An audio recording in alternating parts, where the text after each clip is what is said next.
Morals and Dogma. By Albert Pike. Preface. The following work has been prepared by authority of the Supreme Council of the 33rd degree, for the Southern Jurisdiction of the United States, by the Grand Commander, and is now published by its direction. It contains the lectures of the ancient and accepted Scottish Rite in that jurisdiction, and is specially intended to be read and studied by the brethren of that obedience, in connection with the rituals of the degrees. It is hoped and expected that each will furnish himself with a copy, and make himself familiar with it. For which purpose, as the cost of the work consists entirely in the printing and binding, it will be furnished at a price as moderate as possible. No individual will receive pecuniary profit from it, except the agents for its sale. It has been copyrighted, to prevent its republication elsewhere, and the copyright, like those of all the other works prepared for the Supreme Council, has been assigned to trustees for that body. Whatever profits may accrue from it will be devoted to purposes of charity. The brethren of the Rite in the United States and Canada will be afforded the opportunity to purchase it, nor is it forbidden that other Masons shall. But they will not be solicited to do so. In preparing this work, the Grand Commander has been about equally author and compiler. Since he has extracted quite half its contents from the works of the best writers and most philosophic or eloquent thinkers. Perhaps it would have been better and more acceptable if he had extracted more and written less. Still, perhaps half of it is his own, and, in incorporating here the thoughts and words of others, he has continually changed and added to the language, often intermingling, in the same sentences, his own words with theirs. It not being intended for the world at large, he has felt at liberty to make, from all accessible sources, a compendium of the morals and dogma of the Rite, to remold sentences, change and add to words and phrases, combine them with his own, and use them as if they were his own, to be dealt with at his pleasure and so availed of as to make the whole most valuable for the purposes intended. He claims, therefore, little of the merit of authorship, and has not cared to distinguish his own from that which he has taken from other sources, being quite willing that every portion of the book, in turn, may be regarded as borrowed from some old and better writer. The teachings of these readings are not sacramental, so far as they go beyond the realm of morality into those of other domains of thought and truth. The ancient and accepted Scottish Rite uses the word dogma, in its true sense, of doctrine, or teaching, and is not dogmatic in the odious sense of that term. Every one is entirely free to reject and dissent from whatsoever herein may seem to him to be untrue or unsound. It is only required of him that he shall weigh what is taught, and give it fair hearing and unprejudiced judgment. Of course, the ancient theosophic and philosophic speculations are not embodied as part of the doctrines of the Rite. But because it is of interest and profit to know what the ancient intellect thought upon these subjects, and because nothing so conclusively proves the radical difference between our human and the animal nature, as the capacity of the human mind to entertain such speculations in regard to itself and the deity. But as to these opinions themselves, we may say, in the words of the learned canonist, Lodovicus Gomez, opinion secundum varietatem, temporum senescent et intermorianter, aliic diversi vel prioribus contrario renascanter et dane pubescent. Titles of degrees as herein given have in some instances been changed. Correct titles are as follows. 1 degree, Apprentice. 2 degree, Fellowcraft. 3 degree, Master. 4 degree, Secret Master. 5 degree, Perfect Master. 6 degree, Intimate Secretary. 7 degree, Provost and Judge. 8 degree, Intendant of the Building. 9 degree, Elu of the 9. 10 degree, Elu of the 15. 11 degree, Elu of the 12. 12 degree, Master Architect. 13 degree, Royal Arch of Solomon. 14 degree, Perfect Elu. 15 degree, Knight of the East. 16 degree, Prince of Jerusalem. 17 degree, Knight of the East and West. 18 degree, Knight Rose Croix. 19 degree, Pontiff. 20 degree, Master of the Symbolic Lodge. 21 degree, Noachite or Prussian Knight. 22 degree, Knight of the Royal Axe or Prince of Libanus. 23°, Chief of the Tabernacle. 24°, Prince of the Tabernacle. 25°, Knight of the Brazen Serpent. 26°, Prince of Mercy. 27°, Knight Commander of the Temple. 28°, Knight of the Sun or Prince Adept. 29°, Scottish Knight of St. Andrew. 30°, Knight Kadosh. 31°, Inspector Inquisitor. 32°, Master of the Royal Secret. How do you find this book? Any thoughts about the book or the author? Any suggestion for improvement? Please take a moment to share your thoughts in a comment. If you like it, share it with your friends who might enjoy it as well. Subscribe to keep in touch. Visit CompleteAudiobooks.com for more quality content. 1. Apprentice. The 12-inch rule and the common gavel. Force, unregulated or ill-regulated, is not only wasted in the void, like that of gunpowder burned in the open air, and steam unconfined by science. But, striking in the dark, and its blows meeting only the air, they recoil and bruise itself. It is destruction and ruin. It is the volcano, the earthquake, the cyclone, not growth and progress. It is Polyphemus blinded, striking at random, and falling headlong among the sharp rocks by the impetus of his own blows. The blind force of the people is a force that must be economized, and also managed, as the blind force of steam, lifting the ponderous iron arms and turning the large wheels, is made to bore and rifle the cannon and to weave the most delicate lace. It must be regulated by intellect. Intellect is to the people and the people's force, what the slender needle of the compass is to the ship, its soul, always counseling the huge mass of wood and iron, and always pointing to the north. To attack the citadels built up on all sides against the human race by superstitions, despotisms, and prejudices, the force must have a brain and a law. Then its deeds of daring produce permanent results, and there is real progress. Then there are sublime conquests. Thought is a force, and philosophy should be an energy, finding its aim and its effects in the amelioration of mankind. The two great motors are truth and love. When all these forces are combined, and guided by the intellect, and regulated by the rule of right, and justice, and of combined and systematic movement and effort, the great revolution prepared for by the ages will begin to march. The power of the deity himself is in equilibrium with his wisdom. Hence the only results are harmony. It is because force is ill-regulated, that revolutions prove failures. Therefore it is that so often insurrections, coming from those high mountains that domineer over the moral horizon, justice, wisdom, reason, right, built of the purest snow of the ideal after a long fall from rock to rock. After having reflected the sky in their transparency, and been swollen by 100 affluents, in the majestic path of triumph, suddenly lose themselves in quagmires, like a California river in the sands. The onward march of the human race requires that the heights around it should blaze with noble and enduring lessons of courage. Deeds of daring dazzle history, and form one class of the guiding lights of man. They are the stars and coruscations from that great sea of electricity, the force inherent in the people. To strive, to brave all risks, to perish, to persevere, to be true to oneself, to grapple body to body with destiny, to surprise defeat by the little terror it inspires, now to confront unrighteous power. Now to defy intoxicated triumph, these are the examples that the nations need and the light that electrifies them.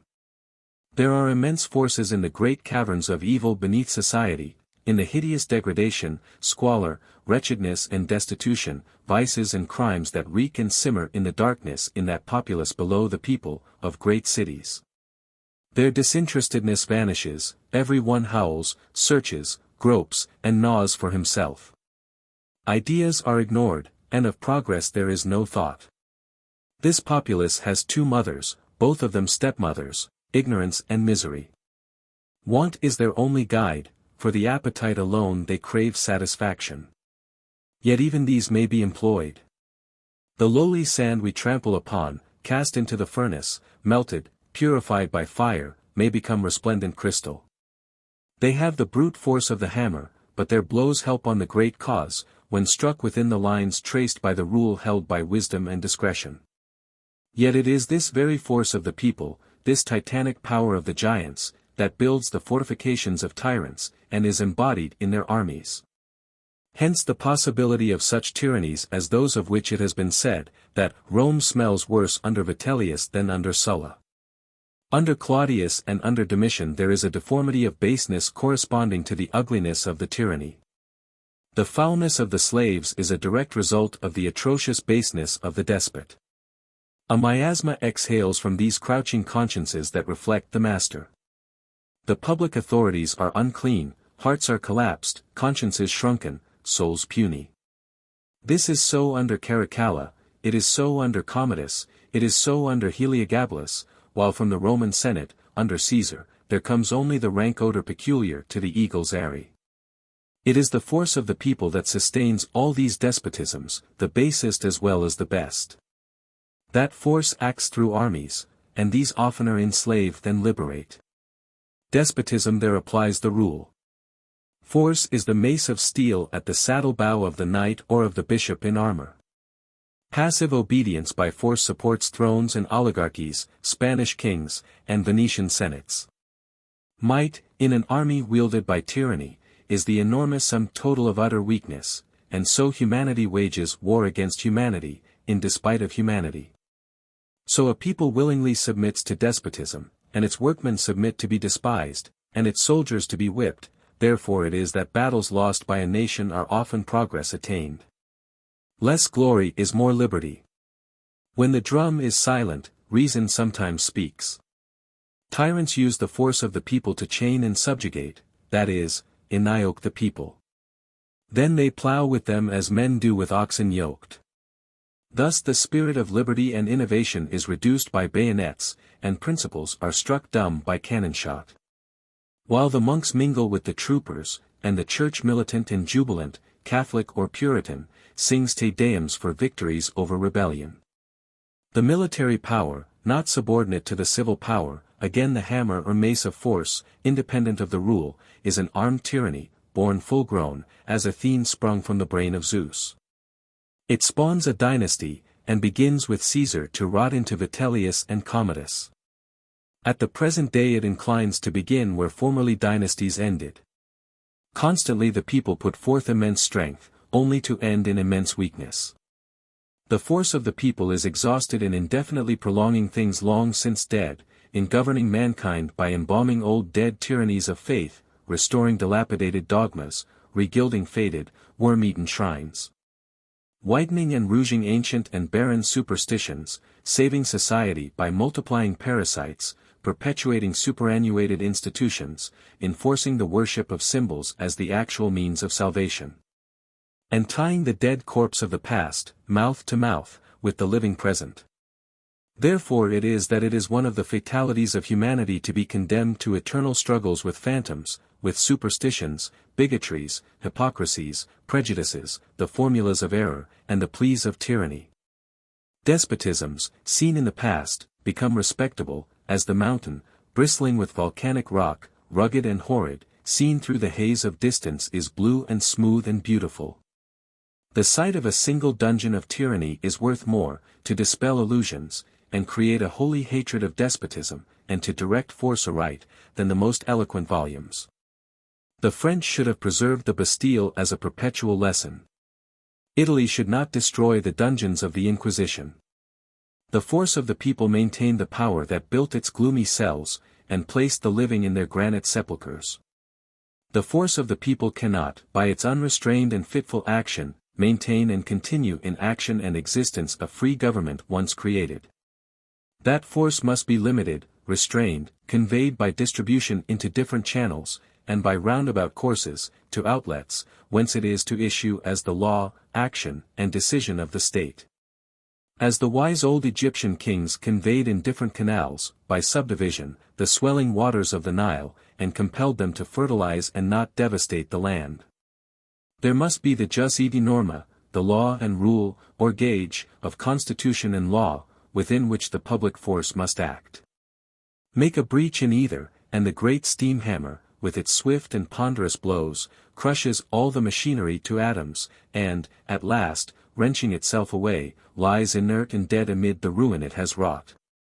The force of the people, or the popular will, in action and exerted, symbolized by the gavel, regulated and guided by an acting within the limits of law and order, symbolized by the 24nch rule, has for its fruit liberty, equality, and fraternity, liberty regulated by law. Equality of rights in the eye of the law, brotherhood with its duties and obligations as well as its benefits. You will hear shortly of the rough ashlar and the perfect ashlar, as part of the jewels of the lodge. The rough ashlar is said to be a stone, as taken from the quarry, in its rude and natural state. The perfect ashlar is said to be a stone made ready by the hands of the workman, to be adjusted by the working tools of the fellow craft. We shall not repeat the explanations of these symbols given by the York Rite. You may read them in its printed monitors. They are declared to allude to the self-improvement of the individual craftsman, a continuation of the same superficial interpretation. The rough ashlar is the people, as a mass, rude and unorganized. The perfect ashlar, or cubical stone, symbol of perfection, is the state, the rulers deriving their powers from the consent of the governed, the constitution and laws speaking the will of the people.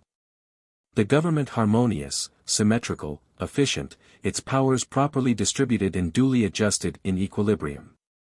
If we delineate a cube on a plane surface thus, we have visible 3 faces, and 9 external lines, drawn between 7 points.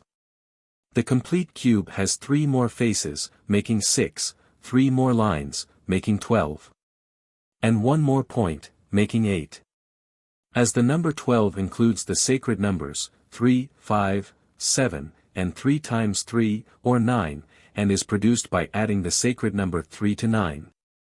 While its own 2 figures 1 and 2, the unit or monad, and duad, added together, make the same sacred number 3, it was called the perfect number, and the cube became the symbol of perfection. Produced by force, acting by rule. Hammered in accordance with lines measured by the gauge, out of the rough ashlar, it is an appropriate symbol of the force of the people, expressed as the constitution and law of the state.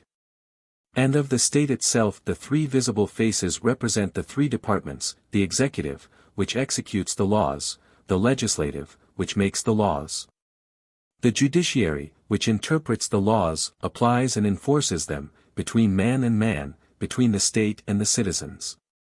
The 3 invisible faces, are liberty, equality, and fraternity, the threefold soul of the state, its vitality, spirit, and intellect. Though Masonry neither usurps the place of, nor apes religion, prayer is an essential part of our ceremonies. It is the aspiration of the soul toward the absolute and infinite intelligence, which is the one supreme deity, most feebly and misunderstandingly characterized as an architect. Certain faculties of man are directed toward the unknown, thought, meditation, prayer. The unknown is an ocean, of which conscience is the compass. Thought, meditation, prayer, are the great mysterious pointings of the needle. It is a spiritual magnetism that thus connects the human soul with the deity. These majestic irradiations of the soul pierce through the shadow toward the light. It is but a shallow scoff to say that prayer is absurd, because it is not possible for us, by means of it, to persuade God to change his plans. He produces foreknown and foreintended effects, by the instrumentality of the forces of nature, all of which are his forces. Our own are part of these. Our free agency and our will are forces. We do not absurdly cease to make efforts to attain wealth or happiness, prolong life, and continue health, because we cannot by any effort change what is predestined. If the effort also is predestined, it is not the less our effort, made of our free will. So, likewise, we pray. Will is a force. Thought is a force. Prayer is a force. Why should it not be of the law of God, that prayer, like faith and love, should have its effects? Man is not to be comprehended as a starting point, or progress as a goal, without those 2 great forces, faith and love. Prayer is sublime. Orisons that beg and clamor are pitiful. To deny the efficacy of prayer, is to deny that of faith, love, and effort. Yet the effects produced, when our hand, moved by our will, launches a pebble into the ocean, never cease. And every uttered word is registered for eternity upon the invisible air. Every lodge is a temple, and as a whole, and in its detail symbolic. The universe itself supplied man with the model for the first temples reared to the divinity. The arrangement of the Temple of Solomon, the symbolic ornaments which formed its chief decorations, and the dress of the high priest, all had reference to the order of the universe, as then understood. The temple contained many emblems of the seasons: the sun, the moon, the planets, the constellations Ursa Major and Minor, the zodiac, the elements, and the other parts of the world. It is the master of this lodge, of the universe, Hermes, of whom Kurum is the representative, that is one of the lights of the lodge. For further instruction as to the symbolism of the heavenly bodies, and of the sacred numbers, and of the temple and its details, you must wait patiently until you advance in Masonry. In the meantime, exercising your intellect in studying them for yourself. To study and seek to interpret correctly the symbols of the universe, is the work of the sage and philosopher. It is to decipher the writing of God, and penetrate into his thoughts. This is what is asked and answered in our catechism, in regard to the lodge. A lodge is defined to be an assemblage of Freemasons, duly congregated, having the sacred writings, square, and compass, and a charter, or warrant of constitution, authorizing them to work. The room or place in which they meet, representing some part of King Solomon's temple, is also called the lodge, and it is that we are now considering. It is said to be supported by three great columns: wisdom, force or strength, and beauty, represented by the master, the senior warden, and the junior warden. And these are said to be the columns that support the lodge, because wisdom, strength, and beauty are the perfections of everything, and nothing can endure without them. Because, the York Rite says, it is necessary that there should be wisdom to conceive, strength to support, and beauty to adorn all great and important undertakings. Know ye not, says the Apostle Paul, that ye are the temple of God, and that the Spirit of God dwelleth in you? If any man desecrate the temple of God, him shall God destroy, for the temple of God is holy, which temple ye are. The wisdom and power of the deity are in equilibrium. The laws of nature and the moral laws are not the mere despotic mandates of his omnipotent will. For, then they might be changed by him, and order become disorder, and good and right become evil and wrong, honesty and loyalty, vices, and fraud, ingratitude, and vice, virtues. Omnipotent power, infinite, and existing alone, would necessarily not be constrained to consistency. Its decrees and laws could not be immutable. The laws of God are not obligatory on us because they are the enactments of his power, or the expression of his will, but because they express his infinite wisdom. They are not right because they are his laws, but his laws because they are right. From the equilibrium of infinite wisdom and infinite force, results perfect harmony, in physics and in the moral universe. Wisdom, power, and harmony constitute one Masonic triad. They have other and profounder meanings, that may at some time be unveiled to you.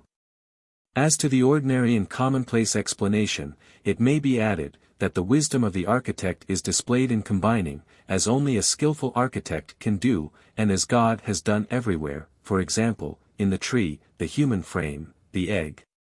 The cells of the honeycomb, strength, with grace, beauty, symmetry, proportion, lightness, ornamentation. That, too, is the perfection of the orator and poet, to combine force, strength, energy, with grace of style, musical cadences, the beauty of figures, the play and irradiation of imagination and fancy. And so, in a state, the warlike and industrial force of the people, and their titanic strength, must be combined with the beauty of the arts, the sciences, and the intellect, if the state would scale the heights of excellence. And the people be really free. Harmony in this, as in all the divine, the material, and the human, is the result of equilibrium, of the sympathy in opposite action of contraries, a single wisdom above them holding the beam of the scales. To reconcile the moral law, human responsibility, free will, with the absolute power of God, and the existence of evil with his absolute wisdom, and goodness, and mercy, these are the great enigmas of the SPHNX. You entered the lodge between two columns. They represent the two which stood in the porch of the temple, on each side of the great eastern gateway. These pillars, of bronze, 4 fingers' breadth in thickness, were, according to the most authentic account, that in the first and that in the second book of Kings, confirmed in Jeremiah, 18 cubits high, with a capital 5 cubits high. The shaft of each was 4 cubits in diameter. A cubit is 1 foot 707/1000. That is, the shaft of each was a little over 30 feet 8 inches in height, the capital of each a little over 8 feet 6 inches in height, and the diameter of the shaft 6 feet 10 inches. The capitals were enriched by pomegranates of bronze, covered by bronze network, and ornamented with wreaths of bronze, and appear to have imitated the shape of the seed vessel of the lotus or Egyptian lily, a sacred symbol to the Hindus and Egyptians. The pillar or column on the right, or in the south, was named, as the Hebrew word is rendered in our translation of the Bible, Jachin, and that on the left Boaz. Our translators say that the first word means, he shall establish. And the second, in it is strength. These columns were imitations, by Kuram, the Tyrian artist, of the great columns consecrated to the winds and fire, at the entrance to the famous temple of Maukarth, in the city of Tyre. It is customary, in lodges of the York Rite, to see a celestial globe on one, and a terrestrial globe on the other, but these are not warranted, if the object be to imitate the original 2 columns of the temple. The symbolic meaning of these columns we shall leave for the present unexplained, only adding that entered apprentices keep their working tools in the column Jachin, and giving you the etymology and literal meaning of the 2 names. The word Jachin, in Hebrew, is Hebrew. It was probably pronounced Yakayan, and meant, as a verbal noun, he that strengthens, and thence, firm, stable, upright. The word Boaz is, Hebrew, Baz. Hebrew, means strong, strength, power, might, refuge, source of strength, a fort. The Hebrew prefixed means with or in, and gives the word the force of the Latin gerund, roberando, strengthening. The former word also means he will establish, or plant in an erect position, from the verb, Hebrew, kuan, he stood erect. It probably meant active and vivifying energy and force, and Boaz, stability, permanence, in the passive sense. The dimensions of the lodge, our brethren of the York Rite say, are unlimited, and its covering no less than the canopy of heaven. To this object, they say, the Mason's mind is continually directed, and thither he hopes at last to arrive by the aid of the theological ladder which Jacob in his vision saw ascending from earth to heaven. The 3 principal rounds of which are denominated faith, hope, and charity, and which admonish us to have faith in God, hope in immortality, and charity to all mankind. Accordingly a ladder, sometimes with 9 rounds, is seen on the chart, resting at the bottom on the earth, its top in the clouds, the stars shining above it.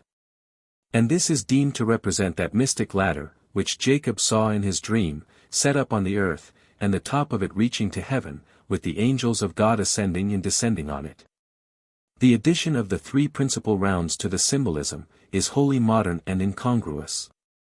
The ancients counted 7 planets, thus arranged, the Moon, Mercury, Venus, the Sun, Mars, Jupiter, and Saturn. There were 7 heavens and 7 spheres of these planets. On all the monuments of Mithras are 7 altars or pyres, consecrated to the 7 planets, as were the 7 lamps of the golden candelabrum in the temple. That these represented the planets, we are assured by Clemens of Alexandria, in his Stramata, and by Philo Judaeus. To return to its source in the infinite, the human soul, the ancients held, had to ascend, as it had descended, through the 7 spheres. The ladder by which it reascends, has, according to Marsilius Ficinus, in his commentary on the Ennead of Plotinus, 7 degrees or steps. And in the Mysteries of Mithras, carried to Rome under the emperors, the ladder, with its 7 rounds, was a symbol referring to this ascent through the spheres of the 7 planets. Jacob saw the spirits of God ascending and descending on it. And above it the deity himself. The Mithraic mysteries were celebrated in caves, where gates were marked at the 4 equinoctial and solstitial points of the zodiac. And the 7 planetary spheres were represented, which souls needs must traverse in descending from the heaven of the fixed stars to the elements that envelop the earth. And 7 gates were marked, one for each planet, through which they pass, in descending or returning. We learn this from Celsus, in Origen, who says that the symbolic image of this passage among the stars, used in the Mithraic mysteries, was a ladder reaching from earth to heaven, divided into 7 steps or stages, to each of which was a gate. And at the summit an 8th one, that of the fixed stars. The symbol was the same as that of the 7 stages of Borsippa, the pyramid of vitrified brick, near Babylon, built of 7 stages, and each of a different color. In the Mithraic ceremonies, the candidate went through 7 stages of initiation, passing through many fearful trials, and of these the high ladder with 7 rounds or steps was the symbol. You see the lodge, its details and ornaments, by its lights. You have already heard what these lights, the greater and lesser, are said to be, and how they are spoken of by our brethren of the York Rite. The Holy Bible, square, and compasses, are not only styled the great lights in Masonry, but they are also technically called the furniture of the lodge, and, as you have seen, it is held that there is no lodge without them. This has sometimes been made a pretext for excluding Jews from our lodges, because they cannot regard the New Testament as a holy book. The Bible is an indispensable part of the furniture of a Christian lodge, only because it is the sacred book of the Christian religion. The Hebrew Pentateuch in a Hebrew lodge, and the Quran in a Mohammedan one, belong on the altar. And one of these, and the square and compass, properly understood, are the great lights by which a Mason must walk and work. The obligation of the candidate is always to be taken on the sacred book or books of his religion, that he may deem it more solemn and binding, and therefore it was that you were asked of what religion you were. We have no other concern with your religious creed. The square is a right angle, formed by 2 right lines. It is adapted only to a plane surface, and belongs only to geometry, earth measurement, that trigonometry which deals only with planes, and with the earth, which the ancients supposed to be a plane. The compass describes circles, and deals with spherical trigonometry, the science of the spheres and heavens. The former, therefore, is an emblem of what concerns the earth and the body, the latter of what concerns the heavens and the soul. Yet the compass is also used in plane trigonometry, as in erecting perpendiculars. And, therefore, you are reminded that, although in this degree both points of the compass are under the square, and you are now dealing only with the moral and political meaning of the symbols, and not with their philosophical and spiritual meanings, still the divine ever mingles with the human. With the earthly the spiritual intermixes, and there is something spiritual in the commonest duties of life. The nations are not bodies politic alone, but also souls politic. And woe to that people which, seeking the material only, forgets that it has a soul. Then we have a race, petrified in dogma, which presupposes the absence of a soul and the presence only of memory and instinct, or demoralized by lucre. Such a nature can never lead civilization.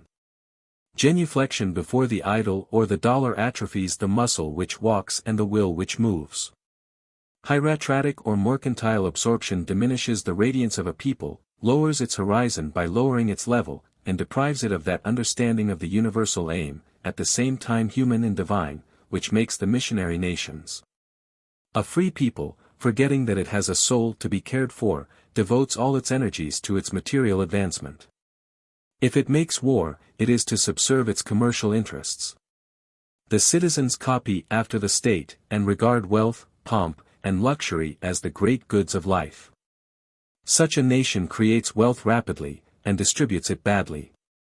Thence the 2 extremes, of monstrous opulence and monstrous misery. All the enjoyment to a few, all the privations to the rest, that is to say, to the people. Privilege, exception, monopoly, feudality, springing up from labor itself, a false and dangerous situation, which, making labor a blinded and chained cyclops, in the mine, at the forge, in the workshop, at the loom, in the field. Over poisonous fumes, in miasmatic cells, in unventilated factories, founds public power upon private misery, and plants the greatness of the state in the suffering of the individual. It is a greatness ill-constituted, in which all the material elements are combined, and into which no moral element enters. If a people, like a star, has the right of eclipse, the light ought to return. The eclipse should not degenerate into night. The three lesser, or the sublime lights, you have heard, are the sun, the moon, and the master of the lodge, and you have heard what our brethren of the York Rite say in regard to them, and why they hold them to be lights of the lodge. But the sun and moon do in no sense light the lodge, unless it be symbolically, and then the lights are not they, but those things of which they are the symbols. Of what they are the symbols the Mason in that rite is not told. Nor does the moon in any sense rule the night with regularity. The sun is the ancient symbol of the life-giving and generative power of the deity. To the ancients, light was the cause of life, and God was the source from which all light flowed. The essence of light, the invisible fire, developed as flame manifested as light in splendor. The sun was his manifestation in visible image. And the Sabaeans worshipping the light god, seemed to worship the sun, in whom they saw the manifestation of the deity. The moon was the symbol of the passive capacity of nature to produce, the female, of which the life-giving power and energy was the male. It was the symbol of Isis, Astarte, and Artemis, or Diana. The master of life was the supreme deity, above both, and manifested through both. Zeus, the son of Saturn, become king of the gods, Horus, son of Osiris and Isis, become the master of life. Dionysos or Bacchus, like Mithras, become the author of light and life and truth.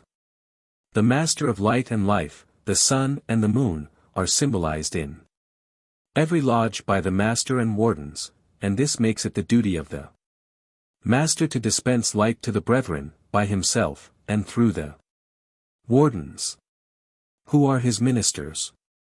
Thy sun, says Isaiah to Jerusalem, shall no more go down, neither shall thy moon withdraw itself, for the Lord shall be thine everlasting light, and the days of thy mourning shall be ended. Thy people also shall be all righteous. They shall inherit the land forever. Such is the type of a free people. Our northern ancestors worshipped this triune deity, Odin, the Almighty Father, Phrea, his wife, emblem of universal matter, and Thor, his son, the mediator. But above all these was the supreme God, the author of everything that existeth, the eternal, the ancient, the living and awful being, the searcher into concealed things, the being that never changeth. In the temple of Eleusis, a sanctuary lighted only by a window in the roof, and representing the universe, the images of the sun, moon, and Mercury, were represented. The sun and moon, says the learned Bro. Delaunay, represent the two grand principles of all generations, the active and passive, the male and the female. The sun represents the actual light. He pours upon the moon his fecundating rays, both shed their light upon their offspring. The blazing star, or Horus, and the three form the great equilateral triangle, in the center of which is the omnific letter of the Kabbalah, by which creation is said to have been effected. The ornaments of a lodge are said to be the mosaic pavement, the indented tessel, and the blazing star. The mosaic pavement, checkered in squares or lozenges, is said to represent the ground floor of King Solomon's temple. And the indented tessel, that beautiful tessellated border which surrounded it. The blazing star in the center is said to be an emblem of divine providence, and commemorative of the star which appeared to guide the wise men of the East to the place of our Saviour's nativity. But there was no stone seen within the temple. The walls were covered with planks of cedar, and the floor was covered with planks of fir. There is no evidence that there was such a pavement or floor in the temple, or such a bordering. In England, anciently, the tracing board was surrounded with an indented border, and it is only in America that such a border is put around the mosaic pavement. The tesserae, indeed, are the squares or lozenges of the pavement. In England, also, the indented or denticulate border is called tessellated, because it has 4 tassels, said to represent temperance, fortitude, prudence, and justice. It was termed the indented tassel, but this is a misuse of words. It is a tesserated pavement, with an indented border round it. The pavement, alternately black and white, symbolizes, whether so intended or not, the good and evil principles of the Egyptian and Persian creed. It is the warfare of Michael and Satan, of the gods and Titans, of Balder and Lok, between light and shadow, which is darkness. Day and night, freedom and despotism. Religious liberty and the arbitrary dogmas of a church that thinks for its votaries, and whose pontiff claims to be infallible, and the decretals of its councils to constitute a gospel. The edges of this pavement, if in lozenges, will necessarily be indented or denticulate, toothed like a saw, and to complete and finish it a bordering is necessary. It is completed by tassels as ornaments at the corners. If these and the bordering have any symbolic meaning, it is fanciful and arbitrary. To find in the blazing star of 5 points an allusion to the divine providence, is also fanciful. And to make it commemorative of the star that is said to have guided the Magi, is to give it a meaning comparatively modern. Originally it represented Sirius, or the dog star, the forerunner of the inundation of the Nile. The god Anubis, companion of Isis in her search for the body of Osiris, her brother and husband. Then it became the image of Horus, the son of Osiris, himself symbolized also by the sun, the author of the seasons, and the god of time. Son of Isis, who was the universal nature, himself the primitive matter, inexhaustible source of life, spark of uncreated fire, universal seed of all beings. It was Hermes, also, the master of learning, whose name in Greek is that of the god Mercury. It became the sacred and potent sign or character of the Magi, the Pentalpha, and is the significant emblem of liberty and freedom, blazing with a steady radiance amid the weltering elements of good and evil of revolutions, and promising serene skies and fertile seasons to the nations, after the storms of change and tumult. In the east of the lodge, over the master, enclosed in a triangle, is the Hebrew letter YD, Hebrew, or Hebrew. In the English and American lodges the letter G is substituted for this, as the initial of the word God, with as little reason as if the letter D, initial of DIU, were used in French lodges instead of the proper letter. YD is, in the Kabbalah, the symbol of unity, of the supreme deity. The first letter of the holy name, and also a symbol of the great Kabbalistic triads. To understand its mystic meanings, you must open the pages of the Sohar and Sifra de Zenitha, and other Kabbalistic books, and ponder deeply on their meaning. It must suffice to say, that it is the creative energy of the deity, is represented as a point, and that point in the center of the circle of immensity. It is to us in this degree the symbol of that unmanifested deity, the Absolute, who has no name. Our French brethren placed this letter YD in the center of the blazing star. And in the old lectures, our ancient English brethren said, the blazing star or glory in the center refers us to that grand luminary, the sun, which enlightens the earth, and by its genial influence dispenses blessings to mankind. They called it also in the same lectures, an emblem of prudence. The word prudentia means, in its original and fullest signification, foresight. And, accordingly, the blazing star has been regarded as an emblem of omniscience, or the all-seeing eye, which to the Egyptian initiates was the emblem of Osiris, the creator. With the YD in the center, it has the Kabbalistic meaning of the divine energy, manifested as light, creating the universe. The jewels of the lodge are said to be 6 in number. 3 are called movable, and 3 immovable. The square, the level, and the plum were anciently and properly called the movable jewels, because they pass from one brother to another. It is a modern innovation to call them immovable, because they must always be present in the lodge. The immovable jewels are the rough ashlar, the perfect ashlar or cubical stone, or, in some rituals, the double cube, and the tracing board, or trestle board. Of these jewels our brethren of the York Rite say, the square inculcates morality, the level, equality, and the plum, rectitude of conduct. Their explanation of the immovable jewels may be read in their monitors. Our brethren of the York Rite say that, there is represented in every well-governed lodge, a certain point, within a circle, the point representing an individual brother. The circle, the boundary line of his conduct, beyond which he is never to suffer his prejudices or passions to betray him. This is not to interpret the symbols of Masonry. It is said by some, with a nearer approach to interpretation, that the point within the circle represents God in the center of the universe. It is a common Egyptian sign for the sun and Osiris, and is still used as the astronomical sign of the great luminary. In the Kabbalah the point is Yd, the creative energy of God, irradiating with light the circular space which God, the universal light, left vacant, wherein to create the worlds, by withdrawing his substance of light back on all sides from one point. Our brethren add that, this circle is embordered by two perpendicular parallel lines, representing Saint John the Baptist and Saint John the Evangelist, and upon the top rest the Holy Scriptures, an open book. In going round this circle, they say, we necessarily touch upon these two lines as well as upon the Holy Scriptures, and while a Mason keeps himself circumscribed within their precepts, it is impossible that he should materially err. It would be a waste of time to comment upon this. Some writers have imagined that the parallel lines represent the tropics of Cancer and Capricorn, which the sun alternately touches upon at the summer and winter solstices. But the tropics are not perpendicular lines, and the idea is merely fanciful. If the parallel lines ever belonged to the ancient symbol, they had some more recondite and more fruitful meaning. They probably had the same meaning as the twin columns Jachin and Boaz. That meaning is not for the apprentice. The adept may find it in the Kabbalah.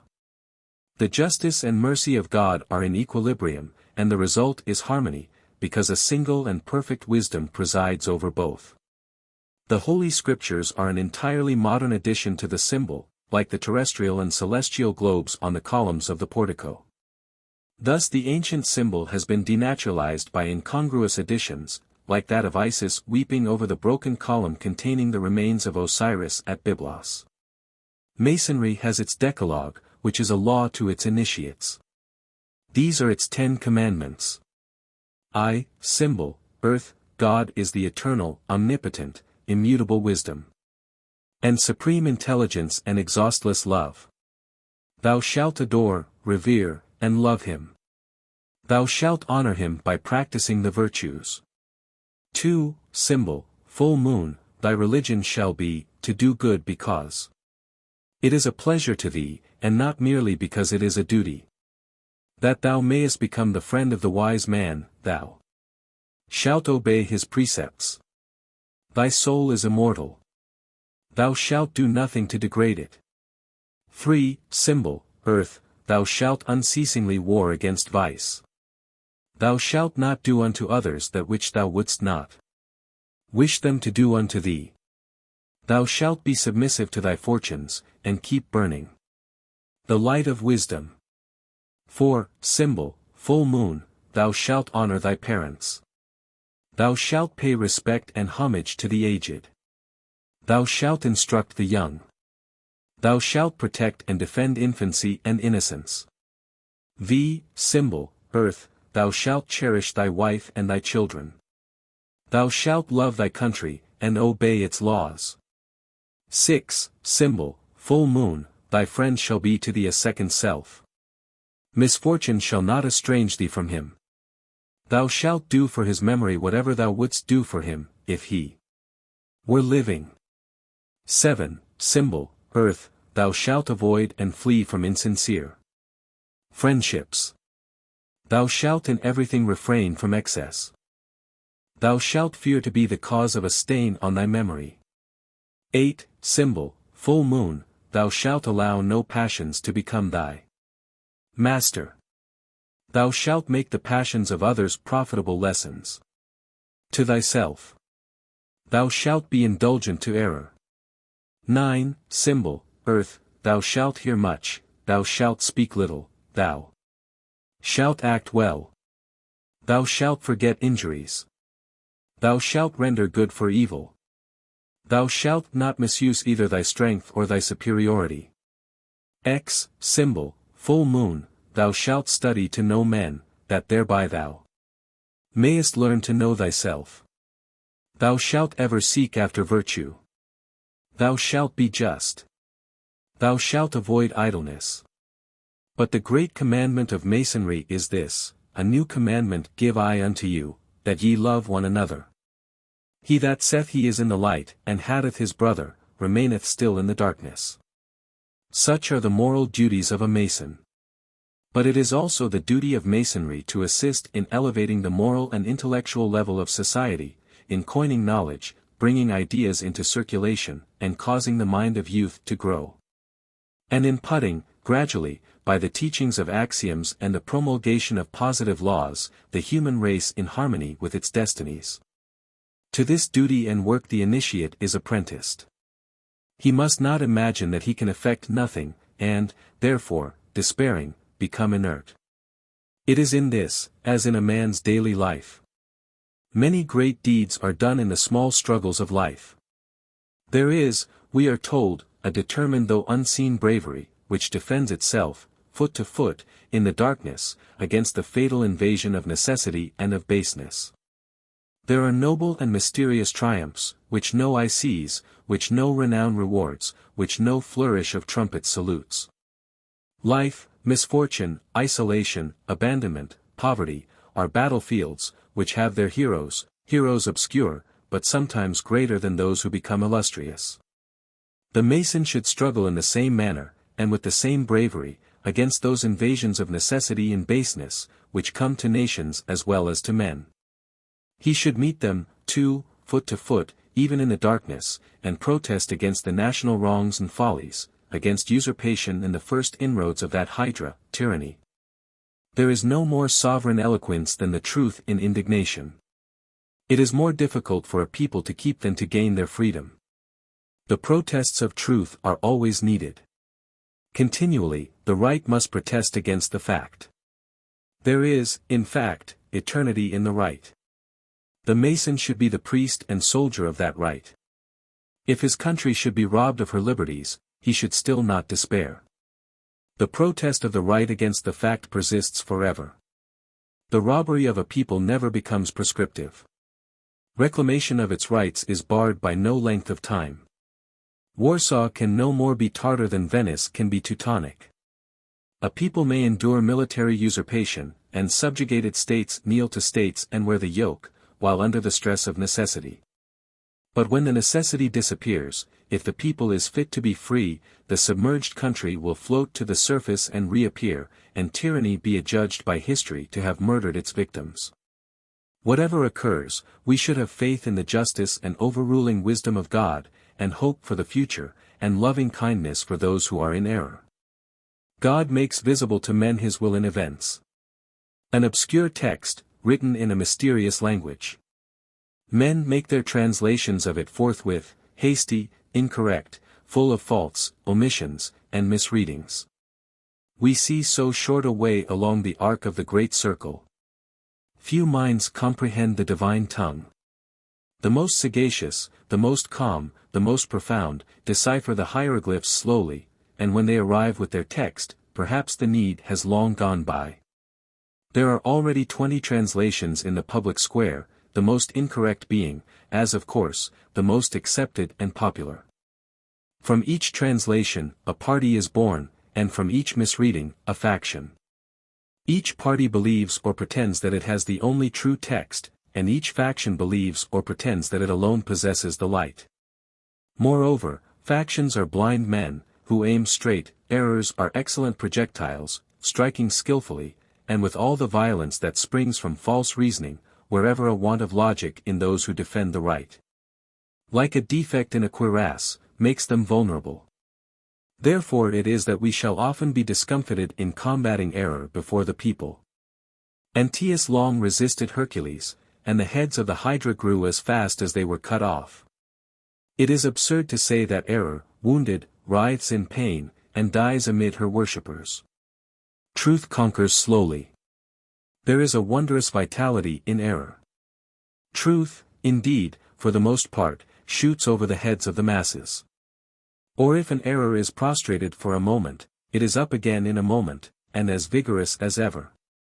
It will not die when the brains are out, and the most stupid and irrational errors are the longest lived. Nevertheless, Masonry, which is morality and philosophy, must not cease to do its duty. We never know at what moment success awaits our efforts, generally when most unexpected, nor with what effect our efforts are or are not to be attended. Succeed or fail, Masonry must not bow to error, or succumb under discouragement. There were at Rome a few Carthaginian soldiers, taken prisoners, who refused to bow to Flaminius, and had a little of Hannibal's magnanimity. Masons should possess an equal greatness of soul. Masonry should be an energy, finding its aim and effect in the amelioration of mankind. Socrates should enter into Adam, and produce Marcus Aurelius, in other words, bring forth from the man of enjoyments, the man of wisdom. Masonry should not be a mere watchtower, built upon mystery, from which to gaze at ease upon the world, with no other result than to be a convenience for the curious. To hold the full cup of thought to the thirsty lips of men. To give to all the true ideas of deity, to harmonize conscience and science, are the province of philosophy. Morality is faith in full bloom. Contemplation should lead to action, and the absolute be practical. The ideal be made air and food and drink to the human mind. Wisdom is a sacred communion. It is only on that condition that it ceases to be a sterile love of science, and becomes the one and supreme method by which to unite humanity and arouse it to concerted action. Then philosophy becomes religion. And Masonry, like history and philosophy, has eternal duties, eternal, and, at the same time, simple, to oppose Caiaphas as bishop, Draco or Jeffreys as judge, Trimalchion as legislator, and Tiberius as emperor. These are the symbols of the tyranny that degrades and crushes, and the corruption that defile and infests. In the works published for the use of the craft we are told that the three great tenets of a Mason's profession are brotherly love, relief, and truth. And it is true that a brotherly affection and kindness should govern us in all our intercourse and relations with our brethren, and a generous and liberal philanthropy actuate us in regard to all men. To relieve the distressed is peculiarly the duty of Masons, a sacred duty, not to be omitted, neglected, or coldly or inefficiently complied with. It is also most true, that truth is a divine attribute and the foundation of every virtue. To be true, and to seek to find and learn the truth, are the great objects of every good Mason. As the ancients did, Masonry styles temperance, fortitude, prudence, and justice, the four cardinal virtues. They are as necessary to nations as to individuals. The people that would be free and independent, must possess sagacity, forethought, foresight, and careful circumspection, all which are included in the meaning of the word prudence. It must be temperate in asserting its rights, temperate in its counsels, economical in its expenses. It must be bold, brave, courageous, patient under reverses, undismayed by disasters, hopeful amid calamities, like Rome when she sold the field at which Hannibal had his camp. No Cannae or Pharsalia or Pavia or Agincourt or Waterloo must discourage her. Let her Senate sit in their seats until the Gauls pluck them by the beard. She must, above all things, be just, not truckling to the strong and warring on or plundering the weak. She must act on the square with all nations, and the feeblest tribes. Always keeping her faith, honest in her legislation, upright in all her dealings. Whenever such a republic exists, it will be immortal, for rashness, injustice, intemperance and luxury in prosperity, and despair and disorder in adversity, are the causes of the decay and dilapidation of nations. 2. The fellow craft. In the ancient Orient, all religion was more or less a mystery and there was no divorce from it of philosophy. The popular theology, taking the multitude of allegories and symbols for realities, degenerated into a worship of the celestial luminaries, of imaginary deities with human feelings, passions, appetites, and lusts, of idols, stones, animals, reptiles. The onion was sacred to the Egyptians, because its different layers were a symbol of the concentric heavenly spheres. Of course the popular religion could not satisfy the deeper longings and thoughts, the loftier aspirations of the spirit, or the logic of reason. The first, therefore, was taught to the initiated in the mysteries. There, also, it was taught by symbols. The vagueness of symbolism, capable of many interpretations, reached what the palpable and conventional creed could not. Its indefiniteness acknowledged the abstruseness of the subject, it treated that mysterious subject mystically, it endeavored to illustrate what it could not explain, to excite an appropriate feeling, if it could not develop an adequate idea. And to make the image a mere subordinate conveyance for the conception, which itself never became obvious or familiar. Thus the knowledge now imparted by books and letters, was of old conveyed by symbols. And the priests invented or perpetuated a display of rites and exhibitions, which were not only more attractive to the eye than words, but often more suggestive and more pregnant with meaning to the mind. Masonry, successor of the mysteries, still follows the ancient manner of teaching. Her ceremonies are like the ancient mystic shows, not the reading of an essay, but the opening of a problem, requiring research, and constituting philosophy the arch-expounder. Her symbols are the instruction she gives. The lectures are endeavors, often partial and one-sided, to interpret these symbols. He who would become an accomplished Mason must not be content merely to hear, or even to understand, the lectures. He must, aided by them, and they having, as it were, marked out the way for him, study, interpret, and develop these symbols for himself. Though Masonry is identical with the ancient mysteries, it is so only in this qualified sense, that it presents but an imperfect image of their brilliancy, the ruins only of their grandeur. And a system that has experienced progressive alterations, the fruits of social events, political circumstances, and the ambitious imbecility of its improvers. After leaving Egypt, the mysteries were modified by the habits of the different nations among whom they were introduced, and especially by the religious systems of the countries into which they were transplanted. To maintain the established government, laws, and religion, was the obligation of the initiate everywhere. And everywhere they were the heritage of the priests, who were nowhere willing to make the common people co-proprietors with themselves of philosophical truth. Masonry is not the Colosseum in ruins.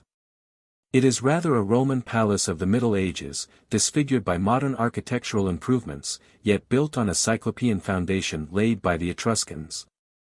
And with many a stone of the superstructure taken from dwellings and temples of the age of Hadrian and Antoninus. Christianity taught the doctrine of fraternity, but repudiated that of political equality, by continually inculcating obedience to Caesar, and to those lawfully in authority. Masonry was the first apostle of equality. In the monastery there is fraternity and equality, but no liberty. Masonry added that also, and claimed for man the threefold heritage, liberty, equality, and fraternity. It was but a development of the original purpose of the mysteries, which was to teach men to know and practice their duties to themselves and their fellows, the great practical end of all philosophy and all knowledge. Truths are the springs from which duties flow, and it is but a few hundred years since a new truth began to be distinctly seen, that man is supreme over institutions, and not they over him. Man has natural empire over all institutions. They are for him, according to his development, not he for them. This seems to us a very simple statement, one to which all men, everywhere, ought to assent. But once it was a great new truth, not revealed until governments had been in existence for at least 5,000 years. Once revealed, it imposed new duties on men. Man owed it to himself to be free. He owed it to his country to seek to give her freedom, or maintain her in that possession. It made tyranny and usurpation the enemies of the human race. It created a general outlawry of despots and despotisms, temporal and spiritual. The sphere of duty was immensely enlarged. Patriotism had, henceforth, a new and wider meaning. Free government, free thought, free conscience, free speech. All these came to be inalienable rights, which those who had parted with them or been robbed of them, or whose ancestors had lost them, had the right summarily to retake. Unfortunately, as truths always become perverted into falsehoods, and are falsehoods when misapplied, this truth became the gospel of anarchy, soon after it was first preached. Masonry early comprehended this truth, and recognized its own enlarged duties. Its symbols then came to have a wider meaning. But it also assumed the mask of stonemasonry, and borrowed its working tools, and so was supplied with new and apt symbols. It aided in bringing about the French Revolution, disappeared with the Girondists, was born again with the restoration of order, and sustained Napoleon, because, though emperor, he acknowledged the right of the people to select its rulers. And was at the head of a nation refusing to receive back its old kings. He pleaded, with saber, musket, and cannon, the great cause of the people against royalty, the right of the French people even to make a Corsican general their emperor, if it pleased them. Masonry felt that this truth had the omnipotence of God on its side, and that neither pope nor potentate could overcome it. It was a truth dropped into the world's wide treasury, and forming a part of the heritage which each generation receives, enlarges, and holds in trust, and of necessity bequeaths to mankind. The personal estate of man, entailed of nature to the end of time. And Masonry early recognized it as true, that to set forth and develop a truth, or any human excellence of gift or growth, is to make greater the spiritual glory of the race. That whosoever aids the march of a truth, and makes the thought a thing, writes in the same line with Moses, and with him who died upon the cross, and has an intellectual sympathy with the deity himself. The best gift we can bestow on man is manhood. It is that which Masonry is ordained of God to bestow on its votaries, not sectarianism and religious dogma. Not a rudimental morality, that may be found in the writings of Confucius, Zoroaster, Seneca, and the rabbis, in the Proverbs and Ecclesiastes, not a little and cheap common school knowledge, but manhood in science and philosophy. Not that philosophy or science is in opposition to religion. For philosophy is but that knowledge of God and the soul, which is derived from observation of the manifested action of God and the soul, and from a wise analogy. It is the intellectual guide which the religious sentiment needs. The true religious philosophy of an imperfect being, is not a system of creed, but, as Socrates thought, an infinite search or approximation. Philosophy is that intellectual and moral progress, which the religious sentiment inspires and ennobles. As to science, it could not walk alone, while religion was stationary. It consists of those matured inferences from experience which all other experience confirms. It realizes and unites all that was truly valuable in both the old schemes of mediation, one heroic, or the system of action and effort, and the mystical theory of spiritual, contemplative communion. Listen to me, says Galen, as to the voice of the Eleusinian Hierophant, and believe that the study of nature is a mystery no less important than theirs, nor less adapted to display the wisdom and power of the great Creator. Their lessons and demonstrations were obscure, but ours are clear and unmistakable. We deem that to be the best knowledge we can obtain of the soul of another man, which is furnished by his actions and his lifelong conduct. Evidence to the contrary, supplied by what another man informs us that this soul has said to his, would weigh little against the former. The first scriptures for the human race were written by God on the earth and heavens. The reading of these scriptures is science. Familiarity with the grass and trees, the insects and the infusoria, teaches us deeper lessons of love and faith than we can glean from the writings of Flaon and Augustine. The great Bible of God is ever open before mankind. Knowledge is convertible into power, and axioms into rules of utility and duty. But knowledge itself is not power. Wisdom is power. And her prime minister is justice, which is the perfected law of truth. The purpose, therefore, of education and science is to make a man wise. If knowledge does not make him so, it is wasted, like water poured on the sands. To know the formulas of Masonry, is of as little value, by itself, as to know so many words and sentences in some barbarous African or Australasian dialect. To know even the meaning of the symbols, is but little, unless that adds to our wisdom. And also to our charity, which is to justice like one hemisphere of the brain to the other. Do not lose sight, then, of the true object of your studies in Masonry. It is to add to your estate of wisdom, and not merely to your knowledge. A man may spend a lifetime in studying a single specialty of knowledge, botany, conchology, or entomology, for instance, in committing to memory names derived from the Greek, and classifying and reclassifying, and yet be no wiser than when he began. It is the great truths as to all that most concerns a man, as to his rights, interests, and duties, that Masonry seeks to teach her initiates. The wiser a man becomes, the less will he be inclined to submit tamely to the imposition of fetters or a yoke, on his conscience or his person. For, by increase of wisdom he not only better knows his rights, but the more highly values them, and is more conscious of his worth and dignity. His pride then urges him to assert his independence. He becomes better able to assert it also. And better able to assist others or his country, when they or she stake all, even existence, upon the same assertion. But mere knowledge makes no one independent, nor fits him to be free. It often only makes him a more useful slave. Liberty is a curse to the ignorant and brutal. Political science has for its object to ascertain in what manner and by means of what institutions political and personal freedom may be secured and perpetuated, not license, or the mere right of every man to vote. But entire and absolute freedom of thought and opinion, alike free of the despotism of monarch and mob and prelate. Freedom of action within the limits of the general law enacted for all, the courts of justice, with impartial judges and juries, open to all alike, weakness and poverty equally potent in those courts as power and wealth. The avenues to office and honor open alike to all the worthy, the military powers, in war or peace, in strict subordination to the civil power, arbitrary arrests for acts not known to the law as crimes, impossible.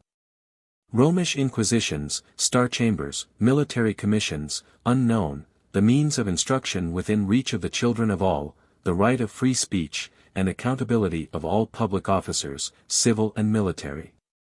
If Masonry needed to be justified for imposing political as well as moral duties on its initiates, it would be enough to point to the sad history of the world. It would not even need that she should turn back the pages of history to the chapters written by Tacitus, that she should recite the incredible horrors of despotism under Caligula and Domitian, Caracalla and Commodus, Vitellius and Maximin.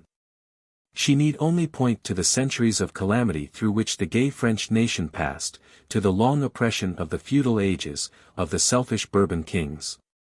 To those times when the peasants were robbed and slaughtered by their own lords and princes, like sheep, when the lord claimed the first fruits of the peasant's marriage bed, when the captured city was given up to merciless rape and massacre. When the state prisons groaned with innocent victims, and the church blessed the banners of pitiless murderers, and sang Te Deums for the crowning mercy of the eve of St. Bartholomew. We might turn over the pages, to a later chapter, that of the reign of the 15th Louis, when young girls, hardly more than children, were kidnapped to serve his lusts. When lettres de cachet filled the Bastille with persons accused of no crime, with husbands who were in the way of the pleasures of lascivious wives and of villains wearing orders of nobility. When the people were ground between the upper and the nether millstone of taxes, customs, and excises. And when the Pope's nuncio and the Cardinal de la Roche-Aymon, devoutly kneeling, one on each side of Madame du Barry, the king's abandoned prostitute, put the slippers on her naked feet, as she rose from the adulterous bed. Then, indeed, suffering and toil were the two forms of man, and the people were but beasts of burden. The true Mason is he who labors strenuously to help his order effect its great purposes. Not that the order can effect them by itself, but that it, too, can help. It also is one of God's instruments. It is a force and a power. And shame upon it, if it did not exert itself, and, if need be, sacrifice its children in the cause of humanity, as Abraham was ready to offer up Isaac on the altar of sacrifice. It will not forget that noble allegory of Curtius leaping, all in armor, into the great yawning gulf that opened to swallow Rome. It will try.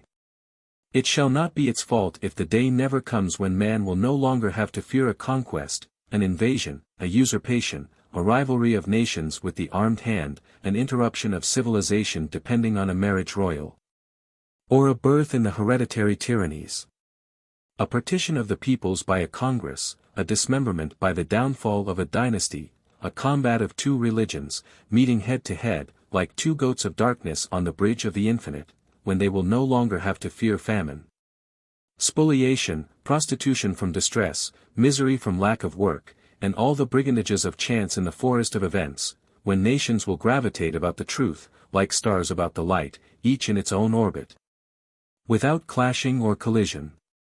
And everywhere freedom, cinctured with stars, crowned with the celestial splendors, and with wisdom and justice on either hand, will reign supreme. In your studies as a fellowcraft you must be guided by reason, love and faith. We do not now discuss the differences between reason and faith, and undertake to define the domain of each. But it is necessary to say, that even in the ordinary affairs of life we are governed far more by what we believe than by what we know. By faith and analogy, than by reason. The age of reason of the French Revolution taught, we know, what a folly it is to enthrone reason by itself as supreme. Reason is at fault when it deals with the infinite. There we must revere and believe. Notwithstanding the calamities of the virtuous, the miseries of the deserving, the prosperity of tyrants and the murder of martyrs, we must believe there is a wise, just, merciful, and loving God, an intelligence and a providence, supreme over all, and caring for the minutest things and events. A faith is a necessity to man. Woe to him who believes nothing. We believe that the soul of another is of a certain nature and possesses certain qualities, that he is generous and honest, or penurious and knavish, that she is virtuous and amiable, or vicious and ill-tempered, from the countenance alone. From little more than a glimpse of it, without the means of knowing. We venture our fortune on the signature of a man on the other side of the world, whom we never saw, upon the belief that he is honest and trustworthy. We believe that occurrences have taken place, upon the assertion of others. We believe that one will act upon another, and in the reality of a multitude of other phenomena that reason cannot explain. But we ought not to believe what reason authoritatively denies, that at which the sense of right revolts, that which is absurd or self-contradictory, or at issue with experience or science, or that which degrades the character of the deity, and would make him revengeful, malignant, cruel, or unjust. A man's faith is as much his own as his reason is. His freedom consists as much in his faith being free as in his will being uncontrolled by power. All the priests and augurs of Rome or Greece had not the right to require Cicero or Socrates to believe in the absurd mythology of the vulgar. All the imams of Mohammedanism have not the right to require a pagan to believe that Gabriel dictated the Quran to the prophet. All the Brahmins that ever lived, if assembled in one conclave like the cardinals, could not gain a right to compel a single human being to believe in the Hindu cosmogony. No man or body of men can be infallible, and authorized to decide what other men shall believe, as to any tenet of faith. Except to those who first receive it, every religion and the truth of all inspired writings depend on human testimony and internal evidences, to be judged of by reason and the wise analogies of faith. Each man must necessarily have the right to judge of their truth for himself, because no one man can have any higher or better right to judge than another of equal information and intelligence. Domitian claimed to be the Lord God. And statues and images of him, in silver and gold, were found throughout the known world. He claimed to be regarded as the God of all men. And, according to Suetonius, began his letters thus: Our Lord and God commands that it should be done so, and formally decreed that no one should address him otherwise, either in writing or by word of mouth. Palfurius Sura, the philosopher, who was his chief delator, accusing those who refused to recognize his divinity, however much he may have believed in that divinity, had not the right to demand that a single Christian in Rome or the provinces should do the same.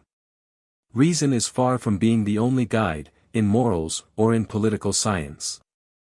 Love or loving kindness must keep it company, to exclude fanaticism, intolerance, and persecution, to all of which a morality too ascetic, and extreme political principles, invariably lead.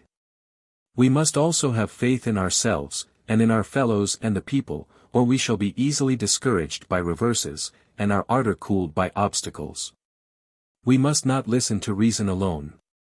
Force comes more from faith and love, and it is by the aid of these that man scales the loftiest heights of morality, or becomes the savior and redeemer of a people. Reason must hold the helm, but these supply the motive power.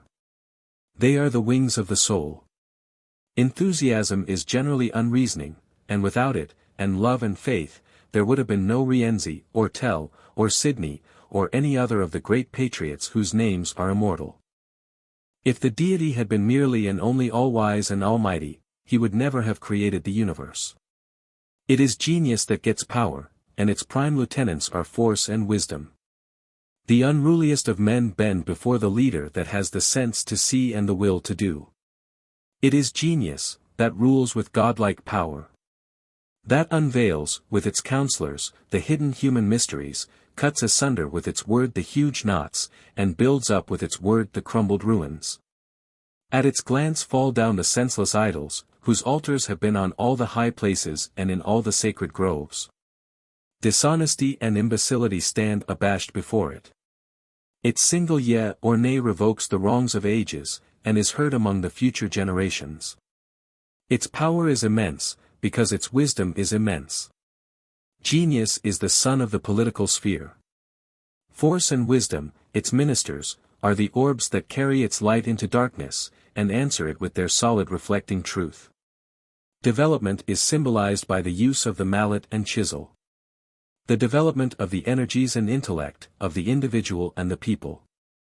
Genius may place itself at the head of an unintellectual, uneducated, unenergetic nation. But in a free country, to cultivate the intellect of those who elect, is the only mode of securing intellect and genius for rulers. The world is seldom ruled by the great spirits, except after dissolution and new birth. In periods of transition and convulsion, the long parliaments, the Robespierres and Marats, and the semi-respectabilities of intellect, too often hold the reins of power. The Cromwells and Napoleons come later. After Marius and Sulla and Cicero the rhetorician, Czar. The great intellect is often too sharp for the granite of this life. Legislators may be very ordinary men, for legislation is very ordinary work, it is but the final issue of a million minds. The power of the purse or the sword, compared to that of the spirit, is poor and contemptible. As to lands, you may have agrarian laws, and equal partition. But a man's intellect is all his own, held direct from God, an inalienable fief. It is the most potent of weapons in the hands of a paladin. If the people comprehend force in the physical sense, how much more do they reverence the intellectual? Ask Hildebrand, or Luther, or Loyola. They fall prostrate before it, as before an idol. The mastery of mind over mind is the only conquest worth having. The other injures both, and dissolves at a breath. Rude as it is, the great cable falls down and snaps at last. But this dimly resembles the dominion of the Creator. It does not need a subject like that of Peter the Hermit. If the stream be but bright and strong, it will sweep like a spring tide to the popular heart. Not in word only, but in intellectual act lies the fascination. It is the homage to the invisible. This power, knotted with love, is the golden chain let down into the well of truth, or the invisible chain that binds the ranks of mankind together. Influence of man over man is a law of nature, whether it be by a great estate in land or in intellect. It may mean slavery, a deference to the eminent human judgment. Society hangs spiritually together, like the revolving spheres above. The free country, in which intellect and genius govern, will endure. Where they serve, and other influences govern, the national life is short. All the nations that have tried to govern themselves by their smallest, by the incapables, or merely respectables, have come to naught. Constitutions and laws, without genius and intellect to govern, will not prevent decay. In that case they have the dry rot and the life dies out of them by degrees. To give a nation the franchise of the intellect is the only sure mode of perpetuating freedom. This will compel exertion and generous care for the people from those on the higher seats, and honorable and intelligent allegiance from those below.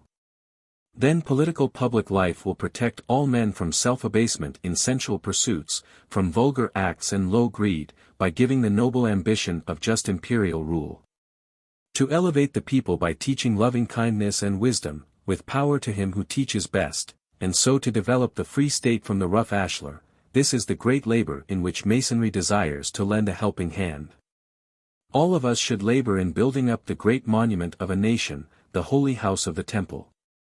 The cardinal virtues must not be partitioned among men, becoming the exclusive property of some, like the common crafts. All are apprenticed to the partners, duty and honor. Masonry is a march and a struggle toward the light. For the individual as well as the nation, light is virtue, manliness, intelligence, liberty. Tyranny over the soul or body is darkness. The freest people, like the freest man, is always in danger of relapsing into servitude. Wars are almost always fatal to republics. They create tyrants and consolidate their power. They spring, for the most part, from evil counsels. When the small and the base are entrusted with power, legislation and administration become but two parallel series of errors and blunders, ending in war, calamity, and the necessity for a tyrant. When the nation feels its feet sliding backward, as if it walked on the ice, the time has come for a supreme effort. The magnificent tyrants of the past are but the types of those of the future.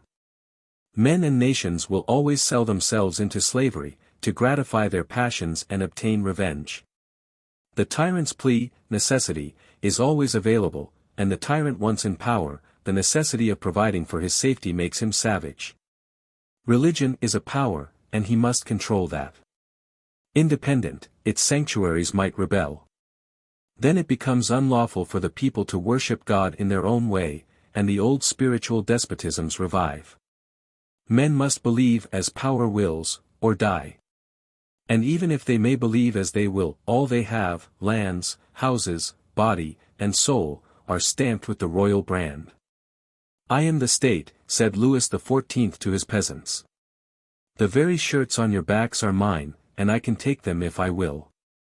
And dynasties so established endure, like that of the Caesars of Rome, of the Caesars of Constantinople, of the Caliphs, the Stuarts, the Spaniards, the Goths, the Valois, until the race wears out, and ends with lunatics and idiots, who still rule. There is no concord among men, to end the horrible bondage. The state falls inwardly, as well as by the outward blows of the incoherent elements. The furious human passions, the sleeping human indolence, the stolid human ignorance, the rivalry of human castes, are as good for the kings as the swords of the paladins. The worshippers have all bowed so long to the old idol, that they cannot go into the streets and choose another Grand Lama. And so the effete state floats on down the puddled stream of time, until the tempest or the tidal sea discovers that the worm has consumed its strength, and it crumbles into oblivion. Civil and religious freedom must go hand in hand. And persecution matures them both. A people content with the thoughts made for them by the priests of a church will be content with royalty by divine right, the church and the throne mutually sustaining each other. They will smother schism and reap infidelity and indifference. And while the battle for freedom goes on around them, they will only sink the more apathetically into servitude and a deep trance, perhaps occasionally interrupted by furious fits of frenzy, followed by helpless exhaustion. Despotism is not difficult in any land that has only known one master from its childhood, but there is no harder problem than to perfect and perpetuate free government by the people themselves. For it is not one king that is needed, all must be kings. It is easy to set up Masaniello, that in a few days he may fall lower than before. But free government grows slowly, like the individual human faculties. And like the forest trees, from the inner heart outward. Liberty is not only the common birthright, but it is lost as well by non-user as by misuser. It depends far more on the universal effort than any other human property. It has no single shrine or holy well of pilgrimage for the nation, for its waters should burst out freely from the whole soil. The free popular power is one that is only known in its strength in the hour of adversity, for all its trials, sacrifices and expectations are its own. It is trained to think for itself, and also to act for itself. When the enslaved people prostrate themselves in the dust before the hurricane, like the alarmed beasts of the field, the free people stand erect before it, in all the strength of unity, in self-reliance, in mutual reliance. With effrontery against all but the visible hand of God. It is neither cast down by calamity nor elated by success. This vast power of endurance, of forbearance, of patience, and of performance, is only acquired by continual exercise of all the functions, like the healthful physical human vigor, like the individual moral vigor. And the maxim is no less true than old, that eternal vigilance is the price of liberty. It is curious to observe the universal pretext by which the tyrants of all times take away the national liberties. It is stated in the statutes of Edward II. That the justices and the sheriff should no longer be elected by the people, on account of the riots and dissensions which had arisen. The same reason was given long before for the suppression of popular election of the bishops. And there is a witness to this untruth in the yet older times, when Rome lost her freedom, and her indignant citizens declared that tumultuous liberty is better than disgraceful tranquility. With the compasses and scale, we can trace all the figures used in the mathematics of planes, or in what are called geometry and trigonometry, two words that are themselves deficient in meaning. Geometry, which the letter G in most lodges is said to signify, means measurement of land or the earth, or surveying, and trigonometry, the measurement of triangles, or figures with three sides or angles. The latter is by far the most appropriate name for the science intended to be expressed by the word geometry. Neither is of a meaning sufficiently wide, for although the vast surveys of great spaces of the earth's surface, and of coasts, by which shipwreck and calamity to mariners are avoided, are effected by means of triangulation. Though it was by the same method that the French astronomers measured a degree of latitude and so established a scale of measures on an immutable basis. Though it is by means of the immense triangle that has for its base a line drawn in imagination between the place of the earth now and its place 6 months hence in space, and for its apex a planet or star, that the distance of Jupiter or Sirius from the earth is ascertained.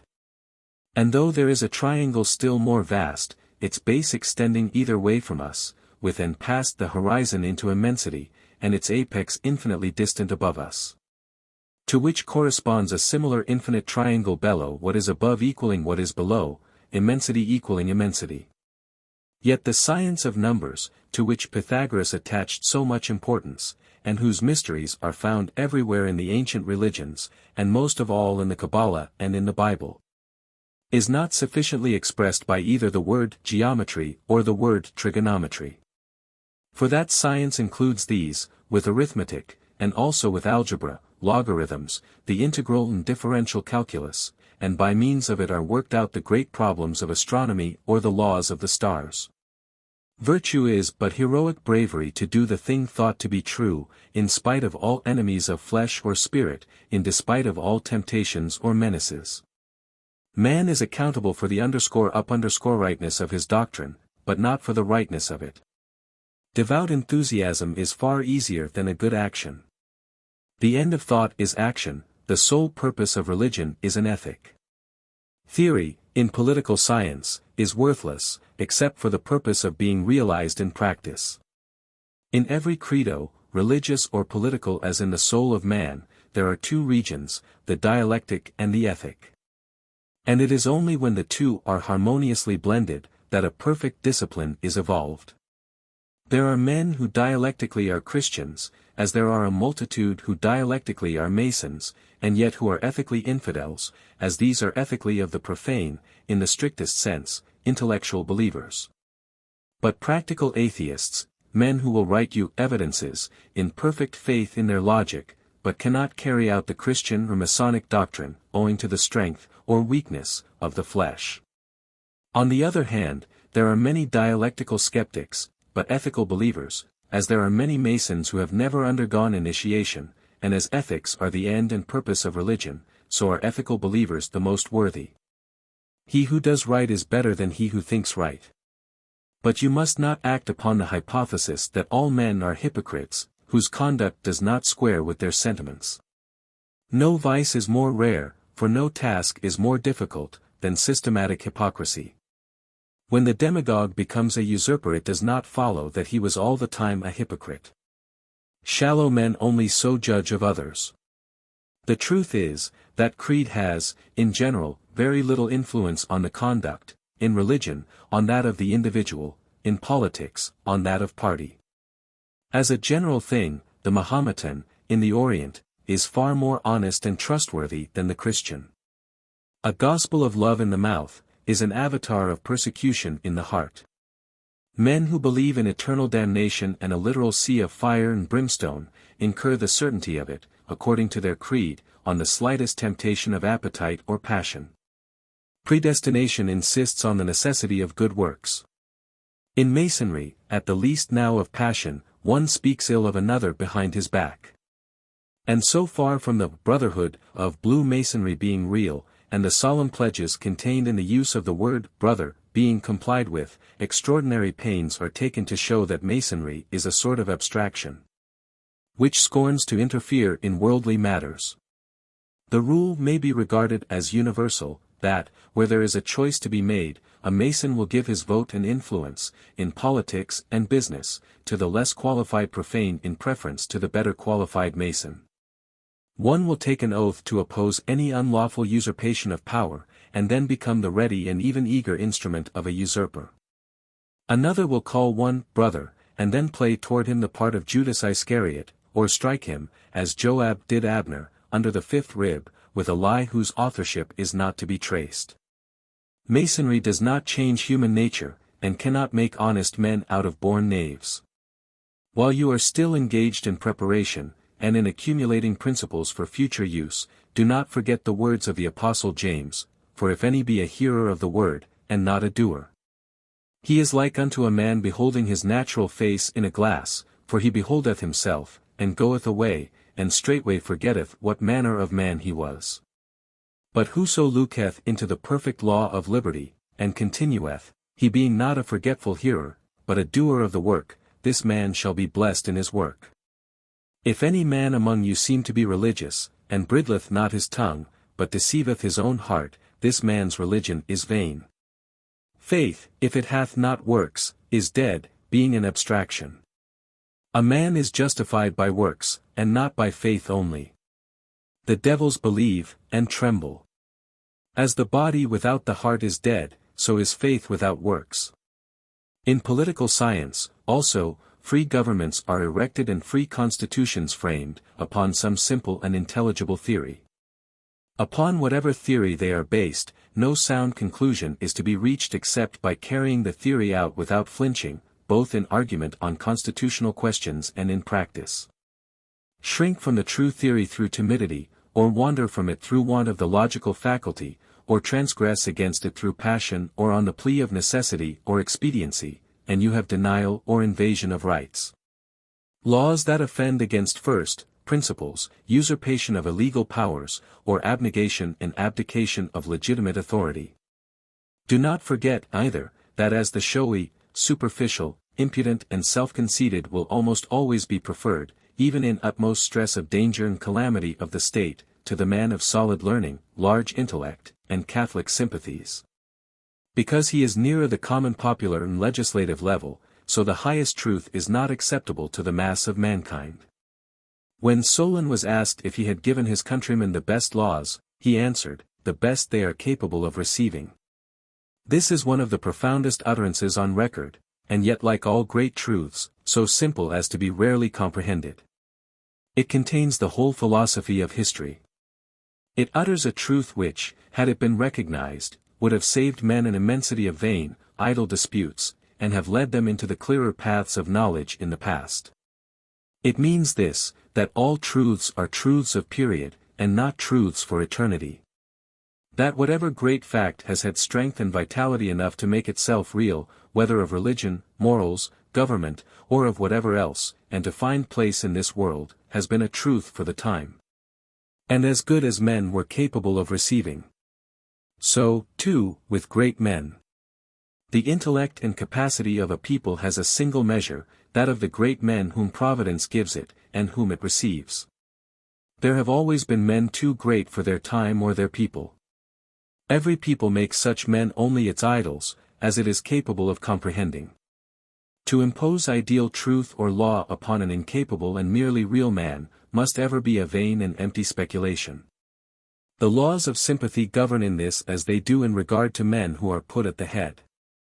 We do not know, as yet, what qualifications the sheep insist on in a leader. With men who are too high intellectually, the mass have as little sympathy as they have with the stars.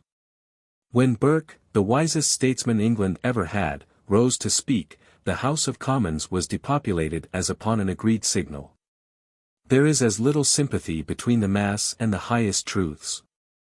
The highest truth, being incomprehensible to the man of realities, as the highest man is, and largely above his level, will be a great unreality and falsehood to an unintellectual man. The profoundest doctrines of Christianity and philosophy would be mere jargon and babble to a Potawatomi Indian. The popular explanations of the symbols of Masonry are fitting for the multitude that have swarmed into the temples, being fully up to the level of their capacity. Catholicism was a vital truth in its earliest ages, but it became obsolete, and Protestantism arose, flourished, and deteriorated. The doctrines of Zoroaster were the best which the ancient Persians were fitted to receive. Those of Confucius were fitted for the Chinese, those of Muhammad for the idolatrous Arabs of his age. Each was truth for the time. Each was a gospel, preached by a reformer. And if any men are so little fortunate as to remain content therewith, when others have attained a higher truth, it is their misfortune and not their fault. They are to be pitied for it, and not persecuted. Do not expect easily to convince men of the truth, or to lead them to think aright. The subtle human intellect can weave its mists over even the clearest vision. Remember that it is eccentric enough to ask unanimity from a jury. But to ask it from any large number of men on any point of political faith is amazing.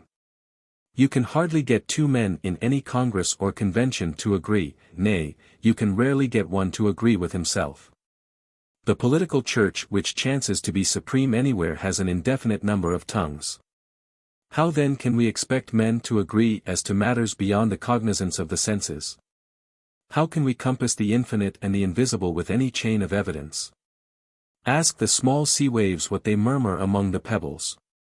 How many of those words that come from the invisible shore are lost, like the birds, in the long passage? How vainly do we strain the eyes across the long infinite? We must be content, as the children are, with the pebbles that have been stranded, since it is forbidden us to explore the hidden depths. The fellowcraft is especially taught by this not to become wise in his own conceit. Pride in unsound theories is worse than ignorance. Humility becomes a mason. Take some quiet, sober moment of life, and add together the two ideas of pride and man, behold him, creature of a span, stalking through infinite space in all the grandeur of littleness. Perched on a speck of the universe, every wind of heaven strikes into his blood the coldness of death, his soul floats away from his body like the melody from the string. Day and night, like dust on the wheel, he is rolled along the heavens, through a labyrinth of worlds, and all the creations of God are flaming on every side, further than even his imagination can reach. Is this a creature to make for himself a crown of glory, to deny his own flesh, to mock at his fellow, sprung with him from that dust to which both will soon return? Does the proud man not err? Does he not suffer? Does he not die? When he reasons, is he never stopped short by difficulties? When he acts, does he never succumb to the temptations of pleasure? When he lives, is he free from pain? Do the diseases not claim him as their prey? When he dies, can he escape the common grave? Pride is not the heritage of man. Humility should dwell with frailty, and atone for ignorance, error and imperfection. Neither should the Mason be over-anxious for office and honor, however certainly he may feel that he has the capacity to serve the state. He should neither seek nor spurn honors. It is good to enjoy the blessings of fortune. It is better to submit without a pang to their loss. The greatest deeds are not done in the glare of light, and before the eyes of the populace. He whom God has gifted with a love of retirement possesses, as it were, an additional sense. And among the vast and noble scenes of nature, we find the balm for the wounds we have received among the pitiful shifts of policy, for the attachment to solitude is the surest preservative from the ills of life. But resignation is the more noble in proportion as it is the less passive. Retirement is only a morbid selfishness, if it prohibit exertions for others. As it is only dignified and noble, when it is the shade whence the oracles issue that are to instruct mankind, and retirement of this nature is the sole seclusion which a good and wise man will covet or command. The very philosophy which makes such a man covet the quiet, will make him eschew the inutility of the hermitage. Very little praiseworthy would Lord Bolingbroke have seemed among his haymakers and ploughmen, if among haymakers and ploughmen he had looked with an indifferent eye upon a profligate minister and a venal parliament. Very little interest would have attached to his beans and vetches, if beans and vetches had caused him to forget that if he was happier on a farm he could be more useful in a senate, and made him forego, in the sphere of a bailiff, all care for re-entering that of a legislator. Remember, also, that there is an education which quickens the intellect, and leaves the heart hollower or harder than before. There are ethical lessons in the laws of the heavenly bodies, in the properties of earthly elements, in geography, chemistry, geology, and all the material sciences. Things are symbols of truths. Properties are symbols of truths. Science, not teaching moral and spiritual truths, is dead and dry, of little more real value than to commit to the memory a long row of unconnected dates, or of the names of bugs or butterflies. Christianity, it is said, begins from the burning of the false gods by the people themselves. Education begins with the burning of our intellectual and moral idols, our prejudices, notions, conceits, our worthless or ignoble purposes. Especially it is necessary to shake off the love of worldly gain. With freedom comes the longing for worldly advancement. In that race men are ever falling, rising, running, and falling again. The lust for wealth and the abject dread of poverty delve the furrows on many a noble brow. The gambler grows old as he watches the chances. Lawful hazard drives youth away before its time, and this youth draws heavy bills of exchange on age. Men live, like the engines, at high pressure, 100 years in 100 months, the ledger becomes the Bible, and the day book the book of the morning prayer.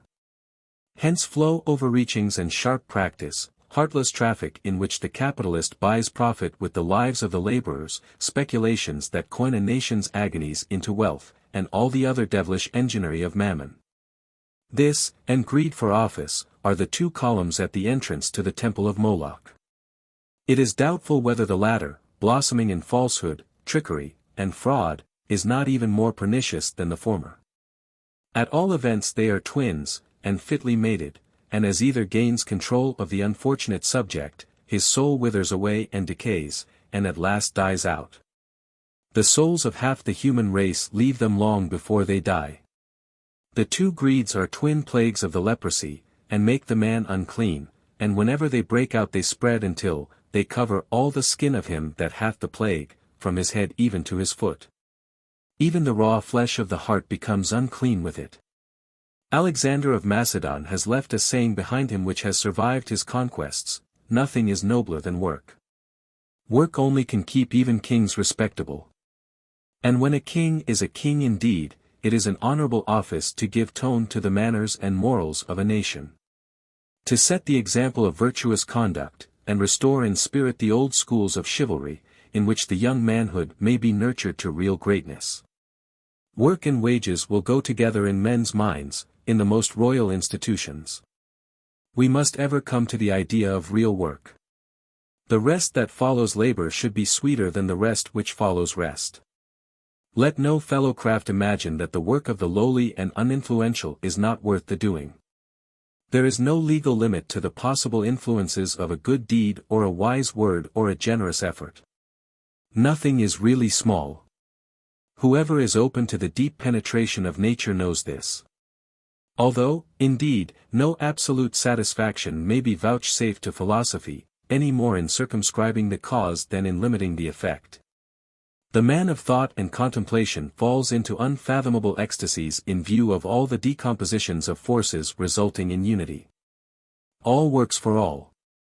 Destruction is not annihilation, but regeneration. Algebra applies to the clouds, the radiance of the star benefits the rose. No thinker would dare to say that the perfume of the hawthorn is useless to the constellations. Who, then, can calculate the path of the molecule? How do we know that the creations of worlds are not determined by the fall of grains of sand? Who, then, understands the reciprocal flow and ebb of the infinitely great and the infinitely small? The echoing of causes in the abysses of beginning, and the avalanches of creation? A flesh-worm is of account, the small is great, the great is small, all is in equilibrium in necessity. There are marvelous relations between beings and things. In this inexhaustible whole, from sun to grub, there is no scorn, all need each other. Light does not carry terrestrial perfumes into the azure depths, without knowing what it does with them. Night distributes the stellar essence to the sleeping plants. Every bird which flies has the thread of the infinite in its claw. Germination includes the hatching of a meteor, and the tap of a swallow's bill, breaking the egg. And it leads forward the birth of an earthworm and the advent of a Socrates. Where the telescope ends the microscope begins. Which of them the grander view? A bit of mold is a pleiad of flowers, a nebula is an anthill of stars. There is the same and a still more wonderful interpenetration between the things of the intellect and the things of matter. Elements and principles are mingled, combined, espoused, multiplied one by another, to such a degree as to bring the material world and the moral world into the same light. Phenomena are perpetually folded back upon themselves. In the vast cosmical changes the universal life comes and goes in unknown quantities, enveloping all in the invisible mystery of the emanations, losing no dream from no single sleep, sowing an animalcule here, crumbling a star there. Oscillating and winding in curves. Making a force of light, and an element of thought, disseminated and indivisible, dissolving all save that point without length, breadth, or thickness. The myself, reducing everything to the sole atom, making everything blossom into God. Entangling all activities, from the highest to the lowest, in the obscurity of a dizzying mechanism, hanging the flight of an insect upon the movement of the earth. Subordinating, perhaps, if only by the identity of the law, the eccentric evolutions of the comet in the firmament, to the whirlings of the infusoria in the drop of water.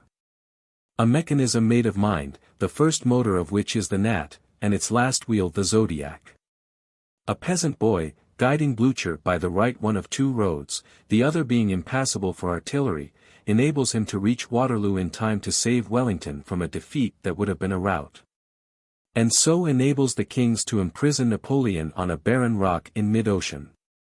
An unfaithful smith, by the slovenly shoeing of a horse, causes his lameness, and, he stumbling, the career of his world-conquering rider ends, and the destinies of empires are changed. A generous officer permits an imprisoned monarch to end his game of chess before leading him to the block, and meanwhile the usurper dies, and the prisoner reascends the throne. An unskillful workman repairs the compass, or malice or stupidity disarranges it, the ship mistakes her course, the waves swallow a Caesar, and a new chapter is written in the history of a world. What we call accident is but the adamantine chain of indissoluble connection between all created things. The locust, hatched in the Arabian sands, the small worm that destroys the cotton boll, one making famine in the Orient, the other closing the mills and starving the workmen and their children in the Occident, with riots and massacres, are as much the ministers of God as the earthquake. And the fate of nations depends more on them than on the intellect of its kings and legislators. A civil war in America will end in shaking the world. And that war may be caused by the vote of some ignorant prizefighter or crazed fanatic in a city or in a congress, or of some stupid boor in an obscure country parish. The electricity of universal sympathy, of action and reaction, pervades everything, the planets and the motes in the sunbeam. Faust, with his types, or Luther, with his sermons, worked greater results than Alexander or Hannibal. A single thought sometimes suffices to overturn a dynasty. A silly song did more to unseat James II than the acquittal of the bishops. Voltaire, Condorcet, and Rousseau uttered words that will ring, in change and revolutions, throughout all the ages. Remember, that though life is short, thought and the influences of what we do or say are immortal. And that no calculus has yet pretended to ascertain the law of proportion between cause and effect. The hammer of an English blacksmith, smiting down an insolent official, led to a rebellion which came near being a revolution. The word well spoken, the deed fitly done, even by the feeblest or humblest, cannot help but have their effect. More or less, the effect is inevitable and eternal. The echoes of the greatest deeds may die away like the echoes of a cry among the cliffs, and what has been done seem to the human judgment to have been without result. The unconsidered act of the poorest of men may fire the train that leads to the subterranean mine, and an empire be rent by the explosion. The power of a free people is often at the disposal of a single and seemingly an unimportant individual. A terrible and truthful power, for such a people feel with one heart, and therefore can lift up their myriad arms for a single blow. And, again, there is no graduated scale for the measurement of the influences of different intellects upon the popular mind. Peter the Hermit held no office, yet what a work he wrought. From the political point of view there is but a single principle, the sovereignty of man over himself. This sovereignty of oneself over oneself is called liberty. Where two or several of these sovereignties associate, the state begins. But in this association there is no abdication. Each sovereignty parts with a certain portion of itself to form the common right. That portion is the same for all. There is equal contribution by all to the joint sovereignty. This identity of concession which each makes to all, is equality. The common right is nothing more or less than the protection of all, pouring its rays on each. This protection of each by all, is fraternity. Liberty is the summit, equality the base. Equality is not all vegetation on a level, a society of big spears of grass and stunted oaks, a neighborhood of jealousies, emasculating each other. It is, civilly, all aptitudes having equal opportunity, politically, all votes having equal weight, religiously, all consciences having equal rights. Equality has an organ, gratuitous and obligatory instruction. We must begin with the right to the alphabet. The primary school obligatory upon all, the higher school offered to all. Such is the law. From the same school for all springs equal society. Instruction. Light. All comes from light, and all returns to it. We must learn the thoughts of the common people, if we would be wise and do any good work. We must look at men, not so much for what fortune has given to them with her blind old eyes, as for the gifts nature has brought in her lap, and for the use that has been made of them. We profess to be equal in a church and in the lodge, we shall be equal in the sight of God when he judges the earth. We may well sit on the pavement together here, in communion and conference, for the few brief moments that constitute life. A democratic government undoubtedly has its defects, because it is made and administered by men, and not by the wise gods. It cannot be concise and sharp, like the despotic. When its ire is aroused it develops its latent strength, and the sturdiest rebel trembles. But its habitual domestic rule is tolerant, patient, and indecisive. Men are brought together, first to differ, and then to agree. Affirmation, negation, discussion, solution, these are the means of attaining truth. Often the enemy will be at the gates before the babble of the disturbers is drowned in the chorus of consent. In the legislative office deliberation will often defeat decision. Liberty can play the fool like the tyrants. Refined society requires greater minuteness of regulation. And the steps of all advancing states are more and more to be picked among the old rubbish and the new materials. The difficulty lies in discovering the right path through the chaos of confusion. The adjustment of mutual rights and wrongs is also more difficult in democracies. We do not see and estimate the relative importance of objects so easily and clearly from the level or the waving land as from the elevation of a lone peak, towering above the plain, for each looks through his own mist. Abject dependence on constituents, also, is too common. It is as miserable a thing as abject dependence on a minister or the favorite of a tyrant. It is rare to find a man who can speak out the simple truth that is in him, honestly and frankly, without fear, favor, or affection either to emperor or people. Moreover, in assemblies of men, faith in each other is almost always wanting, unless a terrible pressure of calamity or danger from without produces cohesion. Hence the constructive power of such assemblies is generally deficient. The chief triumphs of modern days, in Europe, have been in pulling down and obliterating, not in building up. But repeal is not reform. Time must bring with him the restorer and rebuilder. Speech, also, is grossly abused in republics. And if the use of speech be glorious, its abuse is the most villainous of vices. Rhetoric, Plato says, is the art of ruling the minds of men. But in democracies it is too common to hide thought in words, to overlay it, to babble nonsense. The gleams and glitter of intellectual soap and water bubbles are mistaken for the rainbow glories of genius. The worthless Parides is continually mistaken for gold. Even intellect condescends to intellectual jugglery, balancing thoughts as a juggler balances pipes on his chin.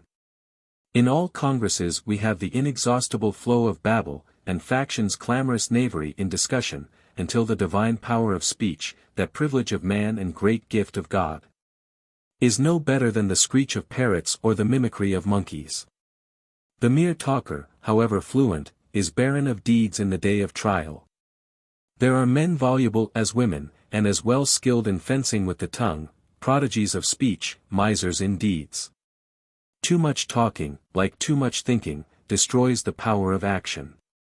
In human nature, the thought is only made perfect by deed. Silence is the mother of both. The trumpeter is not the bravest of the brave.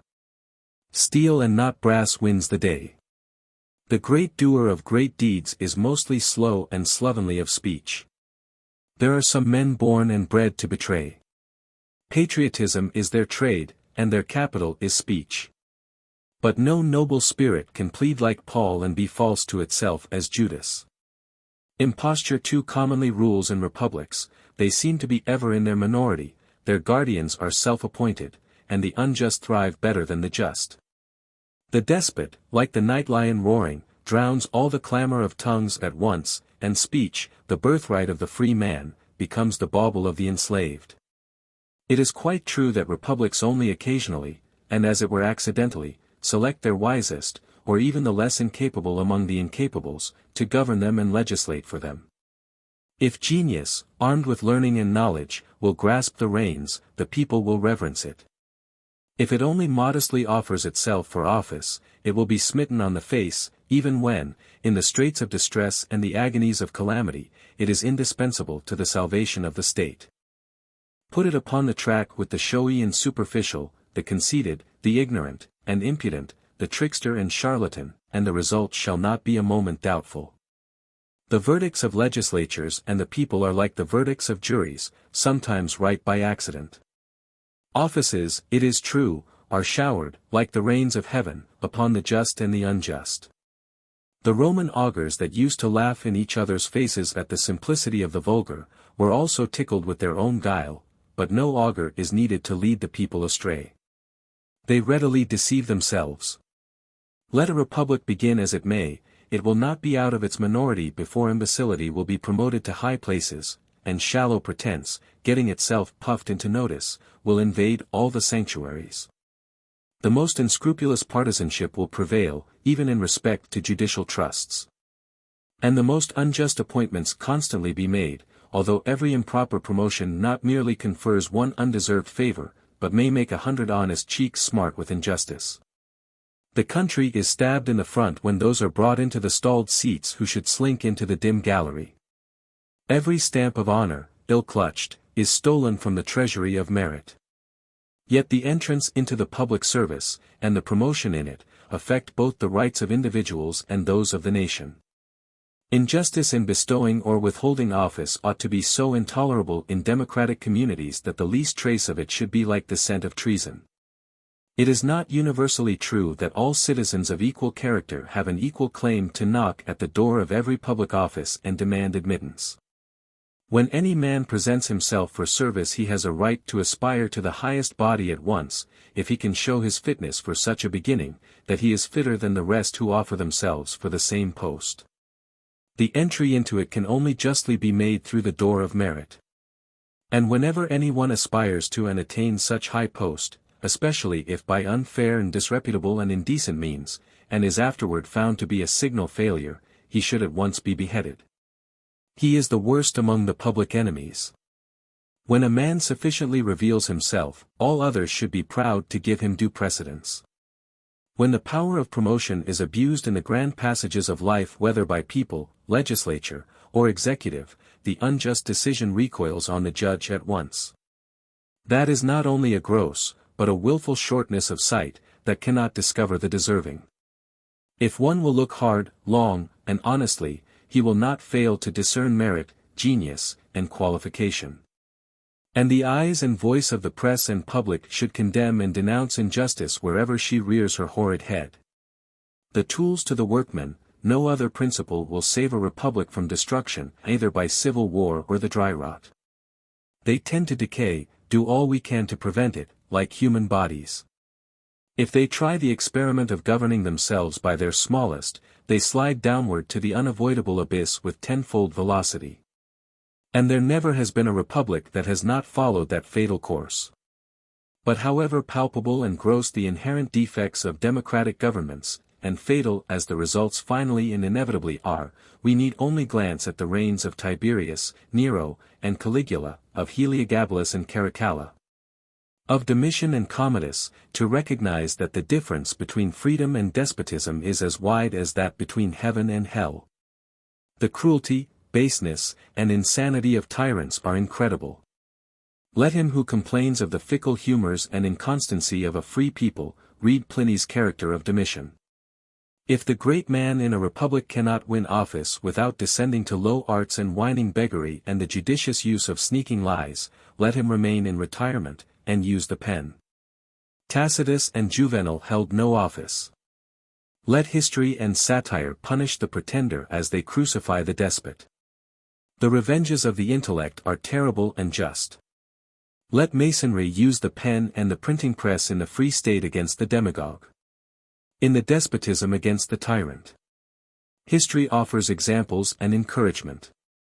All history, for 4,000 years, being filled with violated rights and the sufferings of the people, each period of history brings with it such protest as is possible to it.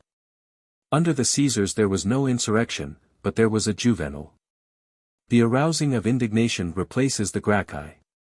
Under the Caesars there is the exile of Syene, there is also the author of the Annals. As the Neros reign darkly they should be pictured so. Work with the graver only would be pale.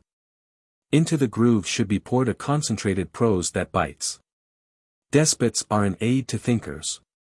Speech enchained is speech terrible. The writer doubles and triples his style, when silence is imposed by a master upon the people. There springs from this silence a certain mysterious fullness, which filters and freezes into brass in the thoughts. Compression in the history produces conciseness in the historian.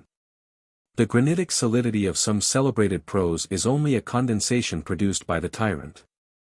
Tyranny constrains the writer to shortenings of diameter which are increases of strength.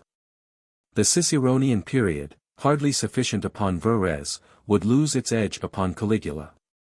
The demagogue is the predecessor of the despot. One springs from the other's loins. He who will basely fawn on those who have office to bestow, will betray like Iscariot, and prove a miserable and pitiable failure. Let the new Junius lash such men as they deserve, and history make them immortal in infamy, since their influences culminate in ruin.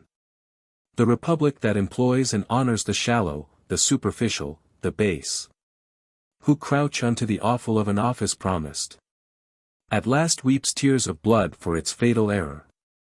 Of such supreme folly, the sure fruit is damnation. Let the nobility of every great heart, condensed into justice and truth, strike such creatures like a thunderbolt.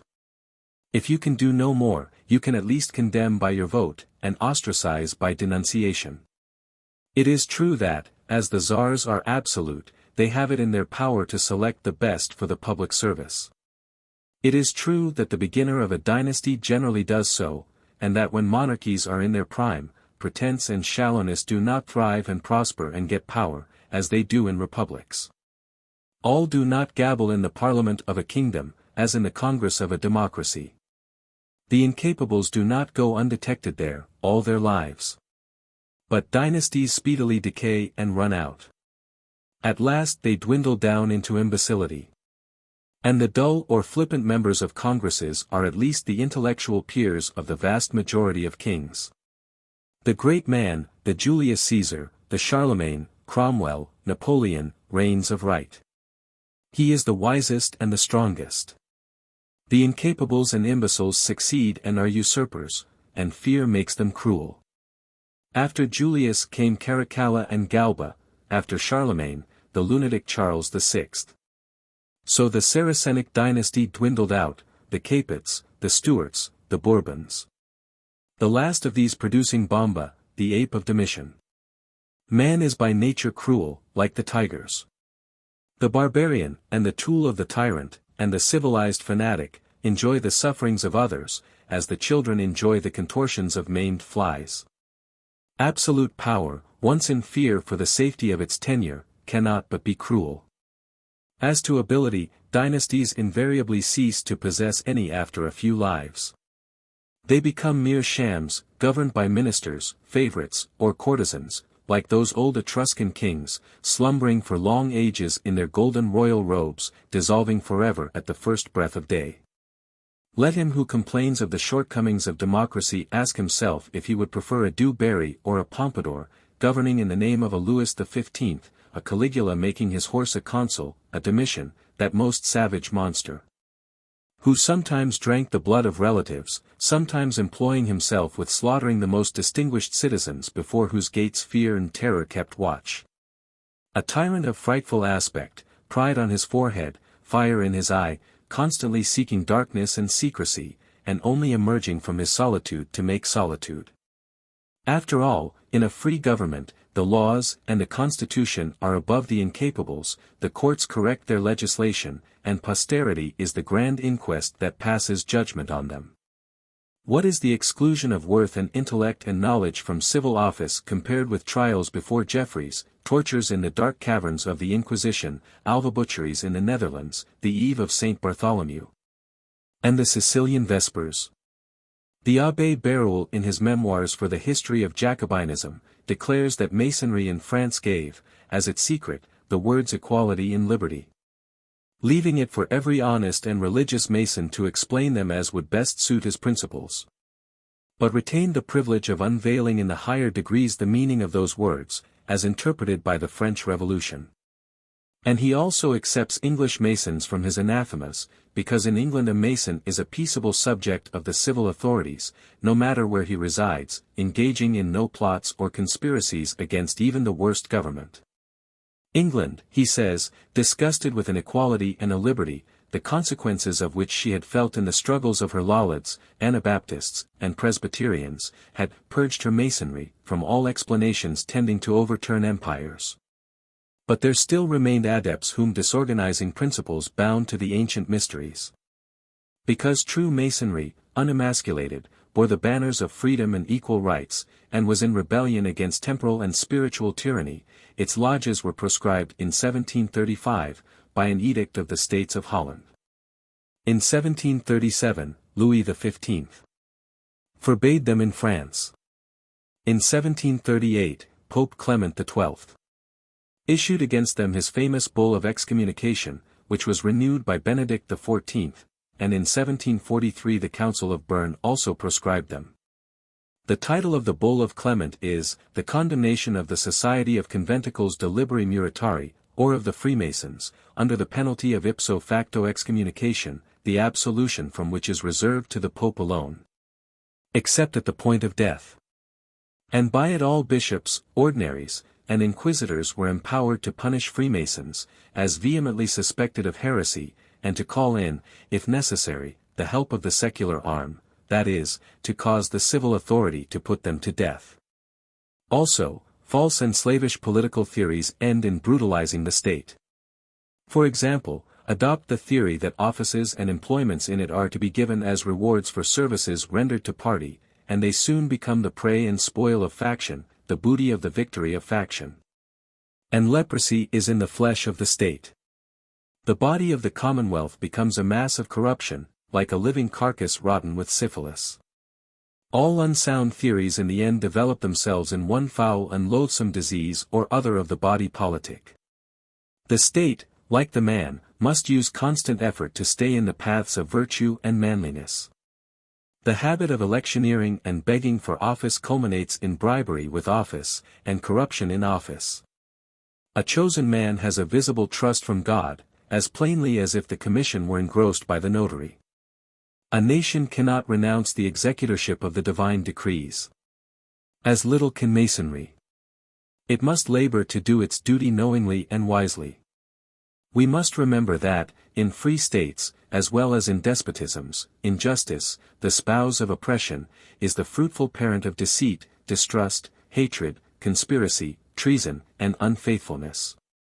Even in assailing tyranny we must have truth and reason as our chief weapons. We must march into that fight like the old Puritans, or into the battle with the abuses that spring up in free government, with the flaming sword in one hand, and the oracles of God in the other. The citizen who cannot accomplish well the smaller purposes of public life, cannot compass the larger. The vast power of endurance, forbearance, patience, and performance, of a free people, is acquired only by continual exercise of all the functions, like the healthful physical human vigor. If the individual citizens have it not, the state must equally be without it. It is of the essence of a free government, that the people should not only be concerned in making the laws, but also in their execution. No man ought to be more ready to obey and administer the law than he who has helped to make it. The business of government is carried on for the benefit of all, and every co-partner should give counsel and cooperation.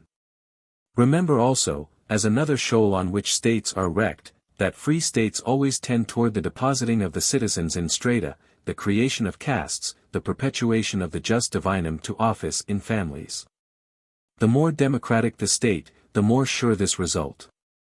For, as free states advance in power, there is a strong tendency toward centralization, not from deliberate evil intention, but from the course of events and the indolence of human nature.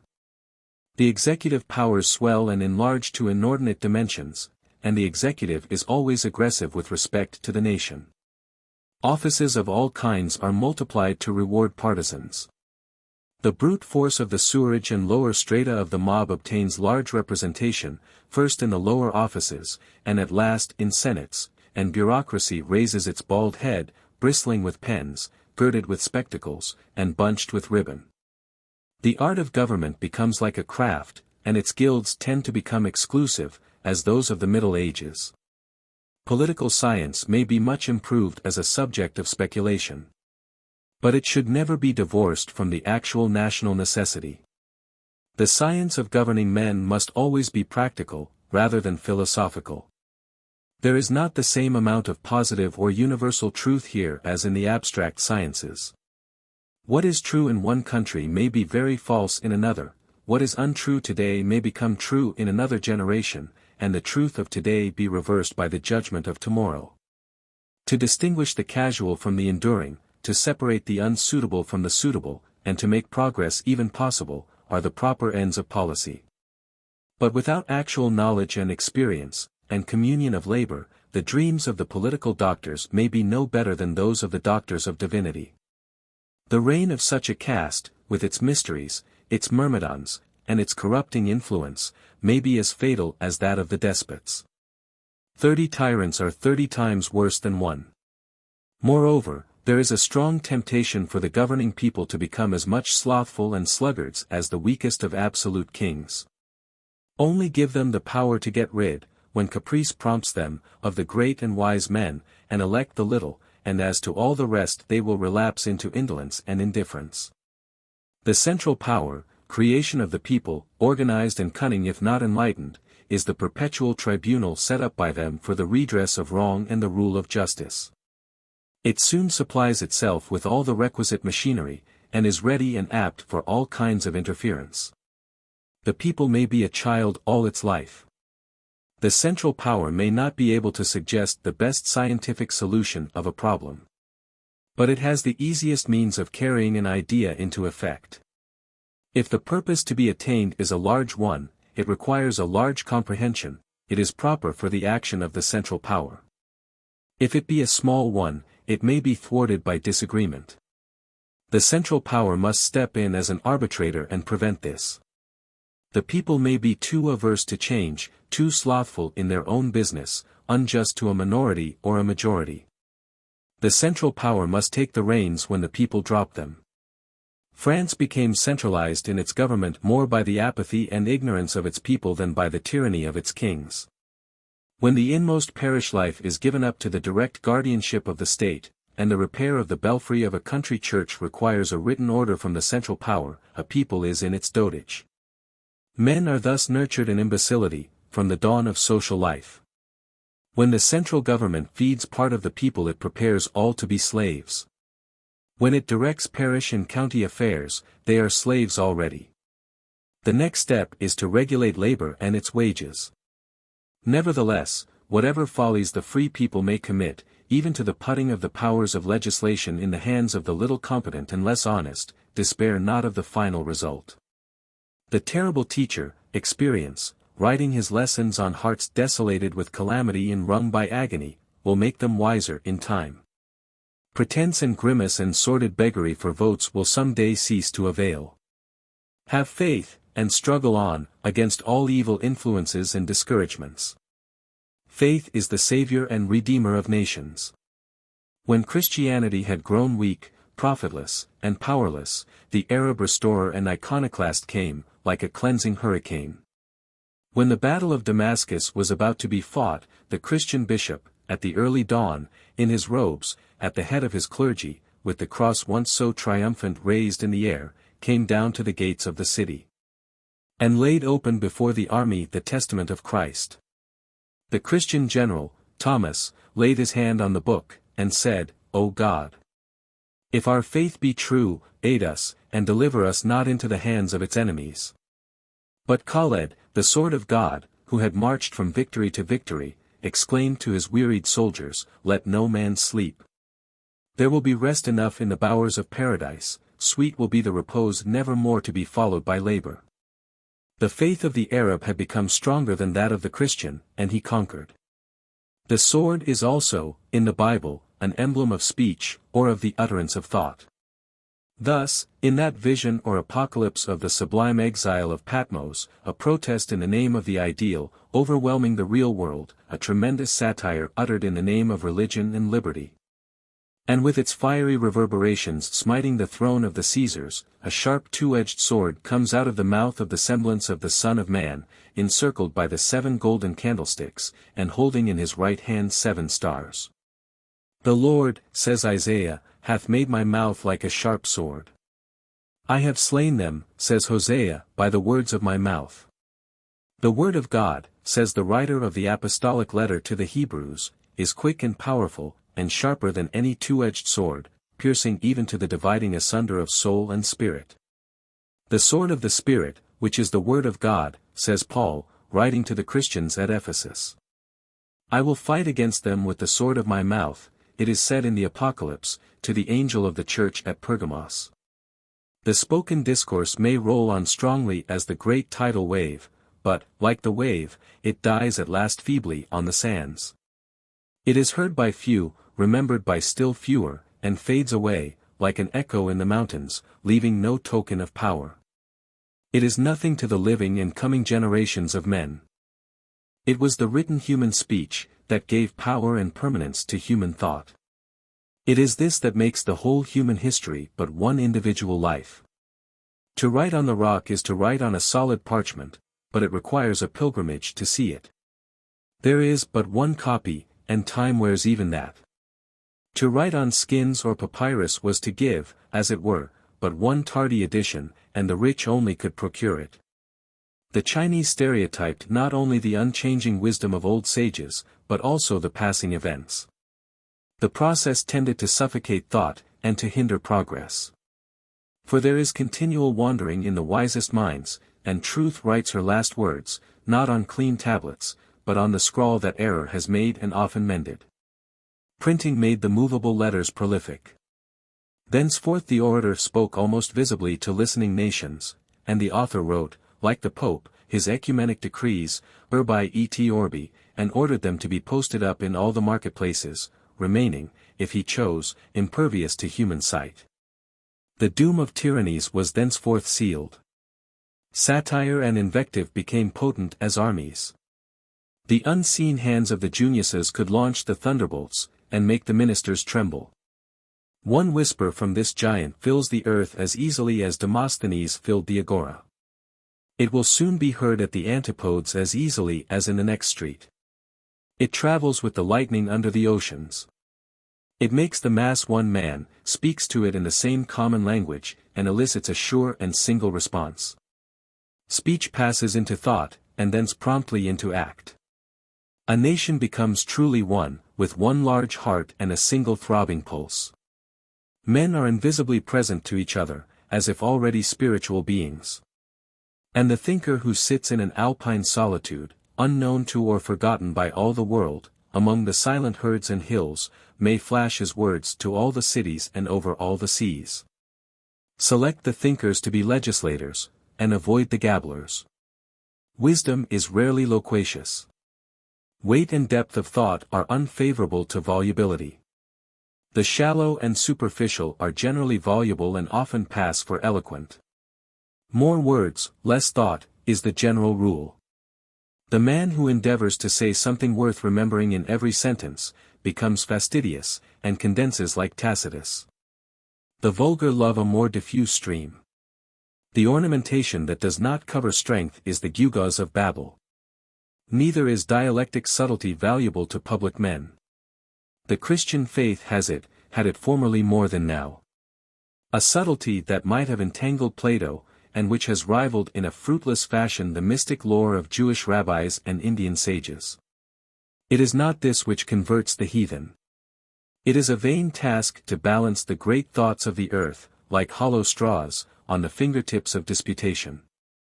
It is not this kind of warfare which makes the cross triumphant in the hearts of the unbelievers, but the actual power that lives in the faith. So there is a political scholasticism that is merely useless. The dexterities of subtle logic rarely stir the hearts of the people, or convince them. The true apostle of liberty, fraternity, and equality makes it a matter of life and death. His combats are like those of Bossuet, combats to the death. The true apostolic fire is like the lightning, it flashes conviction into the soul. The true word is verily a two-edged sword. Matters of government and political science can be fairly dealt with only by sound reason, and the logic of common sense, not the common sense of the ignorant, but of the wise. The acutest thinkers rarely succeed in becoming leaders of men. A watchword or a catchword is more potent with the people than logic, especially if this be the least metaphysical. When a political prophet arises, to stir the dreaming, stagnant nation, and hold back its feet from the irretrievable descent, to heave the land as with an earthquake, and shake the silly shallow idols from their seats. His words will come straight from God's own mouth, and be thundered into the conscience. He will reason, teach, warn, and rule. The real sword of the Spirit is keener than the brightest blade of Damascus. Such men rule a land, in the strength of justice, with wisdom and with power. Still, the men of dialectic subtlety often rule well, because in practice they forget their finely spun theories, and use the trenchant logic of common sense. But when the great heart and large intellect are left to the rust in private life, and small attorneys, brawlers in politics, and those who in the cities would be only the clerks of notaries, or practitioners in the disreputable courts, are made national legislators, the country is in her dotage, even if the beard has not yet grown upon her chin. In a free country, human speech must needs be free, and the state must listen to the maunderings of folly, and the screechings of its geese, and the brayings of its asses, as well as to the golden oracles of its wise and great men. Even the despotic old kings allowed their wise fools to say what they liked. The true alchemist will extract the lessons of wisdom from the babblings of folly. He will hear what a man has to say on any given subject, even if the speaker end only in proving himself prince of fools. Even a fool will sometimes hit the mark. There is some truth in all men who are not compelled to suppress their souls and speak other men's thoughts. The finger even of the idiot may point to the great highway. A people, as well as the sages, must learn to forget. If it neither learns the new nor forgets the old, it is fated, even if it has been royal for 30 generations. To unlearn is to learn, and also it is sometimes needful to learn again the forgotten. The antics of fools make the current follies more palpable, as fashions are shown to be absurd by caricatures, which so lead to their extirpation. The buffoon and the zany are useful in their places. The ingenious artificer and craftsman, like Solomon, searches the earth for his materials, and transforms the misshapen matter into glorious workmanship. The world is conquered by the head even more than by the hands. Nor will any assembly talk forever. After a time, when it has listened long enough, it quietly puts the silly, the shallow, and the superficial to one side, it thinks, and sets to work. The human thought, especially in popular assemblies, runs in the most singularly crooked channels, harder to trace and follow than the blind currents of the ocean. No notion is so absurd that it may not find a place there. The master workman must train these notions and vagaries with his two-handed hammer. They twist out of the way of the sword thrusts, and are invulnerable all over, even in the heel, against logic. The martel or mace, the battle-axe, the great double-edged two-handed sword must deal with follies. The rapier is no better against them than a wand, unless it be the rapier of ridicule. The sword is also the symbol of war and of the soldier. Wars, like thunderstorms, are often necessary to purify the stagnant atmosphere. War is not a demon, without remorse or reward. It restores the brotherhood in letters of fire. When men are seated in their pleasant places, sunken in ease and indolence, with pretense and incapacity in littleness usurping all the high places of state, war is the baptism of blood and fire, by which alone they can be renovated. It is the hurricane that brings the elemental equilibrium, the concord of power and wisdom. So long as these continue obstinately divorced, it will continue to chasten. In the mutual appeal of nations to God, there is the acknowledgment of his might. It lights the beacons of faith and freedom, and heats the furnace through which the earnest and loyal pass to immortal glory. There is in war the doom of defeat, the quenchless sense of duty, the stirring sense of honor, the measureless solemn sacrifice of devotedness, and the incense of success. Even in the flame and smoke of battle, the Mason discovers his brother, and fulfills the sacred obligations of fraternity. 2, or the duad, is the symbol of antagonism, of good and evil, light and darkness. It is Cain and Abel, Eve and Lilith, Jachin and Boaz, Ormuzd and Ahriman, Osiris and Typhon. 3, or the triad, is most significantly expressed by the equilateral and the right-angled triangles. There are 3 principal colors or rays in the rainbow, which by intermixture make 7. The 3 are the blue, the yellow, and the red. The Trinity of the deity, in one mode or other, has been an article in all creeds. He creates, preserves, and destroys. He is the generative power, the productive capacity, and the result. The immaterial man, according to the Kabbalah, is composed of vitality, or life, the breath of life, of soul or mind, and spirit. Salt, sulfur, and mercury are the great symbols of the alchemists. To them man was body, soul, and spirit. For is expressed by the square, or four-sided right-angled figure. Out of the symbolic Garden of Eden flowed a river, dividing into 4 streams, Pison, which flows around the land of gold, or light, Gihon, which flows around the land of Ethiopia or darkness, Hiddekel, running eastward to Assyria. And the Euphrates. Zechariah saw 4 chariots coming out from between 2 mountains of bronze, in the first of which were red horses, in the second, black, in the third, white. And in the fourth, grizzled, and these were the 4 winds of the heavens, that go forth from standing before the Lord of all the earth. Ezekiel saw the 4 living creatures, each with 4 faces and 4 wings, the faces of a man and a lion, an ox and an eagle, and the 4 wheels going upon their 4 sides. And St. John beheld the 4 beasts, full of eyes before and behind, the lion, the young ox, the man, and the flying eagle. 4 was the signature of the earth. Therefore, in the 148th Psalm, of those who must praise the Lord on the land, there are 4 times 4, and 4 in particular of living creatures. Visible nature is described as the 4 quarters of the world, and the 4 corners of the earth. There are 4, says the old Jewish saying, which take the first place in this world: man, among the creatures, the eagle among birds, the ox among cattle, and the lion among wild beasts. Daniel saw 4 great beasts come up from the sea. 5 is the duad added to the triad. It is expressed by the 5-pointed or blazing star, the mysterious pentalpha of Pythagoras. It is indissolubly connected with the number 7. Christ fed his disciples and the multitude with 5 loaves and 2 fishes, and of the fragments there remained 12, that is, 5 and 7, baskets full. Again he fed them with 7 loaves and a few little fishes, and there remained 7 baskets full. The 5 apparently small planets, Mercury, Venus, Mars, Jupiter, and Saturn, with the 2 greater ones, the Sun and Moon, constituted the 7 celestial spheres. 7 was the peculiarly sacred number. There were 7 planets and spheres presided over by 7 archangels. There were 7 colors in the rainbow, and the Phoenician deity was called the Heptakes or god of 7 rays, 7 days of the week. And 7 and 5 made the number of months, tribes, and apostles. Zechariah saw a golden candlestick, with 7 lamps and 7 pipes to the lamps, and an olive tree on each side. Since he says, "The 7 eyes of the Lord shall rejoice, and shall see the plummet in the hand of Zerubbabel." John, in the Apocalypse, writes 7 epistles to the 7 churches. In the 7 epistles there are 12 promises. What is said of the churches in praise or blame, is completed in the number 3.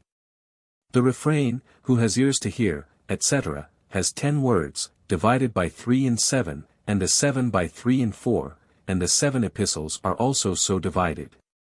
In the seals, trumpets, and vials, also, of this symbolic vision, the 7 are divided by 4 and 3. He who sends his message to Ephesus, holds the 7 stars in his right hand, and walks amid the 7 golden lamps. In 6 days, or periods, God created the universe, and paused on the 7th day. Of clean beasts, Noah was directed to take by 7s into the ark, and of fowls by 7s, because in 7 days the rain was to commence.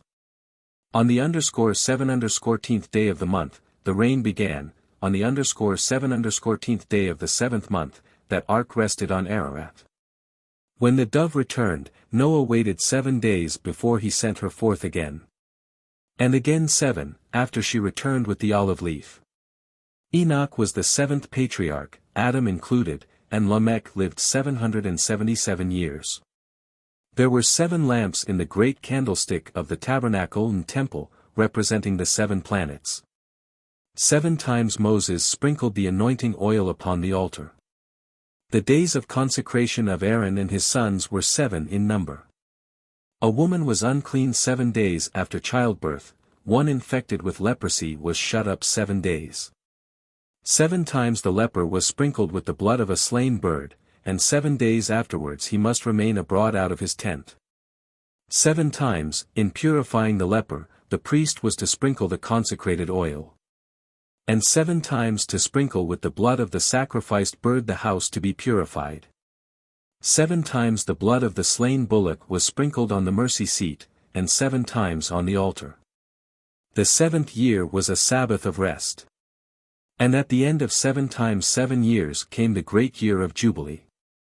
7 days the people ate unleavened bread, in the month of Abib. 7 weeks were counted from the time of first putting the sickle to the wheat. The Feast of the Tabernacles lasted 7 days.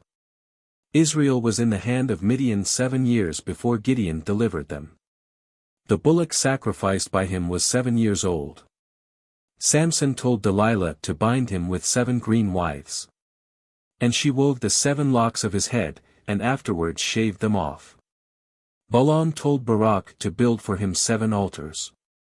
Jacob served 7 years for Leah and 7 for Rachel. Job had 7 sons and 3 daughters, making the perfect number 10. He had also 7,000 sheep and 3,000 camels. His friends sat down with him 7 days and 7 nights. His friends were ordered to sacrifice 7 bullocks and 7 rams. And again, at the end, he had 7 sons and 3 daughters, and twice 7,000 sheep, and lived 140, or twice 7 times 10 years. Pharaoh saw in his dream 7 fat and 7 lean kine, 7 good ears and 7 blasted ears of wheat, and there were 7 years of plenty, and 7 of famine. Jericho fell, when 7 priests, with 7 trumpets, made the circuit of the city on 7 successive days, once each day for 6 days, and 7 times on the 7th. The 7 eyes of the Lord, says Zechariah, run to and fro through the whole earth. Solomon was 7 years in building the temple. 7 angels, in the Apocalypse, pour out 7 plagues, from 7 vials of wrath. The scarlet-colored beast, on which the woman sits in the wilderness, has 7 heads and 10 horns. So also has the beast that rises up out of the sea. 7 thunders uttered their voices. 7 angels sounded 7 trumpets. 7 lamps, of fire, the 7 spirits of God, burned before the throne, and the Lamb that was slain had 7 horns and 7 eyes. 8 is the first cube, that of 2. 9 is the square of 3, and represented by the triple triangle. 10 includes all the other numbers. It is especially 7 and 3, and is called the number of perfection. Pythagoras represented it by the tetractys, which had many mystic meanings. This symbol is sometimes composed of dots or points, sometimes of commas or yods, and in the Kabbalah, of the letters of the name of deity. It is thus arranged. The patriarchs from Adam to Noah, inclusive, are 10 in number, and the same number is that of the commandments. 12 is the number of the lines of equal length that form a cube. It is the number of the months, the tribes, and the apostles, of the oxen under the brazen sea, of the stones on the breastplate of the high priest. 3. The Master. To understand literally the symbols and allegories of Oriental books as to anti-historical matters, is willfully to close our eyes against the light. To translate the symbols into the trivial and commonplace, is the blundering of mediocrity. All religious expression is symbolism, since we can describe only what we see, and the true objects of religion are the seen. The earliest instruments of education were symbols, and they and all other religious forms differed and still differ according to external circumstances and imagery, and according to differences of knowledge and mental cultivation. All language is symbolic, so far as it is applied to mental and spiritual phenomena and action. All words have, primarily, a material sense, however they may afterward get, for the ignorant, a spiritual nonsense. To retract, for example, is to draw back, and when applied to a statement, is symbolic, as much so as a picture of an arm drawn back, to express the same thing, would be. The very word, spirit, means, breath, from the Latin verb, breathe. To present a visible symbol to the eye of another is not necessarily to inform him of the meaning which that symbol has to you. Hence the philosopher soon superadded to the symbol's explanations addressed to the ear, susceptible of more precision, but less effective and impressive than the painted or sculptured forms which he endeavored to explain. Out of these explanations grew by degrees a variety of narrations, whose true object and meaning were gradually forgotten, or lost in contradictions and incongruities. And when these were abandoned, and philosophy resorted to definitions and formulas, its language was but a more complicated symbolism, attempting in the dark to grapple with and picture ideas impossible to be expressed. For as with the visible symbol, so with the word, to utter it to you does not inform you of the exact meaning which it has to me, and thus religion and philosophy became to a great extent disputes as to the meaning of words. The most abstract expression for deity, which language can supply, is but a sign or symbol for an object beyond our comprehension, and not more truthful and adequate than the images of Osiris and Vishnu, or their names. Except as being less sensuous and explicit. We avoid sensuousness only by resorting to simple negation. We come at last to define spirit by saying that it is not matter. Spirit is, spirit. A single example of the symbolism of words will indicate to you one branch of Masonic study. We find in the English Rite this phrase, I will always hail, ever conceal, and never reveal, and in the Catechism, these. Q. I hail. A. I conceal. And ignorance, misunderstanding the word hail, has interpolated the phrase, from whence do you hail? But the word is really hele, from the Anglo-Saxon verb delan, helan, to cover, hide, or conceal. And this word is rendered by the Latin verb tedra, to cover or roof over. That ye fro me no thinge wall hele, says Gower. They hele fro me no priuite, says the Romaunt of the Rose. To heal a house, is a common phrase in Sussex. And in the west of England, he that covers a house with slates is called a healer. Wherefore, to heal means the same thing as to tile, itself symbolic, as meaning, primarily, to cover a house with tiles, and means to cover, hide, or conceal. Thus language too is symbolism, and words are as much misunderstood and misused as more material symbols are. Symbolism tended continually to become more complicated. And all the powers of heaven were reproduced on earth, until a web of fiction and allegory was woven, partly by art and partly by the ignorance of error, which the wit of man, with his limited means of explanation, will never unravel. Even the Hebrew theism became involved in symbolism and image worship, borrowed probably from an older creed in remote regions of Asia. The worship of the great Semitic nature god Al or Els and its symbolical representations of Jehovah himself were not even confined to poetical or illustrative language. The priests were monotheists, the people idolaters. There are dangers inseparable from symbolism, which afford an impressive lesson in regard to the similar risks attendant on the use of language. The imagination, called in to assist the reason, usurps its place or leaves its ally helplessly entangled in its web. Names which stand for things are confounded with them, the means are mistaken for the end. The instrument of interpretation for the object, and thus symbols come to usurp an independent character as truths and persons. Though perhaps a necessary path, they were a dangerous one by which to approach the deity. In which many, says Plutarch, mistaking the sign for the thing signified, fell into a ridiculous superstition, while others, in avoiding one extreme, plunged into the no less hideous gulf of irreligion and impiety. It is through the mysteries, Cicero says, that we have learned the first principles of life, wherefore the term initiation is used with good reason. And they not only teach us to live more happily and agreeably, but they soften the pains of death by the hope of a better life hereafter. The mysteries were a sacred drama, exhibiting some legend significant of nature's changes, of the visible universe in which the divinity is revealed, and whose import was in many respects as open to the pagan as to the Christian. Nature is the great teacher of man, for it is the revelation of God.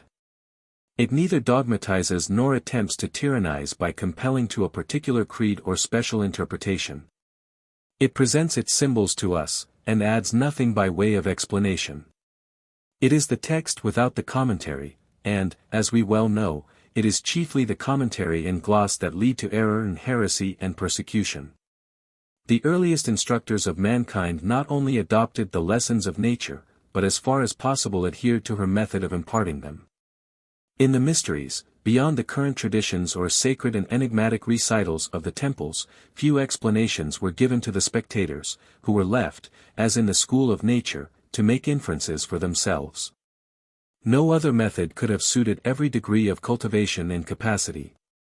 To employ nature's universal symbolism instead of the technicalities of language, rewards the humblest inquirer, and discloses its secrets to every one in proportion to his preparatory training and his power to comprehend them.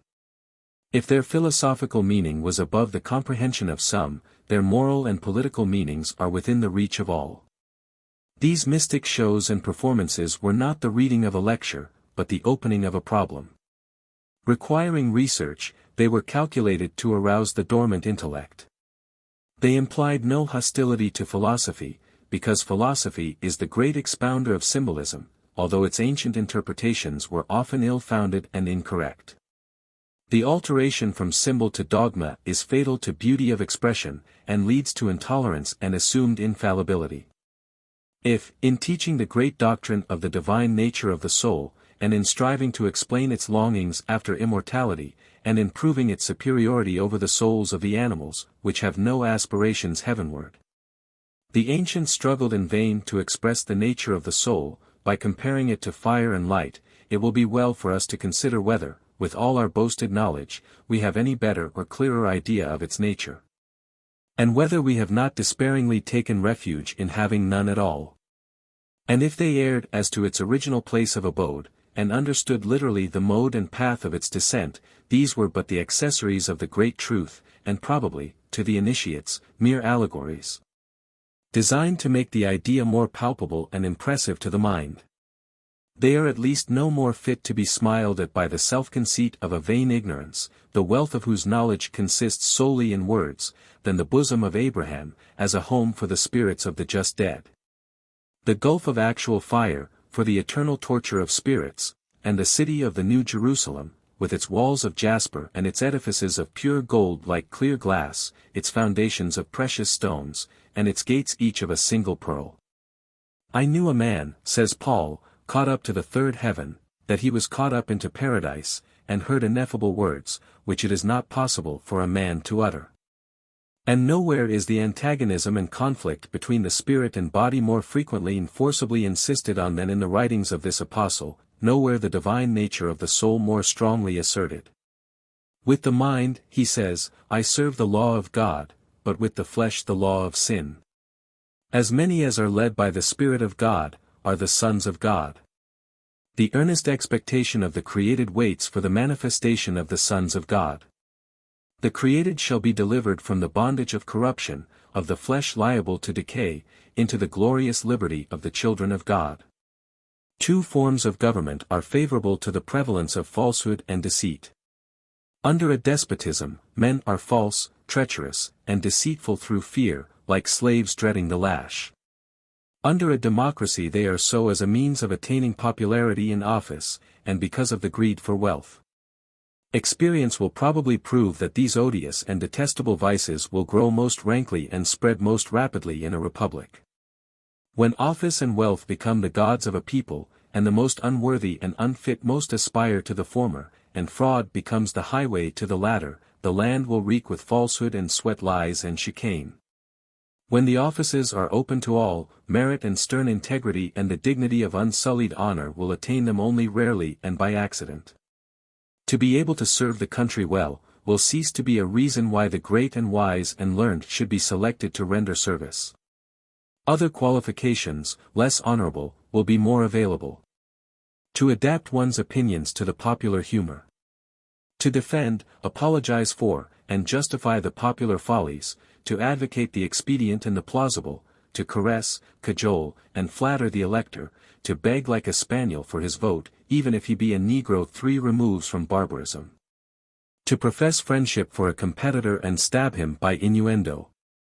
To set on foot that which at third hand shall become a lie, being cousin german to it when uttered, and yet capable of being explained away, who is there that has not seen these low arts and base appliances put into practice, and becoming general? Until success cannot be surely had by any more honorable means. The result being a state ruled and ruined by ignorant and shallow mediocrity, pert self-conceit, the greenness of unripe intellect, vain of a schoolboy's smattering of knowledge. The faithless and the false in public and in political life, will be faithless and false in private. The jockey in politics, like the jockey on the racecourse, is rotten from skin to core.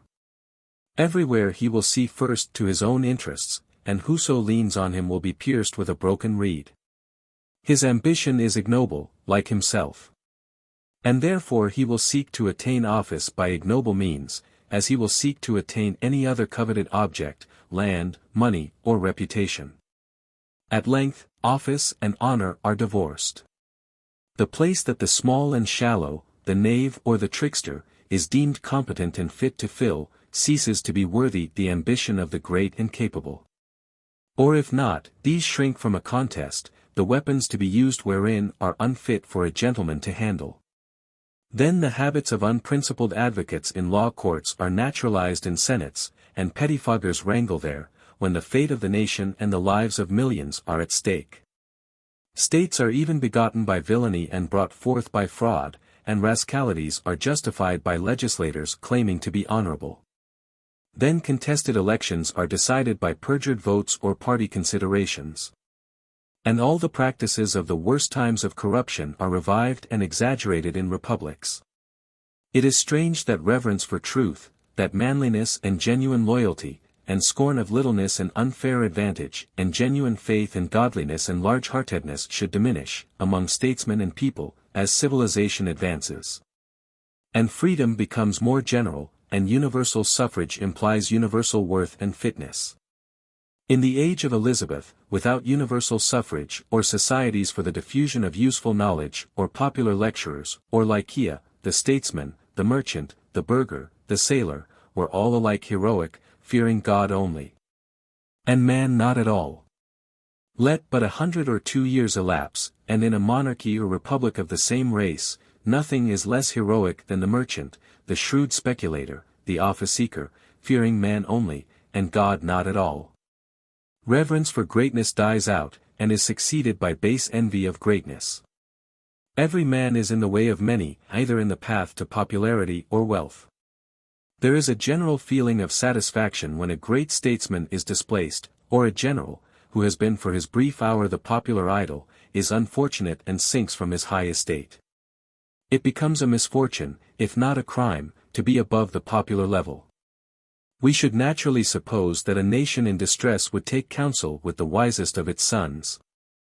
But, on the contrary, great men seem never so scarce as when they are most needed, and small men never so bold to insist on infesting place, as when mediocrity and incapable pretense and sophomoric greenness, and showy and sprightly incompetency are most dangerous. When France was in the extremity of revolutionary agony, she was governed by an assembly of provincial pettifoggers, and Robespierre, Marat, and Couthon ruled in the place of Mirabeau, Vergniaud, and Carnot. England was governed by the Rump Parliament, after she had beheaded her king. Cromwell extinguished one body, and Napoleon the other. Fraud, falsehood, trickery, and deceit in national affairs are the signs of decadence in states and precede convulsions or paralysis. To bully the weak and crouch to the strong, is the policy of nations governed by small mediocrity. The tricks of the canvass for office are reenacted in senates. The executive becomes the dispenser of patronage, chiefly to the most unworthy, and men are bribed with offices instead of money, to the greater ruin of the commonwealth. The divine in human nature disappears, and interest, greed, and selfishness takes its place. That is a sad and true allegory which represents the companions of Ulysses changed by the enchantments of Circe into swine. Ye cannot, said the great teacher, serve God and mammon. When the thirst for wealth becomes general, it will be sought for as well dishonestly as honestly. By frauds and overreachings, by the knaveries of trade, the heartlessness of greedy speculation, by gambling in stocks and commodities that soon demoralizes a whole community. Men will speculate upon the needs of their neighbors and the distresses of their country. Bubbles that, bursting, impoverish multitudes, will be blown up by cunning knavery, with stupid credulity as its assistance and instrument. Huge bankruptcies, that startle a country like the earthquakes, and are more fatal, fraudulent assignments, engulfment of the savings of the poor, expansions and collapses of the currency, the crash of banks. The depreciation of government securities, prey on the savings of self-denial, and trouble with their depredations the first nourishment of infancy and the last sands of life, and fill with inmates the churchyards and lunatic asylums. But the sharper and speculator thrives and fattens. If his country is fighting by a levy en masse for her very existence, he aids her by depreciating her paper, so that he may accumulate fabulous amounts with little outlay. If his neighbor is distressed, he buys his property for a song. If he administers upon an estate, it turns out insolvent, and the orphans are paupers. If his bank explodes, he is found to have taken care of himself in time. Society worships its paper and credit kings, as the old Hindus and Egyptians worshipped their worthless idols, and often the most obsequiously when in actual solid wealth they are the veriest paupers. No wonder men think there ought to be another world, in which the injustices of this may be atoned for, when they see the friends of ruined families begging the wealthy sharpers to give alms to prevent the orphan victims from starving, until they may find ways of supporting themselves. States are chiefly avaricious of commerce and of territory. The latter leads to the violation of treaties, encroachments upon feeble neighbors, and rapacity toward their wards whose lands are coveted. Republics are, in this, as rapacious and unprincipled as despots, never learning from history that inordinate expansion by rapine and fraud has its inevitable consequences in dismemberment or subjugation. When a republic begins to plunder its neighbors, the words of doom are already written on its walls. There is a judgment already pronounced of God upon whatever is unrighteous in the conduct of national affairs. When civil war tears the vitals of a republic, let it look back and see if it has not been guilty of injustices, and if it has, let it humble itself in the dust. When a nation becomes possessed with a spirit of commercial greed, beyond those just and fair limits set by a due regard to a moderate and reasonable degree of general and individual prosperity, it is a nation possessed by the devil of commercial avarice, a passion as ignoble and demoralizing as avarice in the individual. And as this sordid passion is baser and more unscrupulous than ambition, so it is more hateful, and at last makes the infected nation to be regarded as the enemy of the human race. To grasp at the lion's share of commerce, has always at last proven the ruin of states, because it invariably leads to injustices that make a state detestable, to a selfishness and crooked policy that forbid other nations to be the friends of a state that cares only for itself. Commercial avarice in India was the parent of more atrocities and greater rapacity, and cost more human lives, than the nobler ambition for extended empire of consular Rome. The nation that grasps at the commerce of the world cannot but become selfish, calculating, dead to the noblest impulses and sympathies which ought to actuate states. It will submit to insults that wound its honor, rather than endanger its commercial interests by war. While, to subserve those interests, it will wage unjust war, on false or frivolous pretexts, its free people cheerfully allying themselves with despots to crush a commercial rival that has art to exile its kings and elect its own ruler. Thus the cold calculations of a sordid self-interest, in nations commercially avaricious, always at last displaced the sentiments and lofty impulses of honor and generosity by which they rose to greatness, which made Elizabeth and Cromwell alike the protectors of Protestants beyond the 4 seas of England, against crown tyranny and mitred persecution. And, if they had lasted, would have forbidden alliances with czars and autocrats and Bourbons to re-enthrone the tyrannies of incapacity, and arm the Inquisition anew with its instruments of torture. The soul of the avaricious nation petrifies, like the soul of the individual who makes gold his god.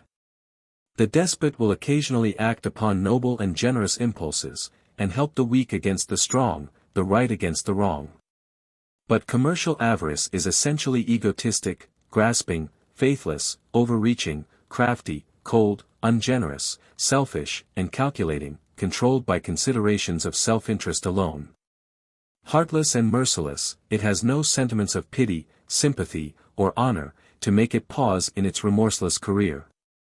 And it crushes down all that is of impediment in its way, as its keels of commerce crush under them the murmuring and unheeded waves.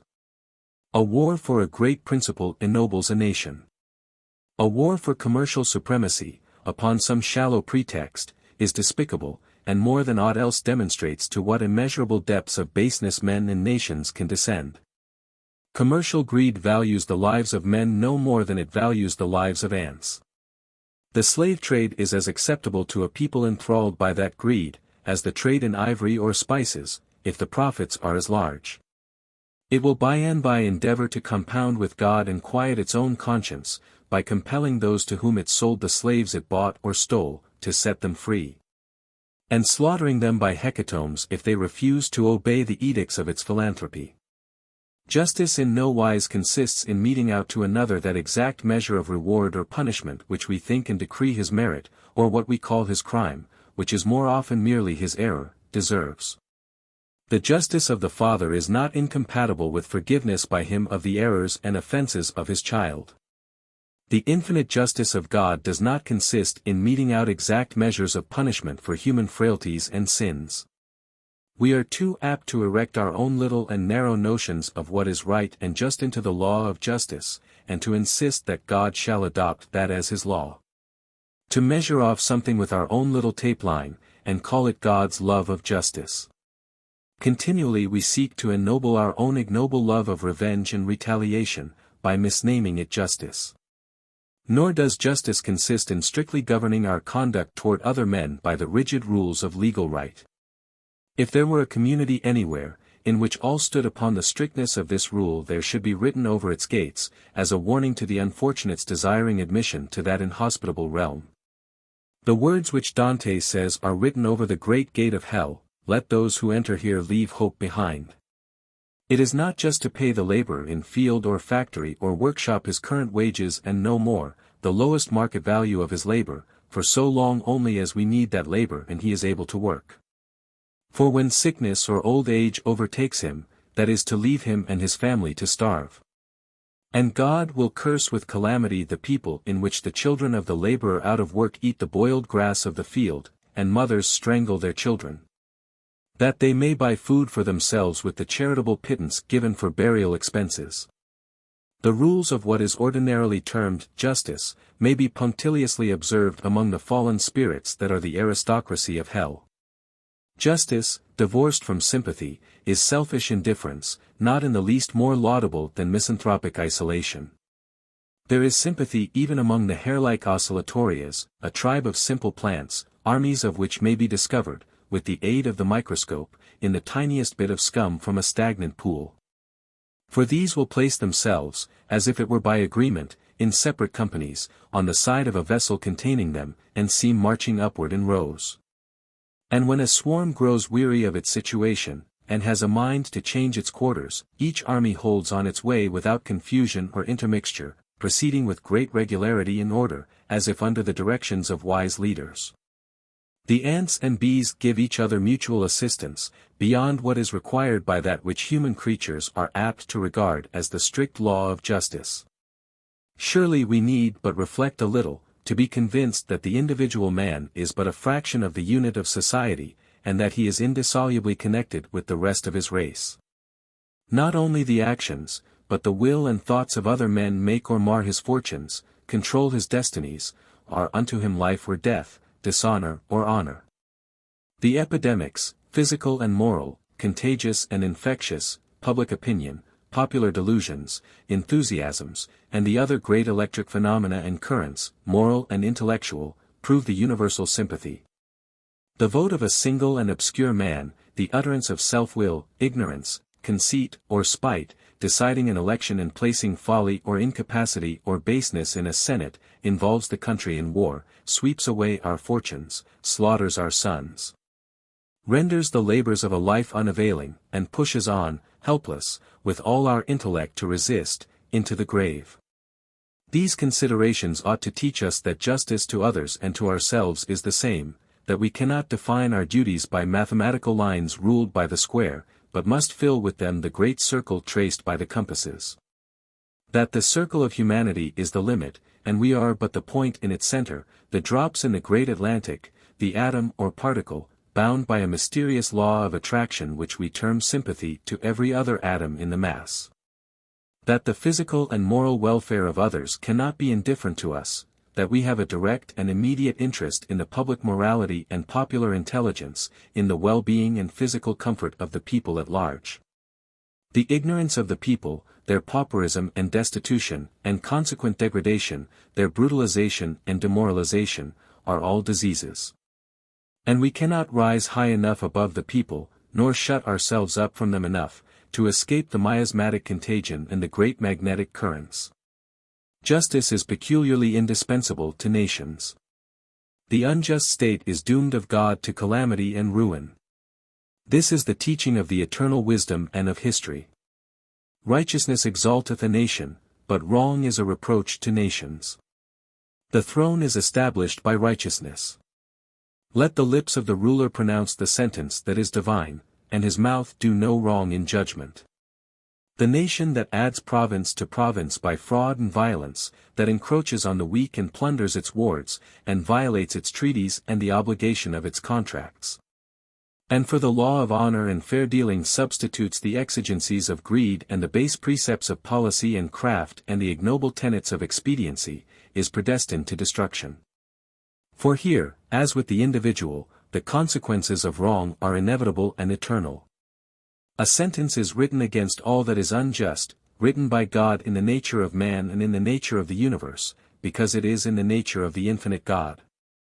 No wrong is really successful. The gain of injustice is a loss.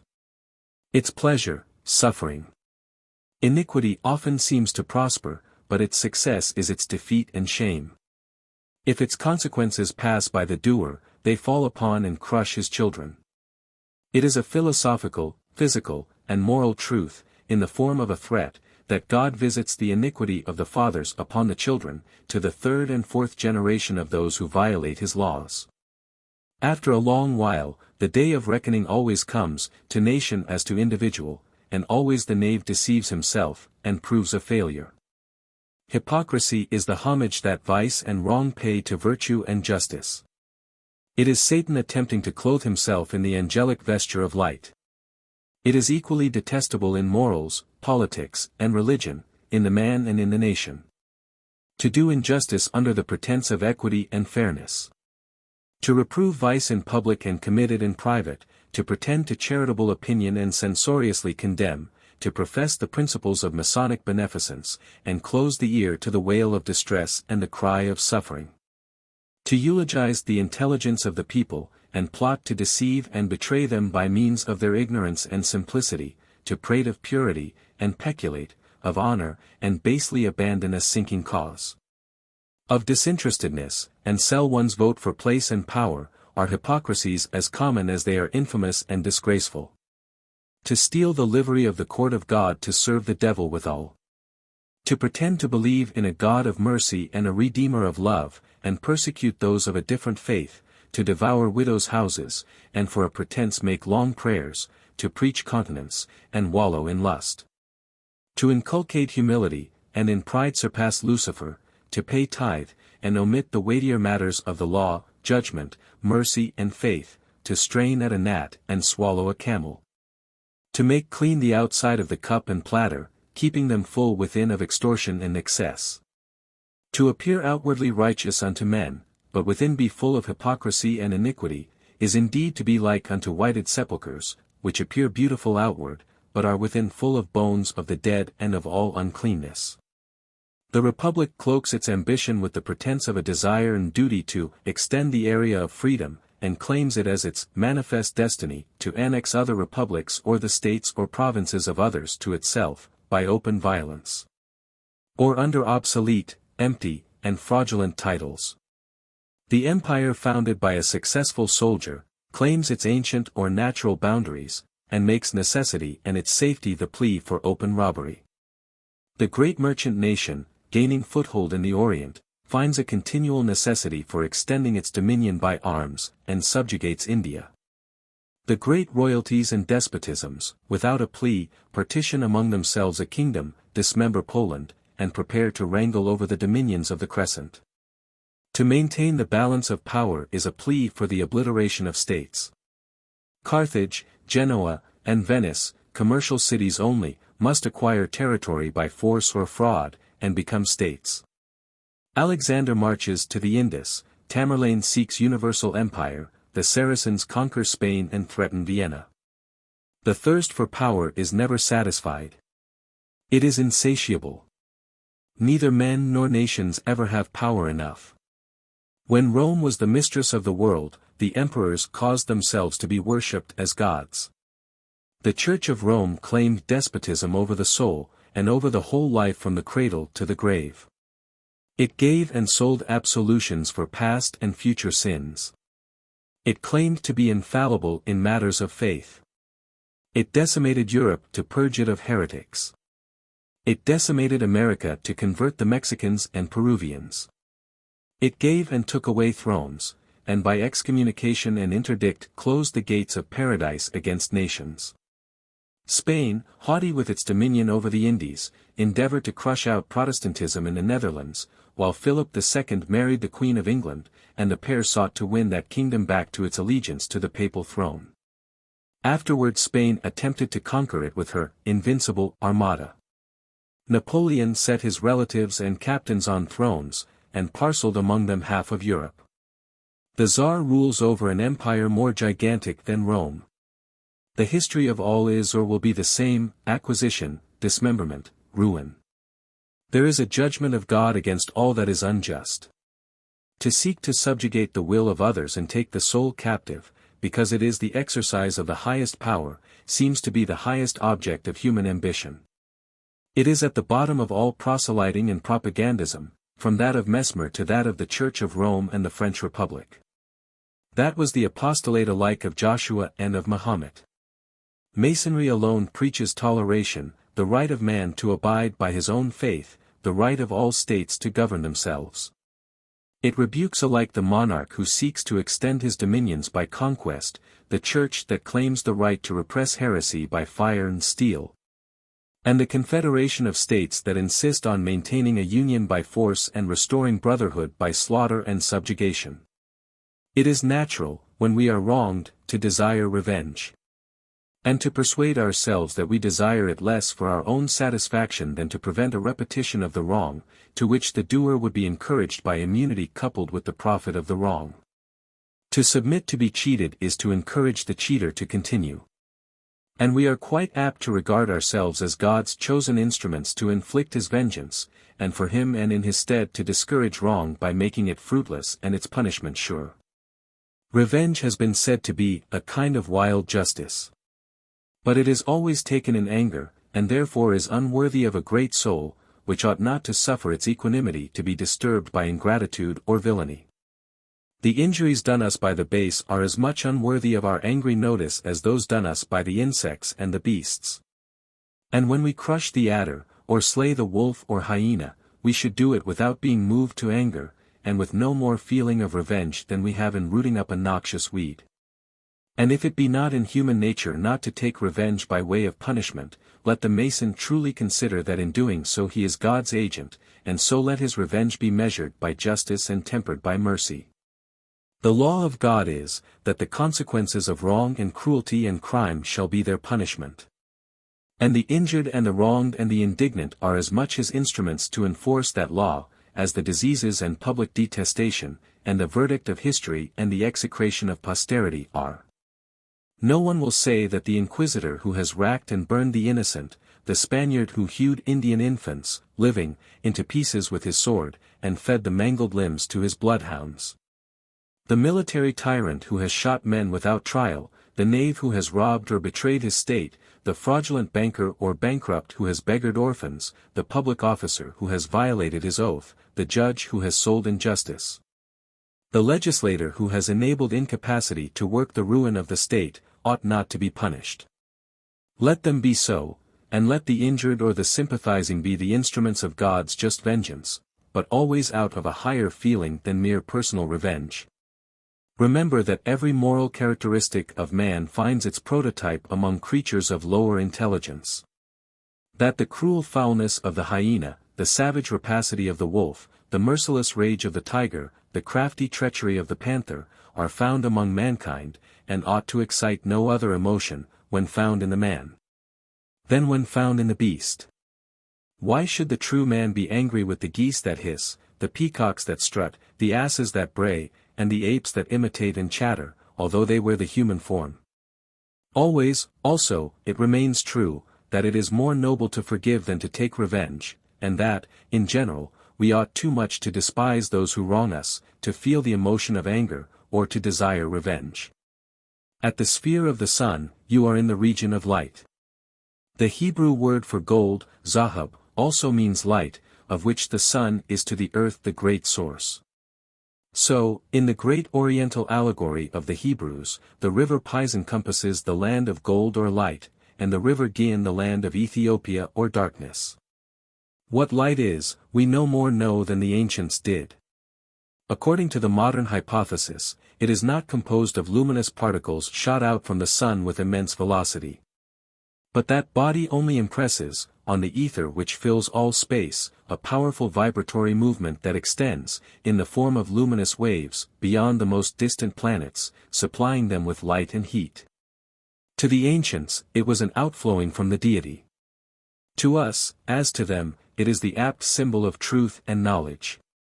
To us, also, the upward journey of the soul through the spheres is symbolical. But we are as little informed as they whence the soul comes, where it has its origin, and whither it goes after death. They endeavored to have some belief and faith, some creed, upon those points. At the present day, men are satisfied to think nothing in regard to all that, and only to believe that the soul is a something separate from the body in outliving it, but whether existing before it, neither to inquire nor care. No one asks whether it emanates from the deity, or is created out of nothing, or is generated like the body, and the issue of the souls of the father and the mother.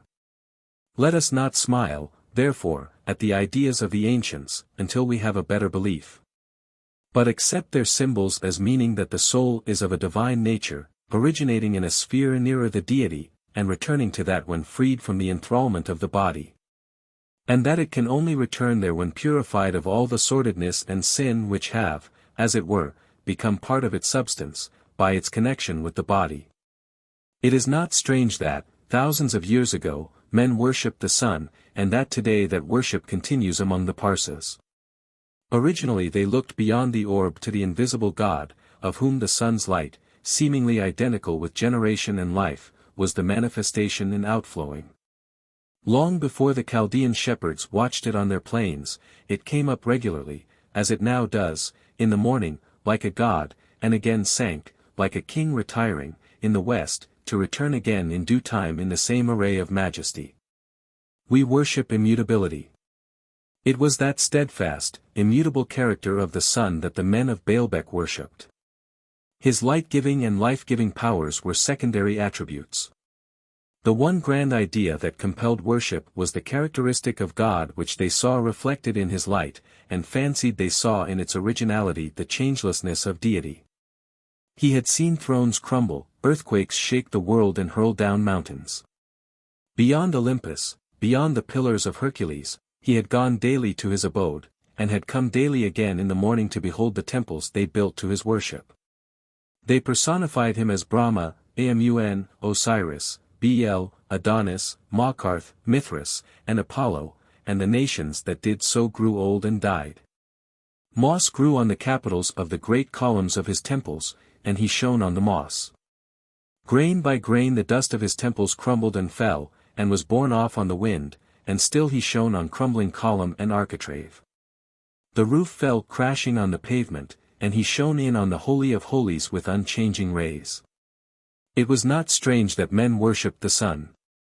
There is a water plant, on whose broad leaves the drops of water roll about without uniting, like drops of mercury.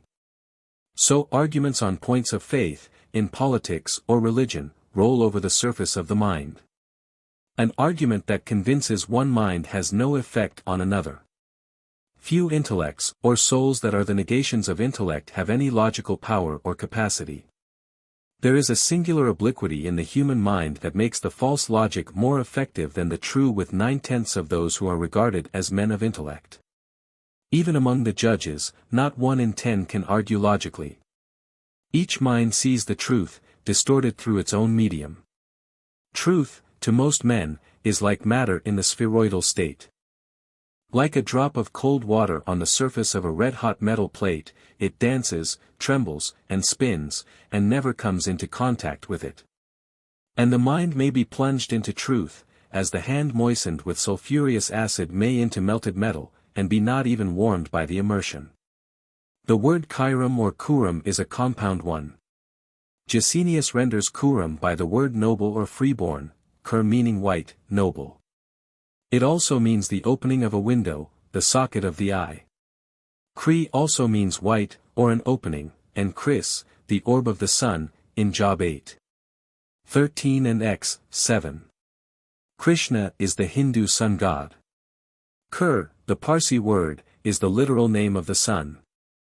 From Kur or Kur, the sun, comes Korah, a name of Lower Egypt. The sun, Bryant says in his mythology, was called Kur. And Plutarch says that the Persians called the sun Kyrios. Kyrios, Lord, in Greek, like Adonai, Lord, in Phoenician and Hebrew, was applied to the sun. Many places were sacred to the sun, and called Kara, Curia, Coropolis, Curine, Curascata, Coresta, and Carusia in Scythia. The Egyptian deity called by the Greeks Horus, was Hurare or Haroris, Hor or Har, the sun.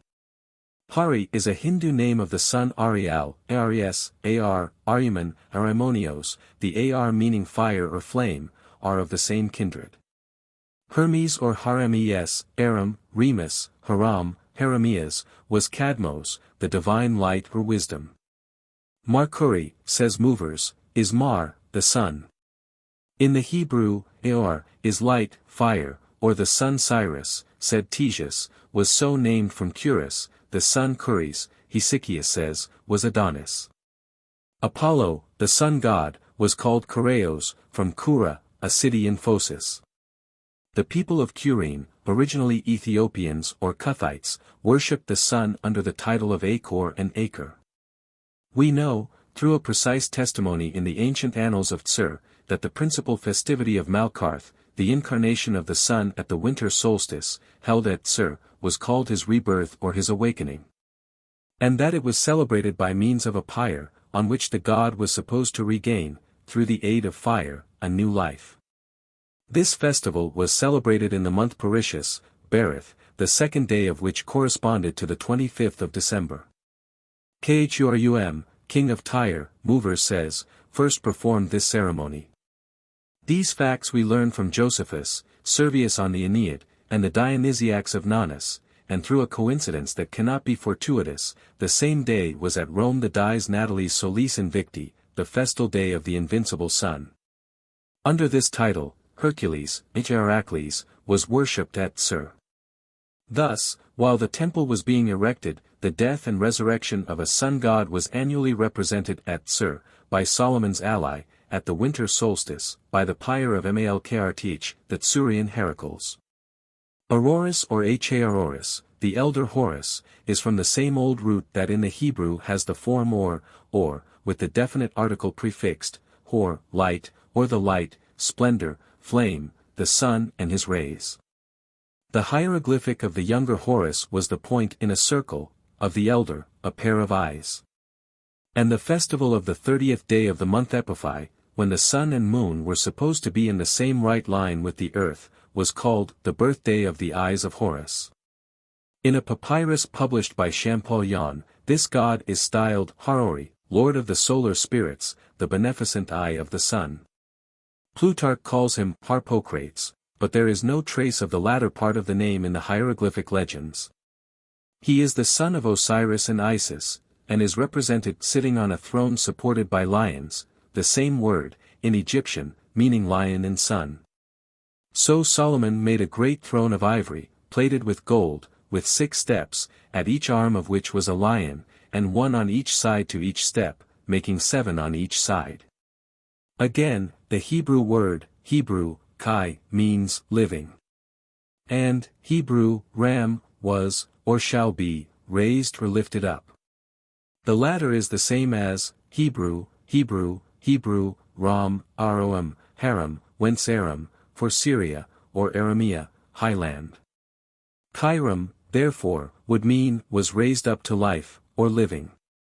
So, in Arabic, hrm, an unused root, meant, was high, made great, exalted, and herm means an ox, the symbol of the sun in Taurus, at the vernal equinox.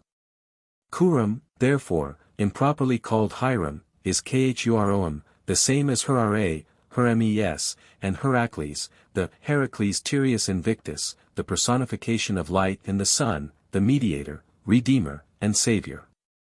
From the Egyptian word Ara came the Coptic auro, and the Hebrew or light.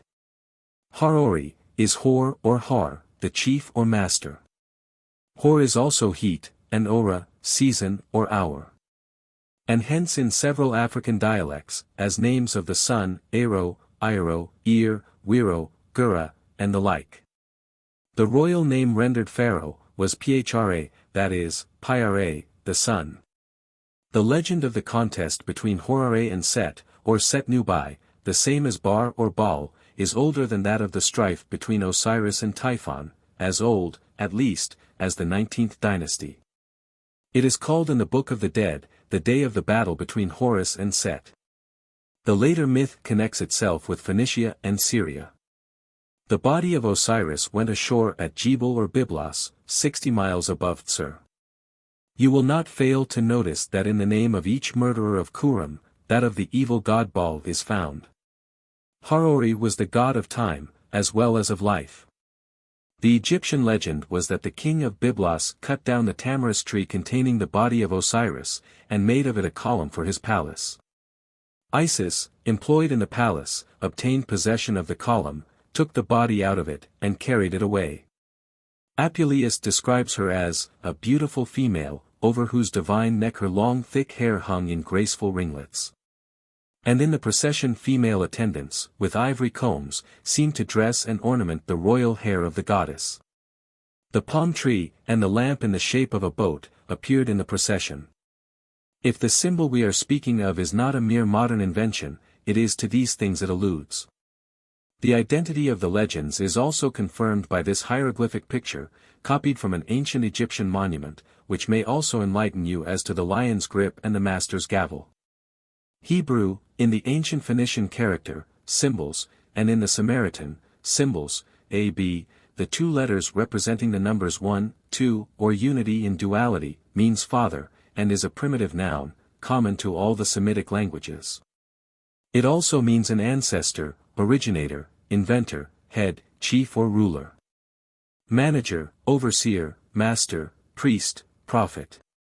Hebrew, simply father, when it is in construction, that is, when it precedes another word, and in English the preposition of is interposed, as Hebrew, Abial, the father of Al.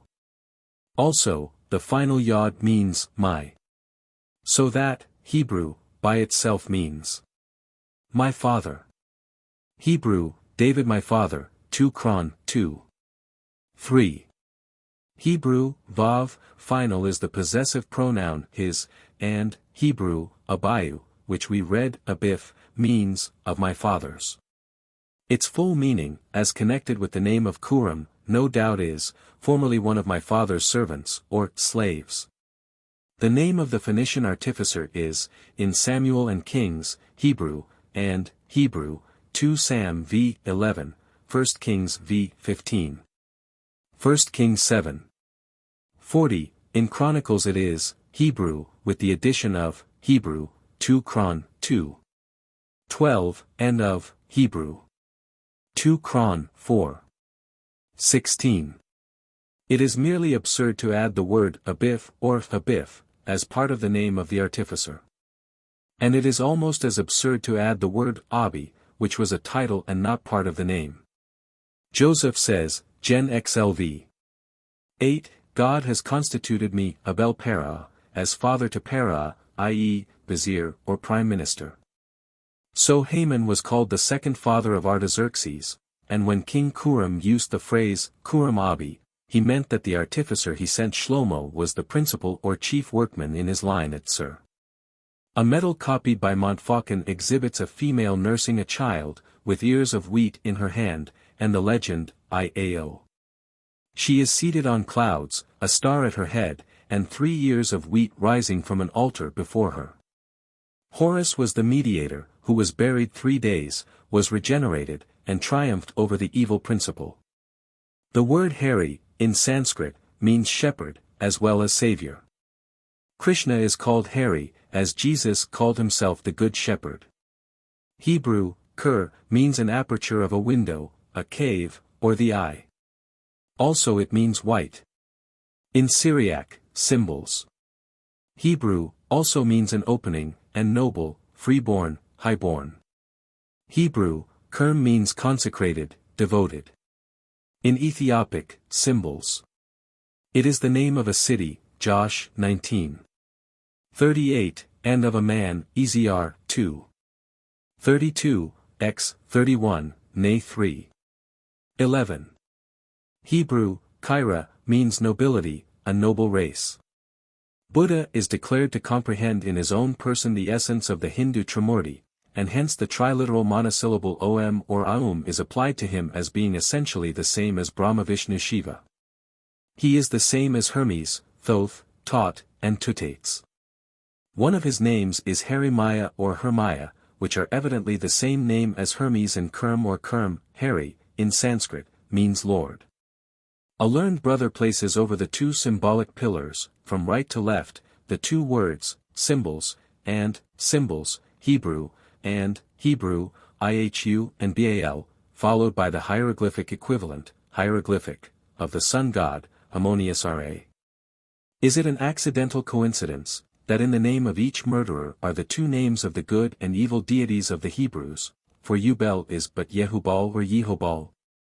And that the three final syllables of the names, A, O, make Aum. The sacred word of the Hindus, meaning the triune God, life-giving, life-preserving, life-destroying, represented by the mystic character, Y. The genuine acacia, also, is the thorny tamarisk, the same tree which grew up around the body of Osiris. It was a sacred tree among the Arabs, who made of it the idol Al-Uzza, which Muhammad destroyed. It is abundant as a bush in the desert of Thursday, and of it the crown of thorns was composed, which was set on the forehead of Jesus of Nazareth. It is a fit type of immortality on account of its tenacity of life. For it has been known, when planted as a doorpost, to take root again and shoot out budding boughs over the threshold. Every commonwealth must have its periods of trial and transition, especially if it engages in war. It is certain at some time to be wholly governed by agitators appealing to all the baser elements of the popular nature, by moneyed corporations, by those enriched by the depreciation of government securities or paper. By small attorneys, schemers, money jobbers, speculators and adventurers, an ignoble oligarchy, enriched by the distresses of the state, and fattened on the miseries of the people. Then all the deceitful visions of equality and the rights of man end. And the wronged and plundered state can regain a real liberty only by passing through great varieties of untried being, purified in its transmigration by fire and blood. In a republic, it soon comes to pass that parties gather round the negative and positive poles of some opinion or notion. And that the intolerant spirit of a triumphant majority will allow no deviation from the standard of orthodoxy which it has set up for itself. Freedom of opinion will be professed and pretended to, but every one will exercise it at the peril of being banished from political communion with those who hold the reins and prescribe the policy to be pursued. Slavishness to party and obsequiousness to the popular whims go hand in hand. Political independence only occurs in a fossil state, and men's opinions grow out of the acts they have been constrained to do or sanction. Flattery, either of individual or people, corrupts both the receiver and the giver, and adulation is not of more service to the people than to kings. A Caesar, securely seated in power, cares less for it than a free democracy. Nor will his appetite for it grow to exorbitance, as that of a people will, until it becomes insatiate. The effect of liberty to individuals is, that they may do what they please; to a people, it is to a great extent the same. If accessible to flattery, as this is always interested, and resorted to on low and base motives, and for evil purposes, either individual or people is sure, in doing what it pleases, to do what in honor and conscience should have been left undone. One ought not even to risk congratulations, which may soon be turned into complaints, and as both individuals and peoples are prone to make a bad use of power, to flatter them, which is a sure way to mislead them, well deserves to be called a crime. The first principle in a republic ought to be, that no man or set of men is entitled to exclusive or separate emoluments or privileges from the community, but in consideration of public services. Which not being descendable, neither ought the offices of magistrate, legislature, nor judge, to be hereditary. It is a volume of truth and wisdom, a lesson for the study of nations, embodied in a single sentence, and expressed in language which every man can understand. If a deluge of despotism were to overthrow the world, and destroy all institutions under which freedom is protected, so that they should no longer be remembered among men, this sentence, preserved, would be sufficient to rekindle the fires of liberty and revive the race of free men. But, to preserve liberty, another must be added, that a free state does not confer office as a reward, especially for questionable services, unless she seeks her own ruin. But all officers are employed by her, in consideration solely of their will and ability to render service in the future, and therefore that the best and most competent are always to be preferred.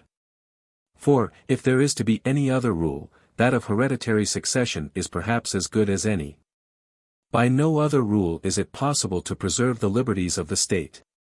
By no other to entrust the power of making the laws to those only who have that keen instinctive sense of injustice and wrong which enables them to detect baseness and corruption in their most secret hiding places.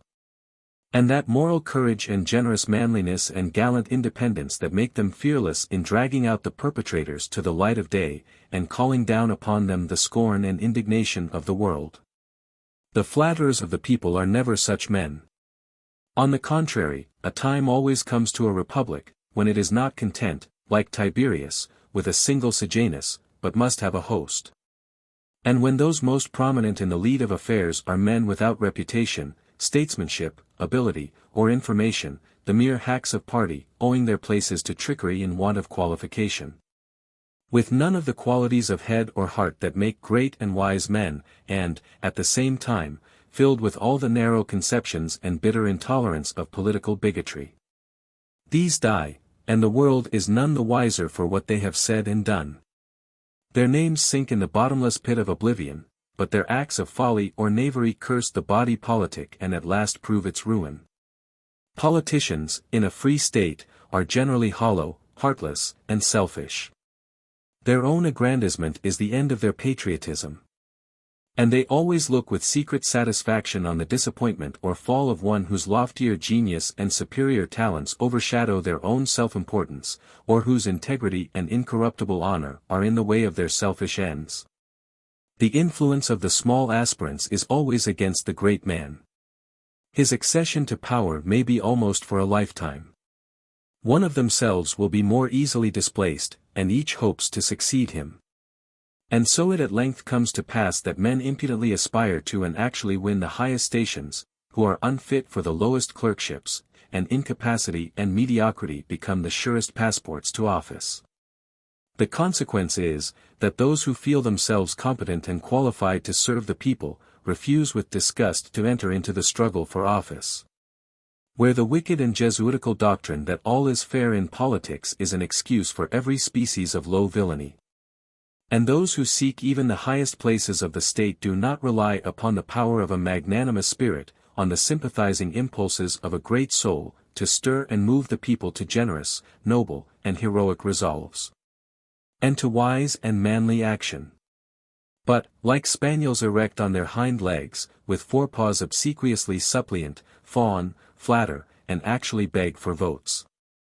Rather than descend to this, they stand contemptuously aloof, disdainfully refusing to court the people, and acting on the maxim, that mankind has no title to demand that we shall serve them in spite of themselves. It is lamentable to see a country split into factions, each following this or that great or brazen-fronted leader with a blind, unreasoning, unquestioning hero worship. It is contemptible to see it divided into parties, whose sole end is the spoils of victory, and their chiefs the low, the base, the venal and the small. Such a country is in the last stages of decay, and near its end, no matter how prosperous it may seem to be. It wrangles over the volcano and the earthquake. But it is certain that no government can be conducted by the men of the people, and for the people, without a rigid adherence to those principles which our reason commends as fixed and sound. These must be the tests of parties, men, and measures. Once determined, they must be inexorable in their application, and all must either come up to the standard or declare against it. Men may betray, principles never can. Oppression is one invariable consequence of misplaced confidence in treacherous man, it is never the result of the working or application of a sound, just, well-tried principle. Compromises which bring fundamental principles into doubt, in order to unite in one party men of antagonistic creeds, are frauds, and end in ruin, the just and natural consequence of fraud. Whenever you have settled upon your theory and creed, sanction no departure from it in practice, on any ground of expediency. It is the Master's word. Yield it up neither to flattery nor force. Let no defeat or persecution rob you of it. Believe that he who once blundered in statesmanship will blunder again, that such blunders are as fatal as crimes, and that political nearsightedness does not improve by age. There are always more impostors than seers among public men, more false prophets than true ones, more prophets of Baal than of Jehovah, and Jerusalem is always in danger from the Assyrians. Sallust said that after a state has been corrupted by luxury and idleness, it may by its mere greatness bear up under the burden of its vices. But even while he wrote, Rome, of which he spoke, had played out her masquerade of freedom. Other causes than luxury and sloth destroy republics. If small, their larger neighbors extinguish them by absorption. If of great extent, the cohesive force is too feeble to hold them together, and they fall to pieces by their own weight. The paltry ambition of small men disintegrates them. The want of wisdom in their councils creates exasperating issues. Usurpation of power plays its part, incapacity seconds corruption, the storm rises, and the fragments of the incoherent raft strew the sandy shores, reading to mankind another lesson for it to disregard. The 47th proposition is older than Pythagoras. It is this: in every right-angled triangle, the sum of the squares of the base and perpendicular is equal to the square of the hypotenuse. The square of a number is the product of that number, multiplied by itself. Thus, 4 is the square of 2, and 9 of 3. The first 10 numbers are 1, 2, 3, 4, 5, 6, 7, 8, 9, 10, their squares are 1, 4, 9, 16, 25, 36, 49, 64, 81, 100. And 3, 5, 7, 9, 11, 13, 15, 17, 19 are the differences between each square and that which precedes it, giving us the sacred numbers, 3, 5, 7, and 9. Of these numbers, the square of 3 and 4, added together, gives the square of 5. And those of 6 and 8, the square of 10, and if a right-angled triangle be formed, the base measuring 3 or 6 parts, and the perpendicular 4 or 8 parts, the hypotenuse will be 5 or 10 parts.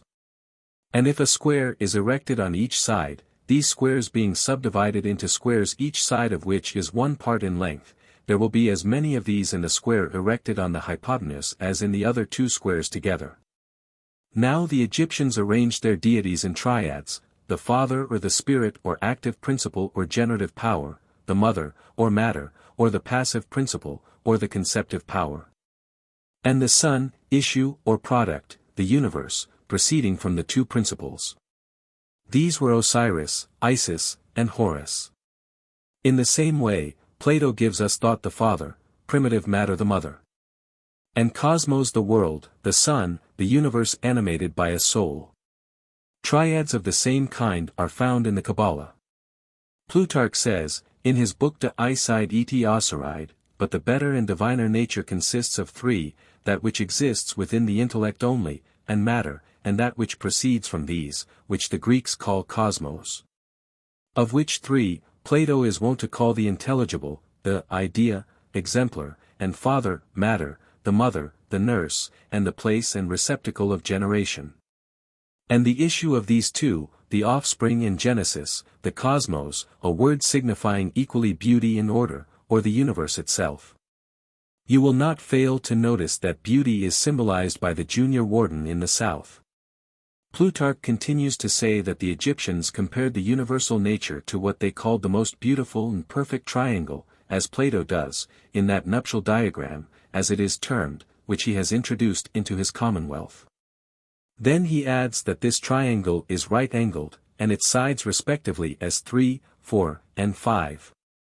And he says, we must suppose that the perpendicular is designed by them to represent the masculine nature, the base the feminine, and that the hypotenuse is to be looked upon as the offspring of both. And accordingly the first of them will aptly enough represent Osiris, or the prime cause, the second, Isis, or the receptive capacity, the last, Horus, or the common effect of the other 2. For 3 is the first number which is composed of even and odd, and 4 is a square whose side is equal to the even number 2. But 5, being generated, as it were, out of the preceding numbers, 2 and 3, may be said to have an equal relation to both of them, as to its common parents. The clasped hands is another symbol which was used by Pythagoras. It represented the number 10, the sacred number in which all the preceding numbers were contained.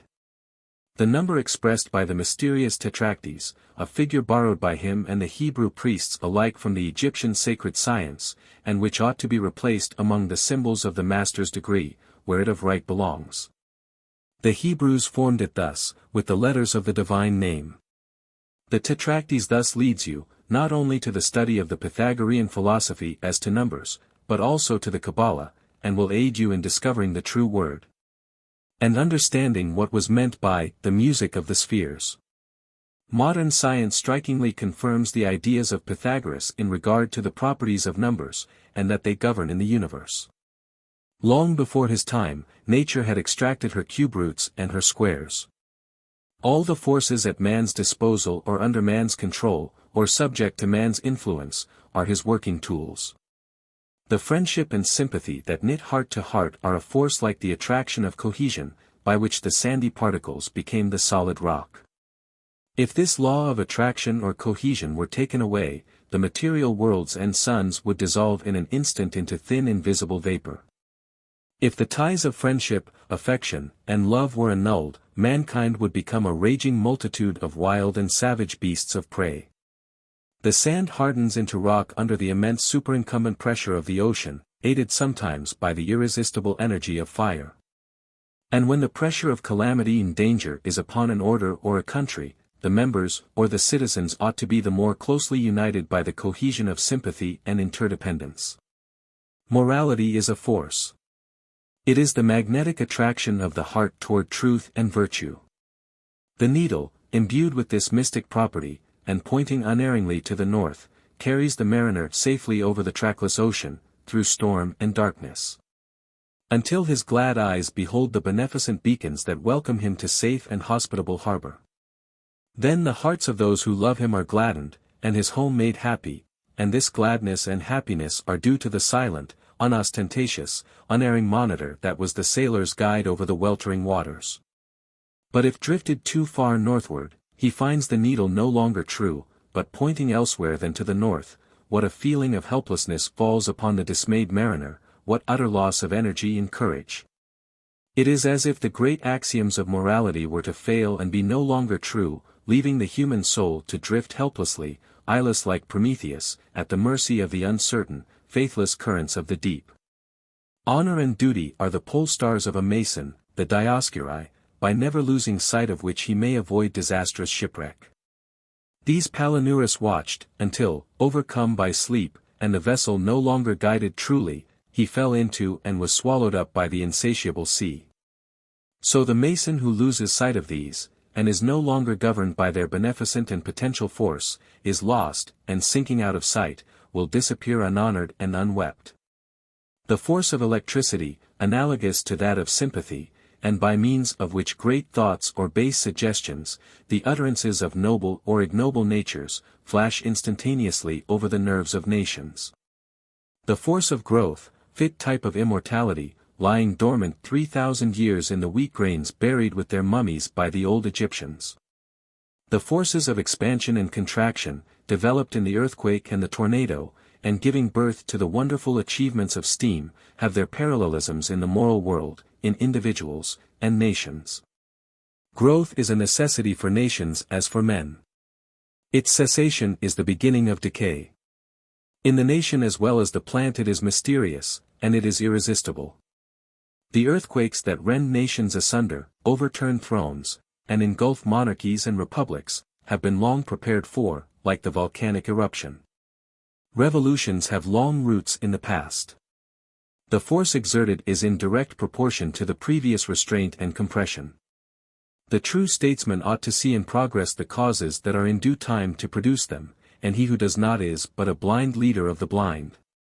The great changes in nations, like the geological changes of the earth, are slowly and continuously wrought. The waters, falling from heaven as rain and dews, slowly disintegrate the granite mountains. Abrade the plains, leaving hills and ridges of denudation as their monuments. Scoop out the valleys, fill up the seas, narrow the rivers, and after the lapse of thousands on thousands of silent centuries, prepare the great alluvia for the growth of that plant. The snowy envelope of whose seeds is to employ the looms of the world, and the abundance or penury of whose crops shall determine whether the weavers and spinners of other realms shall have work to do or starve. So public opinion is an immense force, and its currents are as inconstant and incomprehensible as those of the atmosphere. Nevertheless, in free governments, it is omnipotent. And the business of the statesman is to find the means to shape, control, and direct it.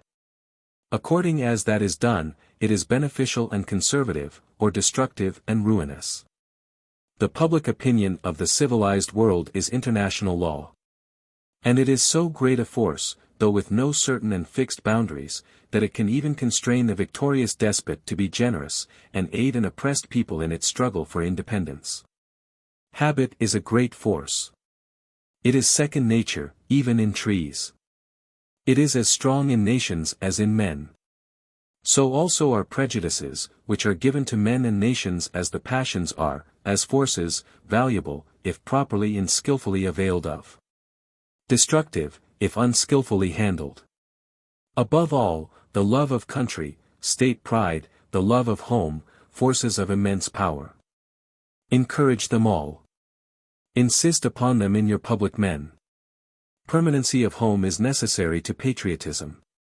A migratory race will have little love of country. State pride is a mere theory and chimera, where men remove from state to state with indifference, like the Arabs, who camp here today and there tomorrow. If you have eloquence, it is a mighty force. See that you use it for good purposes, to teach, exhort, ennoble the people, and not to mislead and corrupt them. Corrupt and venal orators are the assassins of the public liberties and of public morals. The will is a force, its limits as yet unknown. It is in the power of the will that we chiefly see the spiritual and divine in man. There is a seeming identity between his will that moves other men, and the creative will whose action seems so incomprehensible. It is the men of will and action, not the men of pure intellect, that govern the world. Finally, the three greatest moral forces are faith, which is the only true wisdom, and the very foundation of all government, hope, which is strength, and ensures success. And charity, which is beauty, and alone makes animated, united effort possible. These forces are within the reach of all men, and an association of men, actuated by them, ought to exercise an immense power in the world. If Masonry does not, it is because she has ceased to possess them. Wisdom in the man or statesman, in king or priest, largely consists in the due appreciation of these forces. And upon the general non-appreciation of some of them the fate of nations often depends. What hecatombs of lives often hang upon the not weighing or not sufficiently weighing the force of an idea, such as, for example, the reverence for a flag, or the blind attachment to a form or constitution of government. What errors in political economy and statesmanship are committed in consequence of the overestimation or underestimation of particular values, or the non-estimation of some among them. Everything, it is asserted, is the product of human labor. But the gold or the diamond which one accidentally finds without labor is not so. What is the value of the labor bestowed by the husbandman upon his crops, compared with the value of the sunshine and rain, without which his labor avails nothing? Commerce carried on by the labor of man, adds to the value of the products of the field, the mine, or the workshop, by their transportation to different markets. But how much of this increase is due to the rivers down which these products float, to the winds that urge the keels of commerce over the ocean? Who can estimate the value of morality and manliness in a state, of moral worth and intellectual knowledge? These are the sunshine and rain of the state. The winds, with their changeable, fickle, fluctuating currents, are apt emblems of the fickle humors of the populace, its passions, its heroic impulses, its enthusiasms. Woe to the statesman who does not estimate these as values. Even music and song are sometimes found to have an incalculable value. Every nation has some song of a proven value, more easily counted in lives than dollars. The Marseillaise was worth to revolutionary France, who shall say how many thousand men? Peace also is a great element of prosperity and wealth, a value not to be calculated. Social intercourse and association of men in beneficent orders have a value not to be estimated in coin. The illustrious examples of the past of a nation, the memories and immortal thoughts of her great and wise thinkers, statesmen, and heroes, are the invaluable legacy of that past to the present and future. And all these have not only the values of the loftier and more excellent and priceless kind, but also an actual money value, since it is only when cooperating with or aided or enabled by these, that human labor creates wealth. They are of the chief elements of material wealth, as they are of national manliness, heroism, glory, prosperity, and immortal renown. Providence has appointed the three great disciplines of war, the monarchy and the priesthood, all that the camp, the palace, and the temple may symbolize. To train the multitudes forward to intelligent and premeditated combinations for all the great purposes of society. The result will at length be free governments among men, when virtue and intelligence become qualities of the multitudes, but for ignorance such governments are impossible. Man advances only by degrees. The removal of one pressing calamity gives courage to attempt the removal of the remaining evils, rendering men more sensitive to them, or perhaps sensitive for the first time. Serfs that writhe under the whip are not disquieted about their political rights, manumitted from personal slavery, they become sensitive to political oppression. Liberated from arbitrary power, and governed by the law alone, they begin to scrutinize the law itself and desire to be governed, not only by law, but by what they deem the best law. And when the civil or temporal despotism has been set aside, and the municipal law has been molded on the principles of an enlightened jurisprudence, they may wake to the discovery that they are living under some priestly or ecclesiastical despotism, and become desirous of working a reformation there also. It is quite true that the advance of humanity is slow, and that it often pauses and retrogrades. In the kingdoms of the earth we do not see despotisms retiring and yielding the ground to self-governing communities. We do not see the churches and priesthoods of Christendom relinquishing their old task of governing men by imaginary terrors. Nowhere do we see a populace that could be safely manumitted from such a government. We do not see the great religious teachers aiming to discover truth for themselves and for others, but still ruling the world, and contented and compelled to rule the world, by whatever dogma is already accredited. Themselves as much bound down by this necessity to govern, as the populace by their need of government. Poverty in all its most hideous form still exists in the great cities, and the cancer of pauperism has its roots in the hearts of kingdoms. Men there take no measure of their wants and their own power to supply them, but live and multiply like the beasts of the field, Providence having apparently ceased to care for them. Intelligence never visits these, or it makes its appearance as some new development of villainy. War has not ceased, still there are battles and sieges. Homes are still unhappy, and tears and anger and spite make hells where there should be heavens. So much the more necessity for masonry. So much wider the field of its labors. So much the more need for it to begin to be true to itself, to revive from its asphyxia, to repent of its apostasy to its true creed. Undoubtedly, labor and death and the sexual passion are essential and permanent conditions of human existence, and render perfection and a millennium on earth impossible. Always, it is the decree of fate. The vast majority of men must toil to live, and cannot find time to cultivate the intelligence. Man, knowing he is to die, will not sacrifice the present enjoyment for a greater one in the future. The love of woman cannot die out. And it has a terrible and uncontrollable fate, increased by the refinements of civilization. Woman is the veritable siren or goddess of the young. But society can be improved, and free government is possible for states. And freedom of thought and conscience is no longer wholly utopian. Already we see that emperors prefer to be elected by universal suffrage, that states are conveyed to empires by vote. And that empires are administered with something of the spirit of a republic, being little else than democracies with a single head, ruling through one man, one representative, instead of an assembly of representatives. And if priesthoods still govern, they now come before the laity to prove, by stress of argument, that they ought to govern. They are obliged to evoke the very reason which they are bent on supplanting. Accordingly, men become daily more free, because the freedom of the man lies in his reason. He can reflect upon his own future conduct, and summon up its consequences. He can take wide views of human life, and lay down rules for constant guidance. Thus he is relieved of the tyranny of sense and passion, and enabled at any time to live according to the whole light of the knowledge that is within him, instead of being driven, like a dry leaf on the wings of the wind, by every present impulse. Herein lies the freedom of the man as regarded in connection with the necessity imposed by the omnipotence and foreknowledge of God. So much light, so much liberty. When emperor and church appeal to reason, there is naturally universal suffrage. Therefore no one need lose courage, nor believe that labor in the cause of progress will be labor wasted. There is no waste in nature, either of matter, force, act, or thought. A thought is as much the end of life as an action. And a single thought sometimes works greater results than a revolution, even revolutions themselves. Still there should not be divorce between thought and action.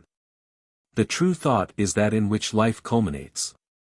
But all wise and true thought produces action. It is generative, like the light, and light and the deep shadow of the passing cloud are the gifts of the prophets of the race. Knowledge, laboriously acquired, and inducing habits of sound thought, the reflective character, must necessarily be rare. The multitude of laborers cannot acquire it. Most men attain to a very low standard of it. It is incompatible with the ordinary and indispensable avocations of life. A whole world of error as well as of labor, go to make one reflective man.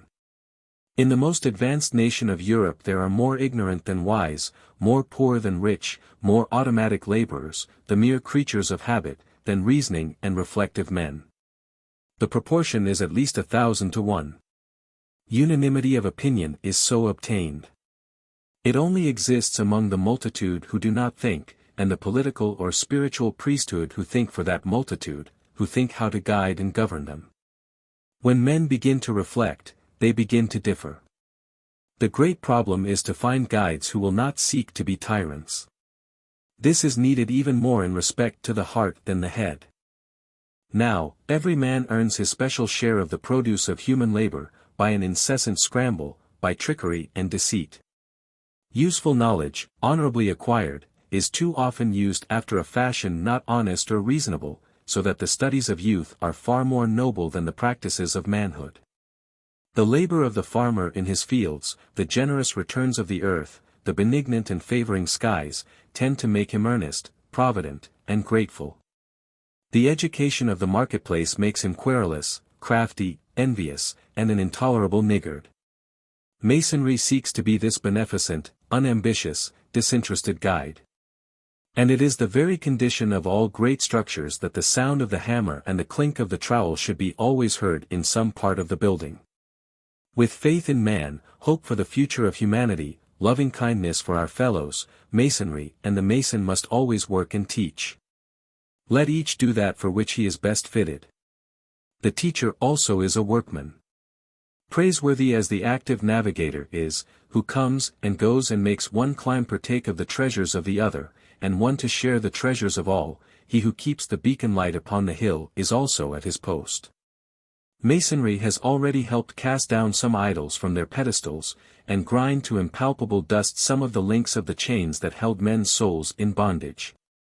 That there has been progress needs no other demonstration than that you may now reason with men, and urge upon them, without danger of the rack or stake, that no doctrines can be apprehended as truths if they contradict each other, or contradict other truths given us by God. Long before the Reformation, a monk, who had found his way to heresy without the help of Martin Luther, not venturing to breathe aloud into any living ear his anti-papal and treasonable doctrines, wrote them on parchment. And sealing up the perilous record, hid it in the massive walls of his monastery. There was no friend or brother to whom he could entrust his secret or pour forth his soul.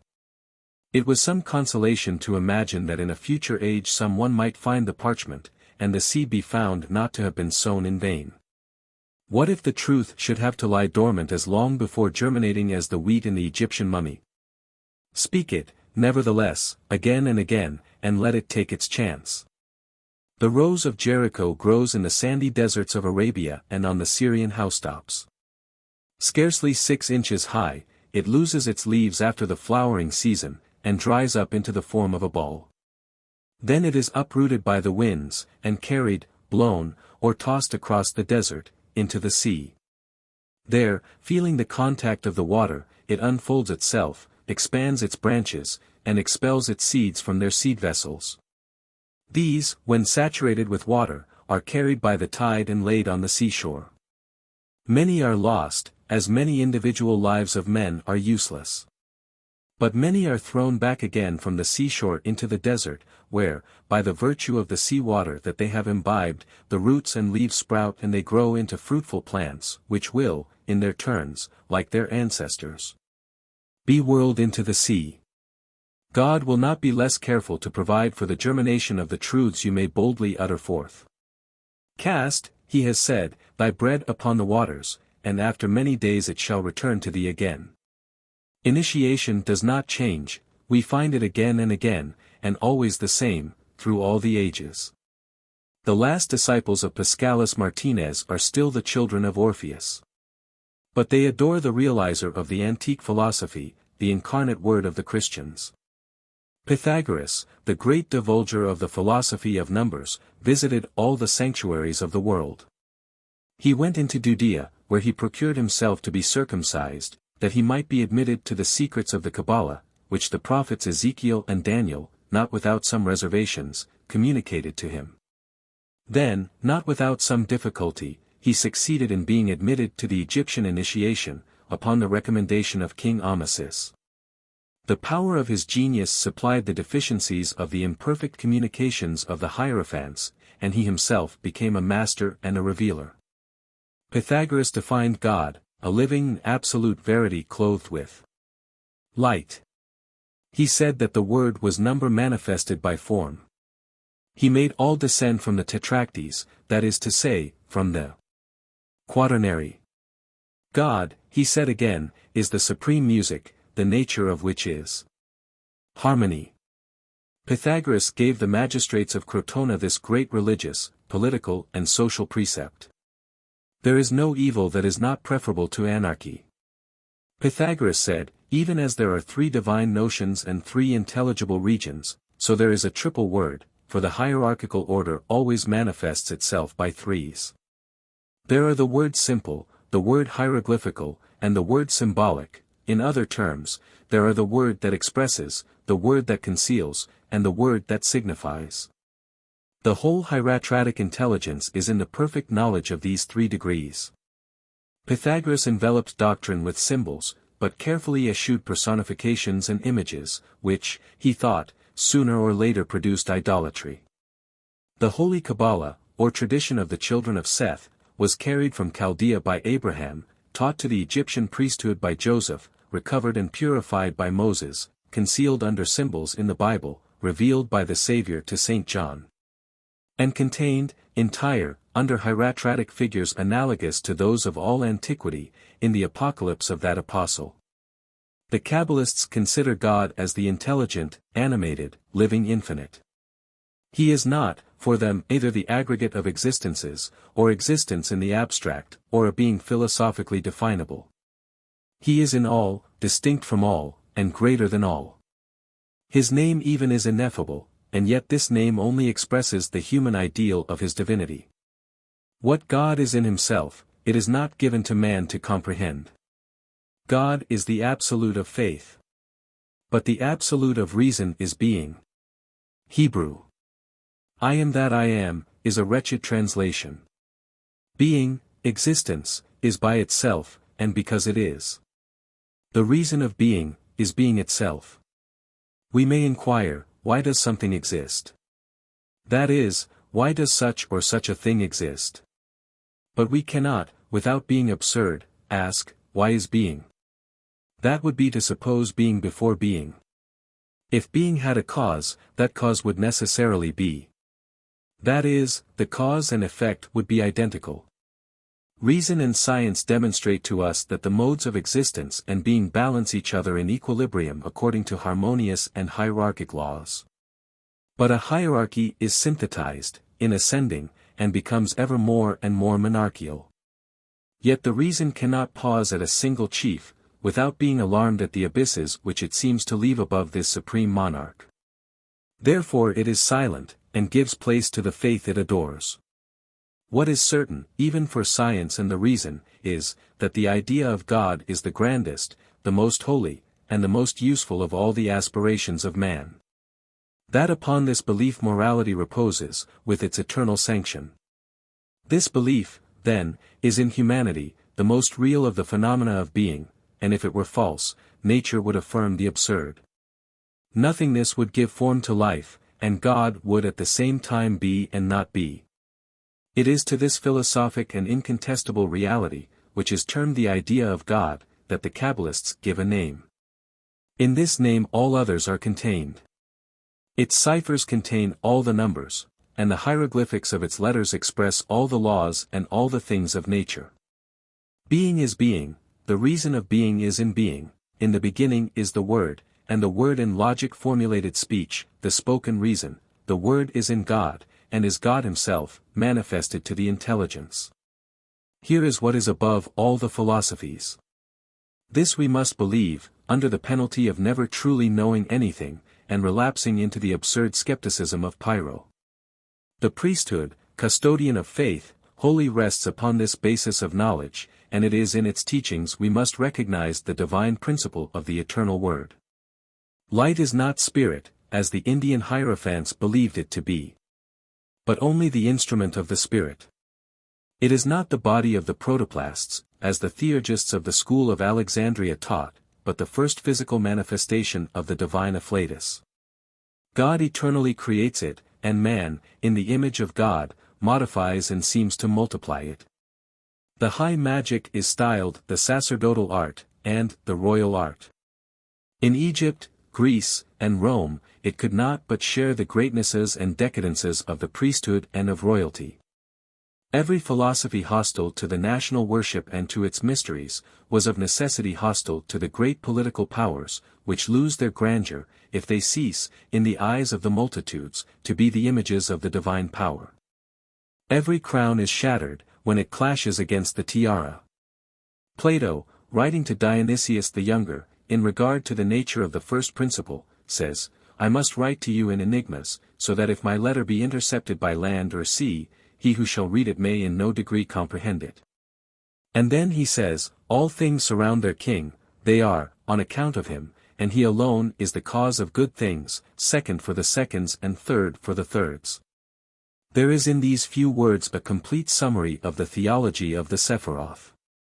The king is Ein Sof, being supreme and absolute. From this center, which is everywhere, all things ray forth. But we especially conceive of it in three manners and in three different spheres. In the divine world, Aziluth, which is that of the first cause, and wherein the whole eternity of things in the beginning existed as unity, to be afterward, during eternity uttered forth, clothed with form. And the attributes that constitute the matter, the first principle is single and first, and yet not the very illimitable deity, incomprehensible, undefinable. But himself in so far as manifested by the creative thought.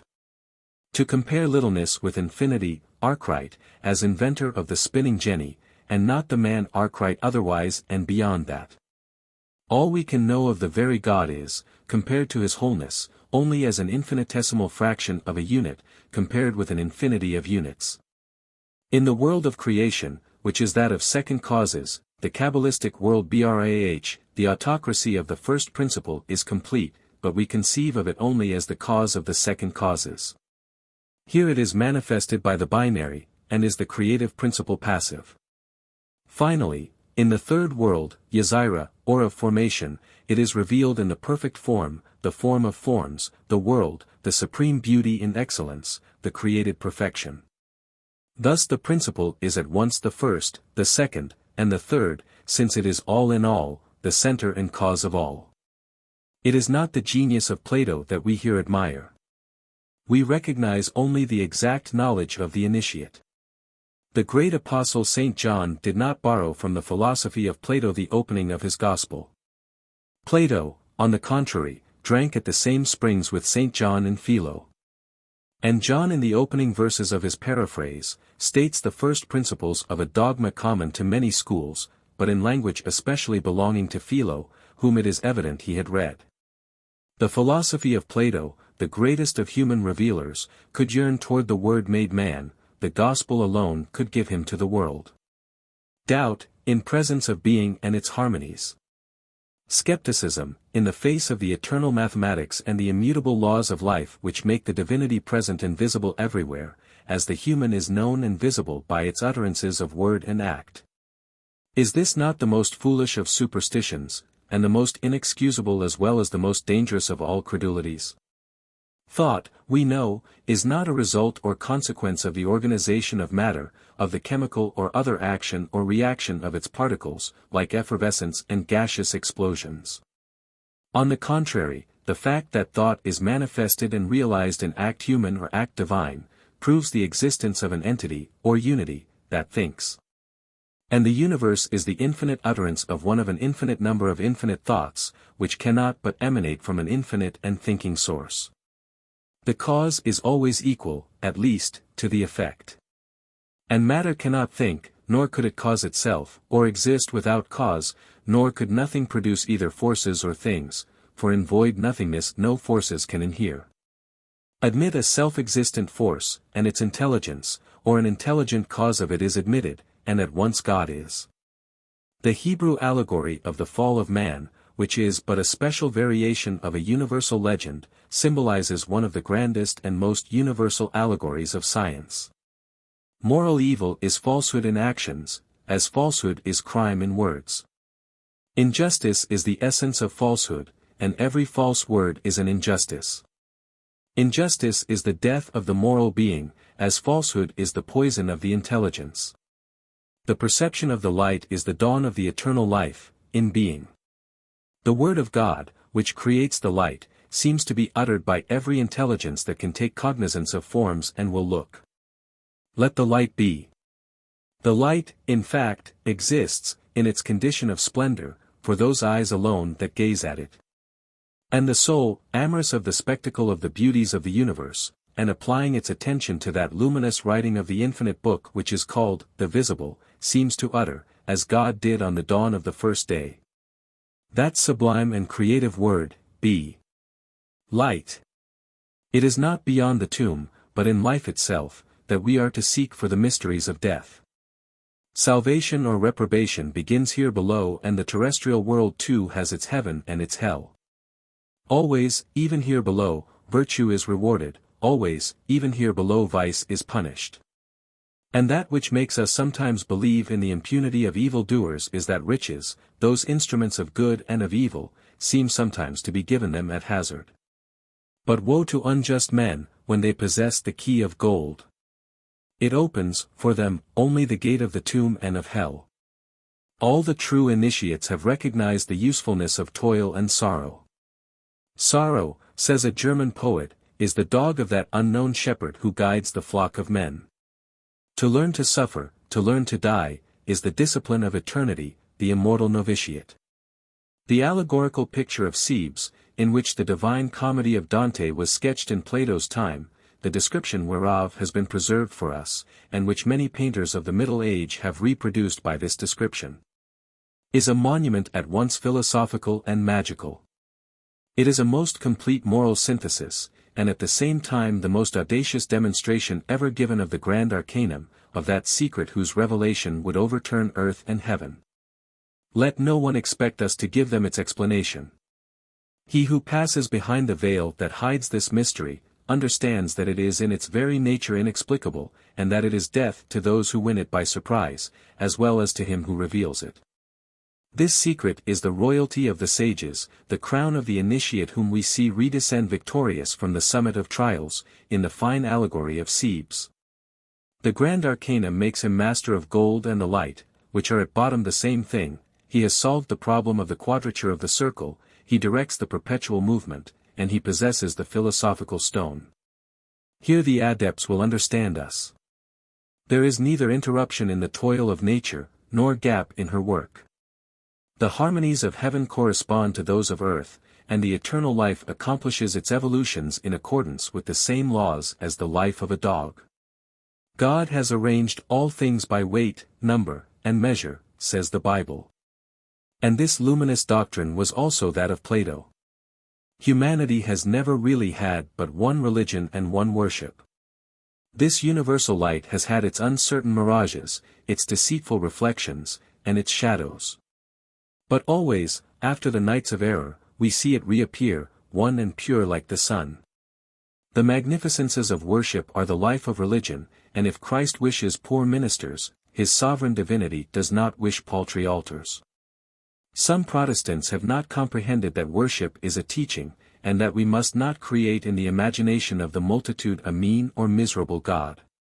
Those oratories that resemble poorly furnished offices or inns, and those worthy ministers clad like notaries or lawyers' clerks, do they not necessarily cause religion to be regarded as a mere puritanic formality, and God as a justice of the peace? We scoff at the augurs. It is so easy to scoff, and so difficult well to comprehend. Did the deity leave the whole world without light for 20 centuries, to illuminate only a little corner of Palestine and a brutal, ignorant, and ungrateful people? Why always calumniate God and the sanctuary? Were there never any others than rogues among the priests? Could no honest and sincere men be found among the hierophants of Ceres or Diana, of Dionysos or Apollo, of Hermes or Mithras? Were these, then, all deceived, like the rest? Who, then, constantly deceived them, without betraying themselves, during a series of centuries, for the cheats are not immortal. Arago said, that outside of the pure mathematics, he who utters the word impossible, is wanting in prudence and good sense. The true name of Satan, the Kabbalists say, is that of Yahweh reversed. For Satan is not a black god, but the negation of God. The devil is the personification of atheism or idolatry. For the initiates, this is not a person, but a force, created for good, but which may serve for evil. It is the instrument of liberty or free will. They represent this force, which presides over the physical generation, under the mythologic and horned form of the god Pan. Thence came the he-goat of the Sabbath, brother of the ancient serpent, and the light-bearer or phosphor, of which the poets have made the false Lucifer of the legend. Gold, to the eyes of the initiates, is light condensed. They style the sacred numbers of the Kabbalah golden numbers, and the moral teachings of Pythagoras his golden verses. For the same reason, a mysterious book of Apuleius, in which an ass figures largely, was called the Golden Ass. The pagans accused the Christians of worshipping an ass, and they did not invent this reproach, but it came from the Samaritan Jews, who, figuring the data of the Kabbalah in regard to the divinity by Egyptian symbols, also represented the intelligence by the figure of the magical star adored under the name of Remphan, science under the emblem of Anubis, whose name they changed to Nibba, and the vulgar faith or credulity under the figure of Thartak. A god represented with a book, a cloak, and the head of an ass. According to the Samaritan doctors, Christianity was the reign of Thartak, blind faith and vulgar credulity erected into a universal oracle, and preferred to intelligence and science. Synesius, bishop of Ptolemy, a great Kabbalist, but of doubtful orthodoxy, wrote, "The people will always mock at things easy to be misunderstood, it must needs have impostures. A spirit," he said, "that loves wisdom and contemplates the truth close at hand, is forced to disguise it, to induce the multitudes to accept it. Fictions are necessary to the people, and the truth becomes deadly to those who are not strong enough to contemplate it in all its brilliance. If the sacerdotal laws allowed the reservation of judgments and the allegory of words, I would accept the proposed dignity on condition that I might be a philosopher at home, and abroad a narrator of apologues and parables. In fact, what can there be in common between the vile multitude and sublime wisdom? The truth must be kept secret, and the masses need a teaching proportioned to their imperfect reason. Moral disorders produce physical ugliness, and in some sort realize those frightful faces which tradition assigns to the demons. The first Druids were the true children of the Magi, and their initiation came from Egypt and Chaldea, that is to say, from the pure sources of the primitive Kabbalah. They adored the Trinity under the names of Isis or Hesus, the supreme harmony.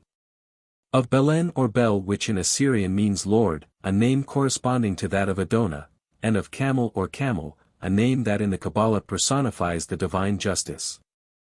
Below this triangle of light they supposed a divine reflection, also composed of three personified rays, first, Tutates or Tuth, the same as the Thoth of the Egyptians, the word, or the intelligence formulated. Then Force and Beauty, whose names varied like their emblems.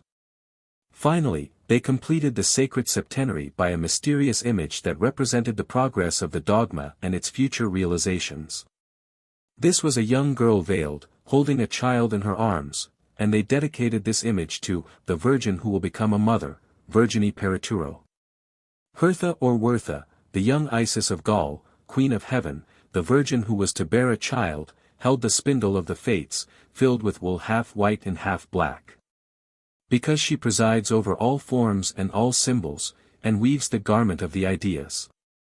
One of the most mysterious panticles of the Kabbalah, contained in the Enchiridion of Leo III, represents an equilateral triangle reversed, inscribed in a double circle. On the triangle are written, in such manner as to form the prophetic Tau, the two Hebrew words so often found appended to the ineffable name, Hebrew, and, Hebrew, Elohim, or the powers, and Sabaoth, or the starry armies and their guiding spirits. Words also which symbolize the equilibrium of the forces of nature and the harmony of numbers. To the three sides of the triangle belong the three great names, Hebrew, Iahava, Adonai, and Agla. Above the first is written in Latin, Formatio, above, the second Reformatio, and above the third, Transformatio. So creation is ascribed to the Father, redemption or reformation to the Son, and sanctification or transformation to the Holy Spirit, answering unto the mathematical laws of action, reaction, and equilibrium. Iahava is also, in effect, the genesis or formation of dogma, by the elementary signification of the four letters of the sacred tetragram. Adonai is the realization of this dogma in the human form, in the visible Lord, who is the Son of God or the perfect man. And Agla, formed of the initials of the four words Adh Jeber Lolaim Adonai, expresses the synthesis of the whole dogma and the totality of the Kabbalistic science. Clearly indicating by the hieroglyphics of which this admirable name is formed the triple secret of the great work.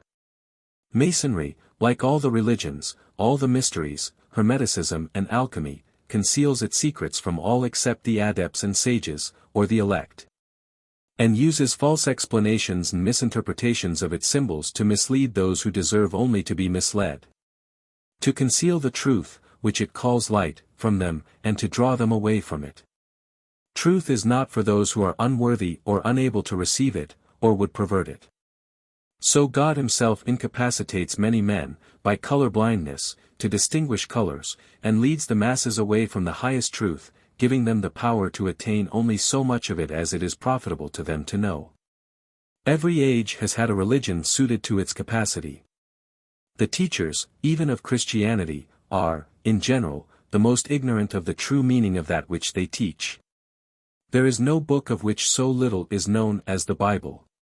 To most who read it, it is as incomprehensible as the Zohar. So Masonry jealously conceals its secrets, and intentionally leads conceited interpreters astray. There is no sight under the sun more pitiful and ludicrous at once, than the spectacle of the Prestons and the Webbs, not to mention the later incarnations of dullness and commonplace, undertaking to explain the old symbols of Masonry, and adding to and improving them, or inventing new ones. To the circle enclosing the central point, and itself traced between two parallel lines, a figure purely Kabbalistic, these persons have added the superimposed Bible, and even reared on that the latter with 3 or 9 rounds. And then given a vapid interpretation of the whole, so profoundly absurd as actually to excite admiration. 4. Secret Master.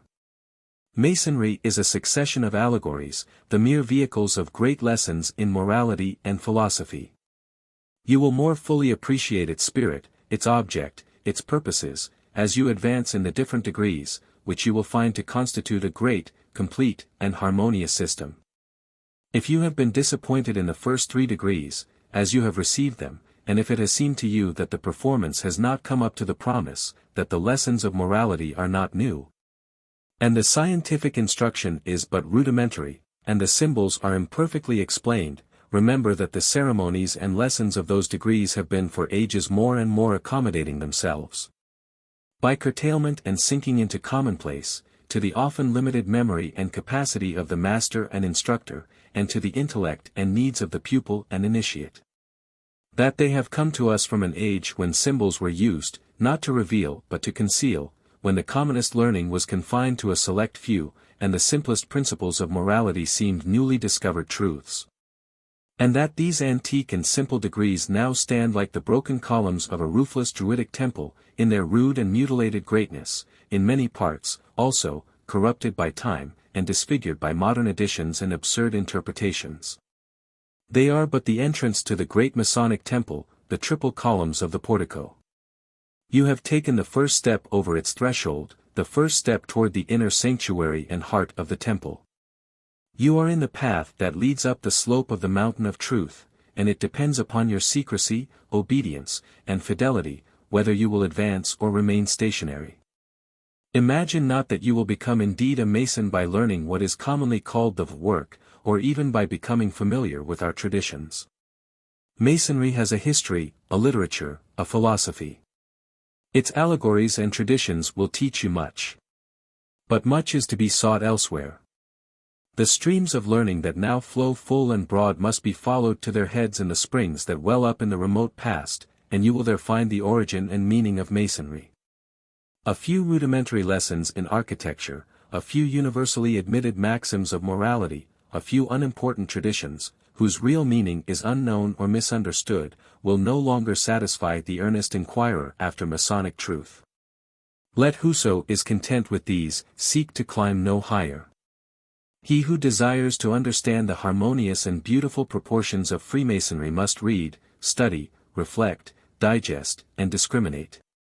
The true Mason is an ardent seeker after knowledge. And he knows that both books and the antique symbols of Masonry are vessels which come down to us full freighted with the intellectual riches of the past. And that in the lading of these argosies is much that sheds light on the history of Masonry, and proves its claim to be acknowledged the benefactor of mankind, born in the very cradle of the race. Knowledge is the most genuine and real of human treasures, for it is light, as ignorance is darkness. It is the development of the human soul, and its acquisition the growth of the soul, which at the birth of man knows nothing, and therefore, in one sense, may be said to be nothing. It is the seed, which has in it the power to grow, to acquire, and by acquiring to be developed, as the seed is developed into the shoot, the plant, the tree. We need not pause at the common argument that by learning man excelleth man, in that wherein man excelleth beasts, that by learning man ascendeth to the heavens and their motions, wherein body he cannot come, and the like. Let us rather regard the dignity and excellency of knowledge and learning in that whereunto man's nature doth most aspire, which is immortality or continuance. For to this tendeth generation, and raising of houses and families. To this buildings, foundations, and monuments, to this tendeth the desire of memory, fame, and celebration, and in effect the strength of all other human desires. That our influences shall survive us, and be living forces when we are in our graves. And not merely that our names shall be remembered. But rather that our works shall be read, our acts spoken of, our names recollected and mentioned when we are dead, as evidences that those influences live and rule, sway and control some portion of mankind and of the world. This is the aspiration of the human soul. We see then how far the monuments of genius and learning are more durable than monuments of power or of the hands.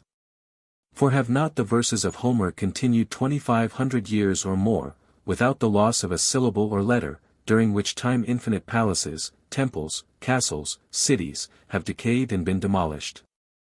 It is not possible to have the true pictures or statues of Cyrus, Alexander, Caesar, no, nor of the kings or great personages of much later years, for the originals cannot last, and the copies cannot but lose of the life and truth. But the images of men's genius and knowledge remain in books, exempted from the wrong of time, and capable of perpetual renovation. Neither are they fitly to be called images, because they generate still, and cast their seeds in the minds of others, provoking and causing infinite actions and opinions in succeeding ages. So that if the invention of the ship was thought so noble, which carrieth riches and commodities from place to place, and consociateth the most remote regions in participation of their fruits, how much more are letters to be magnified, which, as ships, pass through the vast seas of time, and make ages so distant to participate of the wisdom, illumination, and inventions, the one of the other. To learn, to attain knowledge, to be wise, is a necessity for every truly noble soul. To teach, to communicate that knowledge, to share that wisdom with others, and not churlishly to lock up his exchequer, and place a sentinel at the door to drive away the needy, is equally an impulse of a noble nature, and the worthiest work of man. There was a little city, says the preacher, the son of David, and few men within it, and there came a great king against it and besieged it, and built great bulwarks against it. Now there was found, in it a poor wise man, and he by his wisdom delivered the city, yet no man remembered that same poor man. Then, said I, wisdom is better than strength, nevertheless, the poor man's wisdom is despised, and his words are not heard. If it should chance to you, my brother, to do mankind good service, and be rewarded with indifference and forgetfulness only, still be not discouraged, but remember the further advice of the wise king. In the morning sow the seed, and in the evening withhold not thy hand, for thou knowest not which shall prosper, this or that, or whether both shall be alike good. Sow you the seed, whoever reaps. Learn, that you may be enabled to do good and do so because it is right, finding in the act itself ample reward and recompense. To attain the truth, and to serve our fellows, our country, and mankind, this is the noblest destiny of man. Hereafter and all your life it is to be your object. If you desire to ascend to that destiny, advance. If you have other and less noble objects, and are contented with a lower flight, halt here. Let others scale the heights, and Masonry fulfill her mission. If you will advance, gird up your loins for the struggle. For the way is long and toilsome.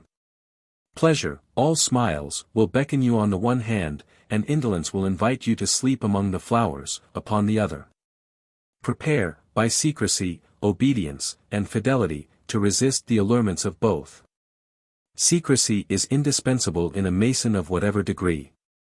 It is the first and almost the only lesson taught to the entered apprentice. The obligations which we have each assumed toward every Mason that lives, requiring of us the performance of the most serious and onerous duties toward those personally unknown to us until they demand our aid, duties that must be performed. Even at the risk of life, or our solemn oaths be broken and violated, and we be branded as false Masons and faithless men, teach us how profound a folly it would be to betray our secrets to those who, bound to us by no tie of common obligation, might, by obtaining them, call on us in their extremity, when the urgency of the occasion should allow us no time for inquiry, and the peremptory mandate of our obligation compel us to do a brother's duty to a base impostor. The secrets of our brother, when communicated to us, must be sacred, if they be such as the law of our country warrants us to keep. We are required to keep none other, when the law that we are called on to obey is indeed a law, by having emanated from the only source of power, the people.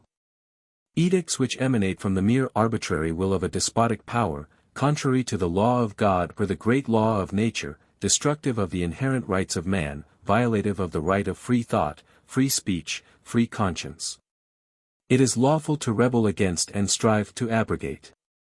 For obedience to the law does not mean submission to tyranny, nor that, by a profligate sacrifice of every noble feeling, we should offer to despotism the homage of adulation. As every new victim falls, we may lift our voice in still louder flattery. We may fall at the proud feet, we may beg, as a boon, the honor of kissing that bloody hand which has been lifted against the helpless. We may do more, we may bring the altar and the sacrifice, and implore the God not to ascend too soon to heaven. This we may do, for this we have the sad remembrance that beings of a human form and soul have done. But this is all we can do. We can constrain our tongues to be false, our features to bend themselves to the semblance of that passionate adoration which we wish to express, our knees to fall prostrate, but our heart we cannot constrain. Their virtue must still have a voice which is not to be drowned by hymns and acclamations. They're the crimes which we laud as virtues, are crimes still, and he whom we have made a god is the most contemptible of mankind. If, indeed, we do not feel, perhaps, that we are ourselves still more contemptible. But that law which is the fair expression of the will and judgment of the people, is the enactment of the whole and of every individual. Consistent with the law of God and the great law of nature, consistent with pure and abstract right as tempered by necessity and the general interest, as contradistinguished from the private interest of individuals, it is obligatory upon all. Because it is the work of all, the will of all, the solemn judgment of all, from which there is no appeal. In this degree, my brother, you are especially to learn the duty of obedience to that law. There is one true and original law, conformable to reason and to nature, diffused over all, invariable, eternal, which calls to the fulfillment of duty, and to abstinence from injustice. And calls with that irresistible voice which is felt in all its authority wherever it is heard. This law cannot be abrogated or diminished, or its sanctions affected, by any law of man. A whole Senate, a whole people, cannot dissent from its paramount obligation. It requires no commentator to render it distinctly intelligible, nor is it one thing at Rome, another at Athens, one thing now, and another in the ages to come. But in all times and in all nations, it is, and has been, and will be, one and everlasting, one as that God, its great author and promulgator, who is the common sovereign of all mankind, is himself one. No man can disobey it without flying, as it were, from his own bosom, and repudiating his nature, and in this very act he will inflict on himself the severest of retributions, even though he escape what is regarded as punishment. It is our duty to obey the laws of our country, and to be careful that prejudice or passion, fancy or affection, error and illusion, be not mistaken for conscience. Nothing is more usual than to pretend conscience in all the actions of man which are public and cannot be concealed. The disobedient refuse to submit to the laws, and they also in many cases pretend conscience. And so disobedience and rebellion become conscience, in which there is neither knowledge nor revelation, nor truth nor charity, nor reason nor religion. Conscience is tied to laws. Right or sure conscience is right reason reduced to practice, and conducting moral actions. While perverse conscience is seated in the fancy or affections, a heap of irregular principles and irregular defects, and is the same in conscience as deformity is in the body, or peevishness in the affections. It is not enough that the conscience be taught by nature, but it must be taught by God, conducted by reason, made operative by discourse, assisted by choice, instructed by laws and sober principles, and then it is right, and it may be sure. All the general measures of justice, are the laws of God, and therefore they constitute the general rules of government for the conscience. But necessity also hath a large voice in the arrangement of human affairs, and the disposal of human relations, and the dispositions of human laws. And these general measures, like a great river into little streams, are deduced into little rivulets and particularities, by the laws and customs, by the sentences and agreements of men, and by the absolute despotism of necessity. That will not allow perfect and abstract justice and equity to be the sole rule of civil government in an imperfect world. And that must needs be law which is for the greatest good of the greatest number. When thou vowest a vow unto God, defer not to pay it. It is better thou shouldest not vow than thou shouldest vow and not pay. Be not rash with thy mouth, and let not thine heart be hasty to utter anything before God, for God is in heaven, and thou art upon earth, therefore let thy words be few. Weigh well what it is you promise. But once the promise and pledge are given, remember that he who is false to his obligation will be false to his family, his friends, his country, and his God. Fides servanda est, faith plighted is ever to be kept, was a maxim and an axiom even among pagans. The virtuous Roman said, either let not that which seems expedient be base, or if it be base, let it not seem expedient. What is there which that so-called expediency can bring, so valuable as that which it takes away, if it deprives you of the name of a good man and robs you of your integrity and honor. In all ages, he who violates his plighted word has been held unspeakably base. The word of a Mason, like the word of a knight in the times of chivalry, once given must be sacred. And the judgment of his brothers, upon him who violates his pledge, should be stern as the judgments of the Roman censors against him who violated his oath. Good faith is revered among Masons as it was among the Romans, who placed its statue in the Capitol, next to that of Jupiter Maximus Optimus, and we, like them, hold that calamity should always be chosen rather than baseness. And with the knights of old, that one should always die rather than be dishonored. Be faithful, therefore, to the promises you make, to the pledges you give, and to the vows that you assume, since to break either is base and dishonorable. Be faithful to your family, and perform all the duties of a good father, a good son, a good husband, and a good brother. Be faithful to your friends. For true friendship is of a nature not only to survive through all the vicissitudes of life, but to continue through an endless duration. Not only to stand the shock of conflicting opinions, and the roar of a revolution that shakes the world, but to last when the heavens are no more, and to spring fresh from the ruins of the universe. Be faithful to your country, and prefer its dignity and honor to any degree of popularity and honor for yourself. Consulting its interest rather than your own, and rather than the pleasure and gratification of the people, which are often at variance with their welfare. Be faithful to Masonry, which is to be faithful to the best interests of mankind.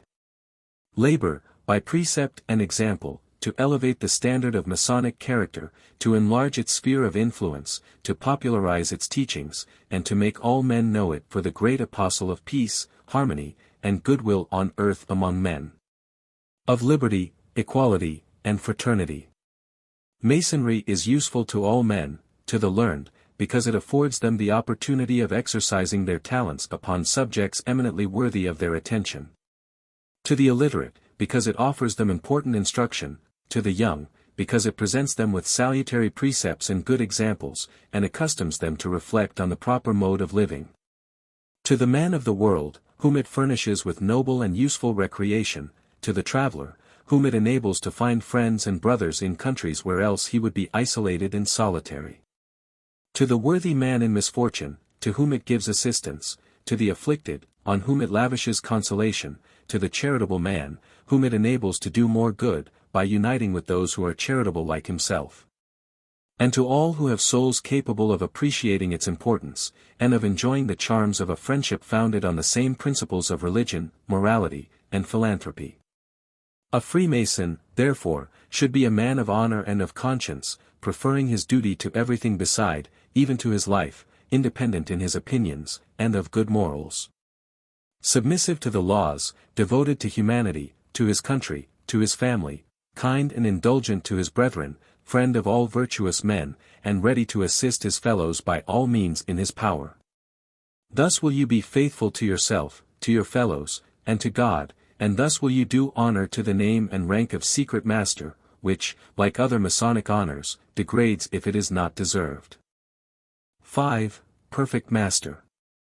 The Master Curum was an industrious and an honest man. What he was employed to do he did diligently, and he did it well and faithfully. He received no wages that were not his due. Industry and honesty are the virtues peculiarly inculcated in this degree. They are common and homely virtues, but not for that beneath our notice. As the bees do not love or respect the drones, so Masonry neither loves nor respects the idle and those who live by their wits, and least of all those parasitic acari that live upon themselves. For those who are indolent are likely to become dissipated and vicious, and perfect honesty, which ought to be the common qualification of all, is more rare than diamonds. To do earnestly and steadily, and to do faithfully and honestly that which we have to do, perhaps this wants but little, when looked at from every point of view, of including the whole body of the moral law. And even in their commonest and homeliest application, these virtues belong to the character of a perfect master. Idleness is the burial of a living man. For an idle person is so useless to any purposes of God and man, that he is like one who is dead, unconcerned in the changes and necessities of the world, and he only lives to spend his time, and eat the fruits of the earth. Like a vermin or a wolf, when his time comes, he dies and perishes, and in the meantime is not. He neither plows nor carries burdens, all that he does is either unprofitable or mischievous. It is a vast work that any man may do, if he never be idle, and it is a huge way that a man may go in virtue, if he never go out of his way by a vicious habit or a great crime, and he who perpetually reads good books, if his parts be answerable, will have a huge stock of knowledge. Saint Ambrose, and from his example, St. Augustine, divided every day into these tertias of employment: 8 hours they spent in the necessities of nature and recreation, 8 hours in charity, in doing assistance to others, dispatching their business, reconciling their enmities, reproving their vices, correcting their errors, instructing their ignorance, and in transacting the affairs of their diocese. And the other 8 hours they spent in study and prayer. We think, at the age of 20, that life is much too long for that which we have to learn and do, and that there is an almost fabulous distance between our age and that of our grandfather. But when, at the age of 60, if we are fortunate enough to reach it, or unfortunate enough, as the case may be, and according as we have profitably invested or wasted our time, we halt, and look back along the way we have come, and cast up and endeavor to balance our accounts with time and opportunity, we find that we have made life much too short, and thrown away a huge portion of our time. Then we, in our mind, deduct from the sum total of our years the hours that we have needlessly passed in sleep, the working hours each day, during which the surface of the mind's sluggish pool has not been stirred or ruffled by a single thought. The days that we have gladly got rid of, to attain some real or fancied object that lay beyond, in the way between us and which stood irksomely the intervening days. The hours worse than wasted in follies and dissipation, or misspent in useless and unprofitable studies. And we acknowledge, with a sigh, that we could have learned and done, in half a score of years well spent, more than we have done in all our 40 years of manhood. To learn and to do, this is the soul's work here below. The soul grows as truly as an oak grows. As the tree takes the carbon of the air, the dew, the rain, and the light, and the food that the earth supplies to its roots, and by its mysterious chemistry transmutes them into sap and fiber, into wood and leaf, and flower and fruit, and color and perfume, so the soul imbibes knowledge and by a divine alchemy changes what it learns into its own substance, and grows from within outwardly with an inherent force and power like those that lie hidden in the grain of wheat. The soul hath its senses, like the body, that may be cultivated, enlarged, refined, as itself grows in stature and proportion. And he who cannot appreciate a fine painting or statue, a noble poem, a sweet harmony, a heroic thought, or a disinterested action, or to whom the wisdom of philosophy is but foolishness and babble, and the loftiest truths of less importance than the price of stocks or cotton, or the elevation of baseness to office, merely lives on the level of commonplace, and fitly prides himself upon that inferiority of the soul's senses, which is the inferiority and imperfect development of the soul itself. To sleep little, and to study much, to say little, and to hear and think much. To learn, that we may be able to do, and then to do, earnestly and vigorously, whatever may be required of us by duty, and by the good of our fellows, our country, and mankind. These are the duties of every Mason who desires to imitate the Master Curum. The duty of a Mason as an honest man is plain and easy. It requires of us honesty in contracts, sincerity in affirming, simplicity in bargaining, and faithfulness in performing. Lie not at all, neither in a little thing nor in a great, neither in the substance nor in the circumstance, neither in word nor deed, that is, pretend not what is false, cover not what is true. And let the measure of your affirmation or denial be the understanding of your contractor, for he who deceives the buyer or the seller by speaking what is true, in a sense not intended or understood by the other, is a liar and a thief. A perfect master must avoid that which deceives, equally with that which is false. Let your prices be according to that measure of good and evil which is established in the fame and common accounts of the wisest and most merciful men, skilled in that manufacture or commodity. And the gain such, which, without scandal, is allowed to persons in all the same circumstances. In intercourse with others, do not do all which thou mayest lawfully do, but keep something within thy power. And, because there is a latitude of gain in buying and selling, take not thou the utmost penny that is lawful, or which thou thinkest so, for although it be lawful, yet it is not safe.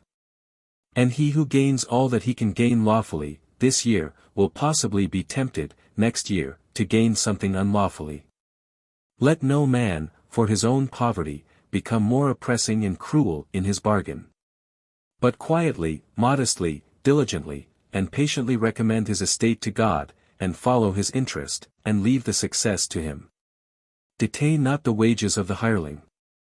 For every degree of detention of it beyond the time, is injustice and uncharitableness, and grinds his face till tears and blood come out, but pay him exactly according to covenant, or according to his needs. Religiously keep all promises and covenants, though made to your disadvantage, though afterward you perceive you might have done better, and let not any precedent act of yours be altered by any after accident. Let nothing make you break your promise, unless it be unlawful or impossible, that is, either out of your nature or out of your civil power, yourself being under the power of another. Or that it be intolerably inconvenient to yourself, and of no advantage to another, or that you have leave expressed or reasonably presumed. Let no man take wages or fees for a work that he cannot do, or cannot with probability undertake. Or in some sense profitably, and with ease, or with advantage manage. Let no man appropriate to his own use, what God, by a special mercy, or the Republic, hath made common, for that is against both justice and charity. That any man should be the worse for us, and for our direct act, and by our intention, is against the rule of equity, of justice, and of charity. We then do not that to others, which we would have done to ourselves. For we grow richer upon the ruins of their fortune. It is not honest to receive anything from another without returning him an equivalent therefor. The gamester who wins the money of another is dishonest. There should be no such thing as bets and gaming among Masons, for no honest man should desire that for nothing which belongs to another. The merchant who sells an inferior article for a sound price, the speculator who makes the distresses and needs of others fill his exchequer are neither fair nor honest, but base, ignoble, unfit for immortality. It should be the earnest desire of every perfect master so to live and deal and act, that when it comes to him to die, he may be able to say, and his conscience to adjudge, that no man on earth is poorer, because he is richer. That what he hath he has honestly earned, and no man can go before God, and claim that by the rules of equity administered in his great chancery, this house in which we die, this land we devise to our heirs. This money that enriches those who survive to bear our name, is his and not ours, and we in that forum are only his trustees. For it is most certain that God is just, and will sternly enforce every such trust. And that to all whom we despoil, to all whom we defraud, to all from whom we take or win anything whatever, without fair consideration and equivalent, he will decree a full and adequate compensation. Be careful, then, that thou receive no wages, here or elsewhere, that are not thy due. For if thou dost, thou wrongest some one, by taking that which in God's chancery belongs to him. And whether that which thou takest thus be wealth, or rank, or influence, or reputation or affection, thou wilt surely be held to make full satisfaction. 6. Intimate Secretary. Confidential Secretary. You are especially taught in this degree to be zealous and faithful, to be disinterested and benevolent. And to act the peacemaker, in case of dissensions, disputes, and quarrels among the brethren. Duty is the moral magnetism which controls and guides the true Mason's course over the tumultuous seas of life. Whether the stars of honor, reputation, and reward do or do not shine, in the light of day or in the darkness of the night of trouble and adversity, in calm or storm, that unerring magnet still shows him the true course to steer. And indicates with certainty whereaway lies the port which not to reach involves shipwreck and dishonor. He follows its silent bidding, as the mariner, when land is for many days not in sight, and the ocean without path or landmark spreads out all around him, follows the bidding of the needle, never doubting that it points truly to the north. To perform that duty, whether the performance be rewarded or unrewarded, is his sole care. And it doth not matter, though of this performance there may be no witnesses, and though what he does will be forever unknown to all mankind. A little consideration will teach us that fame has other limits than mountains and oceans. And that he who places happiness in the frequent repetition of his name, may spend his life in propagating it, without any danger of weeping for new worlds, or necessity of passing the Atlantic Sea. If, therefore, he who imagines the world to be filled with his actions and praises, shall subduct from the number of his encomiasts all those who are placed below the flight of fame, and who hear in the valley of life no voice but that of necessity, all those who imagine themselves too important to regard him, and consider the mention of his name as a usurpation of their time, all who are too much or too little pleased with themselves to attend to anything external, all who are attracted by pleasure, or chained down by pain to unvaried ideas, all who are withheld from attending his triumph by different pursuits, and all who slumber in universal negligence. He will find his renown straitened by nearer bounds than the rocks of Caucasus, and perceive that no man can be venerable or formidable, but to a small part of his fellow creatures. And therefore, that we may not languish in our endeavors after excellence, it is necessary that, as Africanus counsels his descendants, we raise our eyes to higher prospects, and contemplate our future and eternal state. Without giving up our hearts to the praise of crowds, or fixing our hopes on such rewards as human power can bestow. We are not born for ourselves alone, and our country claims her share, and our friends their share of us. As all that the earth produces is created for the use of man, so men are created for the sake of men, that they may mutually do good to one another. In this we ought to take nature for our guide, and throw into the public stock the offices of general utility, by a reciprocation of duties. Sometimes by receiving, sometimes by giving, and sometimes to cement human society by arts, by industry, and by our resources. Suffer others to be praised in thy presence, and entertain their good and glory with delight. But at no hand disparage them, or lessen the report, or make an objection, and think not the advancement of thy brother is a lessening of thy worth. Upbraid no man's weakness to him to discomfit him, neither report it to disparage him, neither delight to remember it to lessen him, or to set thyself above him. Nor ever praise thyself or dispraise any man else, unless some sufficient worthy end do hallow it. Remember that we usually disparage others upon slight grounds and little instances. And if a man be highly commended, we think him sufficiently lessened, if we can but charge one sin of folly or inferiority in his account.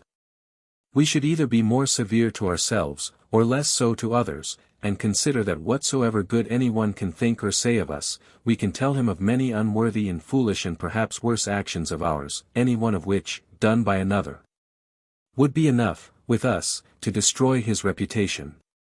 If we think the people wise and sagacious, and just and appreciative, when they praise and make idols of us, let us not call them unlearned and ignorant, and ill and stupid judges, when our neighbor is cried up by public fame and popular noises. Every man hath in his own life sins enough, in his own mind trouble enough, in his own fortunes evil enough, and in performance of his offices failings more than enough, to entertain his own inquiry. So that curiosity after the affairs of others cannot be without envy and an ill mind. The generous man will be solicitous and inquisitive into the beauty and order of a well-governed family, and after the virtues of an excellent person. But anything for which men keep locks and bars, or that blushes to see the light, or that is either shameful in manner or private in nature, this thing will not be his care and business.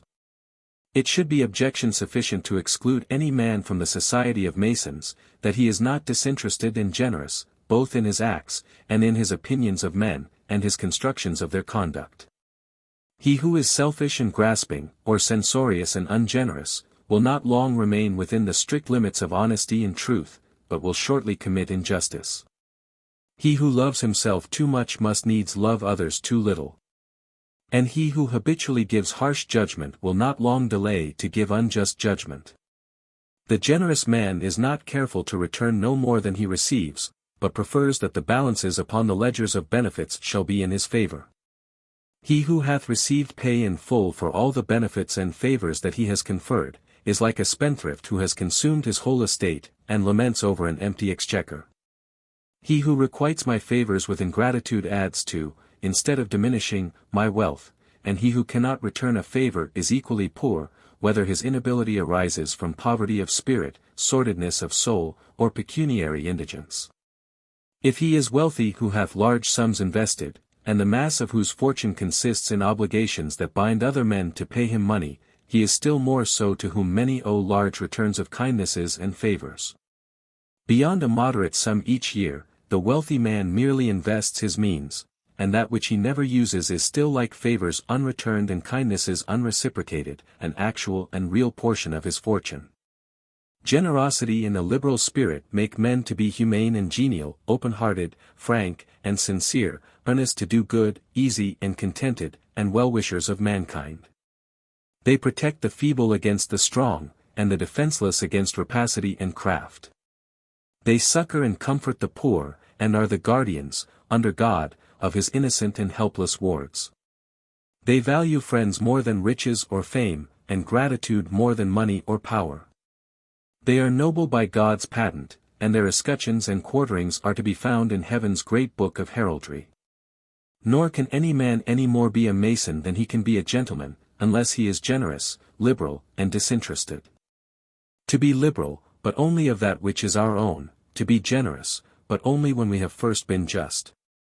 To give, when to give deprives us of a luxury or a comfort, this is Masonry indeed. He who is worldly, covetous, or sensual must change before he can be a good Mason. If we are governed by inclination and not by duty.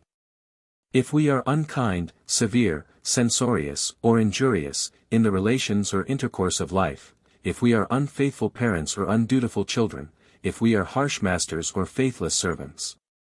If we are treacherous friends or bad neighbors or bitter competitors or corrupt unprincipled politicians or overreaching dealers in business, we are wandering at a great distance from the true Masonic light. Masons must be kind and affectionate one to another. Frequenting the same temples, kneeling at the same altars, they should feel that respect and that kindness for each other, which their common relation and common approach to one God should inspire. There needs to be much more of the spirit of the ancient fellowship among us, more tenderness for each other's faults, more forgiveness, more solicitude for each other's improvement and good fortune. Somewhat of brotherly feeling, that it be not shame to use the word brother. Nothing should be allowed to interfere with that kindness and affection, neither the spirit of business, absorbing, eager, and overreaching, ungenerous and hard in its dealings, keen and bitter in its competitions, low and sordid in its purposes. Nor that of ambition, selfish, mercenary, restless, circumventing, living only in the opinion of others, envious of the good fortune of others, miserably vain of its own success, unjust, unscrupulous, and slanderous. He that does me a favor, hath bound me to make him a return of thankfulness. The obligation comes not by covenant, nor by his own express intention, but by the nature of the thing. And is a duty springing up within the spirit of the obliged person, to whom it is more natural to love his friend, and to do good for good, than to return evil for evil, because a man may forgive an injury, but he must never forget a good turn. He that refuses to do good to them whom he is bound to love, or to love that which did him good, is unnatural and monstrous in his affections, and thinks all the world born to minister to him. With a greediness worse than that of the sea, which, although it receives all rivers into itself, yet it furnishes the clouds and springs with a return of all they need. Our duty to those who are our benefactors is, to esteem and love their persons, to make them proportionable returns of service, or duty, or profit, according as we can, or as they need, or as opportunity presents itself. And according to the greatness of their kindnesses. The generous man cannot but regret to see dissensions and disputes among his brethren. Only the base and ungenerous delight in discord. It is the poorest occupation of humanity to labor to make men think worse of each other, as the press, and too commonly the pulpit, changing places with the hustings and the tribune, do. The duty of the Mason is to endeavor to make man think better of his neighbor, to quiet, instead of aggravating difficulties, to bring together those who are severed or estranged. To keep friends from becoming foes, and to persuade foes to become friends. To do this, he must needs control his own passions, and be not rash and hasty, nor swift to take offense, nor easy to be angered. For anger is a professed enemy to counsel. It is a direct storm, in which no man can be heard to speak or call from without, for if you counsel gently, you are disregarded, if you urge it and be vehement, you provoke it more. It is neither manly nor ingenuous. It makes marriage to be a necessary and unavoidable trouble, friendships and societies and familiarities, to be intolerable. It multiplies the evils of drunkenness, and makes the levities of wine to run into madness.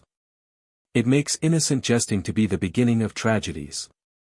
It turns friendship into hatred, it makes a man lose himself, and his reason in his argument, in disputation. It turns the desires of knowledge into an itch of wrangling. It adds insolency to power. It turns justice into cruelty, and judgment into oppression. It changes discipline into tediousness and hatred of liberal institution. It makes a prosperous man to be envied, and the unfortunate to be unpitied.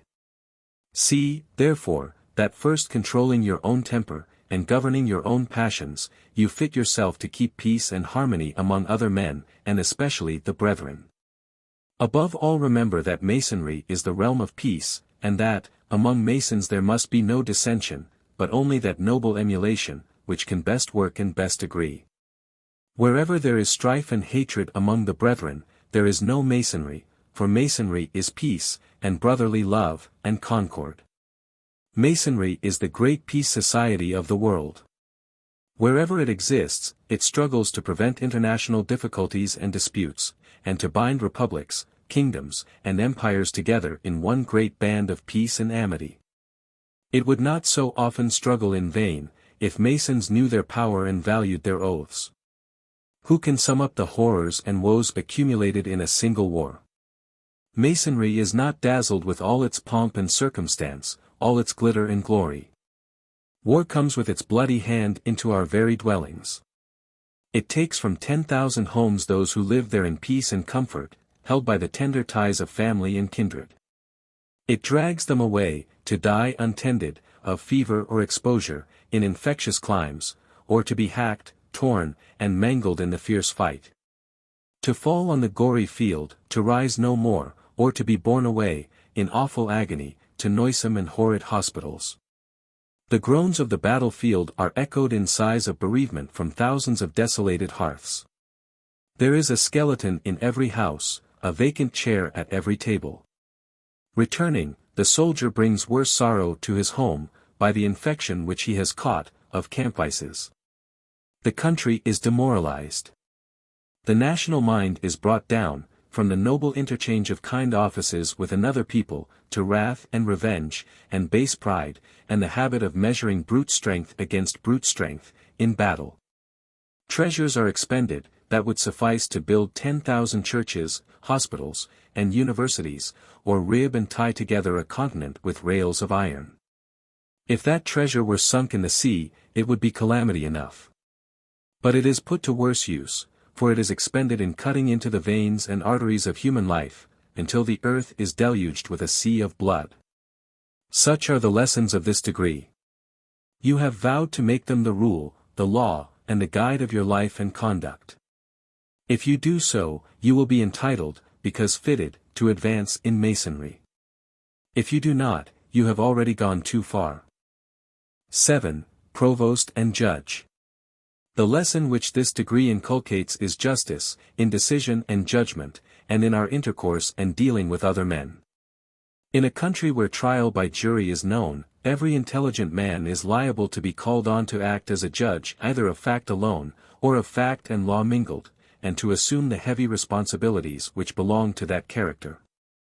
Those who are invested with the power of judgment should judge the causes of all persons uprightly and impartially, without any personal consideration of the power of the mighty, or the bribe of the rich, or the needs of the poor.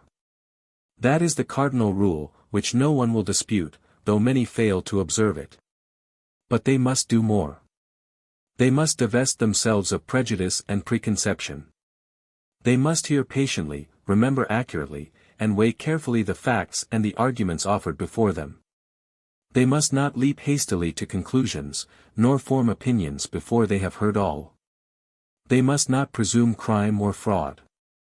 They must neither be ruled by stubborn pride of opinion, nor be too facile and yielding to the views and arguments of others. In deducing the motive from the proven act, they must not assign to the act either the best or the worst motives, but those which they would think it just and fair for the world to assign to it, if they themselves had done it. Nor must they endeavor to make many little circumstances, that weigh nothing separately, weigh much together, to prove their own acuteness and sagacity. These are sound rules for every juror, also, to observe. In our intercourse with others, there are two kinds of injustice, the first of those who offer an injury, the second, of those who have it in their power to avert an injury from those to whom it is offered, and yet do it not. So active injustice may be done in two ways, by force and by fraud, of which force is lion-like, and fraud fox-like, both utterly repugnant to social duty, but fraud the more detestable. Every wrong done by one man to another, whether it affect his person, his property, his happiness, or his reputation, is an offense against the law of justice. The field of this degree is therefore a wide and vast one. And Masonry seeks for the most impressive mode of enforcing the law of justice, and the most effectual means of preventing wrong and injustice. To this end it teaches this great and momentous truth, that wrong and injustice once done cannot be undone, but are eternal in their consequences, once committed, are numbered with the irrevocable past. That the wrong that is done contains its own retributive penalty as surely and as naturally as the acorn contains the oak. Its consequences are its punishment, it needs no other, and can have no heavier. They are involved in its commission, and cannot be separated from it. A wrong done to another is an injury done to our own nature, an offense against our own souls, a disfiguring of the image of the beautiful and good. Punishment is not the execution of a sentence, but the occurrence of an effect. It is ordained to follow guilt, not by the decree of God as a judge, but by a law enacted by him as the creator and legislator of the universe. It is not an arbitrary and artificial annexation, but an ordinary and logical consequence, and therefore must be borne by the wrongdoer, and through him may flow on to others. It is the decision of the infinite justice of God, in the form of law. There can be no interference with, or remittance of, or protection from, the natural effects of our wrongful acts. God will not interpose between the cause and its consequence, and in that sense there can be no forgiveness of sins. The act which has debased our soul may be repented of, may be turned from, but the injury is done. The debasement may be redeemed by after efforts, the stain obliterated by bitterer struggles and severer sufferings. But the efforts and the endurance which might have raised the soul to the loftiest heights are now exhausted in merely regaining what it has lost. There must always be a wide difference between him who only ceases to do evil, and him who has always done well. He will certainly be a far more scrupulous watcher over his conduct, and far more careful of his deeds, who believes that those deeds will inevitably bear their natural consequences, exempt from after intervention. Than he who believes that penitence and pardon will at any time unlink the chain of sequences. Surely we shall do less wrong and injustice, if the conviction is fixed and embedded in our souls that everything done is done irrevocably, that even the omnipotence of God cannot uncommit a deed, cannot make that undone which has been done.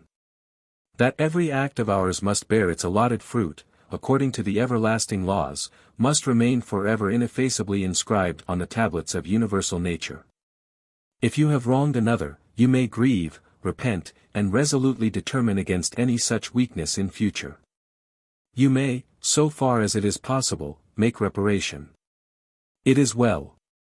The injured party may forgive you, according to the meaning of human language, but the deed is done, and all the powers of nature, were they to conspire in your behalf, could not make it undone.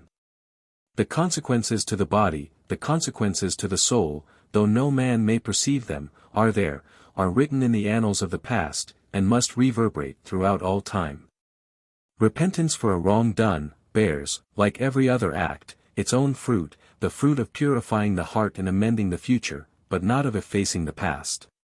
The commission of the wrong is an irrevocable act. But it does not incapacitate the soul to do right for the future. Its consequences cannot be expunged, but its course need not be pursued. Wrong and evil perpetrated, though ineffaceable, call for no despair, but for efforts more energetic than before. Repentance is still as valid as ever, but it is valid to secure the future, not to obliterate the past. Even the pulsations of the air, once set in motion by the human voice, cease not to exist with the sounds to which they gave rise. Their quickly attenuated force soon becomes inaudible to human ears. But the waves of air thus raised perambulate the surface of earth and ocean, and in less than 20 hours.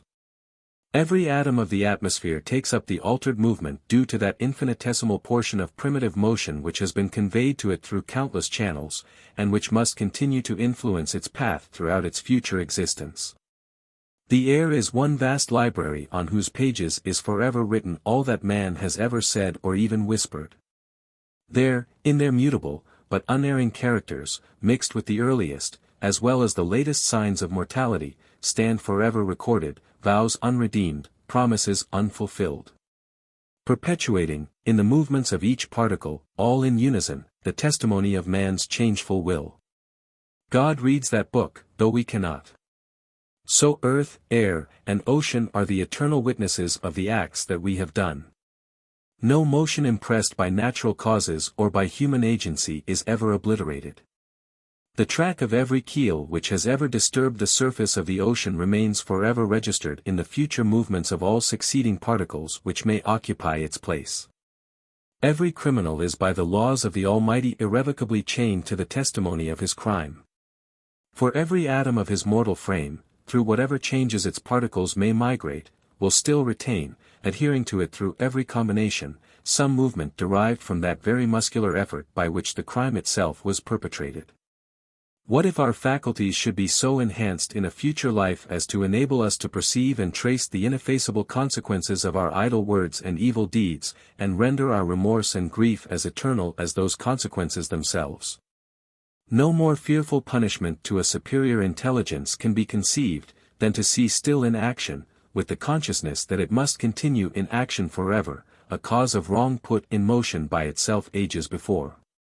Masonry, by its teachings, endeavors to restrain men from the commission of injustice and acts of wrong and outrage.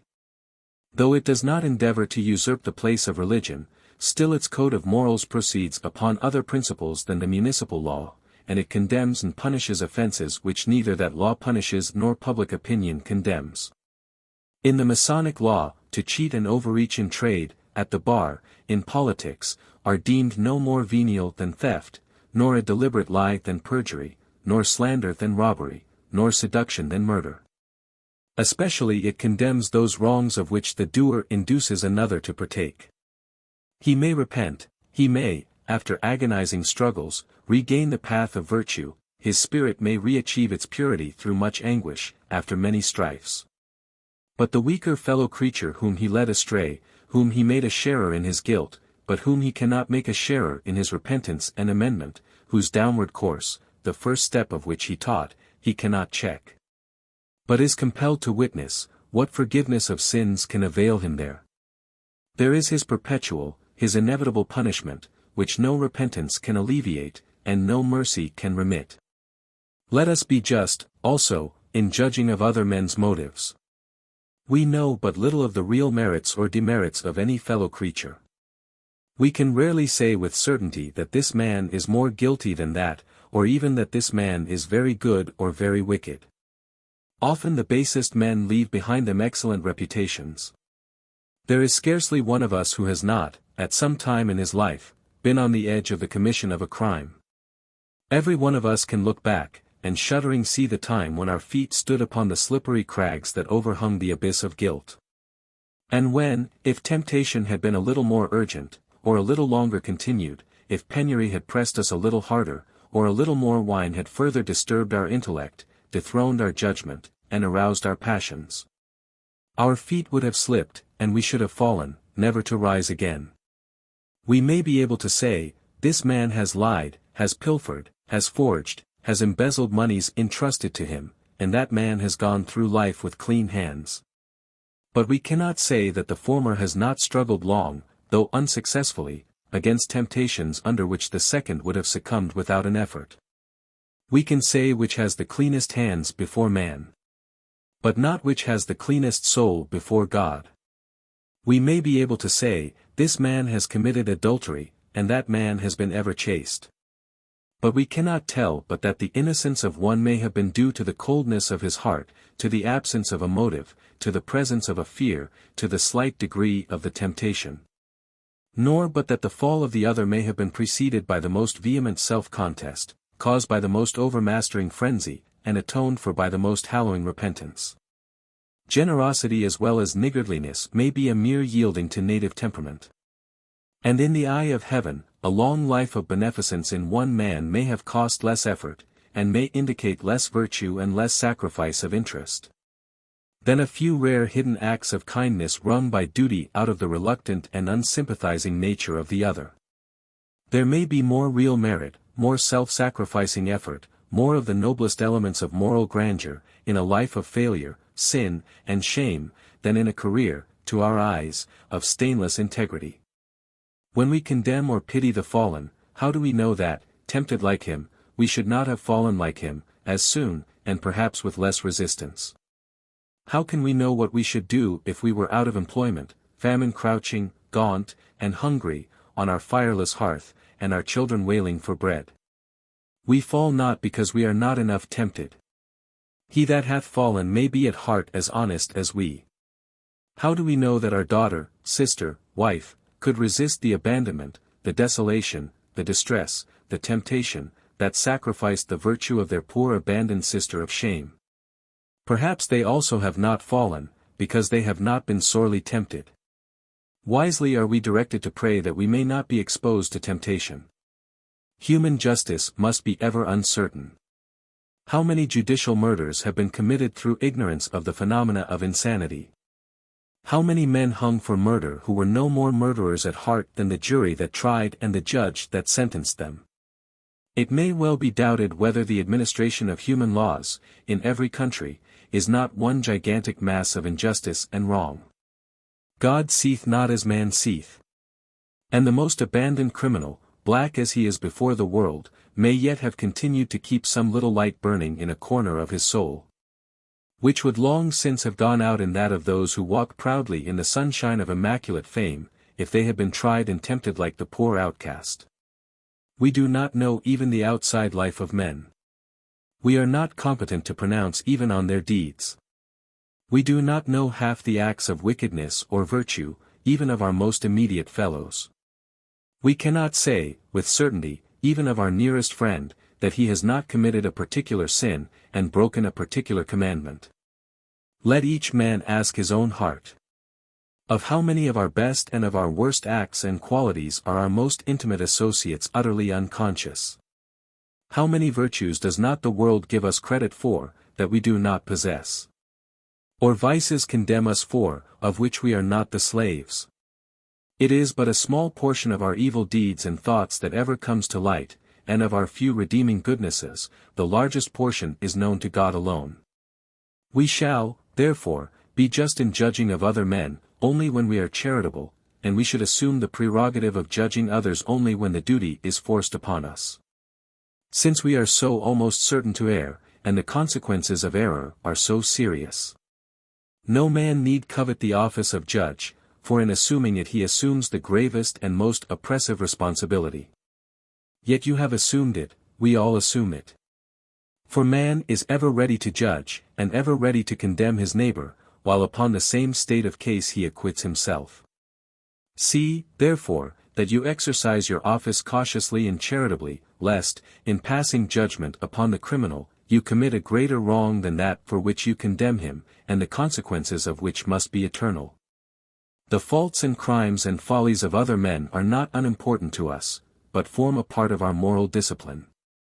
War and bloodshed at a distance, and frauds which do not affect our pecuniary interest, yet touch us in our feelings, and concern our moral welfare. They have much to do with all thoughtful hearts. The public eye may look unconcernedly on the miserable victim of vice, and that shattered wreck of a man may move the multitude to laughter or to scorn. But to the Mason, it is the form of sacred humanity that is before him. It is an erring fellow being, a desolate, forlorn, forsaken soul, and his thoughts, enfolding the poor wretch, will be far deeper than those of indifference, ridicule, or contempt. All human offenses, the whole system of dishonesty, evasion, circumventing, forbidden indulgence, and intriguing ambition, in which men are struggling with each other, will be looked upon by a thoughtful Mason not merely as a scene of mean toils and strifes, but as the solemn conflicts of immortal minds, for ends vast and momentous as their own being.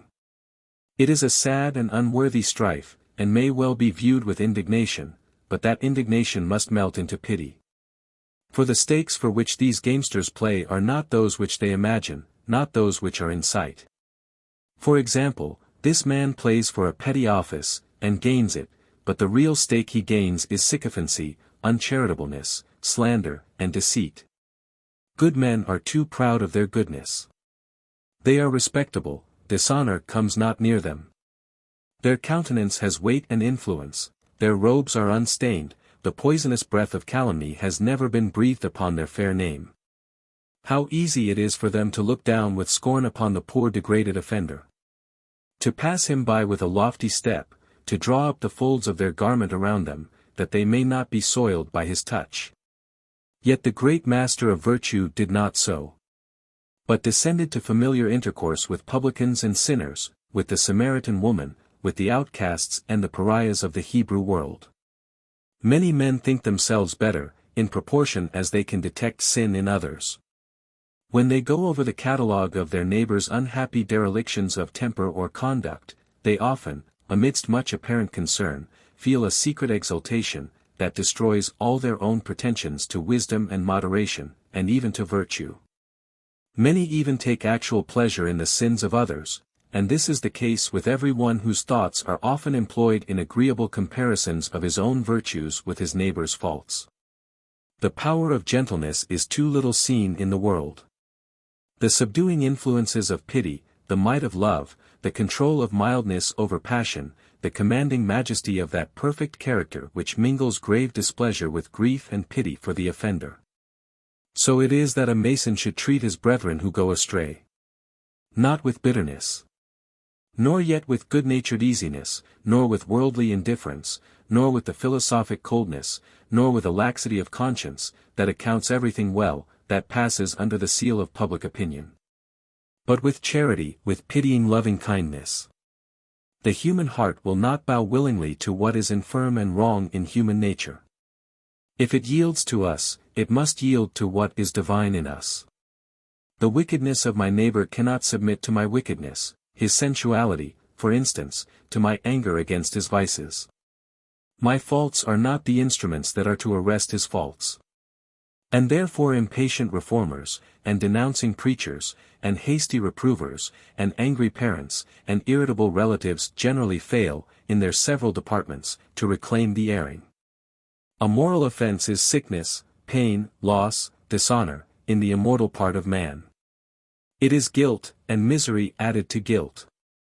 It is itself calamity. And brings upon itself, in addition, the calamity of God's disapproval, the abhorrence of all virtuous men, and the soul's own abhorrence. Deal faithfully, but patiently and tenderly, with this evil. It is no matter for petty provocation, nor for personal strife, nor for selfish irritation. Speak kindly to your erring brother. God pities him, Christ has died for him, Providence waits for him, heaven's mercy yearns toward him. And heaven's spirits are ready to welcome him back with joy. Let your voice be in unison with all those powers that God is using for his recovery. If one defrauds you, and exults at it, he is the most to be pitied of human beings.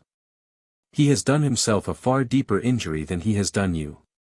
It is he, and not you, whom God regards with mingled displeasure and compassion, and his judgment should be your law. Among all the benedictions of the Holy Mount there is not one for this man, but for the merciful, the peacemakers, and the persecuted they are poured out freely. We are all men of like passions, propensities, and exposures.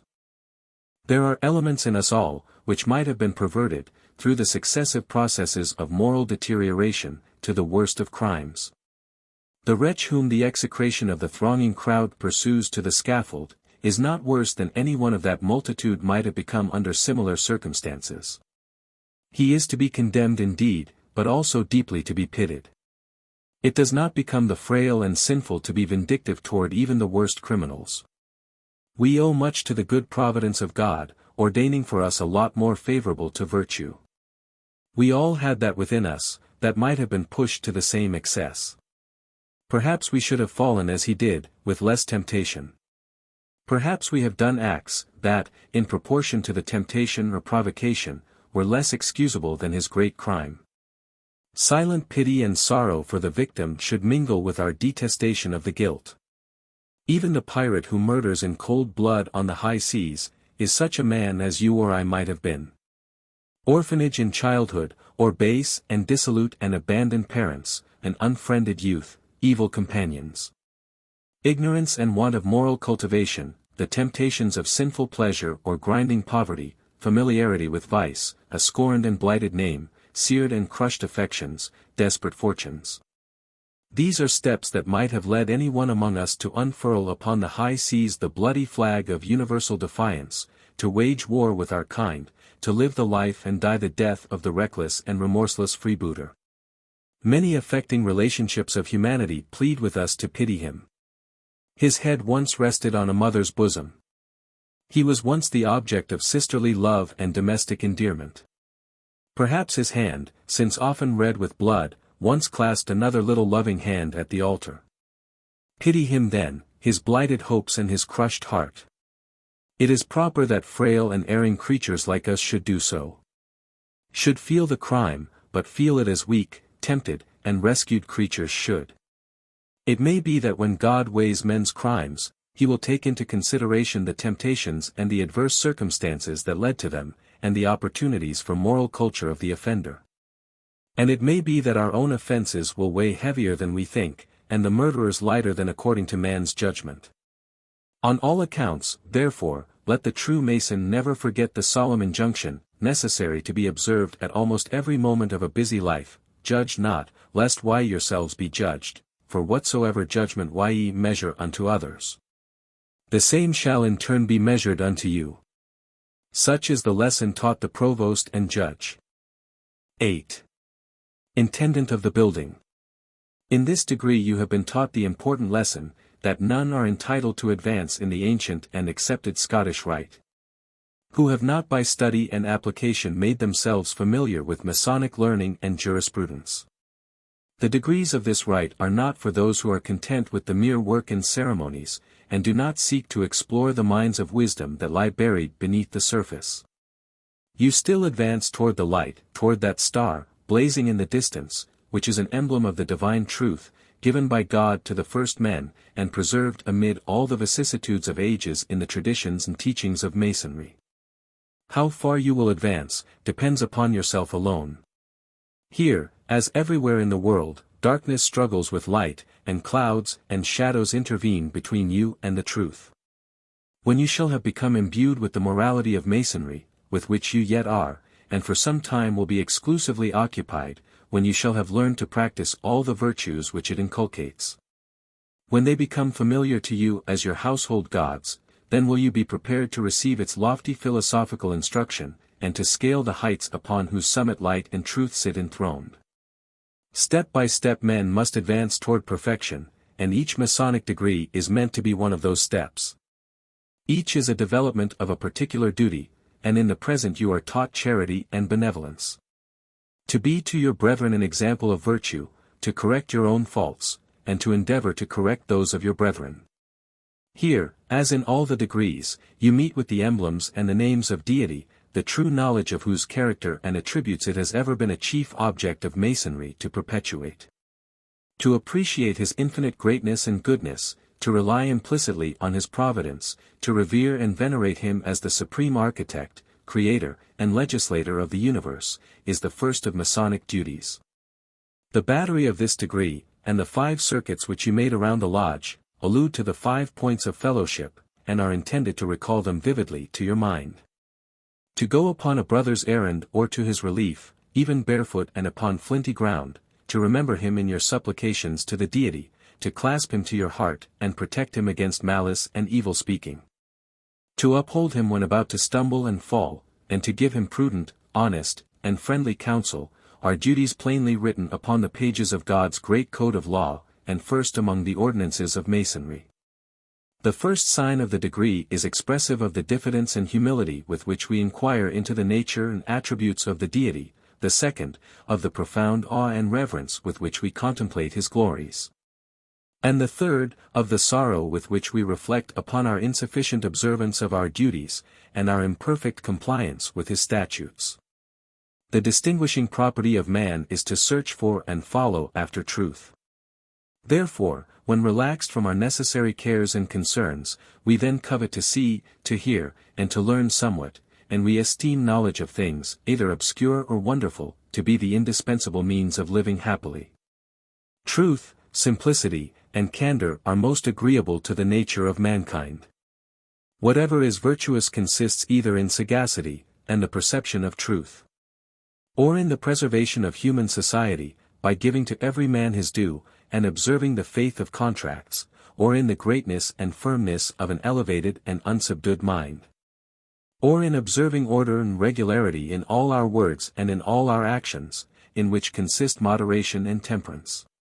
Masonry has in all times religiously preserved that enlightened faith from which flows sublime devotedness, the sentiment of fraternity fruitful of good works, the spirit of indulgence and peace, of sweet hopes and effectual consolations, and inflexibility in the accomplishment of the most painful and arduous duties.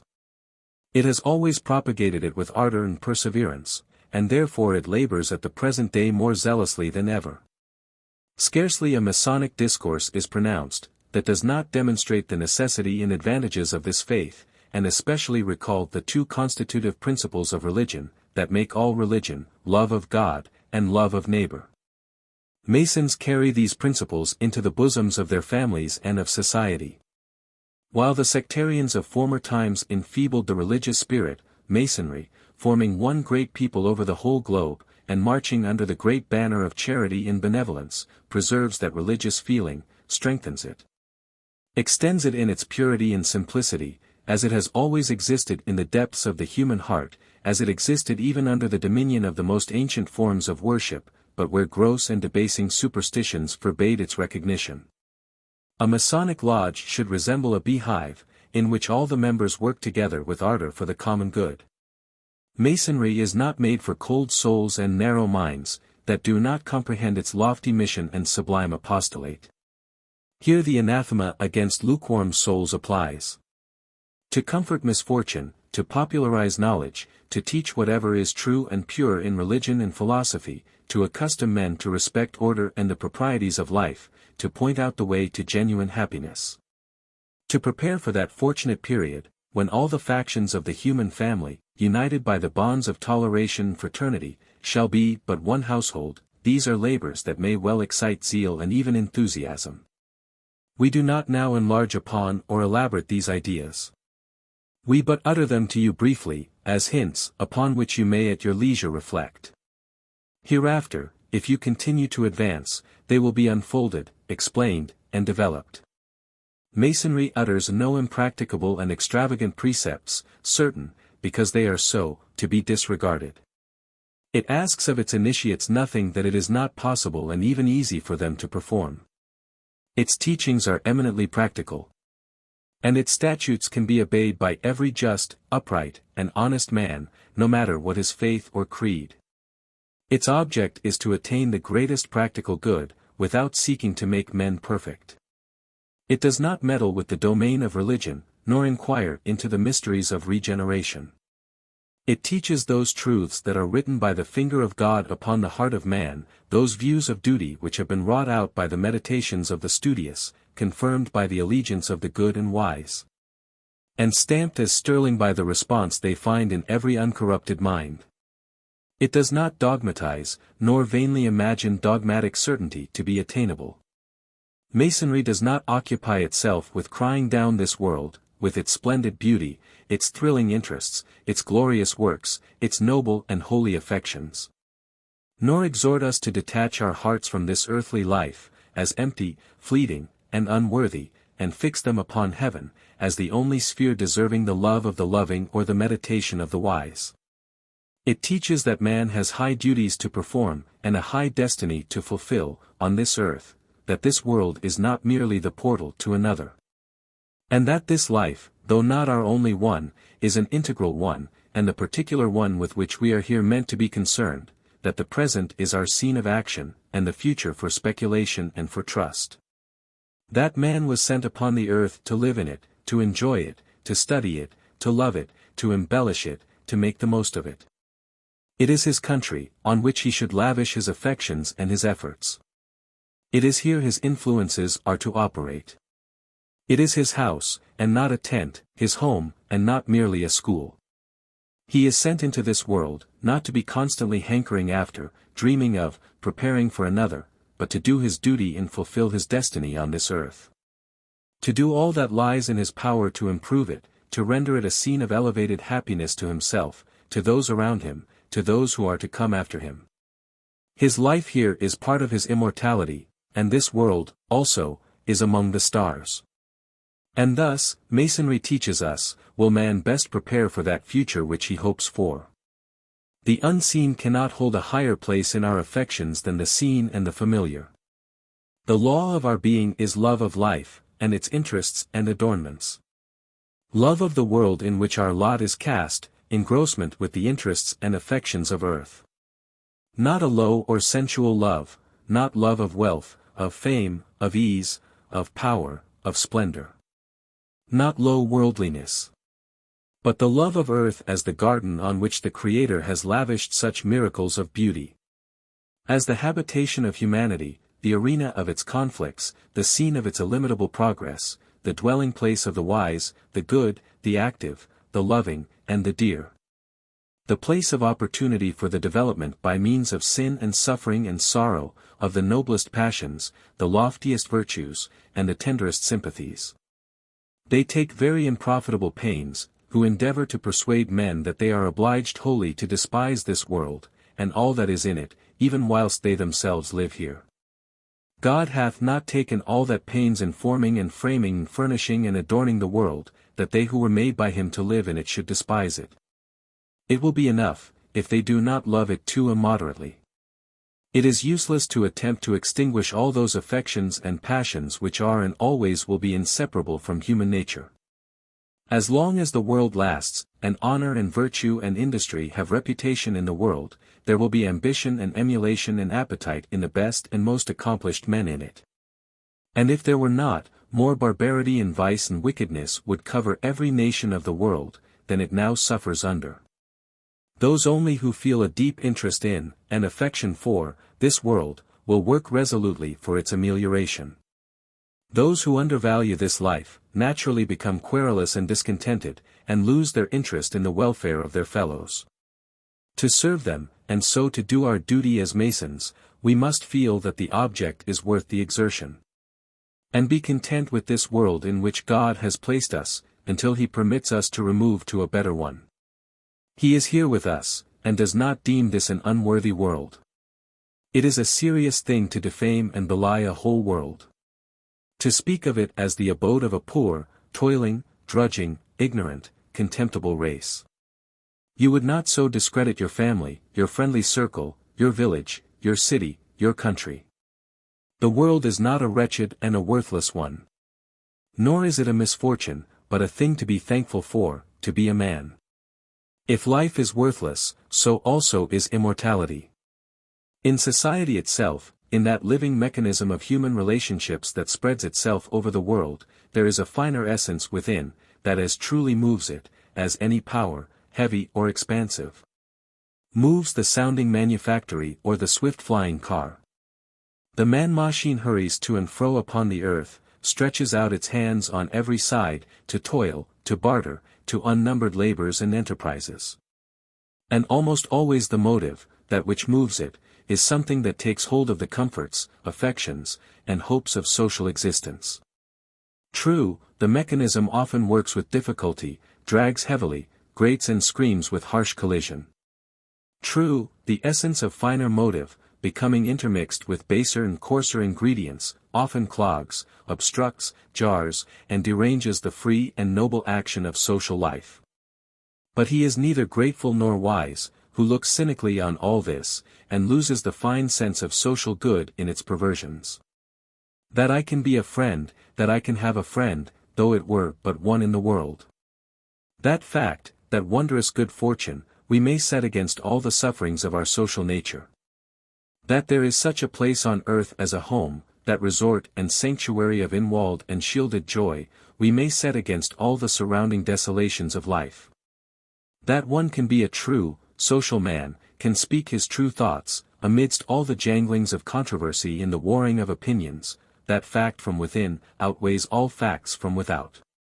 In the visible aspect and action of society, often repulsive and annoying, we are apt to lose the due sense of its invisible blessings. As in nature it is not the coarse and palpable, not soils and rains, nor even fields and flowers, that are so beautiful, as the invisible spirit of wisdom and beauty that pervades it. So in society, it is the invisible, and therefore unobserved, that is most beautiful. What nerves the arm of toil? If man minded himself alone, he would fling down the spade and axe, and rush to the desert. Or roam through the world as a wilderness, and make that world a desert. His home, which he sees not, perhaps, but once or twice in a day, is the invisible bond of the world. It is the good, strong, and noble faith that men have in each other, which gives the loftiest character to business, trade, and commerce. Fraud occurs in the rush of business, but it is the exception. Honesty is the rule. And all the frauds in the world cannot tear the great bond of human confidence. If they could, commerce would furl its sails on every sea, and all the cities of the world would crumble into ruins. The bare character of a man on the other side of the world, whom you never saw, whom you never will see, you hold good for a bond of thousands. The most striking feature of the political state is not governments, nor constitutions, nor laws, nor enactments, nor the judicial power, nor the police, but the universal will of the people to be governed by the common weal. Take off that restraint, and no government on earth could stand for an hour. Of the many teachings of Masonry, one of the most valuable is, that we should not depreciate this life. It does not hold, that when we reflect on the destiny that awaits man on earth, we ought to bedew his cradle with our tears, but, like the Hebrews, it hails the birth of a child with joy, and holds that his birthday should be a festival. It has no sympathy with those who profess to have proved this life, and found it little worth, who have deliberately made up their minds that it is far more miserable than happy. Because its employments are tedious, and their schemes often baffled, their friendships broken, or their friends dead, its pleasures palled, and its honors faded, and its paths beaten, familiar, and dull. Masonry deems it no mark of great piety toward God to disparage, if not despise, the state that he has ordained for us. It does not absurdly set up the claims of another world, not in comparison merely, but in competition, with the claims of this. It looks upon both as parts of one system. It holds that a man may make the best of this world and of another at the same time. It does not teach its initiates to think better of other works and dispensations of God, by thinking meanly of these. It does not look upon life as so much time lost, nor regard its employments as trifles unworthy of immortal beings, nor tell its followers to fold their arms, as if in disdain of their state and species. But it looks soberly and cheerfully upon the world, as a theatre of worthy action, of exalted usefulness, and of rational and innocent enjoyment. It holds that, with all its evils, life is a blessing. To deny that is to destroy the basis of all religion, natural and revealed. The very foundation of all religion is laid on the firm belief that God is good, and if this life is an evil and a curse, no such belief can be rationally entertained. To level our satire at humanity and human existence, as mean and contemptible, to look on this world as the habitation of a miserable race, fit only for mockery and scorn. To consider this earth as a dungeon or a prison, which has no blessing to offer but escape from it, is to extinguish the primal light of faith and hope and happiness, to destroy the basis of religion, and truth's foundation in the goodness of God. If it indeed be so, then it matters not what else is true or not true, speculation is vain and faith is vain, and all that belongs to man's highest being is buried in the ruins of misanthropy, melancholy, and despair. Our love of life. The tenacity with which, in sorrow and suffering, we cling to it. Our attachment to our home, to the spot that gave us birth, to any place, however rude, unsightly, or barren, on which the history of our years has been written, all show how dear are the ties of kindred and society. Misery makes a greater impression upon us than happiness, because the former is not the habit of our minds. It is a strange, unusual guest, and we are more conscious of its presence. Happiness lives with us, and we forget it. It does not excite us, nor disturb the order and course of our thoughts. A great agony is an epoch in our life. We remember our afflictions, as we do the storm and earthquake, because they are out of the common course of things. They are like disastrous events, recorded because extraordinary, and with whole and unnoticed periods of prosperity between. We mark and signalize the times of calamity. But many happy days and unnoted periods of enjoyment pass, that are unrecorded either in the book of memory, or in the scanty annals of our thanksgiving. We are little disposed and less able to call up from the dim remembrances of our past years, the peaceful moments, the easy sensations, the bright thoughts, the quiet reveries, the throngs of kind affections in which life flowed on, bearing us almost unconsciously upon its bosom, because it bore us calmly and gently. Life is not only good, but it has been glorious in the experience of millions. The glory of all human virtue clothes it. The splendors of devotedness, beneficence, and heroism are upon it, the crown of 1,000 martyrdoms is upon its brow. The brightness of the soul shines through this visible and sometimes darkened life, through all its surrounding cares and labors. The humblest life may feel its connection with its infinite source. There is something mighty in the frail inner man. Something of immortality in this momentary and transient being. The mind stretches away, on every side, into infinity. Its thoughts flash abroad, far into the boundless, the immeasurable, the infinite, far into the great, dark, teeming future. And become powers and influences in other ages. To know its wonderful author, to bring down wisdom from the eternal stars, to bear upward its homage, gratitude, and love, to the ruler of all worlds, to be immortal in our influences projected far into the slow approaching future. Makes life most worthy and most glorious. Life is the wonderful creation of God. It is light, sprung from void darkness, power, waked from inertness and impotence, being created from nothing, and the contrast may well enkindle wonder and delight. It is a rill from the infinite, overflowing goodness, and from the moment when it first gushes up into the light, to that when it mingles with the ocean of eternity, that goodness attends it and ministers to it. It is a great and glorious gift. There is gladness in its infant voices, joy in the buoyant step of its youth, deep satisfaction in its strong maturity, and peace in its quiet age. There is good for the good, virtue for the faithful, and victory for the valiant. There is, even in this humble life, an infinity for those whose desires are boundless. There are blessings upon its birth, there is hope in its death, and eternity in its prospect. Thus earth, which binds many in chains, is to the Mason both the starting place and goal of immortality. Many it buries in the rubbish of dull cares and wearying vanities. But to the Mason it is the lofty mount of meditation, where heaven, and infinity and eternity are spread before him and around him. To the lofty-minded, the pure, and the virtuous, this life is the beginning of heaven, and a part of immortality. God hath appointed one remedy for all the evils in the world, and that is a contented spirit.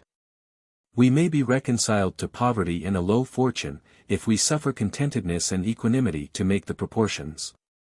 No man is poor who doth not think himself so, but if, in a full fortune, with impatience he desires more, he proclaims his wants and his beggarly condition.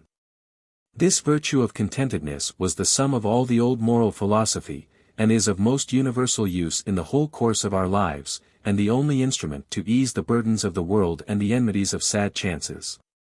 It is the great reasonableness of complying with the divine providence, which governs all the world, and hath so ordered us in the administration of his great family. It is fit that God should dispense his gifts as he pleases. And if we murmur here, we may, at the next melancholy, be troubled that he did not make us to be angels or stars. We ourselves make our fortunes good or bad. And when God lets loose a tyrant upon us, or a sickness, or scorn, or a lessened fortune, if we fear to die, or know not how to be patient, or are proud, or covetous, then the calamity sits heavy on us. But if we know how to manage a noble principle, and fear not death so much as a dishonest action, and think impatience a worse evil than a fever, and pride to be the greatest disgrace as well as the greatest folly, and poverty far preferable to the torments of avarice, we may still bear an even mind and smile at the reverses of fortune and the ill nature of fate. If thou hast lost thy land, do not also lose thy constancy, and if thou must die sooner than others, or than thou didst expect, yet do not die impatiently. For no chance is evil to him who is content, and to a man nothing is miserable unless it be unreasonable. No man can make another man to be his slave, unless that other hath first enslaved himself to life and death, to pleasure or pain, to hope or fear. Command these passions, and you are freer than the Parthian kings. When an enemy reproaches us, let us look on him as an impartial relater of our faults, for he will tell us truer than our fondest friend will, and we may forgive his anger, whilst we make use of the plainness of his declamation. The ox, when he is weary, treads truest, and if there be nothing else in abuse, but that it makes us to walk warily, and tread sure for fear of our enemies, that is better than to be flattered into pride and carelessness. If thou fallest from thy employment in public, take sanctuary in an honest retirement, being indifferent to thy gain abroad, or thy safety at home. When the north wind blows hard, and it rains sadly, we do not sit down in it and cry, but defend ourselves against it with a warm garment, or a good fire and a dry roof. So when the storm of a sad mischance beats upon our spirits, we may turn it into something that is good, if we resolve to make it so. And with equanimity and patience may shelter ourselves from its inclement pitiless pelting. If it develop our patience, and give occasion for heroic endurance, it hath done us good enough to recompense us sufficiently for all the temporal affliction, for so a wise man shall overrule his stars, and have a greater influence upon his own content, than all the constellations and planets of the firmament. Compare not thy condition with the few above thee, but to secure thy content, look upon those thousands with whom thou wouldst not, for any interest, change thy fortune and condition. A soldier must not think himself unprosperous, if he be not successful as Alexander or Wellington, nor any man deem himself unfortunate that he hath not the wealth of Rothschild. But rather let the former rejoice that he is not lessened like the many generals who went down horse and man before Napoleon, and the latter that he is not the beggar who, bareheaded in the bleak winter wind, holds out his tattered hat for charity. There may be many who are richer and more fortunate, but many thousands who are very miserable, compared to thee. After the worst assaults of fortune, there will be something left to us, a merry countenance, a cheerful spirit, and a good conscience, the providence of God, our hopes of heaven, our charity for those who have injured us. Perhaps a loving wife, and many friends to pity, and some to relieve us, and light and air, and all the beauties of nature, we can read, discourse, and meditate. And having still these blessings, we should be much in love with sorrow and peevishness to lose them all, and prefer to sit down on our little handful of thorns. Enjoy the blessings of this day, if God sends them, and the evils of it bear patiently and calmly, for this day only is ours, we are dead to yesterday, and we are not yet born to the morrow. When our fortunes are violently changed, our spirits are unchanged, if they always stood in the suburbs in expectation of sorrows and reverses. The blessings of immunity, safeguard, liberty, and integrity deserve the thanksgiving of a whole life. We are quit from 1,000 calamities, every one of which, if it were upon us, would make us insensible of our present sorrow, and glad to receive it in exchange for that other greater affliction. Measure your desires by your fortune and condition, not your fortunes by your desires. Be governed by your needs, not by your fancy, by nature, not by evil customs and ambitious principles. It is no evil to be poor, but to be vicious and impatient. Is that beast better, that hath 2 or 3 mountains to graze on, than the little bee that feeds on dew or manna, and lives upon what falls every morning from the storehouses of heaven, clouds and providence? There are some instances of fortune and a fair condition that cannot stand with some others, but if you desire this, you must lose that, and unless you be content with one, you lose the comfort of both. If you covet learning, you must have leisure and a retired life. If honors of state and political distinctions, you must be ever abroad in public, and get experience, and do all men's business, and keep all company, and have no leisure at all. If you will be rich, you must be frugal. If you will be popular, you must be bountiful. If a philosopher, you must despise riches. If you would be famous as Epaminondas, accept also his poverty, for it added luster to his person, and envy to his fortune, and his virtue without it could not have been so excellent. If you would have the reputation of a martyr, you must needs accept his persecution. If of a benefactor of the world's injustice, if truly great, you must expect to see the mob prefer lesser men to yourself. God esteems it one of his glories, that he brings good out of evil, and therefore it were but reason we should trust him to govern his own world as he pleases, and that we should patiently wait until the change cometh, or the reason is discovered. A Mason's contentedness must by no means be a mere contented selfishness, like his who, comfortable himself, is indifferent to the discomfort of others. There will always be in this world wrongs to forgive, suffering to alleviate, sorrow asking for sympathy, necessities and destitution to relieve, and ample occasion for the exercise of active charity and beneficence. And he who sits unconcerned amidst it all, perhaps enjoying his own comforts and luxuries the more, by contrasting them with the hungry and ragged destitution and shivering misery of his fellows, is not contented, but selfish and unfeeling. It is the saddest of all sights upon this earth, that of a man lazy and luxurious, or hard and penurious, to whom want appeals in vain, and suffering cries in an unknown tongue.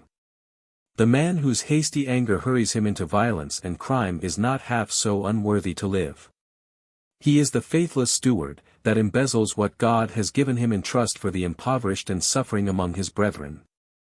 The true Mason must be and must have a right to be content with himself, and he can be so only when he lives not for himself alone, but for others also, who need his assistance and have a claim upon his sympathy.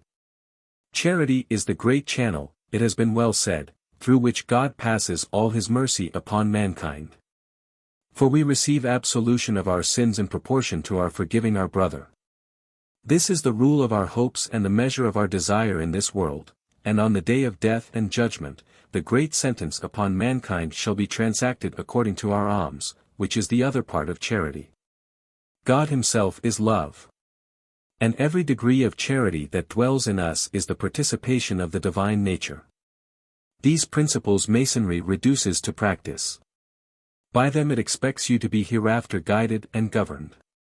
It especially inculcates them upon him who employs the labor of others, forbidding him to discharge them, when to want employment is to starve. Or to contract for the labor of man or woman at so low a price that by overexertion they must sell him their blood and life at the same time with the labor of their hands. These degrees are also intended to teach more than morals. The symbols and ceremonies of Masonry have more than one meaning. They rather conceal than disclose the truth. They hint it only, at least, and their varied meanings are only to be discovered by reflection and study. Truth is not only symbolized by light, but as the ray of light is separable into rays of different colors, so is truth separable into kinds. It is the province of Masonry to teach all truths, not moral truth alone, but political and philosophical, and even religious truth, so far as concerns the great and essential principles of each. The SPHNX was a symbol. To whom has it disclosed its inmost meaning? Who knows the symbolic meaning of the pyramids? You will hereafter learn who are the chief foes of human liberty symbolized by the assassins of the Master Quorum. And in their fate you may see foreshadowed that which we earnestly hope will hereafter overtake those enemies of humanity, against whom Masonry has struggled so long. 9. Elect of the Nine. Elu of the Nine. Originally created to reward fidelity, obedience, and devotion. This degree was consecrated to bravery, devotedness, and patriotism. And your obligation has made known to you the duties which you have assumed. They are summed up in the simple mandate: protect the oppressed against the oppressor, and devote yourself to the honor and interests of your country. Masonry is not speculative, nor theoretical, but experimental, not sentimental, but practical. It requires self-renunciation and self-control. It wears a stern face toward men's vices, and interferes with many of our pursuits and our fancied pleasures. It penetrates beyond the region of vague sentiment.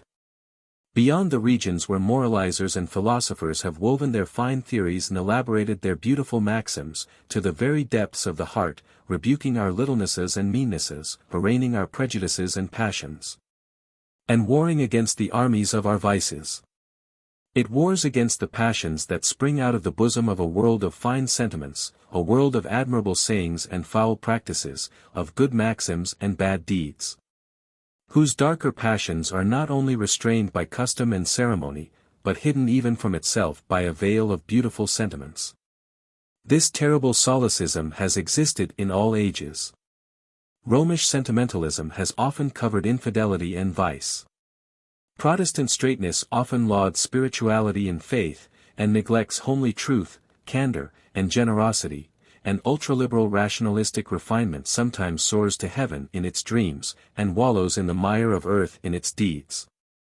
There may be a world of Masonic sentiment, and yet a world of little or no Masonry. In many minds there is a vague and general sentiment of Masonic charity, generosity, and disinterestedness, but no practical, active virtue, nor habitual kindness, self-sacrifice, or liberality. Masonry plays about them like the cold though brilliant lights that flush and eddy over northern skies.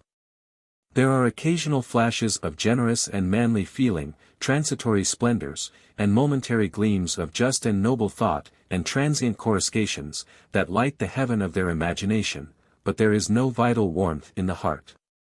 And it remains as cold and sterile as the Arctic or Antarctic regions. They do nothing, they gain no victories over themselves, they make no progress.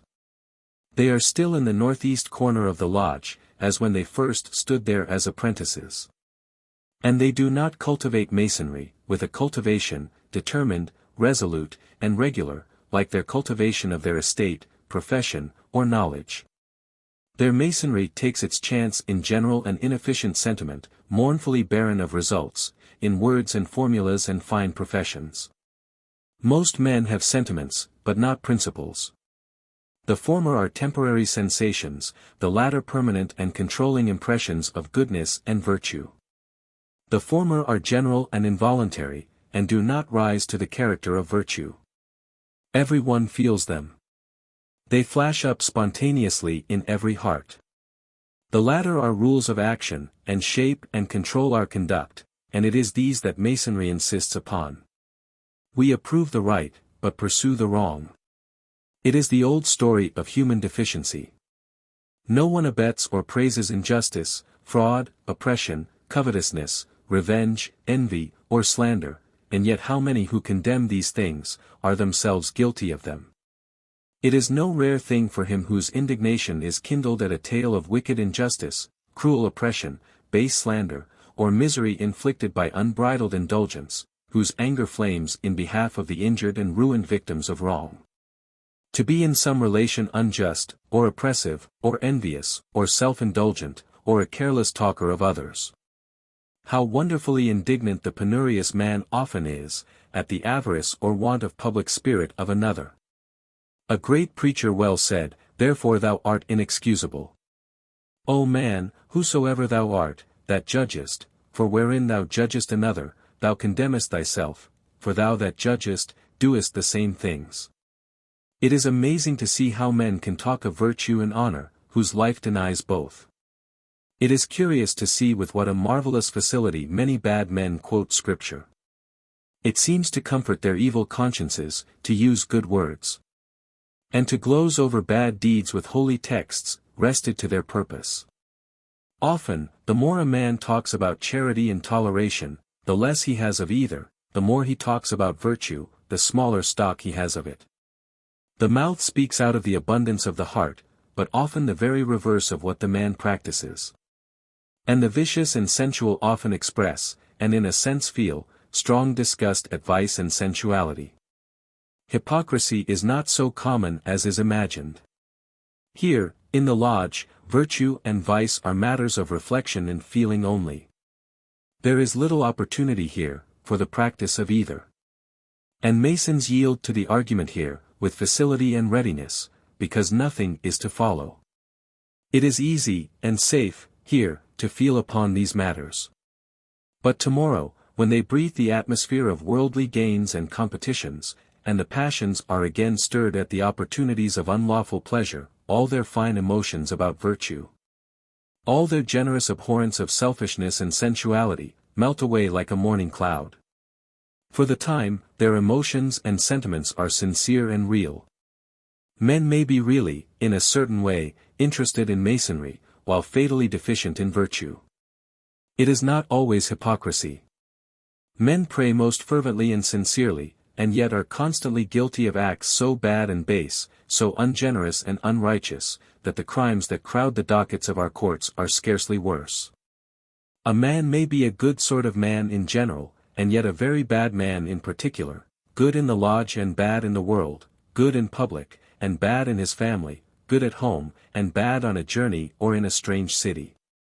Many a man earnestly desires to be a good Mason. He says so, and is sincere. But if you require him to resist a certain passion, to sacrifice a certain indulgence, to control his appetite at a particular feast, or to keep his temper in a dispute, you will find that he does not wish to be a good Mason. In that particular case. Or, wishing, is not able to resist his worse impulses. The duties of life are more than life. The law imposeth it upon every citizen, that he prefer the urgent service of his country before the safety of his life. If a man be commanded, saith a great writer, to bring ordnance or munition to relieve any of the king's towns that are distressed, then he cannot for any danger of tempest justify the throwing of them overboard. For there it holdeth which was spoken by the Roman, when the same necessity of weather was alleged to hold him from embarking, necess est utim, non uti vivum, it needs that I go, it is not necessary I should live. How ungratefully he slinks away, who dies, and does nothing to reflect a glory to heaven. How barren a tree he is, who lives, and spreads, and cumbers the ground, yet leaves not one seed, not one good work to generate another after him. All cannot leave alike, yet all may leave something, answering their proportions and their kinds. Those are dead and withered grains of corn, out of which there will not one ear spring. He will hardly find the way to heaven, who desires to go thither alone. Industry is never wholly unfruitful. If it bring not joy with the incoming profit, it will yet banish mischief from thy busied gates. There is a kind of good angel waiting upon diligence that ever carries a laurel in his hand to crown her. How unworthy was that man of the world who never did aught, but only lived and died. That we have liberty to do anything, we should account it a gift from the favoring heavens. That we have minds sometimes inclining us to use that liberty well, is a great bounty of the deity. Masonry is action, and not inertness. It requires its initiates to work, actively and earnestly, for the benefit of their brethren, their country, and mankind. It is the patron of the oppressed, as it is the comforter and consoler of the unfortunate and wretched. It seems to it a worthier honor to be the instrument of advancement and reform, than to enjoy all that rank and office and lofty titles can bestow. It is the advocate of the common people in those things which concern the best interests of mankind. It hates insolent power and impudent usurpation. It pities the poor, the sorrowing, the disconsolate, it endeavors to raise and improve the ignorant, the sunken, and the degraded. Its fidelity to its mission will be accurately evidenced, by the extent of the efforts it employs, and the means it sets on foot, to improve the people at large and to better their condition. Chiefest of which, within its reach, is to aid in the education of the children of the poor. An intelligent people, informed of its rights, will soon come to know its power, and cannot long be oppressed. But if there be not a sound and virtuous populace, the elaborate ornaments at the top of the pyramid of society will be a wretched compensation for the want of solidity at the base. It is never safe for a nation to repose on the lap of ignorance, and if there ever was a time when public tranquility was ensured by the absence of knowledge, that season is past. Unthinking stupidity cannot sleep, without being appalled by phantoms and shaken by terrors. The improvement of the mass of the people is the grand security for popular liberty. In the neglect of which, the politeness, refinement, and knowledge accumulated in the higher orders and wealthier classes will some day perish like dry grass in the hot fire of popular fury. It is not the mission of Masonry to engage in plots and conspiracies against the civil government. It is not the fanatical propagandist of any creed or theory, nor does it proclaim itself the enemy of kings. It is the apostle of liberty, equality, and fraternity, but it is no more the high priest of republicanism than of constitutional monarchy. It contracts no entangling alliances with any sect of theorists, dreamers, or philosophers. It does not know those as its initiates who assail the civil order and all lawful authority, at the same time that they propose to deprive the dying of the consolations of religion. It sits apart from all sects and creeds, in its own calm and simple dignity, the same under every government. It is still that which it was in the cradle of the human race, when no human foot had trodden the soil of Assyria and Egypt, and no colonies had crossed the Himalayas into southern India, Media, or Etruria. It gives no countenance to anarchy and licentiousness, and no illusion of glory, or extravagant emulation of the ancients inflames it with an unnatural thirst for ideal and utopian liberty. It teaches that in rectitude of life and sobriety of habits is the only sure guarantee for the continuance of political freedom, and it is chiefly the soldier of the sanctity of the laws and the rights of conscience. It recognizes it as a truth, that necessity, as well as abstract right and ideal justice, must have its part in the making of laws, the administration of affairs, and the regulation of relations in society. It sees, indeed, that necessity rules in all the affairs of man. It knows that where any man, or any number or race of men, are so imbecile of intellect, so degraded, so incapable of self-control, so inferior in the scale of humanity, as to be unfit to be entrusted with the highest prerogatives of citizenship. The great law of necessity, for the peace and safety of the community and country, requires them to remain under the control of those of larger intellect and superior wisdom. It trusts and believes that God will, in His own good time, work out His own great and wise purposes, and it is willing to wait, where it does not see its own way clear to some certain good. It hopes and longs for the day when all the races of men, even the lowest, will be elevated, and become fitted for political freedom. When, like all other evils that afflict the earth, pauperism, and bondage or abject dependence, shall cease and disappear. But it does not preach revolution to those who are fond of kings, nor rebellion that can end only in disaster and defeat, or in substituting one tyrant for another, or a multitude of despots for one. Wherever a people is fit to be free and to govern itself, and generously strives to be so, there go all its sympathies. It detests the tyrant, the lawless oppressor, the military usurper, and him who abuses a lawful power. It frowns upon cruelty, and a wanton disregard of the rights of humanity. It abhors the selfish employer, and exerts its influence to lighten the burdens which want and dependence impose upon the workman, and to foster that humanity and kindness which man owes to even the poorest and most unfortunate brother. It can never be employed, in any country under heaven, to teach a toleration for cruelty, to weaken moral hatred for guilt, or to deprave and brutalize the human mind. The dread of punishment will never make a Mason an accomplice in so corrupting his countrymen, and a teacher of depravity and barbarity. If anywhere, as has heretofore happened, a tyrant should send a satirist on his tyranny to be convicted and punished as a libeller, in a court of justice, a Mason, if a juror in such a case, though in sight of the scaffold streaming with the blood of the innocent, and within hearing of the clash of the bayonets meant to overawe the court, would rescue the intrepid satirist from the tyrant's fangs, and send his officers out from the court with defeat and disgrace. Even if all law and liberty were trampled under the feet of Jacobinical demagogues or a military banditti, and great crimes were perpetrated with a high hand against all who were deservedly the objects of public veneration. If the people, overthrowing law, roared like a sea around the courts of justice, and demanded the blood of those who, during the temporary fit of insanity and drunken delirium, had chanced to become odious to it, for true words manfully spoken, or unpopular acts bravely done, the Masonic juror, unawed alike by the single or the many-headed tyrant, would consult the dictates of duty alone, and stand with a noble firmness between the human tigers and their coveted prey. The Mason would much rather pass his life hidden in the recesses of the deepest obscurity, feeding his mind even with the visions and imaginations of good deeds and noble actions, than to be placed on the most splendid throne of the universe, tantalized with a denial of the practice of all which can make the greatest situation any other than the greatest curse.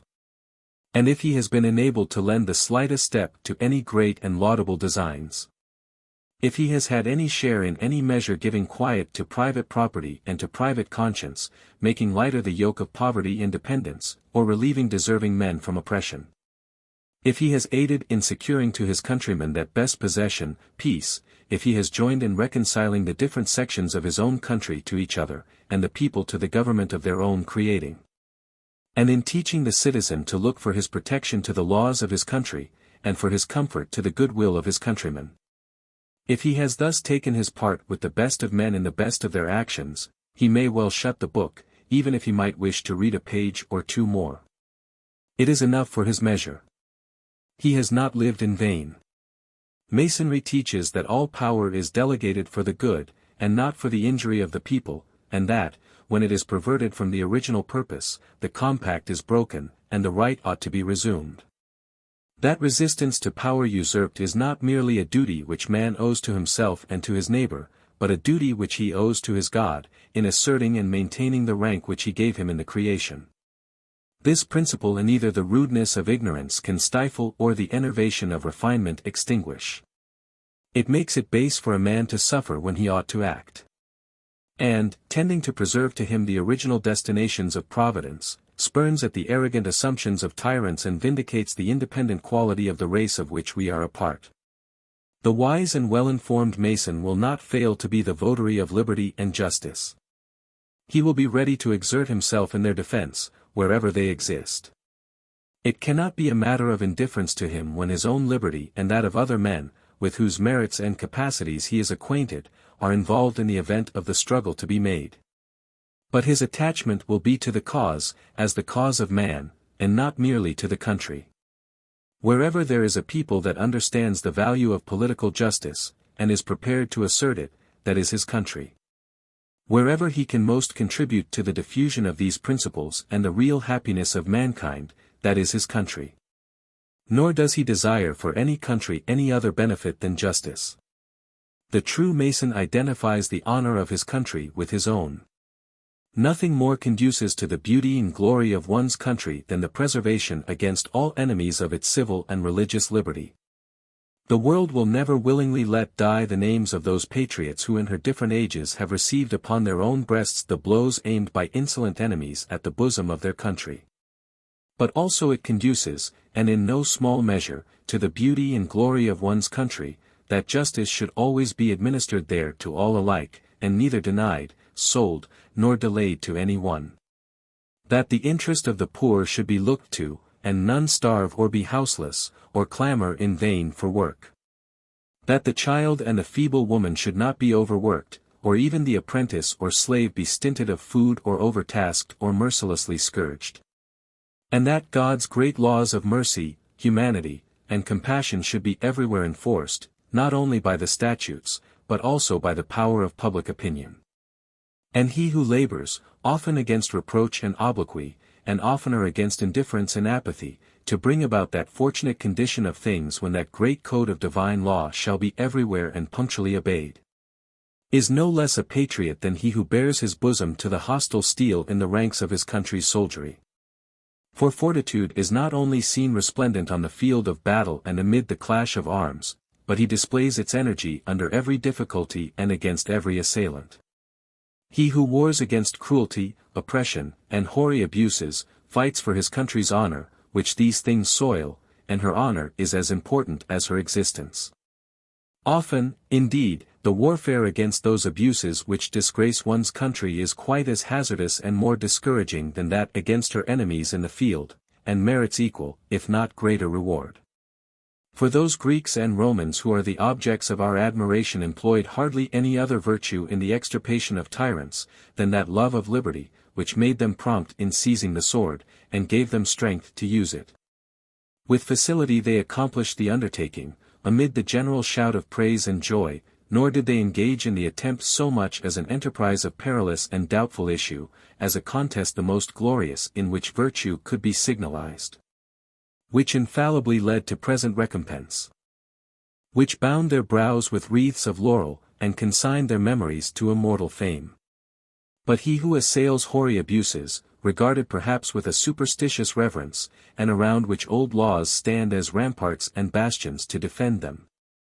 Who denounces acts of cruelty and outrage on humanity which make every perpetrator thereof his personal enemy, and perhaps make him looked upon with suspicion by the people among whom he lives. As the assailant of an established order of things of which he assails only the abuses, and of laws of which he attacks only the violations, he can scarcely look for present recompense, nor that his living brows will be wreathed with laurel. And if, contending against a dark array of long-received opinions, superstitions, obloquy, and fears, which most men dread more than they do an army terrible with banners, the Mason overcomes, and emerges from the contest victorious. Or if he does not conquer, but is borne down and swept away by the mighty current of prejudice, passion, and interest, in either case, the loftiness of spirit which he displays merits for him more than a mediocrity of fame. He has already lived too long who has survived the ruin of his country, and he who can enjoy life after such an event deserves not to have lived at all. Nor does he any more deserve to live who looks contentedly upon abuses that disgrace, and cruelties that dishonor, and scenes of misery and destitution and brutalization that disfigure his country.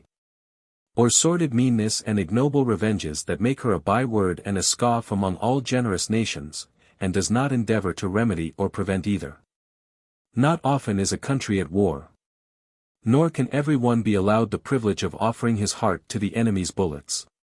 But in these patriotic labors of peace, in preventing, remedying, and reforming evils, oppressions, wrongs, cruelties, and outrages, every Mason can unite. And every one can effect something, and share the honor and glory of the result. For the cardinal names in the history of the human mind are few and easily to be counted up. But thousands and tens of thousands spend their days in the preparations which are to speed the predestined change, in gathering and amassing the materials which are to kindle and give light and warmth. When the fire from heaven shall have descended on them. Numberless are the sutlers and pioneers, the engineers and artisans, who attend the march of intellect. Many move forward in detachments, and level the way over which the chariot is to pass, and cut down the obstacles that would impede its progress. And these too have their reward. If they labor diligently and faithfully in their calling, not only will they enjoy that calm contentment which diligence in the lowliest task never fails to win. Not only will the sweat of their brows be sweet, and the sweetener of the rest that follows, but, when the victory is at last achieved, they will come in for a share in the glory. Even as the meanest soldier who fought at Marathon or at King's Mountain became a sharer in the glory of those saving days. And within his own household circle, the approbation of which approaches the nearest to that of an approving conscience, was looked upon as the representative of all his brother heroes. And could tell such tales as made the tear glisten on the cheek of his wife, and lit up his boy's eyes with an unwonted sparkling eagerness. Or, if he fell in the fight, and his place by the fireside and at the table at home was thereafter vacant, that place was sacred, and he was often talked of there in the long winter evenings. And his family was deemed fortunate in the neighborhood, because it had had a hero in it, who had fallen in defense of his country. Remember that life's length is not measured by its hours and days, but by that which we have done therein for our country and kind. A useless life is short, if it last a century. But that of Alexander was long as the life of the oak, though he died at 35. We may do much in a few years, and we may do nothing in a lifetime. If we but eat and drink and sleep, and let everything go on around us as it pleases. Or if we live but to amass wealth or gain office or wear titles, we might as well not have lived at all, nor have we any right to expect immortality. Forget not, therefore, to what you have devoted yourself in this degree, defend weakness against strength, the friendless against the great, the oppressed against the oppressor. Be ever vigilant and watchful of the interests and honor of your country. And may the grand architect of the universe give you that strength and wisdom which shall enable you well and faithfully to perform these high duties. 10. Illustrious Elect of the 15. Elu of the 15. This degree is devoted to the same objects as those of the Elu of 9, and also to the cause of toleration and liberality against fanaticism and persecution, political and religious. And to that of education, instruction, and enlightenment against error, barbarism, and ignorance. To these objects you have irrevocably and forever devoted your hand, your heart, and your intellect. And whenever in your presence a chapter of this degree is opened, you will be most solemnly reminded of your vows here taken at the altar. Toleration, holding that every other man has the same right to his opinion and faith that we have to ours. And liberality, holding that as no human being can with certainty say, in the clash and conflict of hostile faiths and creeds, what is truth, or that he is surely in possession of it. So every one should feel that it is quite possible that another equally honest and sincere with himself, and yet holding the contrary opinion, may himself be in possession of the truth, and that whatever one firmly and conscientiously believes is truth, to him, these are the mortal enemies of that fanaticism which persecutes for opinion's sake, and initiates crusades against whatever it, in its imaginary holiness, deems to be contrary to the law of God or verity of dogma. And education, instruction, and enlightenment are the most certain means by which fanaticism and intolerance can be rendered powerless. No true Mason scoffs at honest convictions and an ardent zeal in the cause of what one believes to be truth and justice. But he does absolutely deny the right of any man to assume the prerogative of deity, and condemn another's faith and opinions as deserving to be punished because heretical. Nor does he approve the course of those who endanger the peace and quiet of great nations, and the best interest of their own race by indulging in a chimerical and visionary philanthropy, a luxury which chiefly consists in drawing their robes around them to avoid contact with their fellows, and proclaiming themselves holier than they. For he knows that such follies are often more calamitous than the ambition of kings, and that intolerance and bigotry have been infinitely greater curses to mankind than ignorance and error. Better any error than persecution. Better any opinion than the thumbscrew, the rack, and the stake. And he knows also how unspeakably absurd it is, for a creature to whom himself and everything around him are mysteries, to torture and slay others, because they cannot think as he does in regard to the profoundest of those mysteries. To understand which is utterly beyond the comprehension of either the persecutor or the persecuted. Masonry is not a religion. He who makes of it a religious belief, falsifies and denaturalizes it. The Brahmin, the Jew, the Mahometan, the Catholic, the Protestant, each professing his peculiar religion, sanctioned by the laws, by time, and by climate, must needs retain it and cannot have two religions. For the social and sacred laws adapted to the usages, manners, and prejudices of particular countries, are the work of men. But Masonry teaches, and has preserved in their purity, the cardinal tenets of the old primitive faith, which underlie and are the foundation of all religions. All that ever existed have had a basis of truth. And all have overlaid that truth with errors. The primitive truths taught by the Redeemer were sooner corrupted, and intermingled and alloyed with fictions than when taught to the first of our race. Masonry is the universal morality which is suitable to the inhabitants of every clime, to the man of every creed. It has taught no doctrines, except those truths that tend directly to the well-being of man. And those who have attempted to direct it toward useless vengeance, political ends, and Jesuitism, have merely perverted it to purposes foreign to its pure spirit and real nature. Mankind outgrows the sacrifices and the mythologies of the childhood of the world. Yet it is easy for human indolence to linger near these helps, and refuse to pass further on.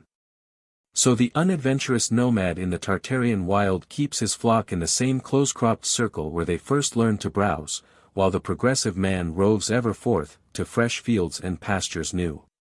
The latter is the true Mason. And the best and indeed the only good Mason is he who with the power of business does the work of life. The upright mechanic, merchant, or farmer, the man with the power of thought, of justice, or of love, he whose whole life is one great act of performance of Masonic duty. The natural use of the strength of a strong man or the wisdom of a wise one, is to do the work of a strong man or a wise one. The natural work of Masonry is practical life. The use of all the faculties in their proper spheres, and for their natural function. Love of truth, justice, and generosity as attributes of God, must appear in a life marked by these qualities. That is the only effectual ordinance of Masonry. A profession of one's convictions, joining the order, assuming the obligations, assisting at the ceremonies, are of the same value in science as in Masonry. The natural form of Masonry is goodness, morality, living a true, just, affectionate, self-faithful life, from the motive of a good man. It is loyal obedience to God's law. The good Mason does the good thing which comes in his way, and because it comes in his way, from a love of duty, and not merely because a law, enacted by man or God, commands his will to do it. He is true to his mind, his conscience, heart, and soul, and feels small temptation to do to others what he would not wish to receive from them. He will deny himself for the sake of his brother near at hand. His desire attracts in the line of his duty, both being in conjunction. Not in vain does the poor or the oppressed look up to him. You find such men in all Christian sects, Protestant and Catholic, in all the great religious parties of the civilized world, among Buddhists, Mohammedans, and Jews. They are kind fathers, generous citizens, unimpeachable in their business, beautiful in their daily lives. You see their Masonry in their work and in their play. It appears in all the forms of their activity, individual, domestic, social, ecclesiastical, or political. True Masonry within must be morality without.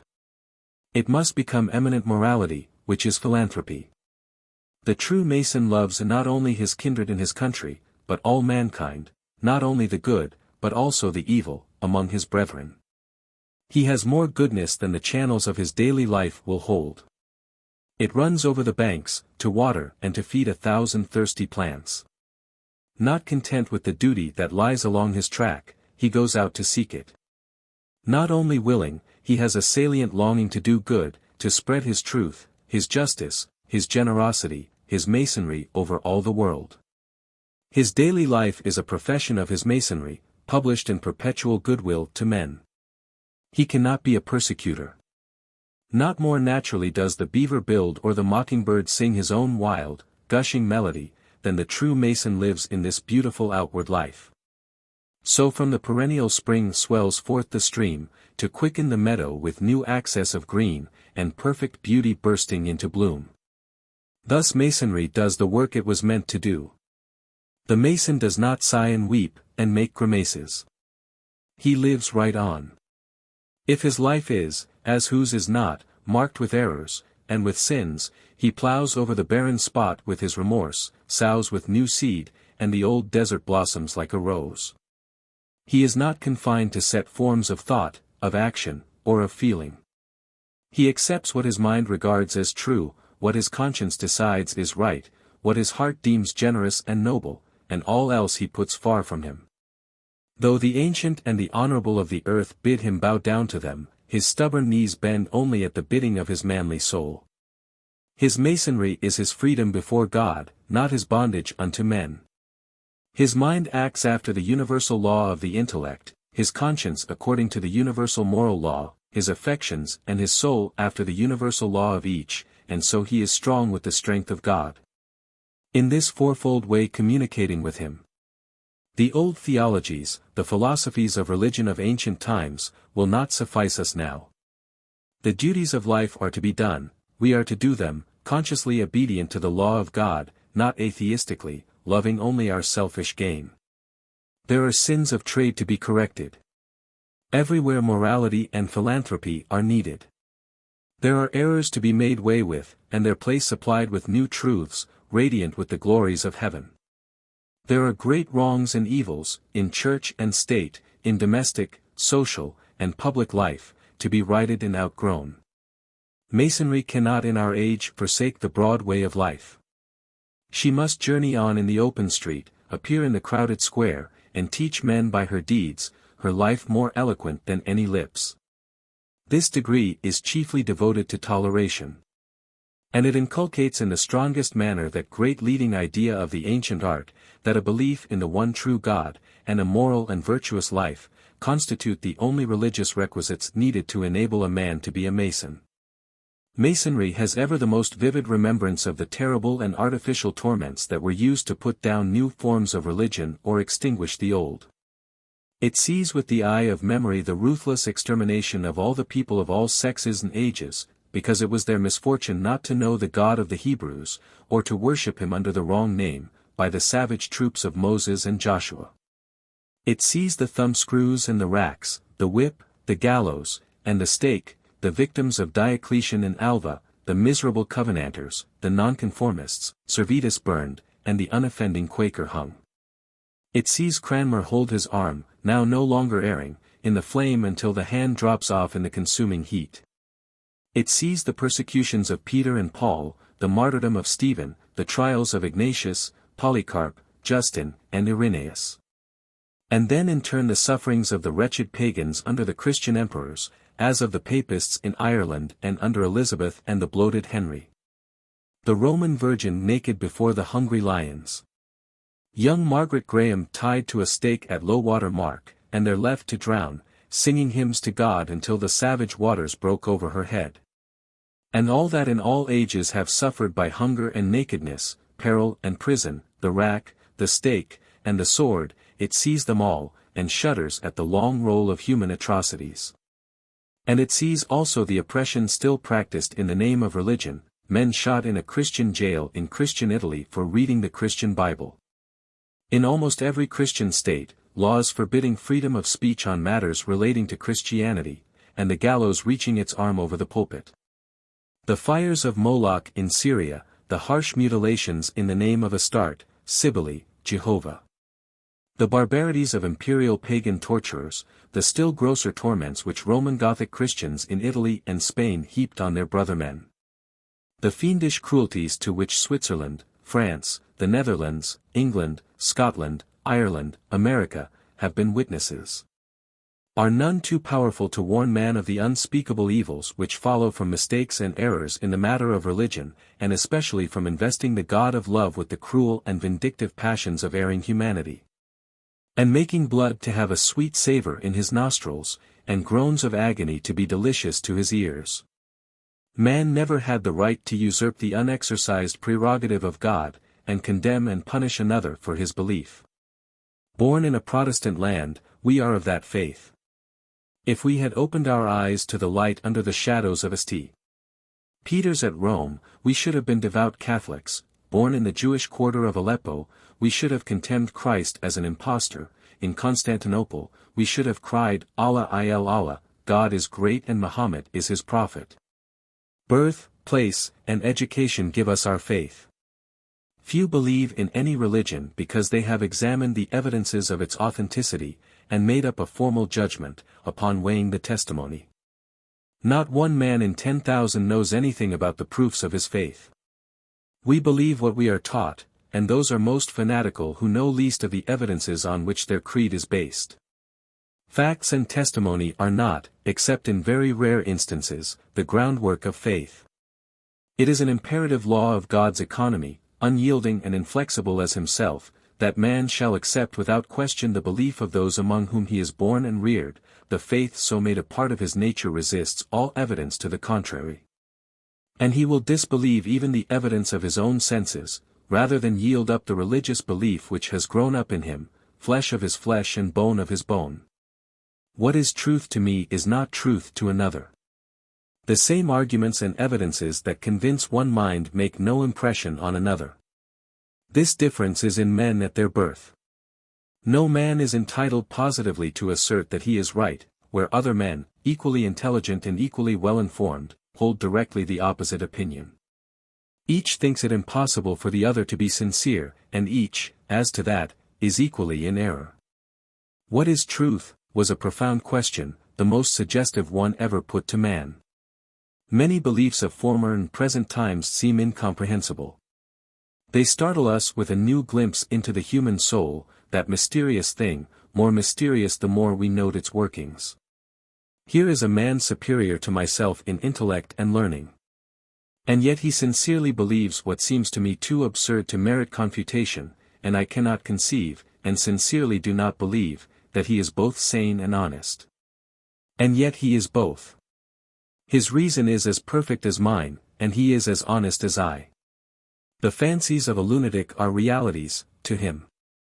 Our dreams are realities while they last, and, in the past, no more _un_real than what we have acted in our waking hours. No man can say that he hath as sure possession of the truth as of a chattel. When men entertain opinions diametrically opposed to each other, and each is honest, who shall decide which hath the truth, and how can either say with certainty that he hath it? We know not what is the truth.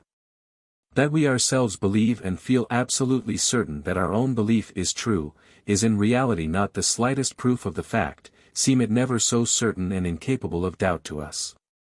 No man is responsible for the rightness of his faith, but only for the _rightness of it. Therefore no man hath or ever had a right to persecute another for his belief, for there cannot be two antagonistic rights. And if one can persecute another, because he himself is satisfied that the belief of that other is erroneous, the other has, for the same reason, equally as certain a right to persecute him. The truth comes to us tinged and colored with our prejudices and our preconceptions, which are as old as ourselves, and strong with a divine force. It comes to us as the image of a rod comes to us through the water, bent and distorted. An argument sinks into and convinces the mind of one man, while from that of another it rebounds like a ball of ivory dropped on marble. It is no merit in a man to have a particular faith, excellent and sound and philosophic as it may be, when he imbibed it with his mother's milk. It is no more a merit than his prejudices and his passions. The sincere Moslem has as much right to persecute us, as we to persecute him, and therefore Masonry wisely requires no more than a belief in one great all-powerful deity, the Father and Preserver of the universe. Therefore it is she teaches her votaries that toleration is one of the chief duties of every good Mason, a component part of that charity without which we are mere hollow images of true Masons, mere sounding brass and tinkling cymbals. No evil hath so afflicted the world as intolerance of religious opinion. The human beings it has slain in various ways, if once and together brought to life, would make a nation of people. Left to live and increase, would have doubled the population of the civilized portion of the globe, among which civilized portion it chiefly is that religious wars are waged. The treasure and the human labor thus lost would have made the earth a garden, in which, but for his evil passions, man might now be as happy as in Eden. No man truly obeys the Masonic law who merely tolerates those whose religious opinions are opposed to his own. Every man's opinions are his own private property, and the rights of all men to maintain each his own are perfectly equal. Merely to tolerate, to bear with an opposing opinion, is to assume it to be heretical, and assert the right to persecute, if we would, and claim our toleration of it as a merit. The Mason's creed goes further than that. No man, it holds, has any right in any way to interfere with the religious belief of another. It holds that each man is absolutely sovereign as to his own belief, and that belief is a matter absolutely foreign to all who do not entertain the same belief. And that, if there were any right of persecution at all, it would in all cases be a mutual right, because one party has the same right as the other to sit as judge in his own case.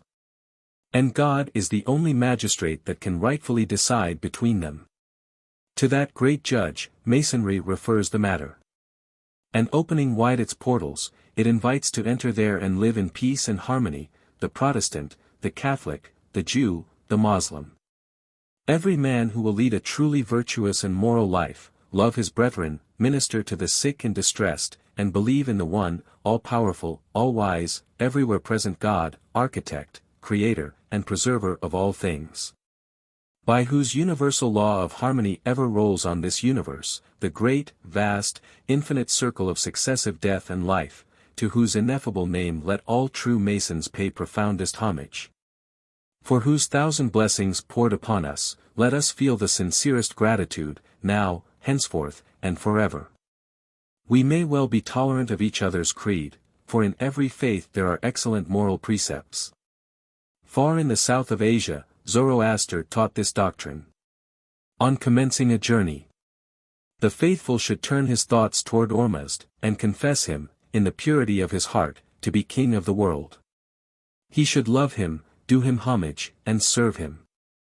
He must be upright and charitable, despise the pleasures of the body, and avoid pride and haughtiness, and vice in all its forms, and especially falsehood, one of the basest sins of which man can be guilty. He must forget injuries and not avenge himself. He must honor the memory of his parents and relatives. At night, before retiring to sleep, he should rigorously examine his conscience, and repent of the faults which weakness or ill fortune had caused him to commit. He was required to pray for strength to persevere in the good, and to obtain forgiveness for his errors. It was his duty to confess his faults to a magus, or to a layman renowned for his virtues, or to the sun. Fasting and maceration were prohibited, and, on the contrary, it was his duty suitably to nourish the body and to maintain its vigor, that his soul might be strong to resist the genius of darkness. That he might more attentively read the divine word, and have more courage to perform noble deeds. And in the north of Europe the Druids taught devotion to friends, indulgence for reciprocal wrongs, love of deserved praise, prudence, humanity, hospitality, respect for old age, disregard of the future, temperance, contempt of death, and a chivalrous deference to woman. Listen to these maxims from the Hava Mal, or Sublime Book of Odin. If thou hast a friend, visit him often, the path will grow over with grass, and the trees soon cover it, if thou dost not constantly walk upon it. He is a faithful friend, who, having but 2 loaves, gives his friend 1.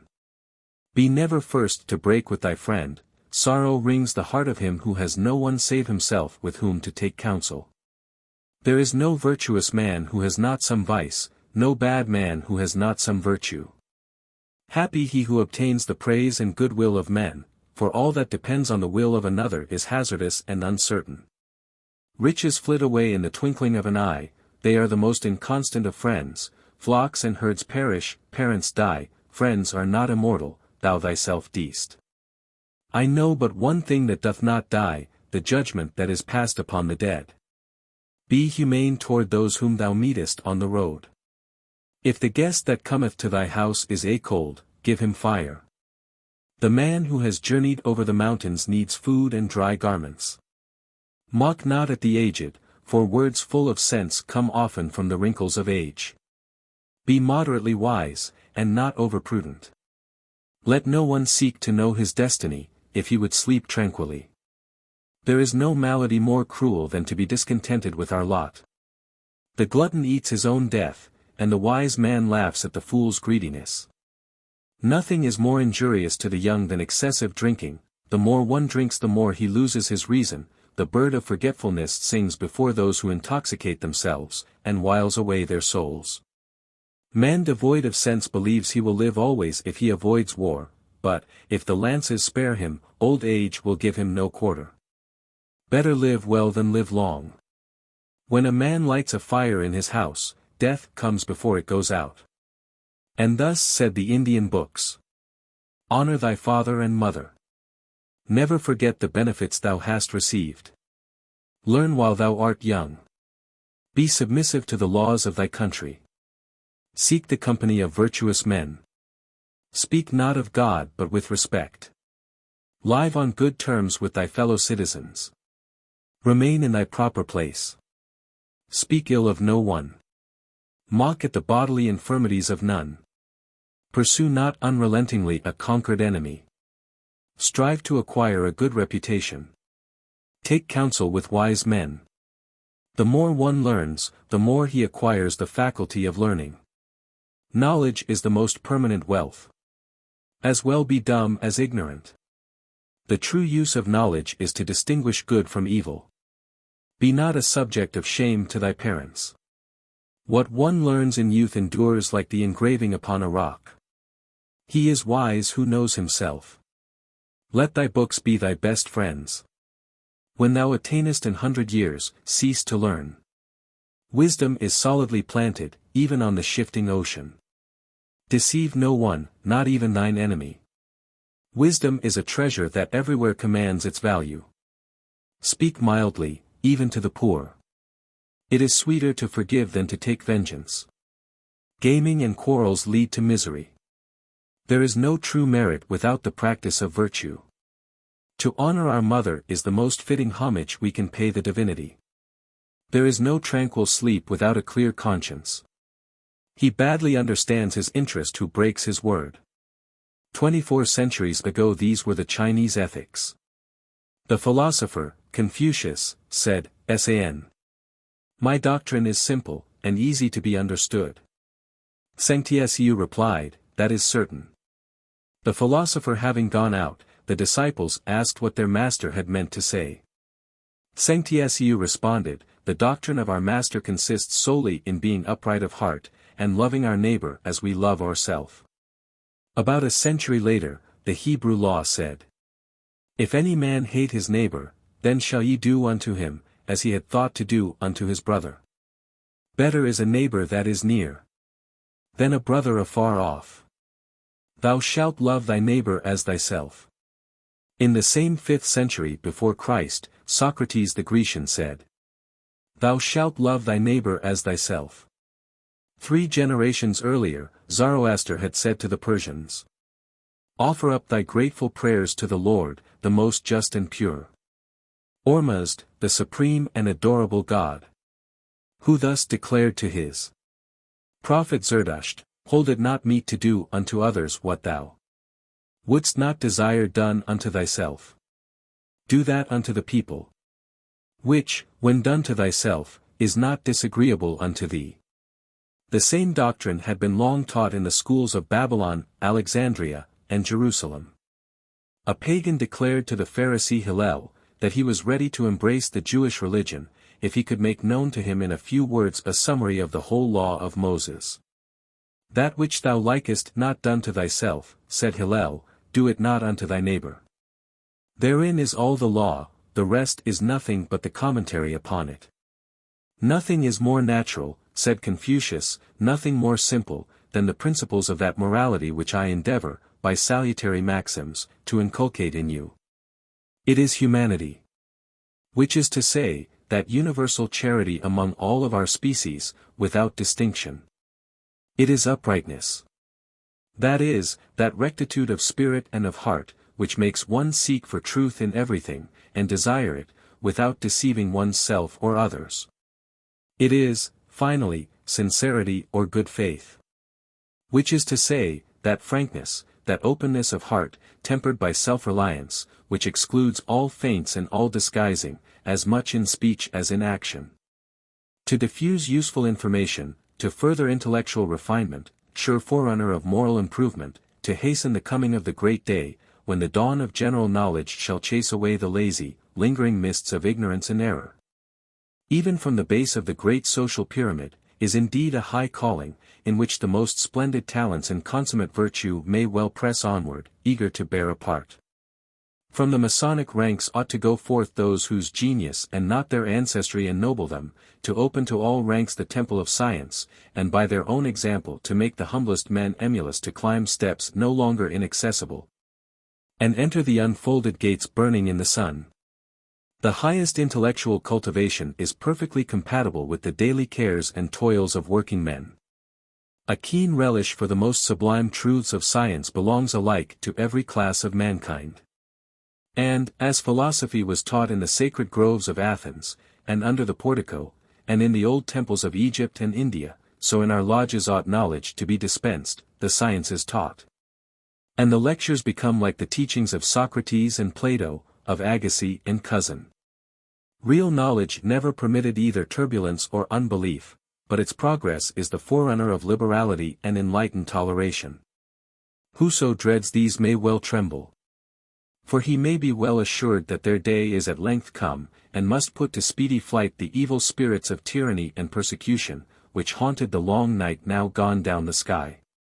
And it is to be hoped that the time will soon arrive, when, as men will no longer suffer themselves to be led blindfolded in ignorance, so will they no more yield to the vile principle of judging and treating their fellow creatures, not according to the intrinsic merit of their actions, but according to the accidental and involuntary coincidence of their opinions. Whenever we come to treat with entire respect those who conscientiously differ from ourselves, the only practical effect of a difference will be, to make us enlighten the ignorance on one side or the other, from which it springs. By instructing them, if it be theirs. Ourselves, if it be our own, to the end that the only kind of unanimity may be produced which is desirable among rational beings, the agreement proceeding from full conviction after the freest discussion. The Elu of 15 ought therefore to take the lead of his fellow citizen, not in frivolous amusements, not in the degrading pursuits of the ambitious vulgar, but in the truly noble task of enlightening the mass of his countrymen, and of leaving his own name encircled, not with barbaric splendor, or attached to courtly gewgaws, but illustrated by the honors most worthy of our rational nature, coupled with the diffusion of knowledge, and gratefully pronounced by a few, at least, whom his wise beneficence has rescued from ignorance and vice. We say to him, in the words of the great Roman, men in no respect so nearly approach to the deity, as when they confer benefits on men. To serve and do good to as many as possible, there is nothing greater in your fortune than that you should be able, and nothing finer in your nature, than that you should be desirous to do this. This is the true mark for the aim of every man and mason who either prizes the enjoyment of pure happiness, or sets a right value upon a high and unsullied renown. And if the benefactors of mankind, when they rest from their noble labors, shall be permitted to enjoy hereafter, as an appropriate reward of their virtue, the privilege of looking down upon the blessings with which their exertions and charities, and perhaps their toils and sufferings have clothed the scene of their former existence, it will not, in a state of exalted purity and wisdom, be the founders of mighty dynasties, the conquerors of new empires, the Caesars, Alexanders, and Tamerlanes, nor the mere kings and councillors, presidents and senators, who have lived for their party chiefly, and for their country only incidentally, often sacrificing to their own aggrandizement or that of their faction the good of their fellow creatures. It will not be they who will be gratified by contemplating the monuments of their inglorious fame, but those will enjoy that delight and march in that triumph, who can trace the remote effects of their enlightened benevolence in the improved condition of their species, and exult in the reflection, that the change which they at last, perhaps after many years, survey, with eyes that age and sorrow can make dim no more, of knowledge become power, virtue sharing that empire, superstition dethroned, and tyranny exiled, is, if even only in some small and very slight degree, yet still in some degree, the fruit, precious if costly, and though late repaid yet long enduring, of their own self-denial and strenuous exertion, of their own might of charity in aid to education wisely bestowed, and of the hardships and hazards which they encountered here below. Masonry requires of its initiates and votaries nothing that is impracticable. It does not demand that they should undertake to climb to those lofty and sublime peaks of a theoretical and imaginary unpractical virtue, high and cold and remote as the eternal snows that wrap the shoulders of Chimborazo, and at least as inaccessible as they. It asks that alone to be done which is easy to be done. It overtasks no one's strength, and asks no one to go beyond his means and capacities. It does not expect one whose business or profession yields him little more than the wants of himself and his family require, and whose time is necessarily occupied by his daily vocations, to abandon or neglect the business by which he and his children live, and devote himself and his means to the diffusion of knowledge among men. It does not expect him to publish books for the people, or to lecture, to the ruin of his private affairs, or to found academies and colleges, build up libraries, and entitle himself to statues. But it does require and expect every man of us to do something, within and according to his means, and there is no Mason who cannot do something, if not alone, then by combination and association. If a lodge cannot aid in founding a school or an academy, it can still do something. It can educate one boy or girl, at least, the child of some poor or departed brother. And it should never be forgotten, that in the poorest unregarded child that seems abandoned to ignorance and vice may slumber the virtues of a Socrates, the intellect of a Bacon or a Bossuet, the genius of a Shakespeare, the capacity to benefit mankind of a Washington. And that in rescuing him from the mire in which he is plunged, and giving him the means of education and development. The lodge that does it may be the direct and immediate means of conferring upon the world as great a boon as that given it by John Faust the boy of Mentz. May perpetuate the liberties of a country and change the destinies of nations, and write a new chapter in the history of the world. For we never know the importance of the act we do. The daughter of Pharaoh little thought what she was doing for the human race, and the vast unimaginable consequences that depended on her charitable act. When she drew the little child of a Hebrew woman from among the rushes that grew along the bank of the Nile, and determined to rear it as if it were her own. How often has an act of charity, costing the doer little, given to the world a great painter, a great musician, a great inventor? How often has such an act developed the ragged boy into the benefactor of his race? On what small and apparently unimportant circumstances have turned and hinged the fates of the world's great conquerors? There is no law that limits the returns that shall be reaped from a single good deed. The widow's mite may not only be as acceptable to God, but may produce as great results as the rich man's costly offering. The poorest boy, helped by benevolence, may come to lead armies, to control senates, to decide on peace and war, to dictate to cabinets, and his magnificent thoughts and noble words may be law many years hereafter to millions of men yet unborn. But the opportunity to effect a great good does not often occur to any one. It is worse than folly for one to lie idle and inert, and expect the accident to befall him, by which his influences shall live forever. He can expect that to happen, only in consequence of one or many or all of a long series of acts. He can expect to benefit the world only as men attain other results. By continuance, by persistence, by a steady and uniform habit of laboring for the enlightenment of the world, to the extent of his means and capacity.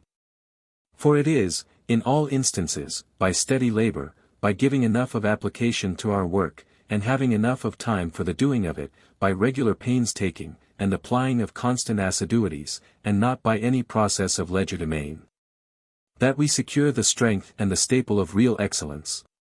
It was thus that Demosthenes, clause after clause, and sentence after sentence, elaborated to the uttermost his immortal orations. It was thus that Newton pioneered his way, by the steps of an ascending geometry, to the mechanism of the heavens, and Leverrier added a planet to our solar system. It is a most erroneous opinion that those who have left the most stupendous monuments of intellect behind them, were not differently exercised from the rest of the species, but only differently gifted. That they signalize themselves only by their talent, and hardly ever by their industry. For it is in truth to the most strenuous application of those commonplace faculties which are diffused among all, that they are indebted for the glories which now encircle their remembrance and their name. We must not imagine it to be a vulgarizing of genius, that it should be lighted up in any other way than by a direct inspiration from heaven.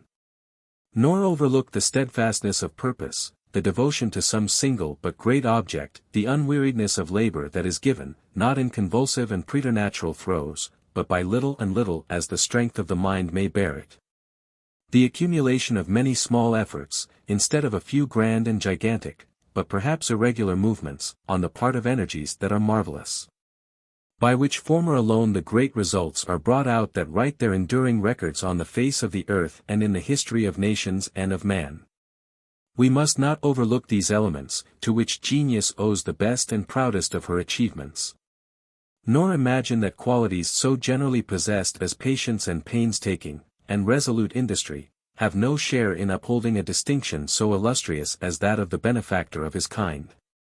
We must not forget that great results are most ordinarily produced by an aggregate of many contributions and exertions. As it is the invisible particles of vapor, each separate and distinct from the other, that, rising from the oceans and their bays and gulfs, from lakes and rivers, and wide morasses and overflowed plains, float away as clouds, and distill upon the earth in dews, and fall in showers and rain and snows upon the broad plains and rude mountains, and make the great navigable streams that are the arteries along which flows the life-blood of a country. And so Masonry can do much, if each Mason be content to do his share, and if their united efforts are directed by wise counsels to a common purpose. It is for God and for omnipotency to do mighty things in a moment. But by degrees to grow to greatness is the course that he hath left for man. If Masonry will but be true to her mission, and Masons to their promises and obligations, if, re-entering vigorously upon a career of beneficence, she and they will but pursue it earnestly and unfalteringly. Remembering that our contributions to the cause of charity and education then deserve the greatest credit and it costs us something, the curtailing of a comfort or the relinquishment of a luxury. To make them, if we will but give aid to what were once Masonry's great schemes for human improvement, not fitfully and spasmodically, but regularly and incessantly, as the vapors rise and the springs run. And as the sun rises and the stars come up into the heavens, then we may be sure that great results will be attained and a great work done. And then it will most surely be seen that Masonry is not effete or impotent, nor degenerated nor drooping to a fatal decay. 11. Sublime Elect of the 12, or Prince Ameth. Elu of the 12. The duties of a Prince Ameth are, to be earnest, true, reliable, and sincere, to protect the people against illegal impositions and exactions. To contend for their political rights, and to see, as far as he may or can, that those bear the burdens who reap the benefits of the government. You are to be true unto all men. You are to be frank and sincere in all things. You are to be earnest in doing whatever it is your duty to do. And no man must repent that he has relied upon your resolve, your profession, or your word. The great distinguishing characteristic of a Mason is sympathy with his kind. He recognizes in the human race one great family, all connected with himself by those invisible links, and that mighty network of circumstance, forged and woven by God. Feeling that sympathy, it is his first Masonic duty to serve his fellowman. At his first entrance into the order, he ceases to be isolated, and becomes one of a great brotherhood, assuming new duties toward every Mason that lives, as every Mason at the same moment assumes them toward him. Nor are those duties on his part confined to Masons alone. He assumes many in regard to his country, and especially toward the great, suffering masses of the common people. For they too are his brethren, and God hears them, inarticulate as the moanings of their misery are. By all proper means, of persuasion and influence, and otherwise, if the occasion and emergency require, he is bound to defend them against oppression, and tyrannical and illegal exactions. He labors equally to defend and to improve the people. He does not flatter them to mislead them, nor fawn upon them to rule them, nor conceal his opinions to humor them, nor tell them that they can never err, and that their voice is the voice of God. He knows that the safety of every free government, and its continuance and perpetuity depend upon the virtue and intelligence of the common people, and that, unless their liberty is of such a kind as arms can neither procure nor take away. Unless it is the fruit of manly courage, of justice, temperance, and generous virtue, unless, being such, it has taken deep root in the minds and hearts of the people at large. There will not long be wanting those who will snatch from them by treachery what they have acquired by arms or institutions. He knows that if, after being released from the toils of war, the people neglect the arts of peace, if their peace and liberty be a state of warfare. If war be their only virtue, and the summit of their praise, they will soon find peace the most adverse to their interests. It will be only a more distressing war, and that which they imagined liberty will be the worst of slavery. For, unless by the means of knowledge and morality, not frothy and loquacious, but genuine, unadulterated, and sincere, they clear the horizon of the mind from those mists of error and passion which arise from ignorance and vice, they will always have those who will bend their necks to the yoke as if they were brutes. Who, notwithstanding all their triumphs, will put them up to the highest bidder, as if they were mere booty made in war, and find an exuberant source of wealth and power, in the people's ignorance, prejudice, and passions. The people that does not subjugate the propensity of the wealthy to avarice, ambition, and sensuality, expel luxury from them and their families, keep down pauperism, diffuse knowledge among the poor. And labor to raise the abject from the mire of vice and low indulgence, and to keep the industrious from starving in sight of luxurious festivals, will find that it has cherished, in that avarice, ambition, sensuality, selfishness, and luxury of the one class, and that degradation, misery, drunkenness, ignorance, and brutalization of the other, more stubborn and intractable despots at home than it ever encountered in the field. And even its very bowels will be continually teeming with the intolerable progeny of tyrants. These are the first enemies to be subdued, this constitutes the campaign of peace, these are triumphs, difficult indeed, but bloodless. And far more honorable than those trophies which are purchased only by slaughter and rapine, and if not victors in this service, it is in vain to have been victorious over the despotic enemy in the field. For if any people thinks that it is a grander, a more beneficial, or a wiser policy, to invent subtle expedients by stamps and imposts, for increasing the revenue and draining the lifeblood of an impoverished people, to multiply its naval and military force, to rival in craft the ambassadors of foreign states, to plot the swallowing up of foreign territory, to make crafty treaties and alliances, to rule prostrate states and abject provinces by fear and force. Then to administer unpolluted justice to the people, to relieve the condition and raise the estate of the toiling masses, redress the injured and succor the distressed and conciliate the discontented, and speedily restore to every one his own. Then that people is involved in a cloud of error, and will too late perceive, when the illusion of these mighty benefits has vanished, that in neglecting these, which it thought inferior considerations, it has only been precipitating its own ruin and despair. Unfortunately, every age presents its own special problem, most difficult and often impossible to solve. And that which this age offers, and forces upon the consideration of all thinking men, is this: how, in a populous and wealthy country, blessed with free institutions and a constitutional government, are the great masses of the manual labor class to be enabled to have steady work at fair wages, to be kept from starvation, and their children from vice and debauchery, and to be furnished with that degree, not of mere reading and writing, but of knowledge, that shall fit them intelligently to do the duties and exercise the privileges of freemen, even to be entrusted with the dangerous right of suffrage. For though we do not know why God, being infinitely merciful as well as wise, has so ordered it, it seems to be unquestionably his law, that even in civilized and Christian countries, the large mass of the population shall be fortunate, if, during their whole life, from infancy to old age, in health and sickness, they have enough of the commonest and coarsest food to keep themselves and their children from the continual gnawing of hunger, enough of the commonest and coarsest clothing to protect themselves and their little ones from indecent exposure and the bitter cold, and if they have over their heads the rudest shelter. And he seems to have enacted this law, which no human community has yet found the means to abrogate, that when a country becomes populous, capital shall concentrate in the hands of a limited number of persons, and labor become more and more at its mercy, until mere manual labor, that of the weaver and ironworker, and other artisans, eventually ceases to be worth more than a bare subsistence, and often, in great cities and vast extents of country, not even that, and goes or crawls about in rags, begging, and starving for want of work. While every ox and horse can find work, and is worth being fed, it is not always so with man. To be employed, to have a chance to work at anything like fair wages, becomes the great engrossing object of a man's life.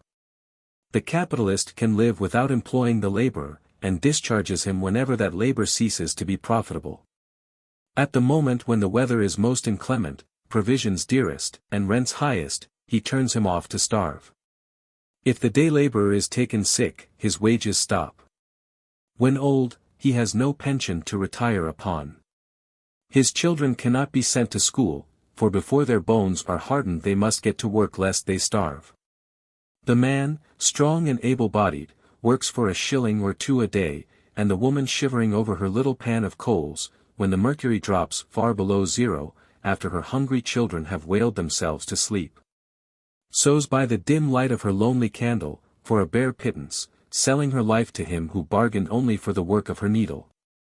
Fathers and mothers slay their children, to have the burial fees, that with the price of one child's life they may continue life in those that survive. Little girls with bare feet sweep the street crossings, when the winter wind pinches them, and beg piteously for pennies of those who wear warm furs. Children grow up in squalid misery and brutal ignorance. Want compels virgin and wife to prostitute themselves. Women starve and freeze, and lean up against the walls of workhouses, like bundles of foul rags, all night long, and night after night, when the cold rain falls, and there chances to be no room for them within. And hundreds of families are crowded into a single building, rife with horrors and teeming with foul air and pestilence, where men, women and children huddle together in their filth, all ages and all colors sleeping indiscriminately together. While, in a great, free, republican state, in the full vigor of its youth and strength, one person in every 17 is a pauper receiving charity. How to deal with this apparently inevitable evil and mortal disease is by far the most important of all social problems. What is to be done with pauperism and oversupply of labor? How is the life of any country to last, when brutality and drunken semi-barbarism vote, and hold offices in their gift, and by fit representatives of themselves control a government? How, if not wisdom and authority, but turbulence and low vice are to exalt to senatorships miscreants reeking with the odors and pollution of the hell, the prize ring, the brothel, and the stock exchange? Where gambling is legalized and rascality is laudable. Masonry will do all in its power, by direct exertion and cooperation, to improve and inform as well as to protect the people, to better their physical condition, relieve their miseries, supply their wants, and minister to their necessities. Let every Mason in this good work do all that may be in his power. For it is true now, as it always was and always will be, that to be free is the same thing as to be pious, to be wise, to be temperate and just, to be frugal and abstinent, and to be magnanimous and brave. And to be the opposite of all these is the same as to be a slave. And it usually happens, by the appointment, and, as it were, retributive justice of the deity, that people which cannot govern themselves, and moderate their passions, but crouch under the slavery of their lusts and vices, are delivered up to the sway of those whom they abhor, and made to submit to an involuntary servitude. And it is also sanctioned by the dictates of justice and by the constitution of nature, that he who, from the imbecility or derangement of his intellect, is incapable of governing himself, should, like a minor, be committed to the government of another. Above all things let us never forget that mankind constitutes one great brotherhood, all born to encounter suffering and sorrow, and therefore bound to sympathize with each other. For no tower of pride was ever yet high enough to lift its possessor above the trials and fears and frailties of humanity. No human hand ever built the wall, nor ever shall, that will keep out affliction, pain, and infirmity. Sickness and sorrow, trouble and death, are dispensations that level everything. They know none, high nor low. The chief wants of life, the great and grave necessities of the human soul, give exemption to none. They make all poor, all weak. They put supplication in the mouth of every human being, as truly as in that of the meanest beggar. But the principle of misery is not an evil principle. We err, and the consequences teach us wisdom. All elements, all the laws of things around us, minister to this end, and through the paths of painful error and mistake, it is the design of Providence to lead us to truth and happiness. If erring only taught us to err, if mistakes confirmed us in imprudence, if the miseries caused by vicious indulgence had a natural tendency to make us more abject slaves of vice, then suffering would be wholly evil. But, on the contrary, all tends and is designed to produce amendment and improvement. Suffering is the discipline of virtue, of that which is infinitely better than happiness, and yet embraces in itself all essential happiness. It nourishes, invigorates, and perfects it. Virtue is the prize of the severely contested race and hard-fought battle, and it is worth all the fatigue and wounds of the conflict. Man should go forth with a brave and strong heart, to battle with calamity. He is to master it, and not let it become his master. He is not to forsake the post of trial and of peril, but to stand firmly in his lot, until the great word of Providence shall bid him fly, or bid him sink. With resolution and courage the Mason is to do the work which it is appointed for him to do, looking through the dark cloud of human calamity, to the end that rises high and bright before him. The lot of sorrow is great and sublime. None suffer forever, nor for naught, nor without purpose. It is the ordinance of God's wisdom, and of his infinite love, to procure for us infinite happiness and glory. Virtue is the truest liberty, nor is he free who stoops to passions. Nor he in bondage who serves a noble master. Examples are the best and most lasting lectures, virtue the best example. He that hath done good deeds and set good precedents, in sincerity, is happy. Time shall not outlive his worth. He lives truly after death, whose good deeds are his pillars of remembrance, and no day but adds some grains to his heap of glory. Good works are seeds, that after sowing return us a continual harvest. And the memory of noble actions is more enduring than monuments of marble. Life is a school. The world is neither prison nor penitentiary, nor a palace of ease, nor an amphitheater for games and spectacles. But a place of instruction and discipline.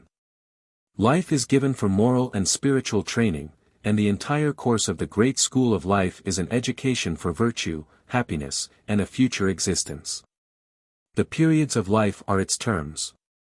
All human conditions, its forms, all human employments, its lessons. Families are the primary departments of this moral education, the various circles of society, its advanced stages, kingdoms and republics, its universities. Riches and poverty, gaieties and sorrows, marriages and funerals, the ties of life bound or broken, fit and fortunate, or untoward and painful, are all lessons. Events are not blindly and carelessly flung together. Providence does not school one man, and screen another from the fiery trial of its lessons. It has neither rich favorites nor poor victims. One event happeneth to all. One end and one design concern and urge all men. The prosperous man has been at school.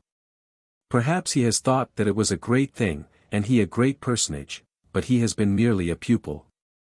He thought, perhaps, that he was master, and had nothing to do, but to direct and command. But there was ever a master above him, the master of life. He looks not at our splendid state, or our many pretensions, nor at the aids and appliances of our learning, but at our learning itself. He puts the poor and the rich upon the same form, and knows no difference between them, but their progress. If from prosperity we have learned moderation, temperance, candor, modesty, gratitude to God, and generosity to man, then we are entitled to be honored and rewarded.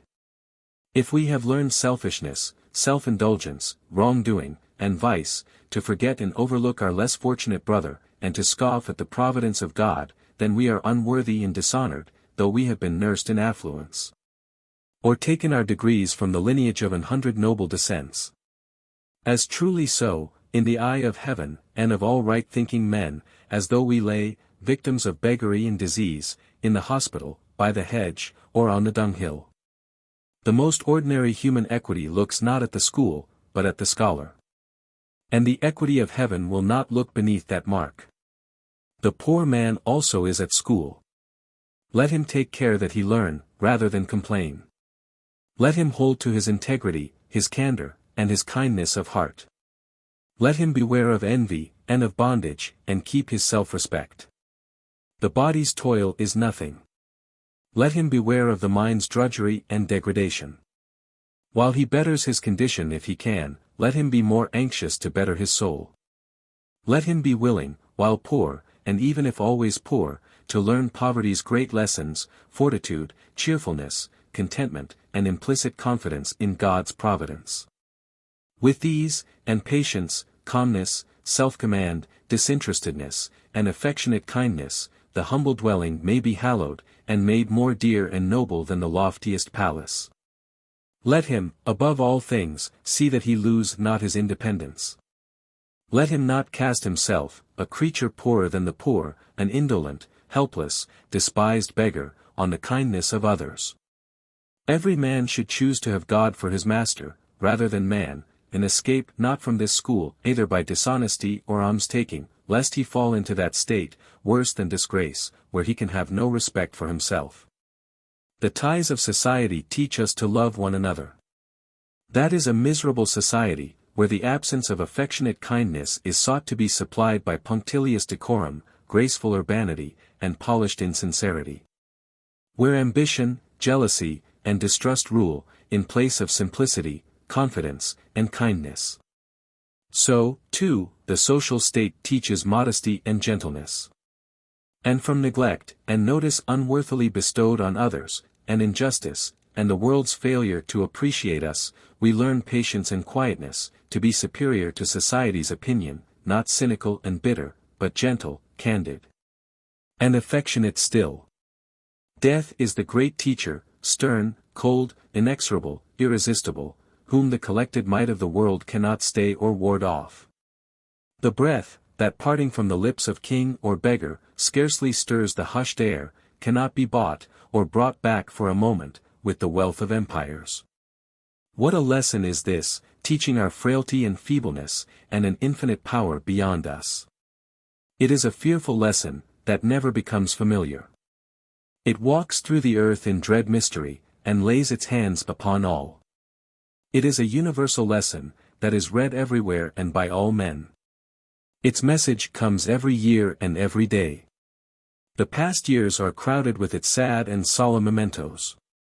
And death's finger traces its handwriting upon the walls of every human habitation. It teaches us duty, to act our part well, to fulfill the work assigned us. When one is dying, and after he is dead, there is but one question: has he lived well? There is no evil in death but that which life makes. There are hard lessons in the school of God's providence, and yet the school of life is carefully adjusted, in all its arrangements and tasks, to man's powers and passions. There is no extravagance in its teachings, nor is anything done for the sake of present effect. The whole course of human life is a conflict with difficulties, and, if rightly conducted, a progress in improvement. It is never too late for man to learn. Not part only, but the whole, of life is a school. There never comes a time, even amidst the decays of age, when it is fit to lay aside the eagerness of acquisition, or the cheerfulness of endeavor. Man walks, all through the course of life, in patience and strife, and sometimes in darkness, for from patience is to come perfection, from strife, triumph is to issue. From the cloud of darkness the lightning is to flash that shall open the way to eternity. Let the Mason be faithful in the school of life, and to all its lessons. Let him not learn nothing, nor care not whether he learns or not. Let not the years pass over him, witnesses of only his sloth and indifference, or see him zealous to acquire everything but virtue. Nor let him labor only for himself. Nor forget that the humblest man that lives is his brother, and hath a claim on his sympathies and kind offices, and that beneath the rough garments which labor wears may beat hearts as noble as throb under the stars of princes. God, who counts by souls, not stations, loves and pities you and me. For to him all vain distinctions are as pebbles on the sea. Nor are the other duties inculcated in this degree of less importance. Truth, a Mason is early told, is a divine attribute in the foundation of every virtue, and frankness, reliability, sincerity, straightforwardness, plain dealing, are but different modes in which truth develops itself. The dead, the absent, the innocent, and those that trust him, no Mason will deceive willingly. To all these he owes a nobler justice, in that they are the most certain trials of human equity. Only the most abandoned of men, said Cicero, will deceive him, who would have remained uninjured if he had not trusted. All the noble deeds that have beat their marches through succeeding ages have proceeded from men of truth and genuine courage. The man who is always true is both virtuous and wise, and thus possesses the greatest guards of safety, for the law has not power to strike the virtuous, nor can fortune subvert the wise. The basis of Masonry being morality and virtue, it is by studying one and practicing the other, that the conduct of a Mason becomes irreproachable. The good of humanity being its principal object, disinterestedness is one of the first virtues that it requires of its members, for that is the source of justice and beneficence. To pity the misfortunes of others. To be humble, but without meanness, to be proud, but without arrogance, to abjure every sentiment of hatred and revenge, to show himself magnanimous and liberal, without ostentation and without profusion, to be the enemy of vice. To pay homage to wisdom and virtue, to respect innocence, to be constant and patient in adversity, and modest in prosperity.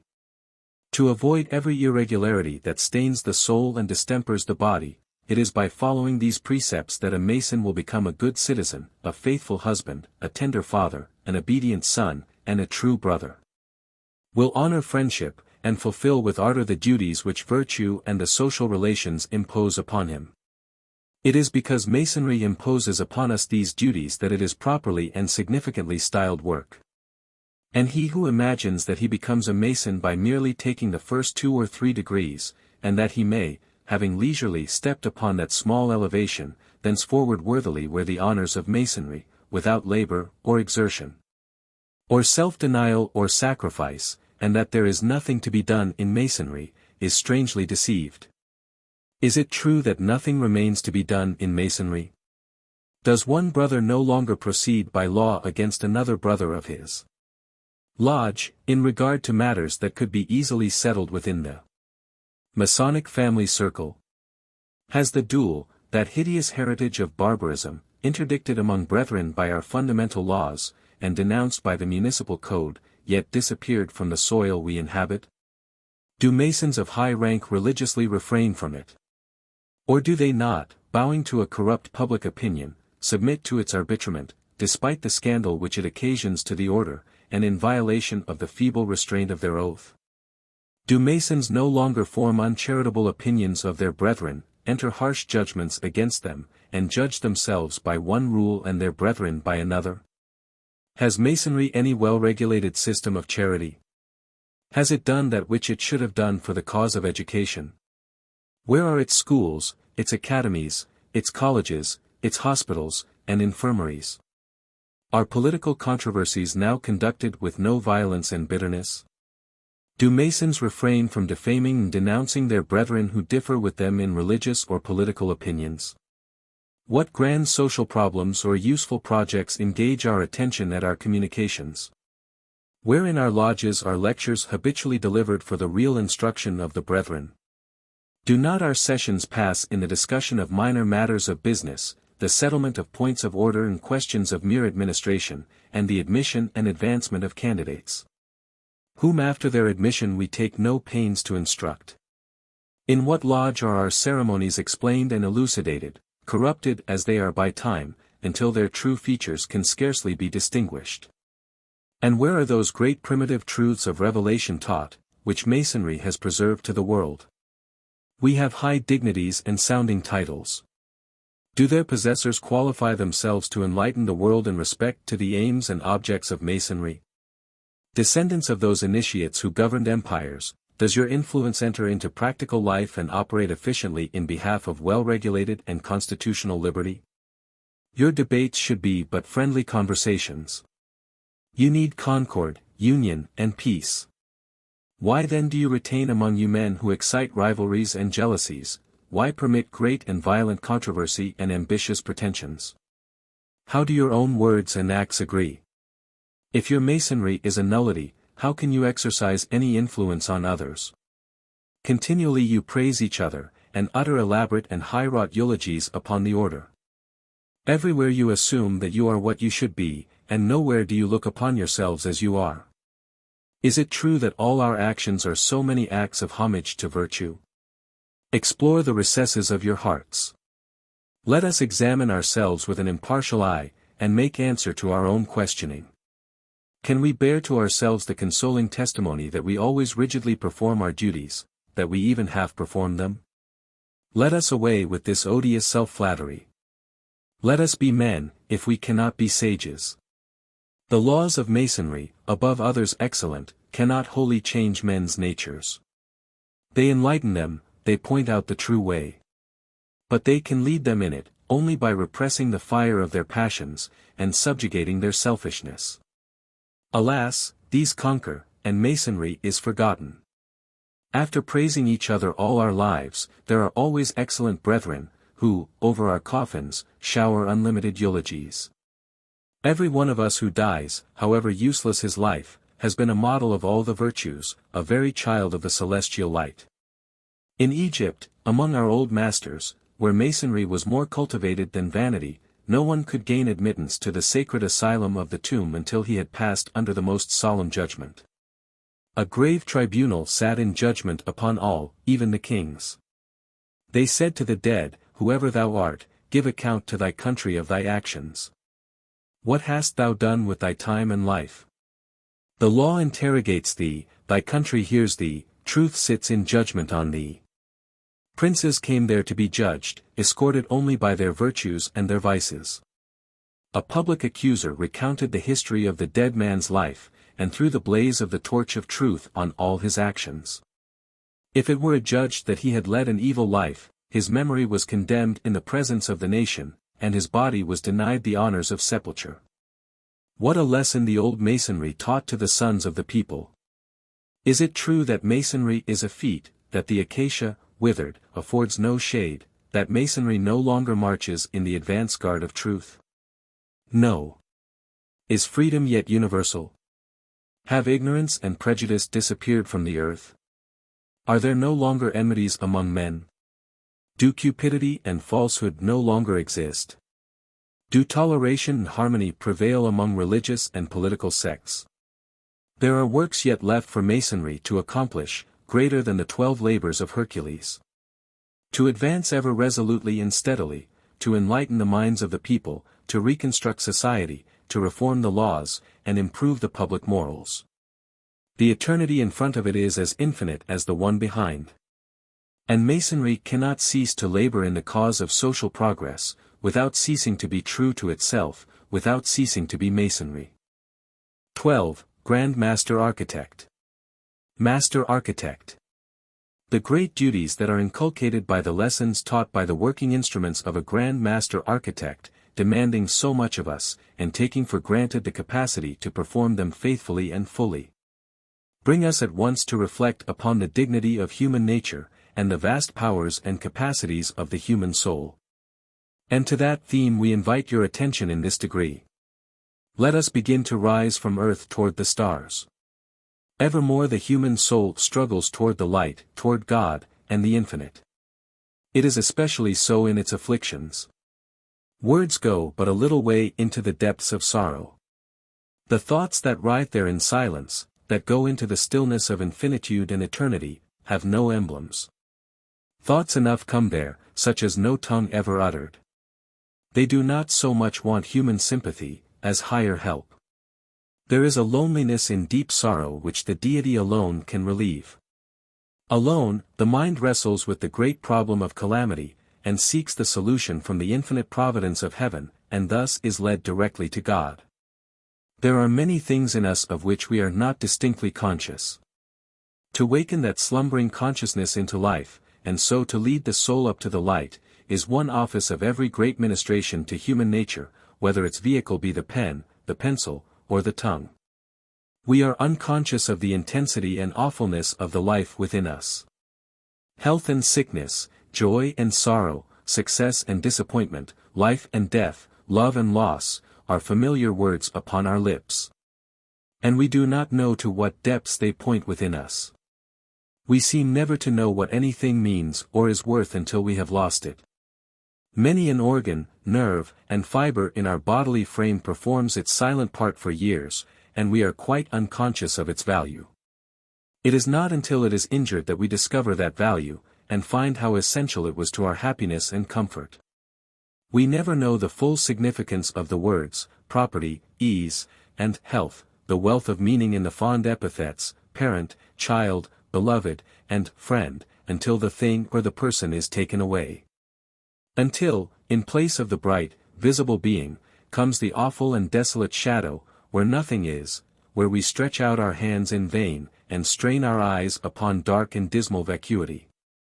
Yet, in that vacuity, we do not lose the object that we loved. It becomes only the more real to us. Our blessings not only brighten when they depart, but are fixed and enduring reality. And love and friendship receive their everlasting seal under the cold impress of death. A dim consciousness of infinite mystery and grandeur lies beneath all the commonplace of life. There is an awfulness and a majesty around us, in all our little worldliness. The rude peasant from the Apennines, asleep at the foot of a pillar in a majestic Roman church, seems not to hear or see, but to dream only of the herd he feeds or the ground he tills in the mountains. But the choral symphonies fall softly upon his ear, and the gilded arches are dimly seen through his half-slumbering eyelids. So the soul, however given up to the occupations of daily life, cannot quite lose the sense of where it is, and of what is above it and around it. The scene of its actual engagements may be small, the path of its steps, beaten and familiar. The objects it handles, easily spanned, and quite worn out with daily uses. So it may be, and amidst such things that we all live. So we live our little life, but heaven is above us and all around and close to us. And eternity is before us and behind us, and suns and stars are silent witnesses and watchers over us. We are enfolded by infinity. Infinite powers and infinite spaces lie all around us. The dread arch of mystery spreads over us, and no voice ever pierced it. Eternity is enthroned amid heaven's myriad starry heights, and no utterance or word ever came from those far-off and silent spaces. Above, is that awful majesty. Around us, everywhere, it stretches off into infinity, and beneath it is this little struggle of life, this poor day's conflict, this busy ant-hill of time. But from that ant-hill, not only the talk of the streets, the sounds of music and reveling, the stir and tread of a multitude, the shout of joy and the shriek of agony go up into the silent and all-surrounding infinitude. But also, amidst the stir and noise of visible life, from the inmost bosom of the visible man, there goes up an imploring call, a beseeching cry, an asking, unuttered, and unutterable, for revelation. Wailingly and in almost speechless agony praying the dread arch of mystery to break, and the stars that roll above the waves of mortal trouble, to speak. The enthroned majesty of those awful heights to find a voice, the mysterious and reserved heavens to come near, and all to tell us what they alone know, to give us information of the loved and lost. To make known to us what we are, and whither we are going. Man is encompassed with a dome of incomprehensible wonders. In him and about him is that which should fill his life with majesty and sacredness. Something of sublimity and sanctity has thus flashed down from heaven into the heart of every one that lives. There is no being so base and abandoned but hath some traits of that sacredness left upon him. Something, so much perhaps in discordance with his general repute, that he hides it from all around him, some sanctuary in his soul, where no one may enter. Some sacred enclosure, where the memory of a child is, or the image of a venerated parent, or the remembrance of a pure love, or the echo of some word of kindness once spoken to him, an echo that will never die away. Life is no negative, or superficial or worldly existence. Our steps are evermore haunted with thoughts, far beyond their own range, which some have regarded as the reminiscences of a pre-existent state. So it is with us all, in the beaten and worn track of this worldly pilgrimage. There is more here, than the world we live in. It is not all of life to live. An unseen and infinite presence is here, a sense of something greater than we possess. A seeking, through all the void wastes of life, for a good beyond it, a crying out of the heart for interpretation, a memory of the dead, touching continually some vibrating thread in this great tissue of mystery. We all not only have better intimations, but are capable of better things than we know. The pressure of some great emergency would develop in us powers, beyond the worldly bias of our spirits. And heaven so deals with us, from time to time, as to call forth those better things. There is hardly a family in the world so selfish, but that, if one in it were doomed to die, to be selected by the others, it would be utterly impossible for its members, parents and children, to choose out that victim. But that each would say, I will die, but I cannot choose.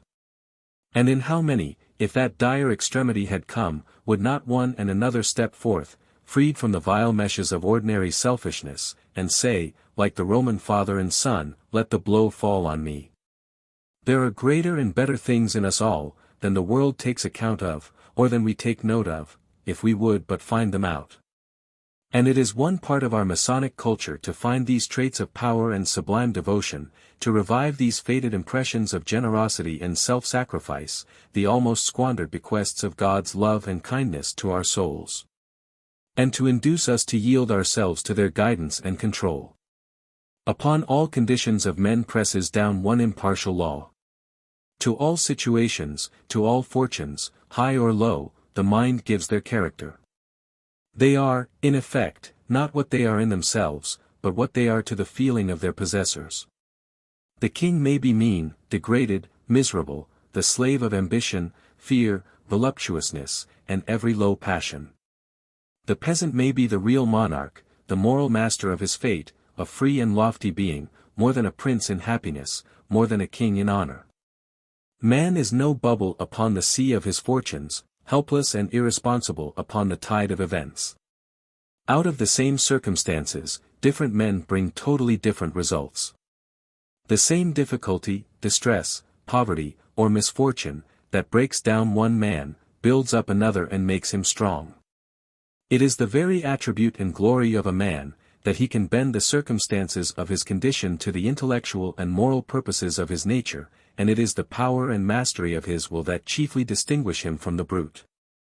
The faculty of moral will, developed in the child, is a new element of his nature. It is a new power brought upon the scene, and a ruling power, delegated from heaven. Never was a human being sunk so low that he had not, by God's gift, the power to rise. Because God commands him to rise, it is certain that he can rise. Every man has the power, and should use it, to make all situations, trials, and temptations instruments to promote his virtue and happiness. And is so far from being the creature of circumstances, that he creates and controls them, making them to be all that they are, of evil or of good, to him as a moral being. Life is what we make it, and the world is what we make it. The eyes of the cheerful and of the melancholy man are fixed upon the same creation, but very different are the aspects which it bears to them. To the one, it is all beauty and gladness. The waves of ocean roll in light, and the mountains are covered with day. Life, to him, flashes, rejoicing, upon every flower and every tree that trembles in the breeze. There is more to him, everywhere, than the eye sees. A presence of profound joy on hill and valley, and bright, dancing water. The other idly or mournfully gazes at the same scene, and everything wears a dull, dim, and sickly aspect. The murmuring of the brooks is a discord to him, the great roar of the sea has an angry and threatening emphasis, the solemn music of the pines sings the requiem of his departed happiness. The cheerful light shines garishly upon his eyes and offends him. The great train of the seasons passes before him like a funeral procession, and he sighs, and turns impatiently away. The eye makes that which it looks upon. The ear makes its own melodies and discords, the world without reflects the world within. Let the Mason never forget that life and the world are what we make them by our social character. By our adaptation, or want of adaptation to the social conditions, relationships, and pursuits of the world. To the selfish, the cold, and the insensible, to the haughty and presuming, to the proud, who demand more than they are likely to receive, to the jealous, ever afraid they shall not receive enough. To those who are unreasonably sensitive about the good or ill opinions of others, to all violators of the social laws, the rude, the violent, the dishonest, and the sensual, to all these, the social condition, from its very nature, will present annoyances, disappointments, and pains, appropriate to their several characters. The benevolent affections will not revolve around selfishness, the cold-hearted must expect to meet coldness, the proud, haughtiness, the passionate, anger, and the violent, rudeness. Those who forget the rights of others, must not be surprised if their own are forgotten. And those who stoop to the lowest embraces of sense must not wonder, if others are not concerned to find their prostrate honor, and lift it up to the remembrance and respect of the world. To the gentle, many will be gentle.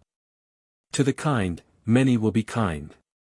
A good man will find that there is goodness in the world, an honest man will find that there is honesty in the world, and a man of principle will find principle and integrity in the minds of others. There are no blessings which the mind may not convert into the bitterest of evils, and no trials which it may not transform into the noblest and divinest blessings. There are no temptations from which assailed virtue may not gain strength, instead of falling before them, vanquished and subdued. It is true that temptations have a great power, and virtue often falls. But the might of these temptations lies not in themselves, but in the feebleness of our own virtue, and the weakness of our own hearts. We rely too much on the strength of our ramparts and bastions, and allow the enemy to make his approaches, by trench and parallel, at his leisure. The offer of dishonest gain and guilty pleasure makes the honest man more honest, and the pure man more pure. They raise his virtue to the height of towering indignation. The fair occasion, the safe opportunity, the tempting chance become the defeat and disgrace of the tempter. The honest and upright man does not wait until temptation has made its approaches and mounted its batteries on the last parallel. But to the impure, the dishonest, the false-hearted, the corrupt, and the sensual, occasions come every day, and in every scene, and through every avenue of thought and imagination. He is prepared to capitulate before the first approach is commenced, and sends out the white flag when the enemy's advance comes in sight of his walls. He makes occasions.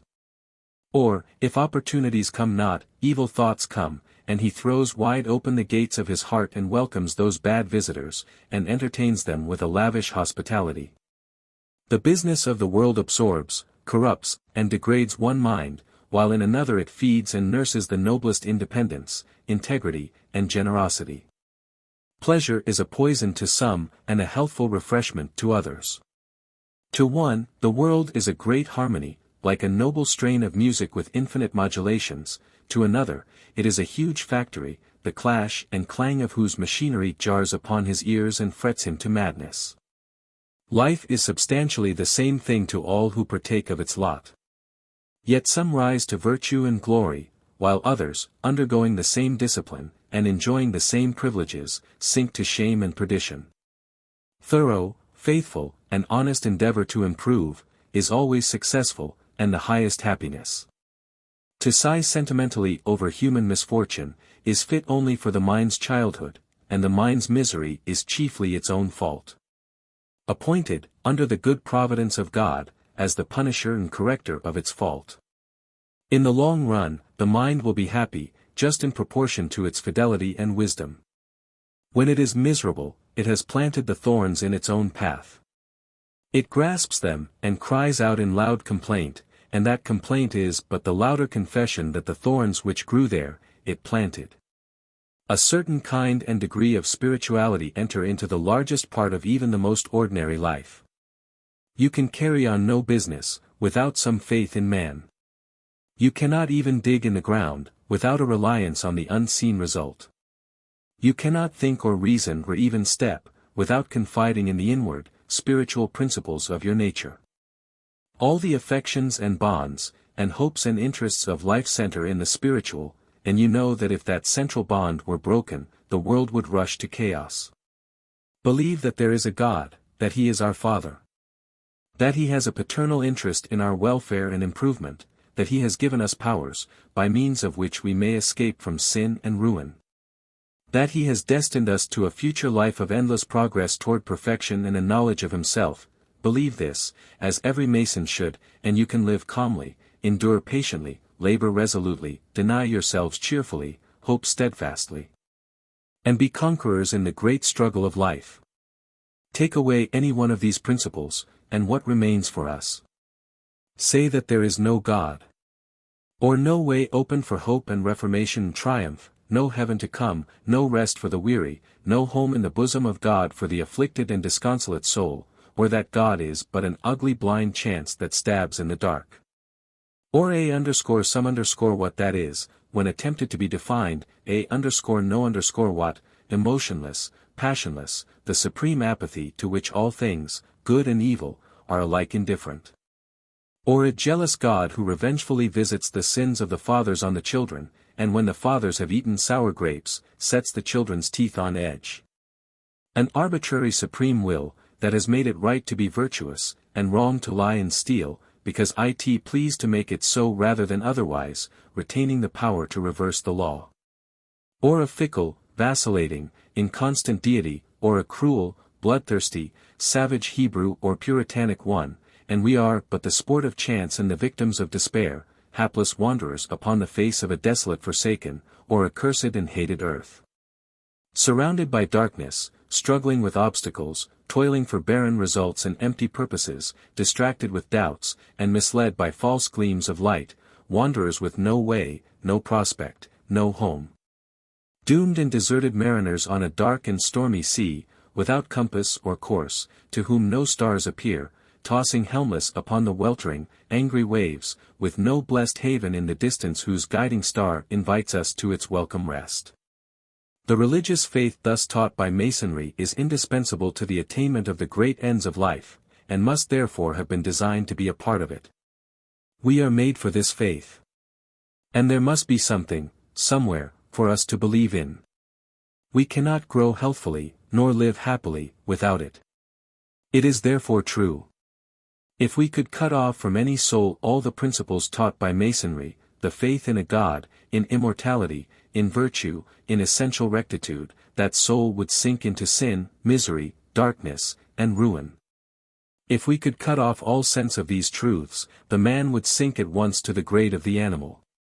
No man can suffer and be patient, can struggle and conquer, can improve and be happy, otherwise than as the swine are, without conscience, without hope, without a reliance on a just, wise, and beneficent God. We must, of necessity, embrace the great truths taught by Masonry, and live by them, to live happily. I put my trust in God, is the protest of Masonry against the belief in a cruel, angry, and revengeful God, to be feared and not reverenced by his creatures. Society, in its great relations, is as much the creation of heaven as is the system of the universe.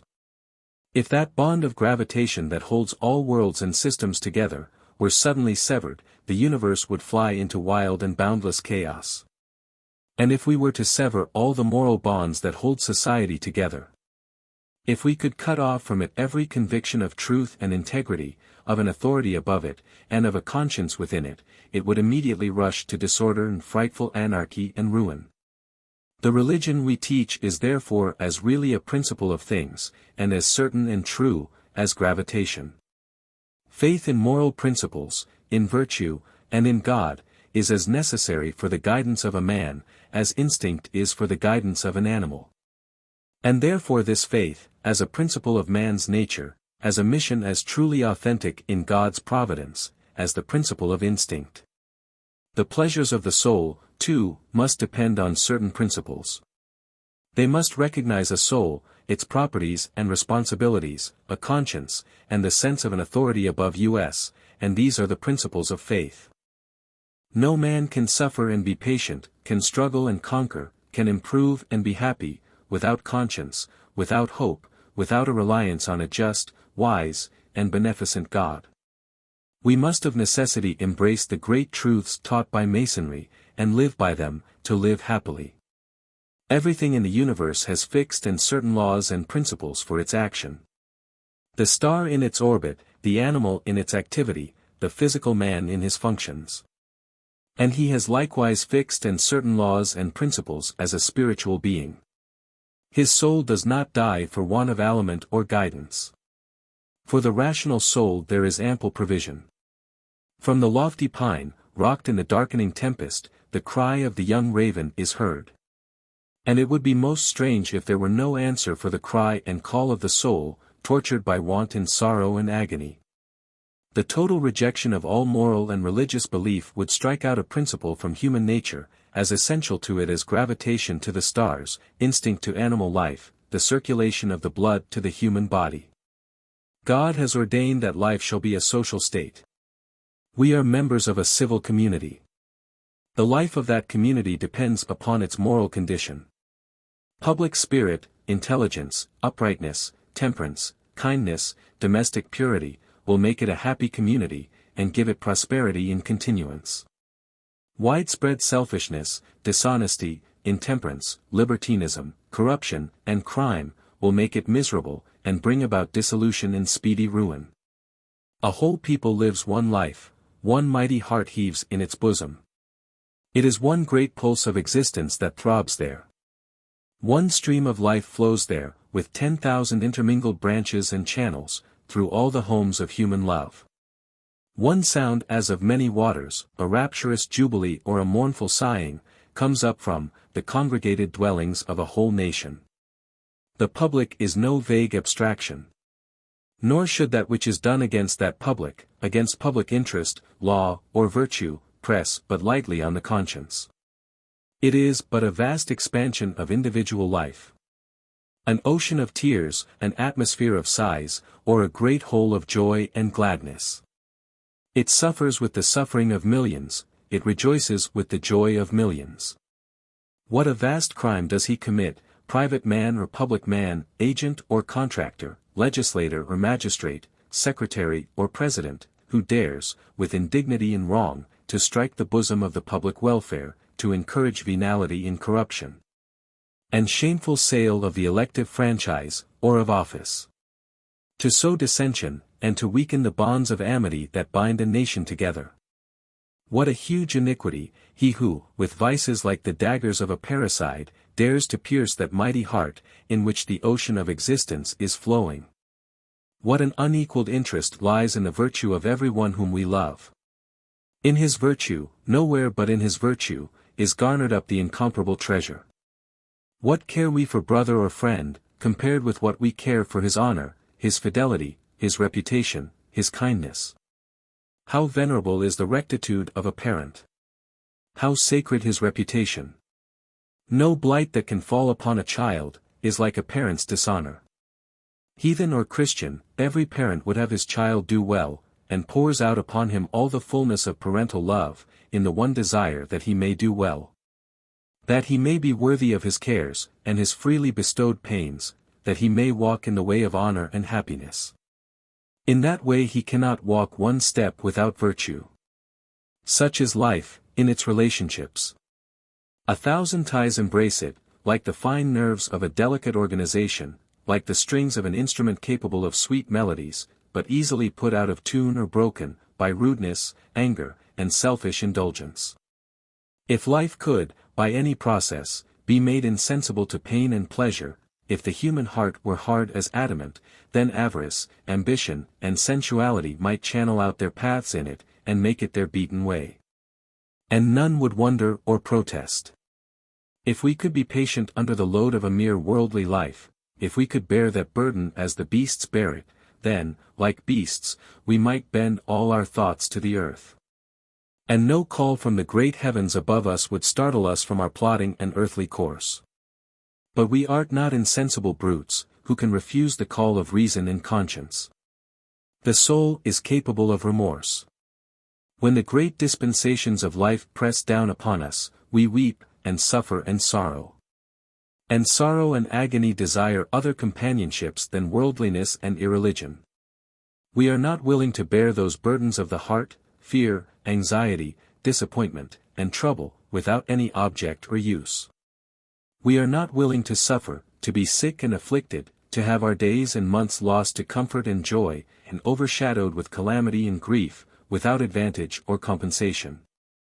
To barter away the dearest treasures, the very sufferings, of the heart, to sell the lifeblood from failing frame and fading cheek, our tears of bitterness and groans of anguish, for nothing.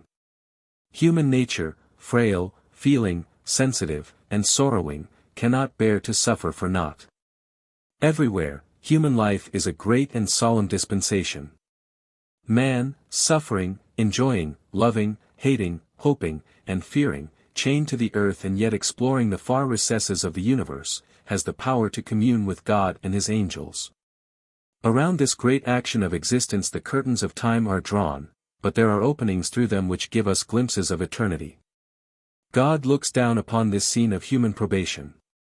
The wise and the good in all ages have interposed for it, with their teachings and their blood.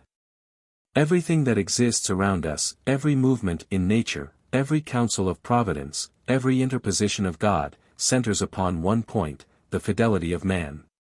And even if the ghosts of the departed and remembered could come at midnight through the barred doors of our dwellings, and the shrouded dead should glide through the aisles of our churches and sit in our Masonic temples, their teachings would be no more eloquent and impressive than the dread realities of life.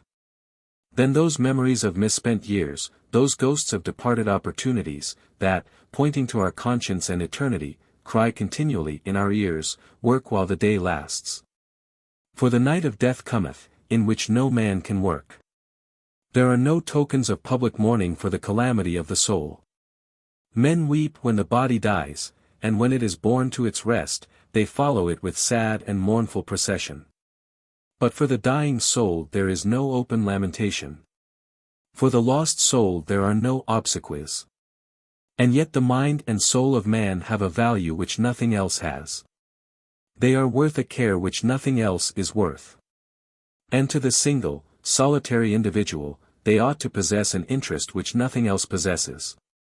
The stored treasures of the heart, the unfathomable minds that are in the soul to be wrought, the broad and boundless realms of thought, the freighted argosy of man's hopes and best affections, are brighter than gold and dearer than treasure. And yet the mind is in reality little known or considered.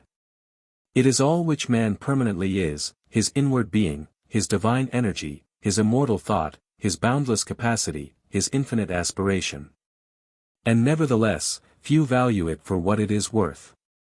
Few see a brother mind in others, through the rags with which poverty has clothed it, beneath the crushing burdens of life, amidst the close pressure of worldly troubles, wants and sorrows. Few acknowledge and cheer it in that humble blot, and feel that the nobility of earth, and the commencing glory of heaven are there. Men do not feel the worth of their own souls. They are proud of their mental powers. But the intrinsic, inner, infinite worth of their own minds they do not perceive. The poor man, admitted to a palace, feels, lofty and immortal being as he is, like a mere ordinary thing amid the splendors that surround him. He sees the carriage of wealth roll by him, and forgets the intrinsic and eternal dignity of his own mind in a poor and degrading envy, and feels as an humbler creature, because others are above him, not in mind, but in mensuration.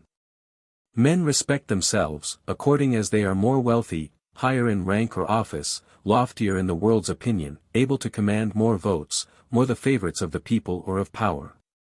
The difference among men is not so much in their nature and intrinsic power, as in the faculty of communication.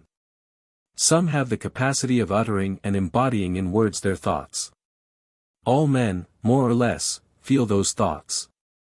The glory of genius and the rapture of virtue, when rightly revealed, are diffused and shared among unnumbered minds. When eloquence and poetry speak, when those glorious arts, statuary, painting, and music, take audible or visible shape.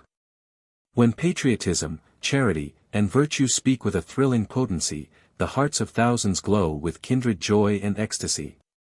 If it were not so, there would be no eloquence, for eloquence is that to which other hearts respond. It is the faculty and power of making other hearts respond. No one is so low or degraded, as not sometimes to be touched with the beauty of goodness.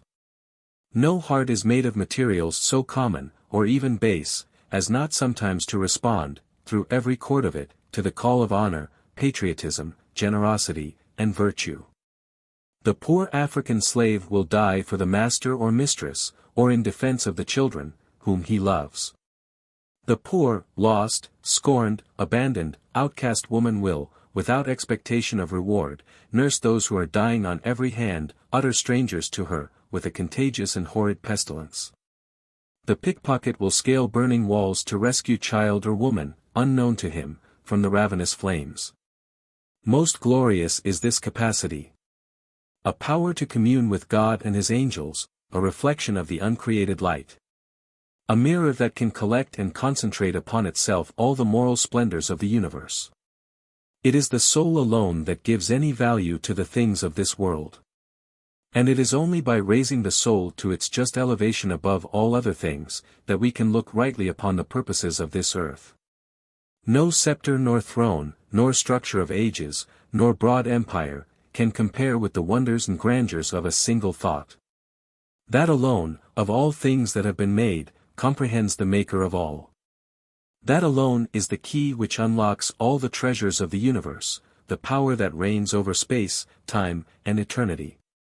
That, under God, is the sovereign dispenser to man of all the blessings and glories that lie within the compass of possession, or the range of possibility.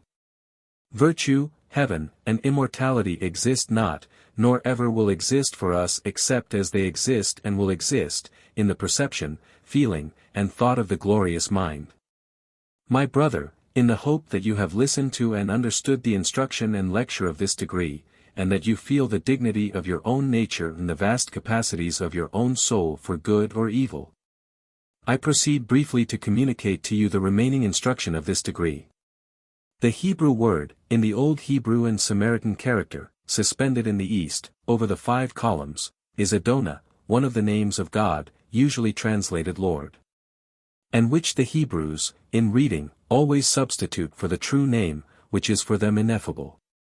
The 5 columns, in the 5 different orders of architecture, are emblematical to us of the 5 principal divisions of the ancient and accepted Scottish Rite. 1. The Tuscan, of the 3 blue degrees, or the primitive Masonry. 2. The Doric, of the ineffable degrees, from the 4th to the 14th, inclusive. 3. The Ionic, of the 15th and 16th, or Second Temple degrees. 4. The Corinthian, of the 17th and 18th degrees, or those of the New Law. 5. The Composite, of the philosophical and chivalric degrees intermingled, from the 19th to the 32nd, inclusive. The North Star, always fixed and immutable for us, represents the point in the center of the circle, or the deity in the center of the universe. It is the especial symbol of duty and of faith. To it, and the 7 that continually revolve around it, mystical meanings are attached, which you will learn hereafter, if you should be permitted to advance, when you are made acquainted with the philosophical doctrines of the Hebrews. The morning star, rising in the east, Jupiter, called by the Hebrews Tzadok or Tsydyk, just, is an emblem to us of the ever-approaching dawn of perfection in Masonic light. The 3 great lights of the lodge are symbols to us of the power, wisdom, and beneficence of the deity. They are also symbols of the first 3 Sephiroth, or emanations of the deity, according to the Kabbalah, Kether, the omnipotent divine will. Chachma, the divine intellectual power to generate thought, and Bina, the divine intellectual capacity to produce it, the 2 latter, usually translated wisdom and understanding, being the active and the passive, the positive and the negative. Which we do not yet endeavor to explain to you. They are the columns Jachin and Boaz, that stand at the entrance to the Masonic temple. In another aspect of this degree, the chief of the architects, Hebrew, Rab Ban-Aim, symbolizes the constitutional executive head and chief of a free government.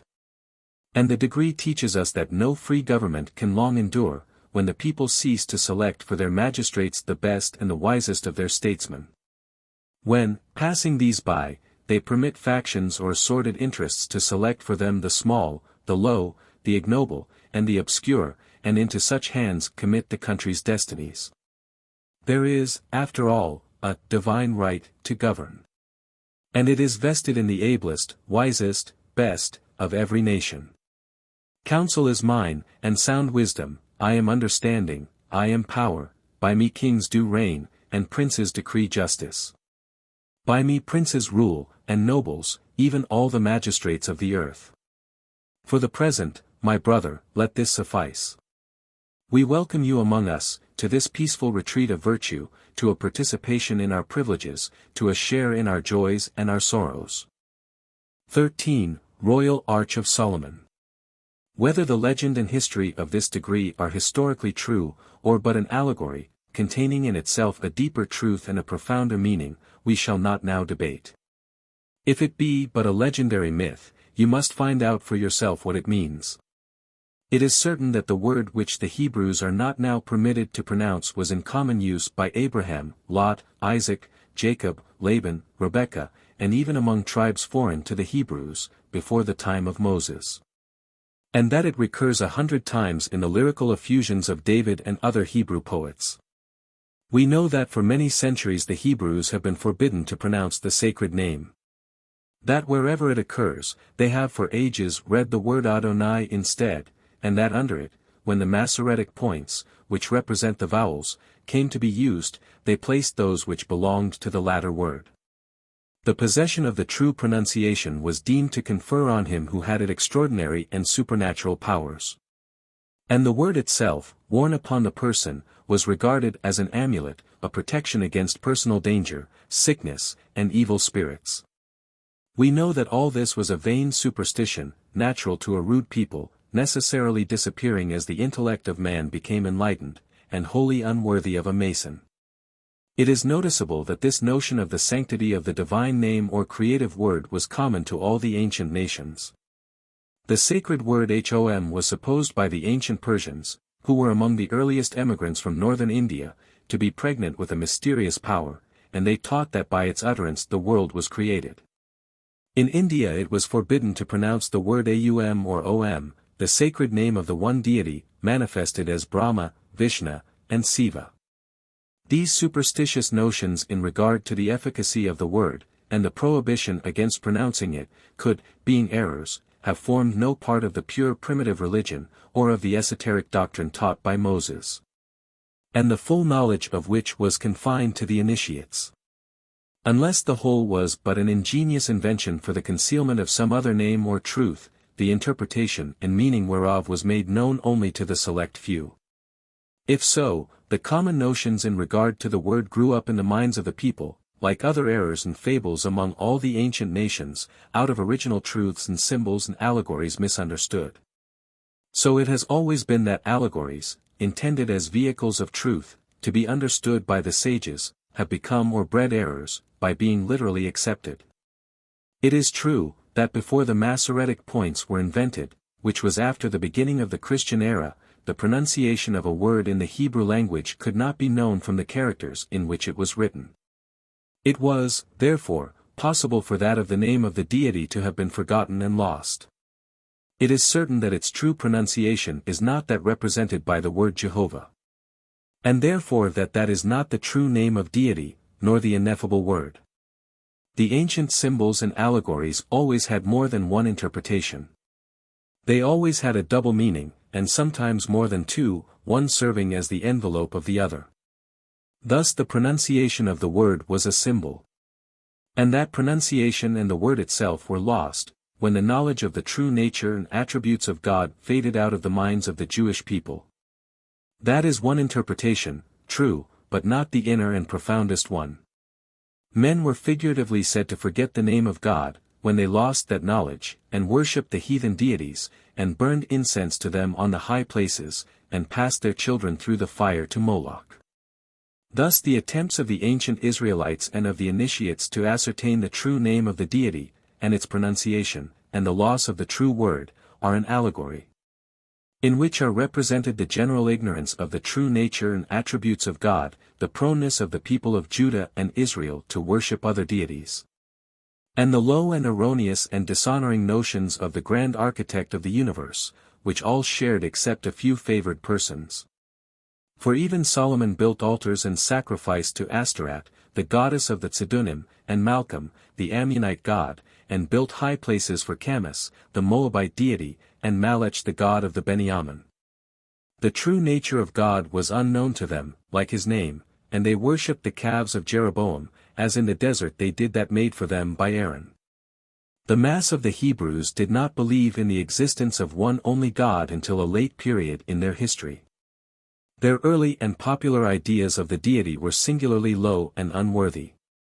Even while Moses was receiving the law upon Mount Sinai, they forced Aaron to make them an image of the Egyptian god Apis, and fell down and adored it. They were ever ready to return to the worship of the gods of the Mitzrayim. And soon after the death of Joshua they became devout worshippers of the false gods of all the surrounding nations. Ye have borne, Amos, the prophet, said to them, speaking of their 40 years journeying in the desert, under Moses, the tabernacle of your Malech and Chian your idols, the star of your God, which ye made to yourselves. Among them, as among other nations, the conceptions of God formed by individuals varied according to their intellectual and spiritual capacities. Poor and imperfect, and investing God with the commonest and coarsest attributes of humanity, among the ignorant and coarse, pure and lofty among the virtuous and richly gifted. These conceptions gradually improved and became purified and ennobled, as the nation advanced in civilization, being lowest in the historical books, amended in the prophetic writings, and reaching their highest elevation among the poets. Among all the ancient nations there was one faith and one idea of deity for the enlightened, intelligent, and educated, and another for the common people. To this rule the Hebrews were no exception. Jehovah, to the mass of the people, was like the gods of the nations around them, except that he was the peculiar God, first of the family of Abraham, of that of Isaac, and of that of Jacob, and afterward the national God. And, as they believed, more powerful than the other gods of the same nature worshipped by their neighbors, who among the Baalim is like unto thee, O Jehovah, expressed their whole creed. The deity of the early Hebrews talked to Adam and Eve in the Garden of Delight, as he walked in it in the cool of the day, he conversed with Cain, he sat and ate with Abraham in his tent. That patriarch required a visible token, before he would believe in his positive promise. He permitted Abraham to expostulate with him, and to induce him to change his first determination in regard to Sodom. He wrestled with Jacob. He showed Moses his person, though not his face. He dictated the minutest police regulations and the dimensions of the tabernacle and its furniture, to the Israelites. He insisted on and delighted in sacrifices and burnt offerings. He was angry, jealous, and revengeful, as well as wavering and irresolute. He allowed Moses to reason him out of his fixed resolution utterly to destroy his people. He commanded the performance of the most shocking and hideous acts of cruelty and barbarity. He hardened the heart of Pharaoh. He repented of the evil that he had said he would do unto the people of Nineveh. And he did it not, to the disgust and anger of Jonah. Such were the popular notions of the deity, and either the priests had none better, or took little trouble to correct these notions. Or the popular intellect was not enough enlarged to enable them to entertain any higher conceptions of the Almighty. But such were not the ideas of the intellectual and enlightened few among the Hebrews. It is certain that they possessed a knowledge of the true nature and attributes of God. As the same class of men did among the other nations, Zoroaster, Menu, Confucius, Socrates, and Plato. But their doctrines on this subject were esoteric. They did not communicate them to the people at large, but only to a favored few. And as they were communicated in Egypt and India, in Persia and Phoenicia, in Greece and Samothrace, in the greater mysteries, to the initiates. The communication of this knowledge and other secrets, some of which are perhaps lost, constituted, under other names, what we now call Masonry, or Free or Frank Masonry. That knowledge was, in one sense, the lost word, which was made known to the grand elect, perfect, and sublime Masons. It would be folly to pretend that the forms of Masonry were the same in those ages as they are now. The present name of the order, and its titles, and the names of the degrees now in use, were not then known. Even Blue Masonry cannot trace back its authentic history, with its present degrees, further than the year 1700, if so far.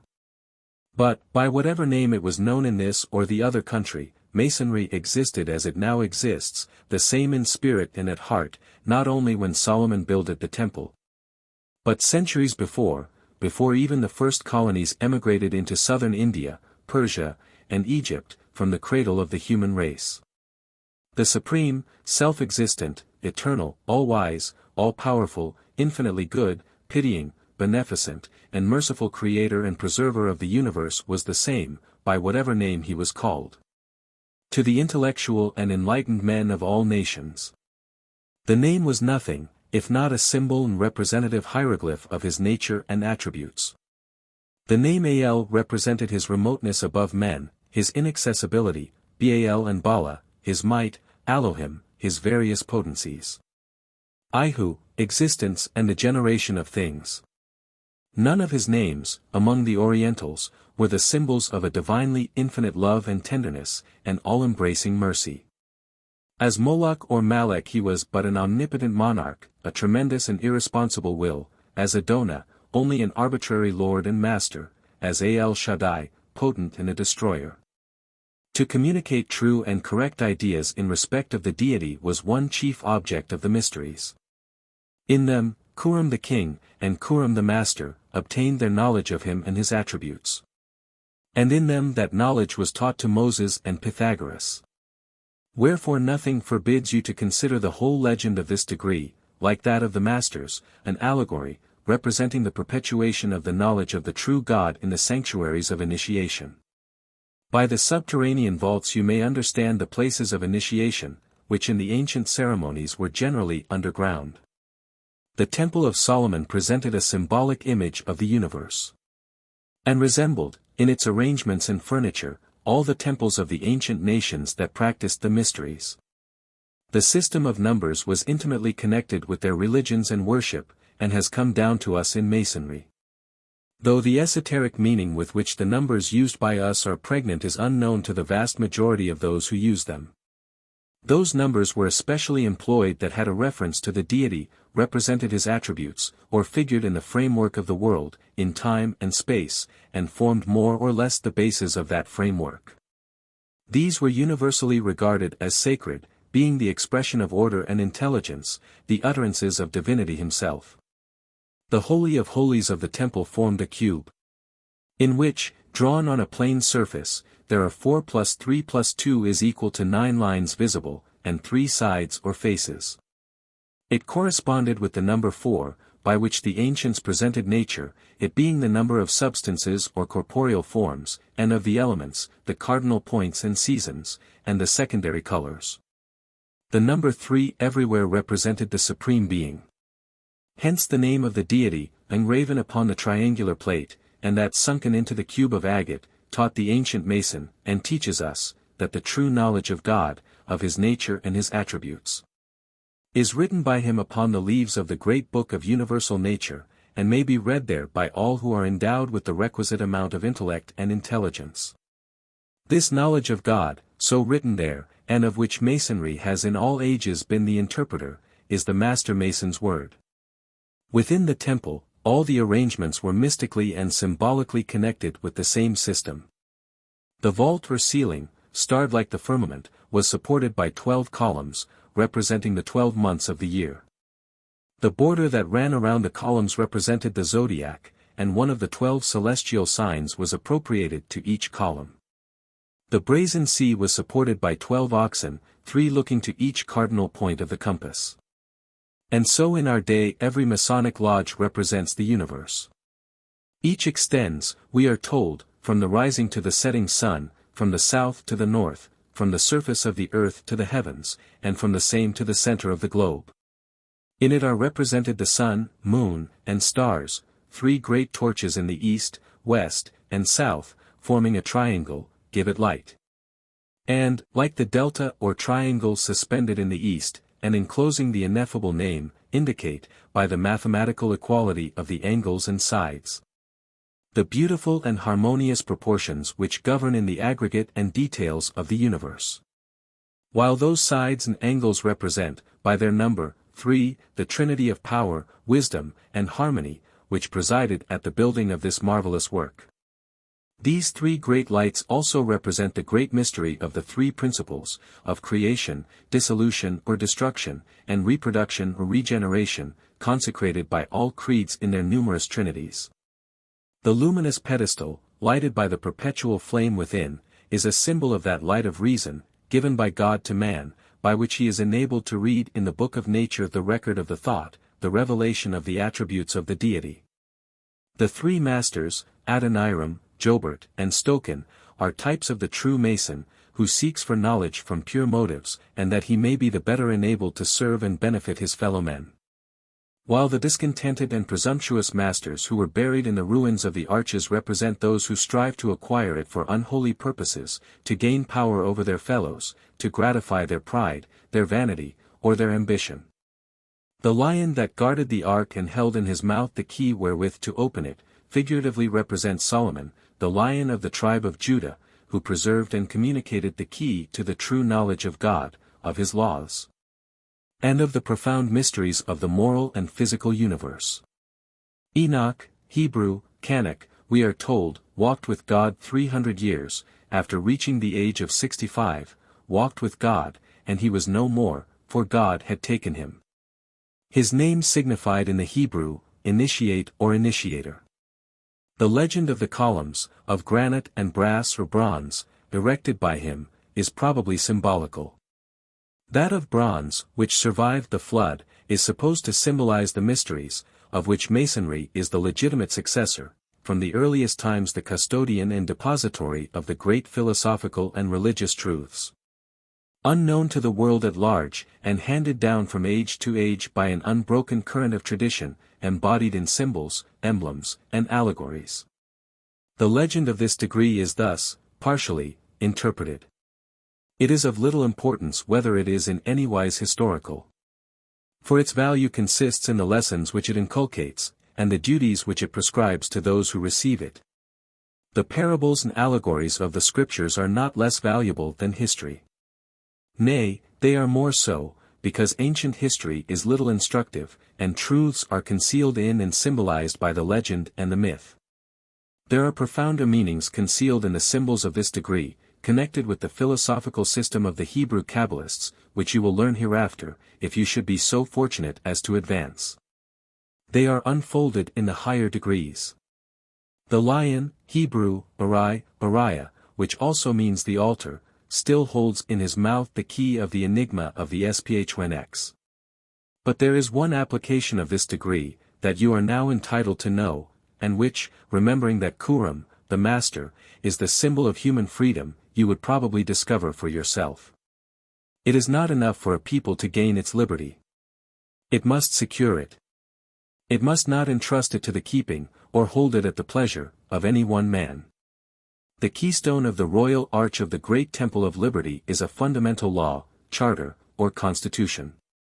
The expression of the fixed habits of thought of the people, embodied in a written instrument, or the result of the slow accretions and the consolidation of centuries, the same in war as in peace. That cannot be hastily changed, nor be violated with impunity, but is sacred, like the Ark of the Covenant of God, which none could touch and live. A permanent constitution, rooted in the affections, expressing the will and judgment, and built upon the instincts and settled habits of thought of the people, with an independent judiciary, an elective legislature of two branches. An executive responsible to the people, and the right of trial by jury, will guarantee the liberties of a people, if it be virtuous and temperate, without luxury, and without the lust of conquest and dominion. And the follies of visionary theories of impossible perfection. Masonry teaches its initiates that the pursuits and occupations of this life, its activity, care, and ingenuity, the predestined developments of the nature given us by God, tend to promote His great design, in making the world. And are not at war with the great purpose of life. It teaches that everything is beautiful in its time, in its place, in its appointed office. That everything which man is put to do, if rightly and faithfully done, naturally helps to work out his salvation.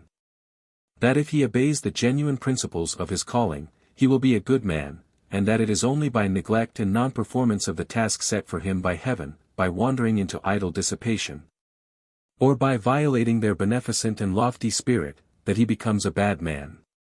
The appointed action of life is the great training of providence, and if man yields himself to it, he will need neither churches nor ordinances, except for the expression of his religious homage and gratitude. For there is a religion of toil. It is not all drudgery, a mere stretching of the limbs and straining of the sinews to tasks. It has a meaning and an intent. A living heart pours life-blood into the toiling arm, and warm affections inspire and mingle with man's labors. They are the home affections.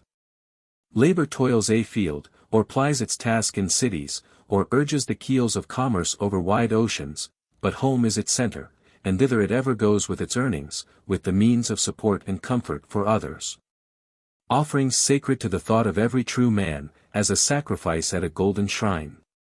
Many faults there are amidst the toils of life, many harsh and hasty words are uttered. But still the toils go on, weary and hard and exasperating as they often are. For in that home is age or sickness, or helpless infancy, or gentle childhood, or feeble woman, that must not want. If man had no other than mere selfish impulses, the scene of labor which we behold around us would not exist. The advocate who fairly and honestly presents his case, with a feeling of true self-respect, honor, and conscience, to help the tribunal on towards the right conclusion, with a conviction that God's justice reigns there, is acting a religious part. Leading that day a religious life. Or else right and justice are no part of religion.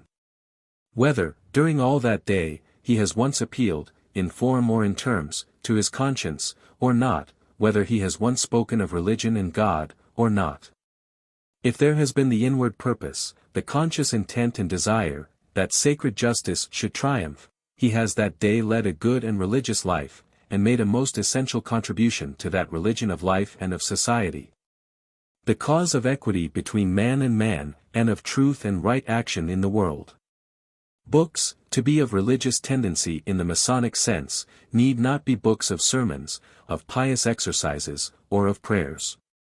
Whatever inculcates pure, noble, and patriotic sentiments, or touches the heart with the beauty of virtue, and the excellence of an upright life, accords with the religion of Masonry, and is the gospel of literature and art. That gospel is preached from many a book and painting, from many a poem and fiction, and review and newspaper, and it is a painful error and miserable narrowness, not to recognize these widespread agencies of heaven's providing. Not to see and welcome these many-handed coadjutors, to the great and good cause. The oracles of God do not speak from the pulpit alone. There is also a religion of society. In business, there is much more than sale, exchange, price, payment. For there is the sacred faith of man in man. When we repose perfect confidence in the integrity of another, when we feel that he will not swerve from the right, frank, straightforward, conscientious course, for any temptation. His integrity and conscientiousness are the image of God to us, and when we believe in it, it is as great and generous an act, as when we believe in the rectitude of the deity. In gay assemblies for amusement, the good affections of life gush and mingle. If they did not, these gathering places would be as dreary and repulsive as the caves and dens of outlaws and robbers. When friends meet, and hands are warmly pressed, and the eye kindles and the countenance is suffused with gladness, there is a religion between their hearts, and each loves and worships the true and good that is in the other. It is not policy, or self-interest, or selfishness that spread such a charm around that meeting, but the halo of bright and beautiful affection. The same splendor of kindly liking, and affectionate regard, shines like the soft overarching sky, over all the world, over all places where men meet, and walk or toil together. Not over lovers' bowers and marriage altars alone, not over the homes of purity and tenderness alone, but over all tilled fields, and busy workshops, and dusty highways, and paved streets. There is not a worn stone upon the sidewalks, but has been the altar of such offerings of mutual kindness, nor a wooden pillar or iron railing against which hearts beating with affection have not leaned. How many soever other elements there are in the stream of life flowing through these channels, that is surely here and everywhere, honest, heartfelt, disinterested, inexpressible affection. Every Masonic lodge is a temple of religion. And its teachings are instruction in religion. For here are inculcated disinterestedness, affection, toleration, devotedness, patriotism, truth, a generous sympathy with those who suffer and mourn, pity for the fallen, mercy for the erring, relief for those in want, faith, hope, and charity. Here we meet as brethren, to learn to know and love each other. Here we greet each other gladly, are lenient to each other's faults, regardful of each other's feelings, ready to relieve each other's wants. This is the true religion revealed to the ancient patriarchs, which Masonry has taught for many centuries, and which it will continue to teach as long as time endures. If unworthy passions, or selfish, bitter, or revengeful feelings, contempt, dislike, hatred, enter here, they are intruders and not welcome, strangers uninvited, and not guests. Certainly there are many evils and bad passions, and much hate and contempt and unkindness everywhere in the world. We cannot refuse to see the evil that is in life. But all is not evil. We still see God in the world. There is good amidst the evil.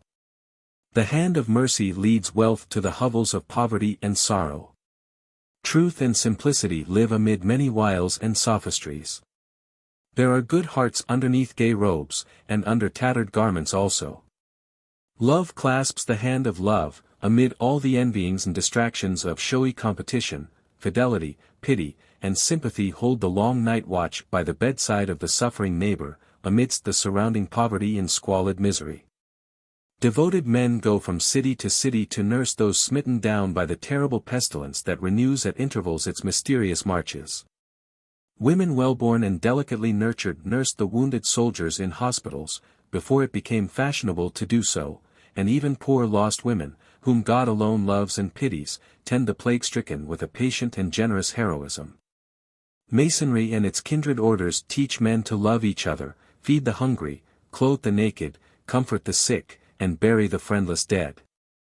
Everywhere God finds and blesses the kindly office, the pitying thought, and the loving heart.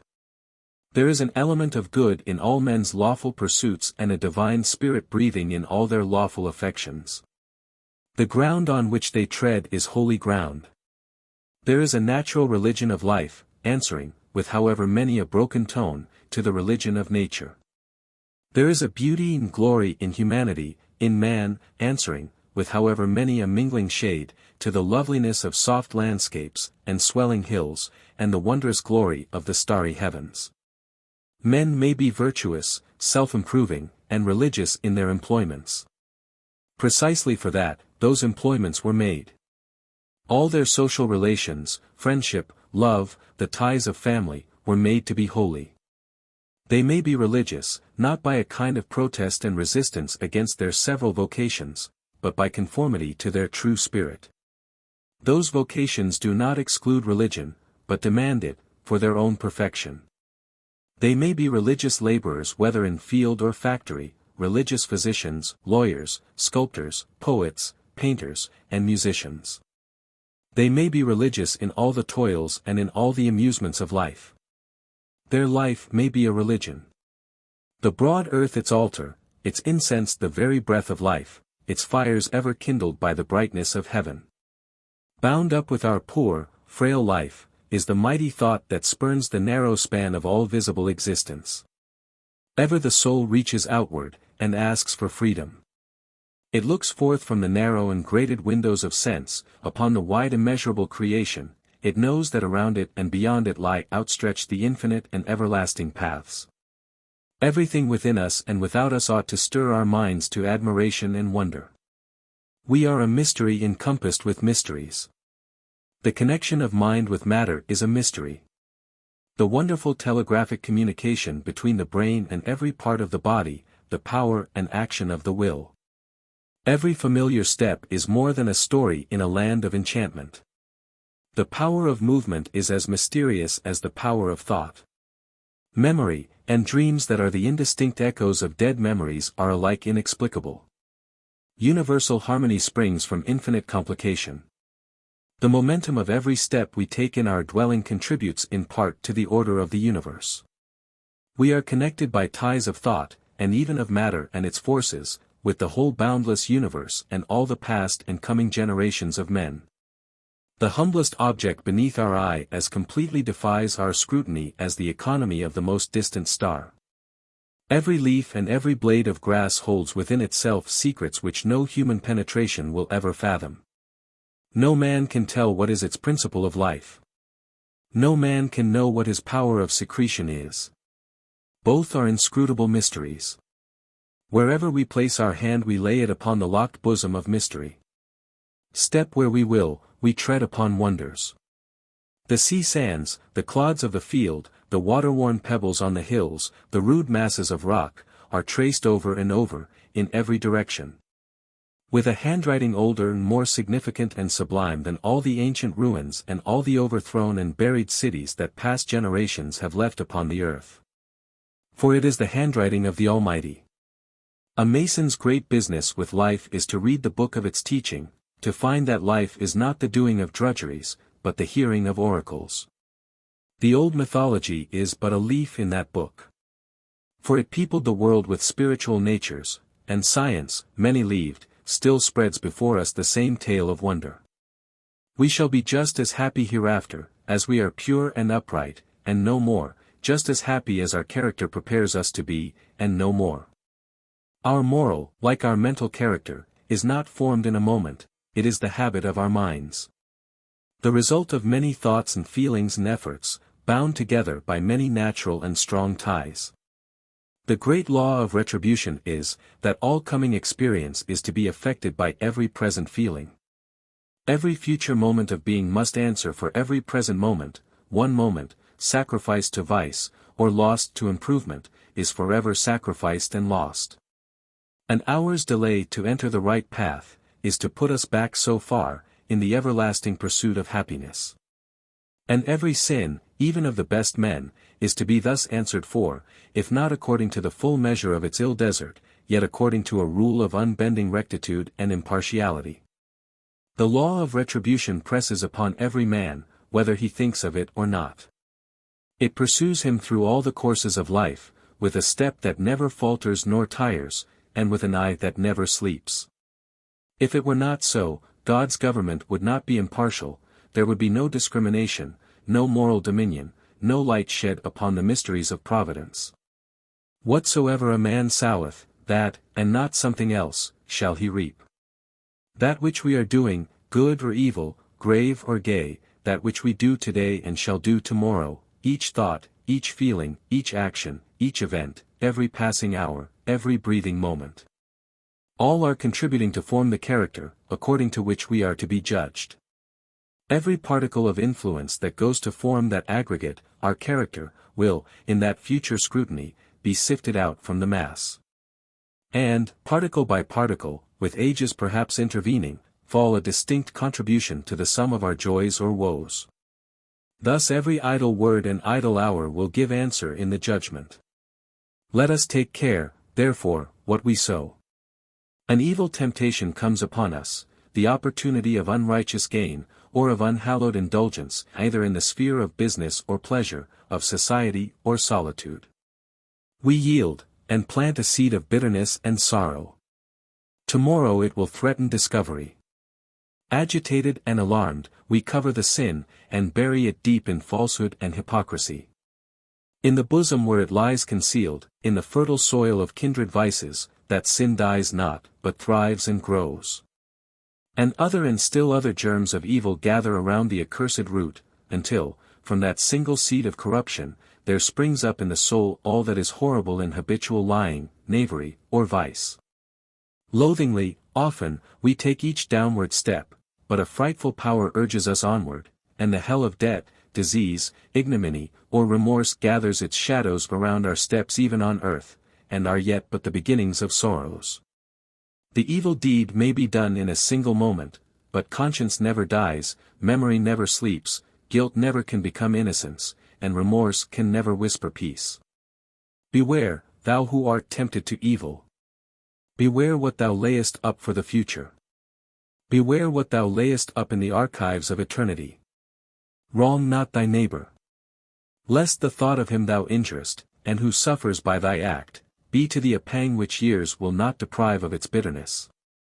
Break not into the house of innocence, to rifle it of its treasure, lest when many years have passed over thee, the moan of its distress may not have died away from thine ear. Build not the desolate throne of ambition in thy heart. Nor be busy with devices, and circumventings, and selfish schemings, lest desolation and loneliness be on thy path, as it stretches into the long futurity. Live not a useless, an impious, or an injurious life. For bound up with that life is the immutable principle of an endless retribution, and elements of God's creating, which will never spend their force, but continue ever to unfold with the ages of eternity. Be not deceived. God has formed thy nature, thus to answer to the future. His law can never be abrogated, nor his justice eluded, and forever and ever it will be true, that, whatsoever a man soweth, that also he shall reap. 14. Grand Elect, Perfect, and Sublime Mason. Perfect Elu. It is for each individual Mason to discover the secret of Masonry, by reflection upon its symbols and a wise consideration and analysis of what is said and done in the work. Masonry does not inculcate her truths. She states them, once and briefly, or hints them, perhaps, darkly, or interposes a cloud between them and eyes that would be dazzled by them. Seek, and ye shall find, knowledge and the truth. The practical object of Masonry is the physical and moral amelioration and the intellectual and spiritual improvement of individuals and society. Neither can be effected, except by the dissemination of truth. It is falsehood in doctrines and fallacy in principles, to which most of the miseries of men and the misfortunes of nations are owing. Public opinion is rarely right on any point. And there are and always will be important truths to be substituted in that opinion in the place of many errors and absurd and injurious prejudices. There are few truths that public opinion has not at some time hated and persecuted as heresies, and few errors that have not at some time seemed to it truths radiant from the immediate presence of God. There are moral maladies, also, of man and society, the treatment of which requires not only boldness, but also, and more, prudence and discretion. Since they are more the fruit of false and pernicious doctrines, moral, political, and religious, than of vicious inclinations. Much of the Masonic secret manifests itself, without revealing it, to him who even partially comprehends all the decrees in proportion as he receives them. And particularly to those who advance to the highest degrees of the ancient and accepted Scottish Rite. That Rite raises a corner of the veil, even in the degree of Apprentice, for it there declares that Masonry is a worship. Masonry labors to improve the social order by enlightening men's minds, warming their hearts with the love of the good, inspiring them with the great principle of human fraternity, and requiring of its disciples that their language and actions shall conform to that principle, that they shall enlighten each other, control their passions, abhor vice, and pity the vicious man as one afflicted with a deplorable malady. It is the universal, eternal, immutable religion, such as God planted it in the heart of universal humanity. No creed has ever been long-lived that was not built on this foundation. It is the base, and they are the superstructure. Pure religion and undefiled before God and the Father is this, to visit the fatherless and widows in their affliction, and to keep himself unspotted from the world. Is not this the fast that I have chosen? To loose the bands of wickedness, to undo the heavy burdens, and to let the oppressed go free, and that ye break every yoke. The ministers of this religion are all Masons who comprehend it and are devoted to it.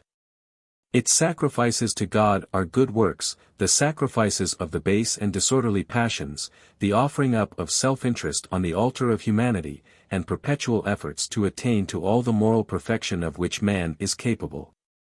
To make honor and duty the steady beacon lights that shall guide your life vessel over the stormy seas of time. To do that which it is right to do, not because it will ensure you success, or bring with it a reward, or gain the applause of men, or be the best policy, more prudent or more advisable, but because it is right, and therefore ought to be done.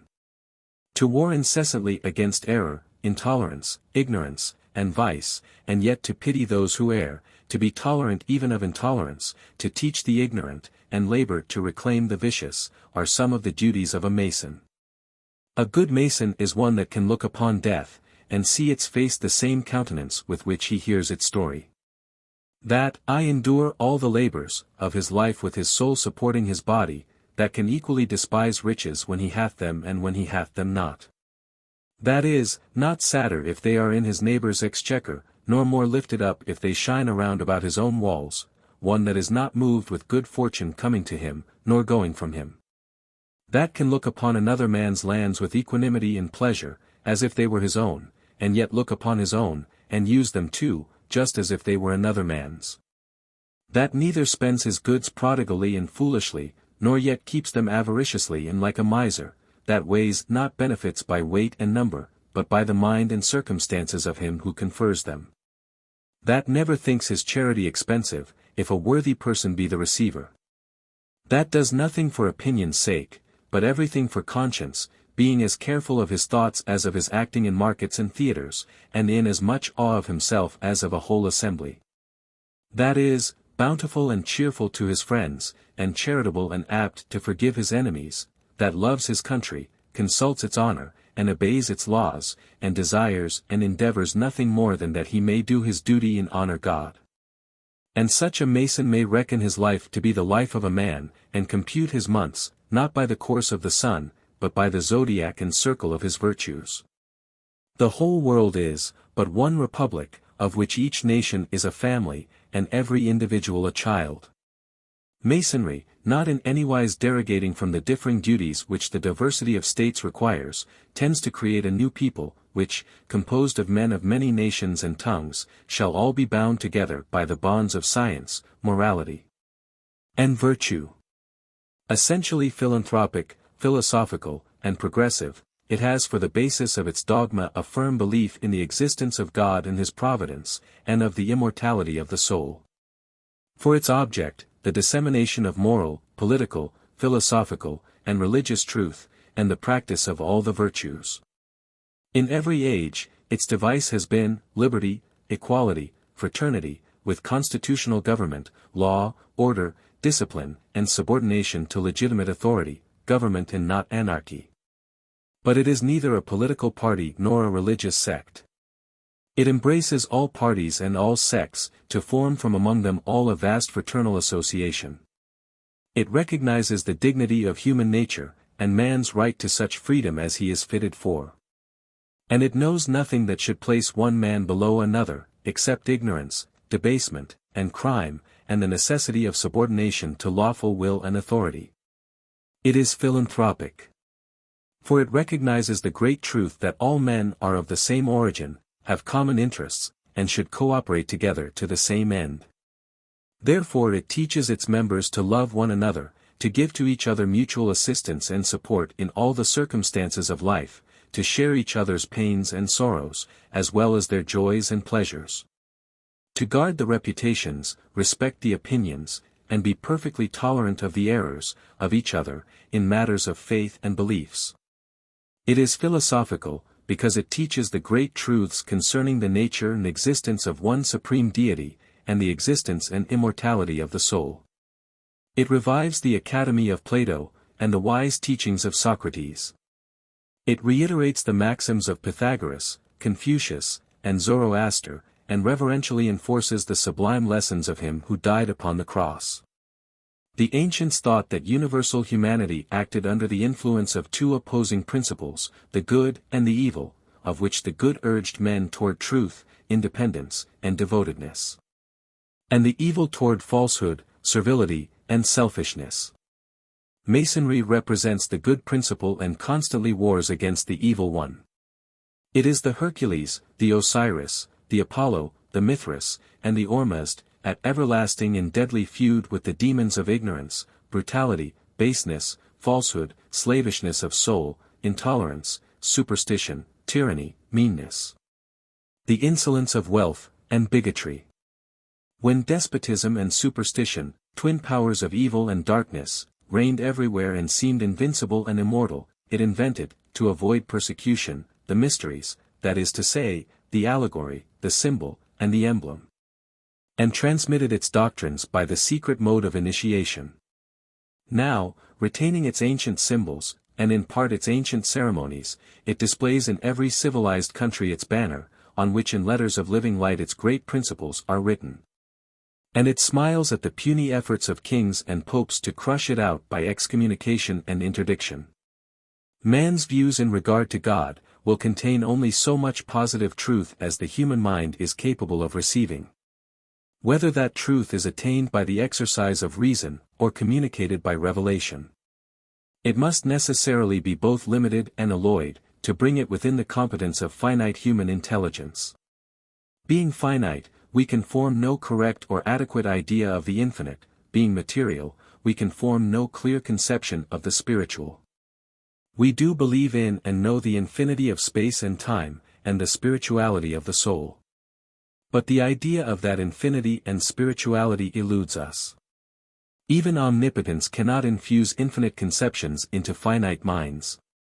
Nor can God, without first entirely changing the conditions of our being, pour a complete and full knowledge of his own nature and attributes into the narrow capacity of a human soul.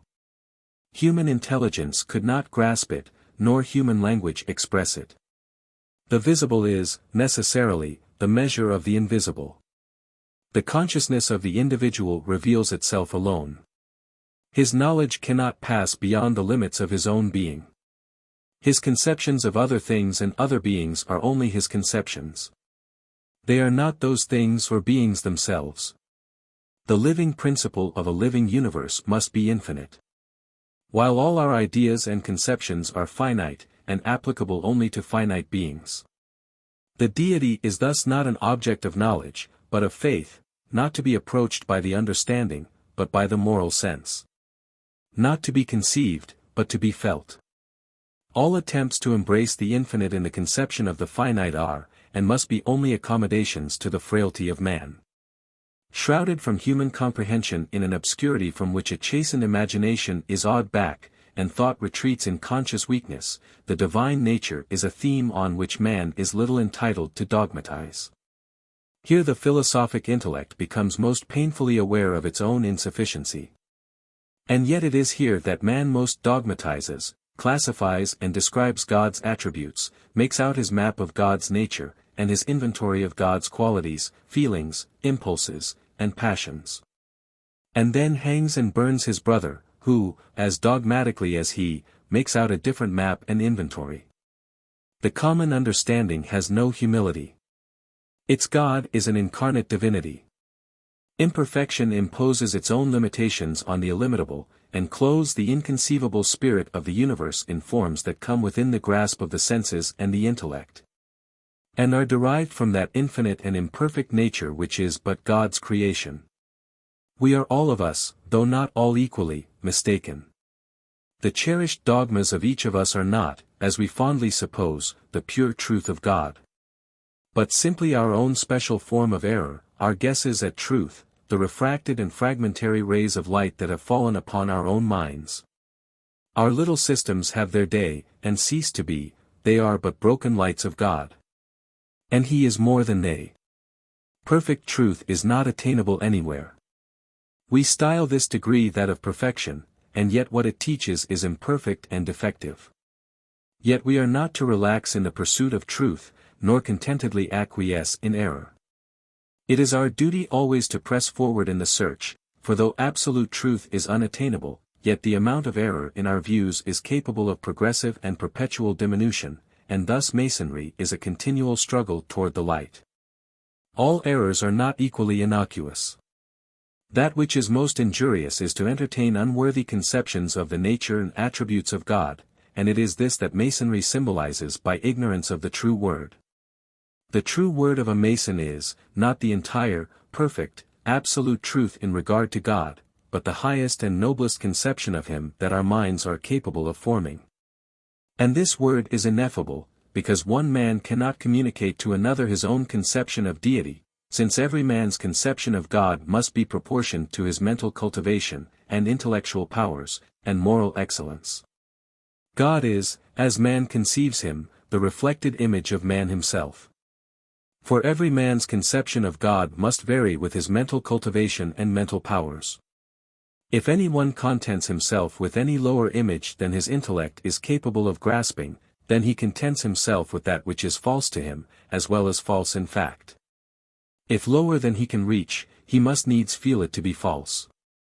And if we, of the 19th century after Christ, adopt the conceptions of the 19th century before him, if our conceptions of God are those of the ignorant, narrow-minded, and vindictive Israelite, then we think worse of God, and have a lower, meaner, and more limited view of His nature, than the faculties which He has bestowed are capable of grasping. The highest view we can form is nearest to the truth. If we acquiesce in any lower one, we acquiesce in an untruth. We feel that it is an affront and an indignity to Him, to conceive of Him as cruel, short-sighted, capricious and unjust, as a jealous, an angry, a vindictive being. When we examine our conceptions of His character, if we can conceive of a loftier, nobler, higher, more beneficent, glorious, and magnificent character, then this latter is to us the true conception of deity. For nothing can be imagined more excellent than He. Religion, to obtain currency and influence with the great mass of mankind, must needs be alloyed with such an amount of error as to place it far below the standard attainable by the higher human capacities. A religion as pure as the loftiest and most cultivated human reason could discern, would not be comprehended by, or effective over, the less educated portion of mankind. What is truth to the philosopher, would not be truth, nor have the effect of truth, to the peasant. The religion of the many must necessarily be more incorrect than that of the refined and reflective few, not so much in its essence as in its forms, not so much in the spiritual idea which lies latent at the bottom of it, as in the symbols and dogmas in which that idea is embodied. The truest religion would, in many points, not be comprehended by the ignorant, nor consolatory to them, nor guiding in supporting for them. The doctrines of the Bible are often not clothed in the language of strict truth, but in that which was fittest to convey to a rude and ignorant people the practical essentials of the doctrine. A perfectly pure faith, free from all extraneous admixtures, a system of noble theism and lofty morality, would find too little preparation for it in the common mind and heart, to admit of prompt reception by the masses of mankind. And truth might not have reached us, if it had not borrowed the wings of error. The Mason regards God as a moral governor, as well as an original creator. As a God at hand, and not merely one afar off in the distance of infinite space, and in the remoteness of past or future eternity. He conceives of him as taking a watchful and presiding interest in the affairs of the world, and as influencing the hearts and actions of men. To him, God is the great source of the world of life and matter. And man, with his wonderful corporeal and mental frame, his direct work. He believes that God has made men with different intellectual capacities, and enabled some, by superior intellectual power, to see and originate truths which are hidden from the mass of men. He believes that when it is his will that mankind should make some great step forward, or achieve some pregnant discovery, he calls into being some intellect of more than ordinary magnitude and power, to give birth to new ideas and grander conceptions of the truths vital to humanity. We hold that God has so ordered matters in this beautiful and harmonious, but mysteriously governed universe, that one great mind after another will arise, from time to time, as such are needed, to reveal to men the truths that are wanted. And the amount of truth then can be borne. He so arranges, that nature in the course of events shall send men into the world, endowed with that higher mental and moral organization, in which grand truths, and sublime gleams of spiritual light will spontaneously and inevitably arise. These speak to men by inspiration. Whatever Hiram really was, he is the type, perhaps an imaginary type, to us, of humanity in its highest phase. An exemplar of what man may and should become, in the course of ages, in his progress toward the realization of his destiny, an individual gifted with a glorious intellect, a noble soul, a fine organization, and a perfectly balanced moral being. An earnest of what humanity may be, and what we believe it will hereafter be in God's good time, the possibility of the race made real. The Mason believes that God has arranged this glorious but perplexing world with a purpose, and on a plan. He holds that every man sent upon this earth, and especially every man of superior capacity, has a duty to perform, a mission to fulfill, a baptism to be baptized with. That every great and good man possesses some portion of God's truth, which he must proclaim to the world, and which must bear fruit in his own bosom. In a true and simple sense, he believes all the pure, wise, and intellectual to be inspired, and to be so for the instruction, advancement, and elevation of mankind. That kind of inspiration, like God's omnipresence, is not limited to the few writers claimed by Jews, Christians, or Moslems, but is coextensive with the race. It is the consequence of a faithful use of our faculties. Each man is its subject, God is its source, and truth its only test. It differs in degrees, as the intellectual endowments, the moral wealth of the soul, and the degree of cultivation of those endowments and faculties differ. It is limited to no sect, age, or nation. It is wide as the world and common as God. It was not given to a few men, in the infancy of mankind, to monopolize inspiration, and bar God out of the soul. We are not born in the dotage and decay of the world. The stars are beautiful as in their prime, the most ancient heavens are fresh and strong. God is still everywhere in nature. Wherever a heart beats with love, wherever faith and reason utter their oracles, there is God, as formerly in the hearts of seers and prophets. No soil on earth is so holy as the good man's heart, nothing is so full of God. This inspiration is not given to the learned alone, not alone to the great and wise, but to every faithful child of God. Certain as the open eye drinks in the light, do the pure in heart see God. And he who lives truly, feels him as a presence within the soul. The conscience is the very voice of deity. Masonry, around whose altars the Christian, the Hebrew, the Moslem, the Brahmin, the followers of Confucius and Zoroaster, can assemble as brethren and unite in prayer to the one God who is above all the Baalim, must needs leave it to each of its initiates to look for the foundation of his faith and hope to the written scriptures of his own religion. For itself it finds those truths definite enough, which are written by the finger of God upon the heart of man and on the pages of the book of nature. Views of religion and duty, wrought out by the meditations of the studious, confirmed by the allegiance of the good and wise, stamped as sterling by the response they find in every uncorrupted mind, commend themselves to Masons of every creed, and may well be accepted by all. The Mason does not pretend to dogmatic certainty, nor vainly imagine such certainty attainable. He considers that if there were no written revelation, he could safely rest the hopes that animate him and the principles that guide him, on the deductions of reason and the convictions of instinct and consciousness. He can find a sure foundation for his religious belief, in these deductions of the intellect and convictions of the heart. For reason proves to him the existence and attributes of God. And those spiritual instincts which he feels are the voice of God in his soul, infuse into his mind a sense of his relation to God, a conviction of the beneficence of his Creator and Preserver, and a hope of future existence.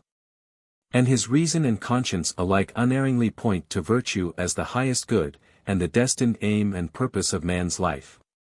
He studies the wonders of the heavens, the framework and revolutions of the earth, the mysterious beauties and adaptations of animal existence, the moral and material constitution of the human creature, so fearfully and wonderfully made.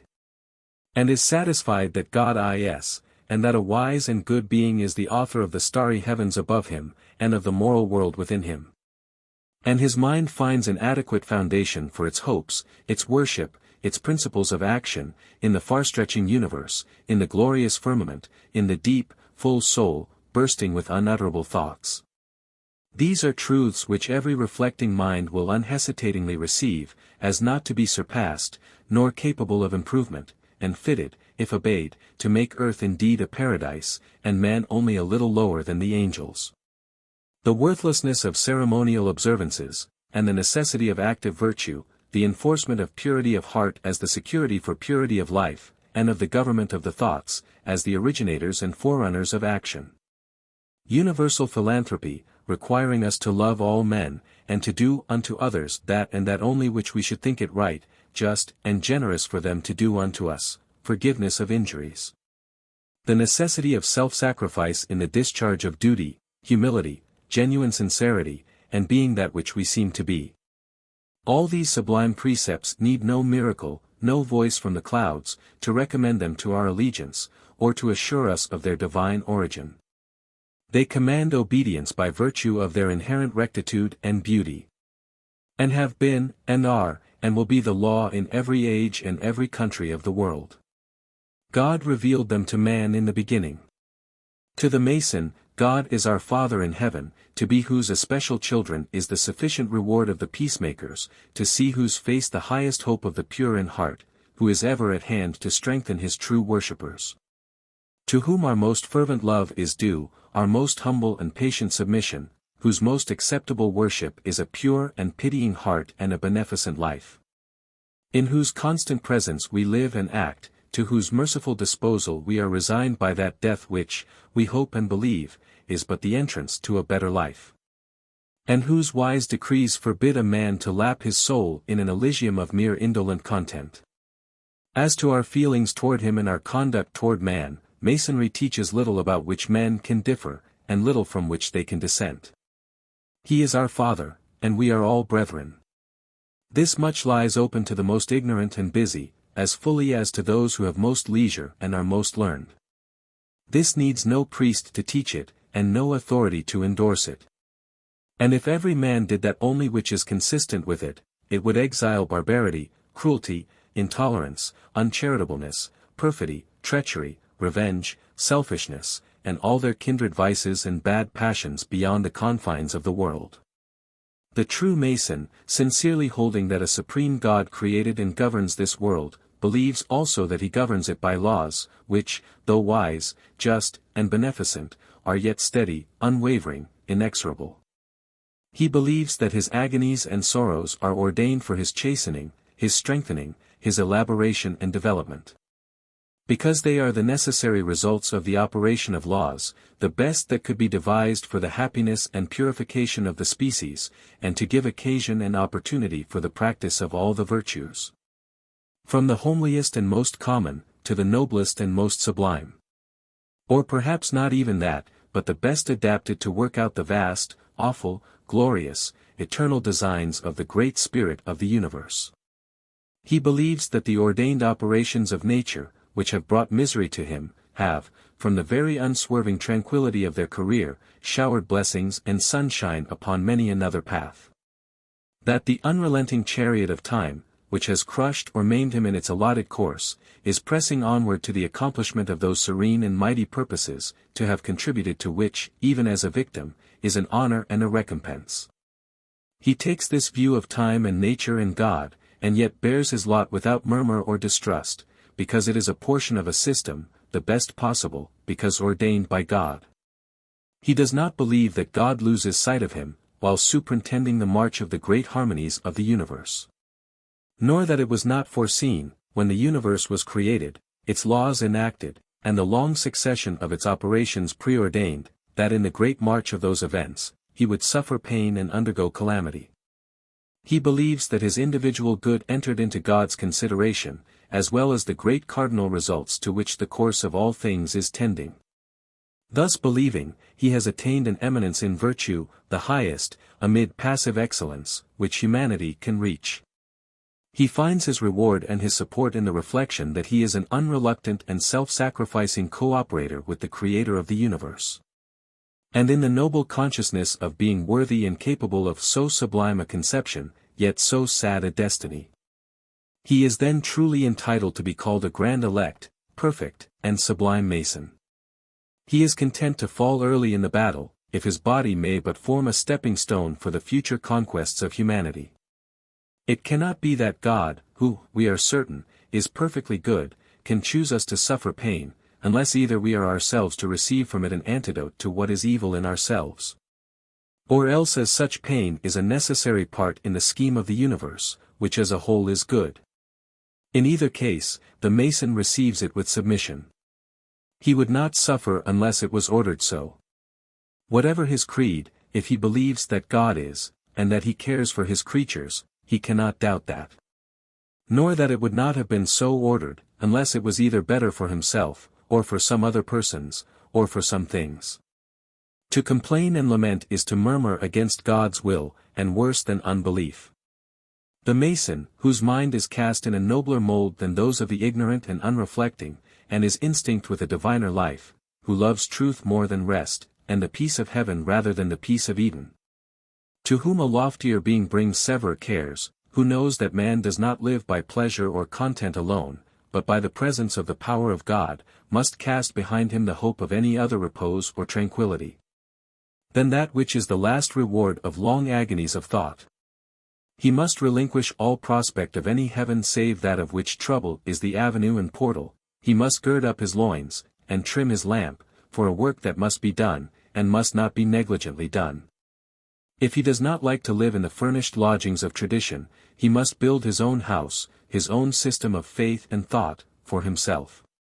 The hope of success, and not the hope of reward, should be our stimulating and sustaining power. Our object, and not ourselves, should be our inspiring thought. Selfishness is a sin, when temporary, and for time. Spun out to eternity, it does not become celestial prudence. We should toil and die, not for heaven or bliss, but for duty. In the more frequent cases, where we have to join our efforts to those of thousands of others, to contribute to the carrying forward of a great cause. Merely to till the ground or sow the seed for a very distant harvest, or to prepare the way for the future advent of some great amendment. The amount which each one contributes to the achievement of ultimate success, the portion of the price which justice should assign to each as his especial production, can never be accurately ascertained. Perhaps few of those who have ever labored, in the patience of secrecy and silence, to bring about some political or social change, which they felt convinced would ultimately prove of vast service to humanity, lived to see the change effected, or the anticipated good flow from it. Fewer still of them were able to pronounce what appreciable weight their several efforts contributed to the achievement of the change desired. Many will doubt, whether, in truth, these exertions have any influence whatever. And, discouraged, cease all active effort. Not to be thus discouraged, the Mason must labor to elevate and purify his motives, as well as sedulously cherish the conviction, assuredly a true one, that in this world there is no such thing as effort thrown away. That in all labor there is profit, that all sincere exertion, in a righteous and unselfish cause, is necessarily followed, in spite of all appearance to the contrary, by an appropriate and proportionate success. That no bread cast upon the waters can be wholly lost, that no seed planted in the ground can fail to quicken in due time and measure.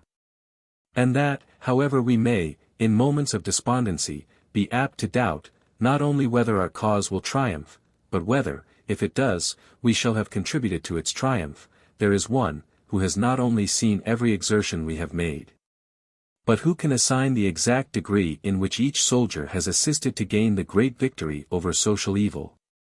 No good work is done wholly in vain.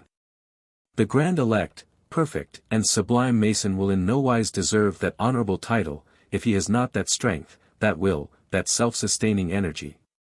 That faith, that feeds upon no earthly hope, nor ever thinks of victory, but, content in its own consummation, combats because it ought to combat, rejoicing fights, and still rejoicing falls. The Augean stables of the world, the accumulated uncleanness and misery of centuries, require a mighty river to cleanse them thoroughly away. Every drop we contribute aids to swell that river and augment its force, in a degree appreciable by God, though not by man. And he whose zeal is deep and earnest, will not be over-anxious that his individual drops should be distinguishable amid the mighty mass of cleansing and fertilizing waters. Far less that, for the sake of distinction, it should flow in ineffective singleness away. The true Mason will not be careful that his name should be inscribed upon the mite which he casts into the treasury of God. It suffices him to know that if he has labored, with purity of purpose, in any good cause, he must have contributed to its success, that the degree in which he has contributed is a matter of infinitely small concern. And still more, that the consciousness of having so contributed, however obscurely and unnoticed, is his sufficient, even if it be his sole, reward. Let every grand elect, perfect, and sublime Mason cherish this faith. It is a duty. It is the brilliant and never-dying light that shines within and through the symbolic pedestal of alabaster, on which reposes the perfect cube of agate, symbol of duty, inscribed with the divine name of God. He who industriously sows and reaps is a good laborer, and worthy of his hire. But he who sows that which shall be reaped by others, by those who will know not of and care not for the sower, is a laborer of a nobler order, and, worthy of a more excellent reward. The Mason does not exhort others to an ascetic undervaluing of this life, as an insignificant and unworthy portion of existence. For that demands feelings which are unnatural, and which, therefore, if attained, must be morbid, and if merely professed, insincere. And teaches us to look rather to a future life for the compensation of social evils, than to this life for their cure, and so does injury to the cause of virtue and to that of social progress. Life is real, and is earnest, and it is full of duties to be performed. It is the beginning of our immortality. Those only who feel a deep interest and affection for this world will work resolutely for its amelioration. Those whose affections are transferred to heaven easily acquiesce in the miseries of earth, deeming them hopeless, befitting, and ordained, and console themselves with the idea of the amends which are one day to be theirs. It is a sad truth, that those most decidedly given to spiritual contemplation, and to making religion rule in their hearts, are often most apathetic toward all improvement of this world's systems, and in many cases virtual conservatives of evil, and hostile to political and social reform, as diverting men's energies from eternity. The Mason does not war with his own instincts, macerate the body into weakness and disorder, and disparage what he sees to be beautiful, knows to be wonderful, and feels to be unspeakably dear and fascinating. He does not put aside the nature which God has given him, to struggle after one which he has not bestowed. He knows that man is sent into the world, not a spiritual, but a composite being, made up of body and mind, the body having, as is fit and needful in a material world, its full, rightful, and allotted share. His life is guided by a full recognition of this fact. He does not deny it in bold words, and admit it in weaknesses and inevitable failings. He believes that his spirituality will come in the next stage of his being, when he puts on the spiritual body, that his body will be dropped at death. And that, until then, God meant it to be commanded and controlled, but not neglected, despised, or ignored by the soul, under pain of heavy consequences. Yet the Mason is not indifferent as to the fate of the soul, after its present life, as to its continued and eternal being, and the character of the scenes in which that being will be fully developed. These are to him topics of the profoundest interest, and the most ennobling and refining contemplation. They occupy much of his leisure. And as he becomes familiar with the sorrows and calamities of this life, as his hopes are disappointed and his visions of happiness here fade away, when life has wearied him in its race of hours, when he is harassed and toil-worn, and the burden of his years weighs heavy on him, the balance of attraction gradually inclines in favor of another life. And he clings to his lofty speculations with a tenacity of interest which needs no injunction, and will listen to no prohibition. They are the consoling privilege of the aspiring, the wayworn, the weary, and the bereaved. To him the contemplation of the future lets in light upon the present, and develops the higher portions of his nature. He endeavors rightly to adjust the respective claims of heaven and earth upon his time and thought, so as to give the proper proportions thereof to performing the duties and entering into the interests of this world, and to preparation for a better. To the cultivation and purification of his own character, and to the public service of his fellow men. The Mason does not dogmatize, but entertaining and uttering his own convictions, he leaves everyone else free to do the same. And only hopes that the time will come, even if after the lapse of ages, when all men shall form one great family of brethren, and one law alone, the law of love, shall govern God's whole universe. Believe as you may, my brother. If the universe is not, to you, without a God, and if man is not like the beast that perishes, but hath an immortal soul, we welcome you among us, to wear, as we wear, with humility, and conscious of your demerits and shortcomings, the title of Grand Elect, Perfect, and Sublime Mason. It was not without a secret meaning, that 12 was the number of the apostles of Christ, and 72 that of his disciples, that John addressed his rebukes and menaces to the 7 churches, the number of the archangels and the planets. At Babylon were the 7 stages of Bersippa, a pyramid of 7 stories, and at Ecbatana 7 concentric enclosures, each of a different color. Thebes also had 7 gates, and the same number is repeated again and again in the account of the flood. The Sephiroth, or emanations, 10 in number, 3 in one class, and 7 in the other, repeat the mystic numbers of Pythagoras. 7 Amschaspands or planetary spirits were invoked with Ormuzd, 7 inferior rishis of Hindustan were saved with the head of their family in an ark, and 7 ancient personages alone returned with the British just man, who, from the dale of the grievous waters. There were 7 Heliadae, whose father Helios, or the sun, once crossed the sea in a golden cup, 7 Titans, children of the older Titan, Kronos or Saturn, 7 Carabants, and 7 Cabri, sons of Sydyk. 7 primeval celestial spirits of the Japanese, and 7 Carfesters who escaped from the deluge and began to be the parents of a new race, on the summit of Mount Alborti. 7 Cyclopes, also, built the walls of Tyrrheus. Celsus, as quoted by Origen, tells us that the Persians represented by symbols the twofold motion of the stars, fixed and planetary, and the passage of the soul through their successive spheres. They erected in their holy caves, in which the mystic rites of the Mithriac initiations were practiced, what he denominates a high ladder, on the 7 steps of which were 7 gates or portals. According to the number of the 7 principal heavenly bodies. Through these the aspirants passed, until they reached the summit of the whole, and this passage was styled a transmigration through the spheres. Jacob saw in his dream a ladder planted or set on the earth, and its top reaching to heaven, and the Malachi Elohim ascending and descending on it, and above it stood Ihuh, declaring himself to be Ihualhai Abraham. The word translated ladder, is, Hebrew, salam, from, Hebrew, salal, raised, elevated, reared up, exalted, piled up into a heap, aggravate. Hebrew, salala, means a heap, rampart, or other accumulation of earth or stone, artificially made, and, Hebrew, salah, or salo, is a rock or cliff or boulder, and the name of the city of Petra. There is no ancient Hebrew word to designate a pyramid. The symbolic mountain Meru was ascended by 7 steps or stages. And all the pyramids and artificial tumuli and hillocks thrown up in flat countries were imitations of this fabulous and mystic mountain, for purposes of worship. These were the high places, so often mentioned in the Hebrew books, on which the idolaters sacrificed to foreign gods. The pyramids were sometimes square, and sometimes round.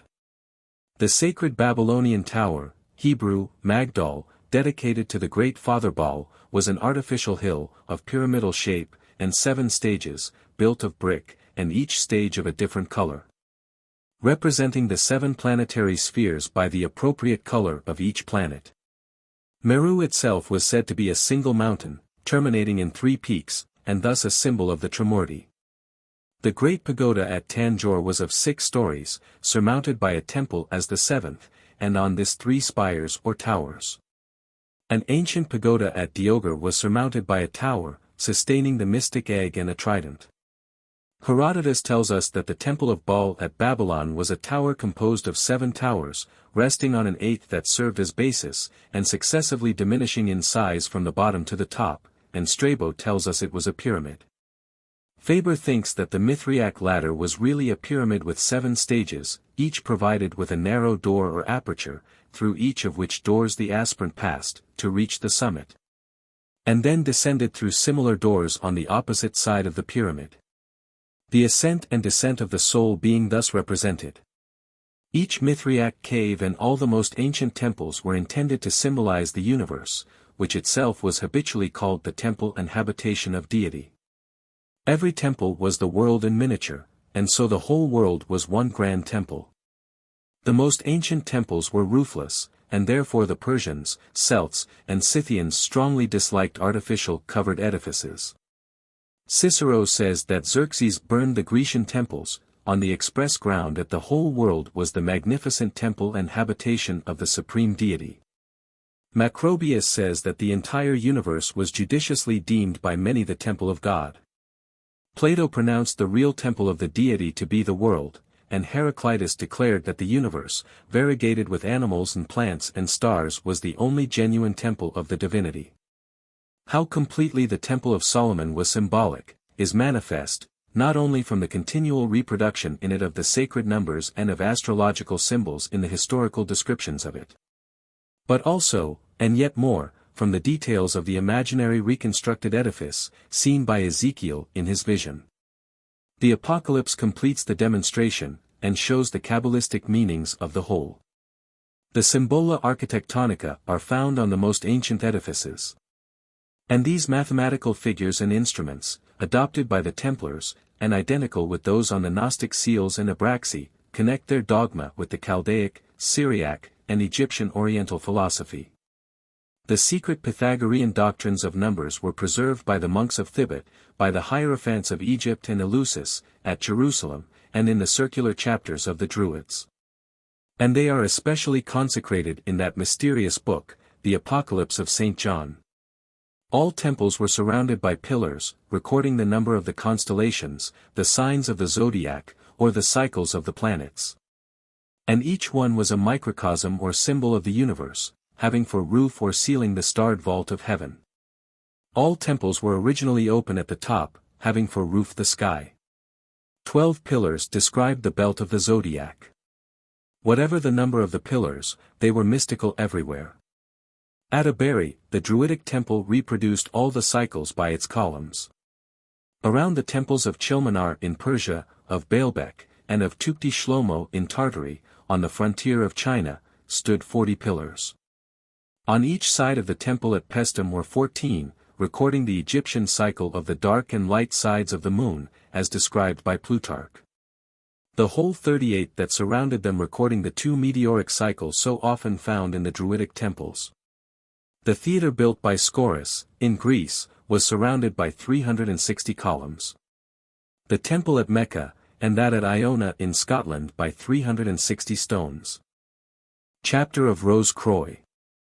15. Knight of the East or of the Sword. Knight of the East, of the Sword, or of the Eagle. This degree, like all others in Masonry, is symbolical. Based upon historical truth and authentic tradition, it is still an allegory. The leading lesson of this degree is fidelity to obligation, and constancy and perseverance under difficulties and discouragement. Masonry is engaged in her crusade, against ignorance, intolerance, fanaticism, superstition, uncharitableness, and error. She does not sail with the trade winds, upon a smooth sea, with a steady free breeze, fair for a welcoming harbor. But meets and must overcome many opposing currents, baffling winds, and dead calms. The chief obstacles to her success are the apathy and faithlessness of her own selfish children, and the supine indifference of the world. In the roar and crush and hurry of life and business, and the tumult and uproar of politics, the quiet voice of Masonry is unheard and unheeded. The first lesson which one learns, who engages in any great work of reform or beneficence, is, that men are essentially careless, lukewarm, and indifferent as to everything that does not concern their own personal and immediate welfare. It is to single men, and not to the united efforts of many, that all the great works of man, struggling toward perfection, are owing. The enthusiast, who imagines that he can inspire with his own enthusiasm the multitude that eddies around him, or even the few who have associated themselves with him as co-workers, is grievously mistaken. And most often the conviction of his own mistake is followed by discouragement and disgust. To do all, to pay all, and to suffer all, and then, when despite all obstacles and hindrances, success is accomplished, and a great work done, to see those who opposed or looked coldly on it, claim and reap all the praise and reward, is the common and almost universal lot of the benefactor of his kind. He who endeavors to serve, to benefit, and improve the world, is like a swimmer, who struggles against a rapid current, in a river lashed into angry waves by the winds. Often they roar over his head, often they beat him back and baffle him. Most men yield to the stress of the current, and float with it to the shore, or are swept over the rapids, and only here and there the stout, strong heart and vigorous arm struggle on toward ultimate success. It is the motionless and stationary that most frets and impedes the current of progress. The solid rock or stupid dead tree, rested firmly on the bottom, and around which the river whirls and eddies, the masons that doubt and hesitate and are discouraged, that disbelieve in the capability of man to improve, that are not disposed to toil and labor for the interest and well-being of general humanity, that expect others to do all, even of that which they do not oppose or ridicule. While they sit, applauding and doing nothing, or perhaps prognosticating failure. There were many such at the rebuilding of the temple. There were prophets of evil and misfortune, the lukewarm and the indifferent and the apathetic. Those who stood by and sneered, and those who thought they did God service enough if they now and then faintly applauded. There were ravens croaking ill omen, and murmurers who preached the folly and futility of the attempt. The world is made up of such, and they were as abundant then as they are now. But gloomy and discouraging as was the prospect, with lukewarmness within and bitter opposition without, our ancient brethren persevered. Let us leave them engaged in the good work, and whenever to us, as to them, success is uncertain, remote, and contingent, let us still remember that the only question for us to ask, as true men and Masons, is, what does duty require? And not what will be the result and our reward if we do our duty. Work on with the sword in one hand, and the trowel in the other. Masonry teaches that God is a paternal being, and has an interest in his creatures, such as is expressed in the title Father, an interest unknown to all the systems of paganism, untaught in all the theories of philosophy. An interest not only in the glorious beings of other spheres, the sons of light, the dwellers in heavenly worlds, but in us, poor, ignorant, and unworthy. That he has pity for the erring, pardon for the guilty, love for the pure, knowledge for the humble, and promises of immortal life for those who trust in and obey him.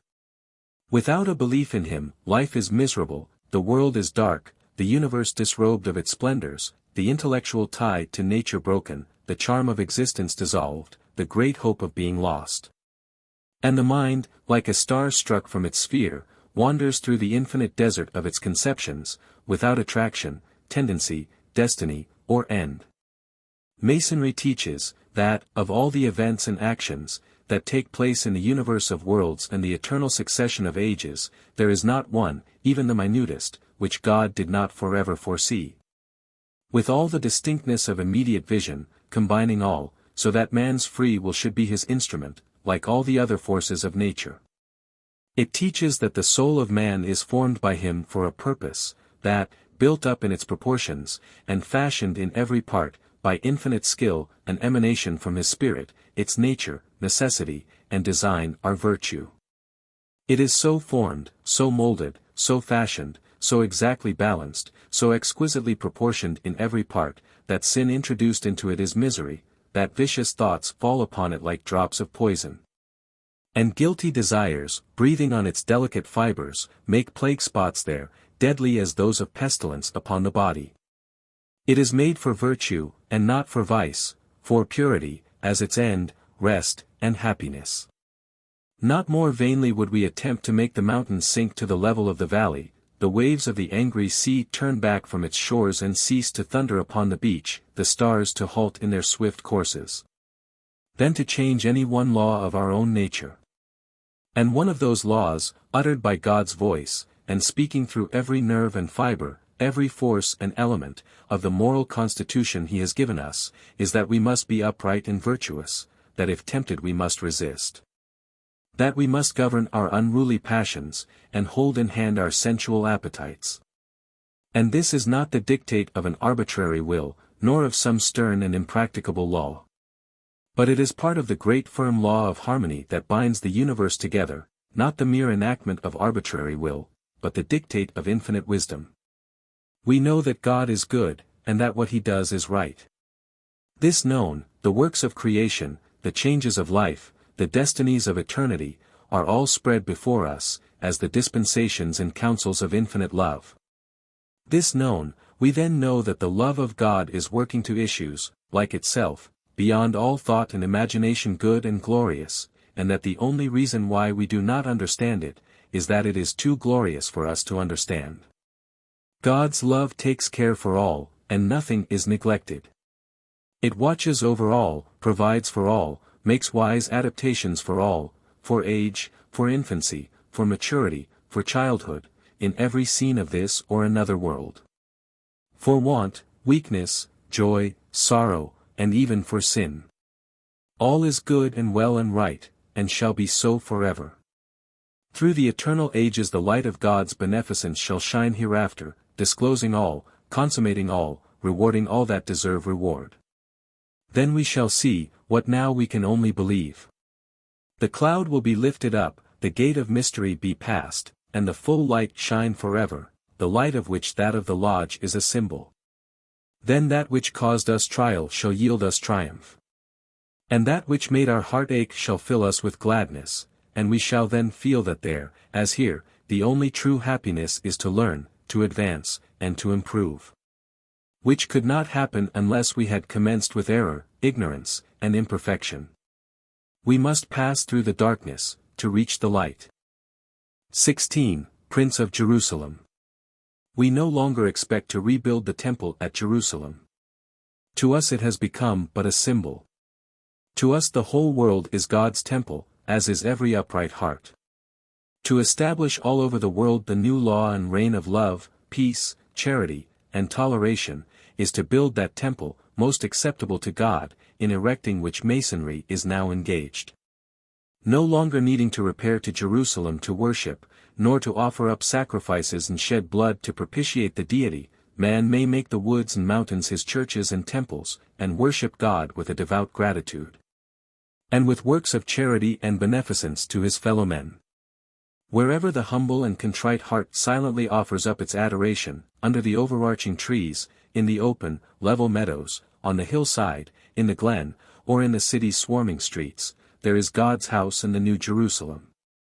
The princes of Jerusalem no longer sit as magistrates to judge between the people, nor is their number limited to 5. But their duties still remain substantially the same, and their insignia and symbols retain their old significance. Justice and equity are still their characteristics. To reconcile disputes and heal dissensions, to restore amity and peace, to soothe dislikes and soften prejudices, are their peculiar duties, and they know that the peacemakers are blessed. Their emblems have been already explained. They are part of the language of Masonry, the same now as it was when Moses learned it from the Egyptian hierophants. Still we observe the spirit of the divine law, as thus enunciated to our ancient brethren, when the temple was rebuilt, and the book of the law again opened. Execute true judgment, and show mercy and compassion every man to his brother.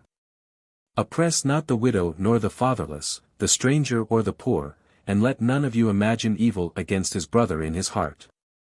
Speak ye every man the truth to his neighbor, execute the judgment of truth and peace in your gates. And love no false oath, for all these I hate, saith the Lord. Let those who have power rule in righteousness, and princes in judgment.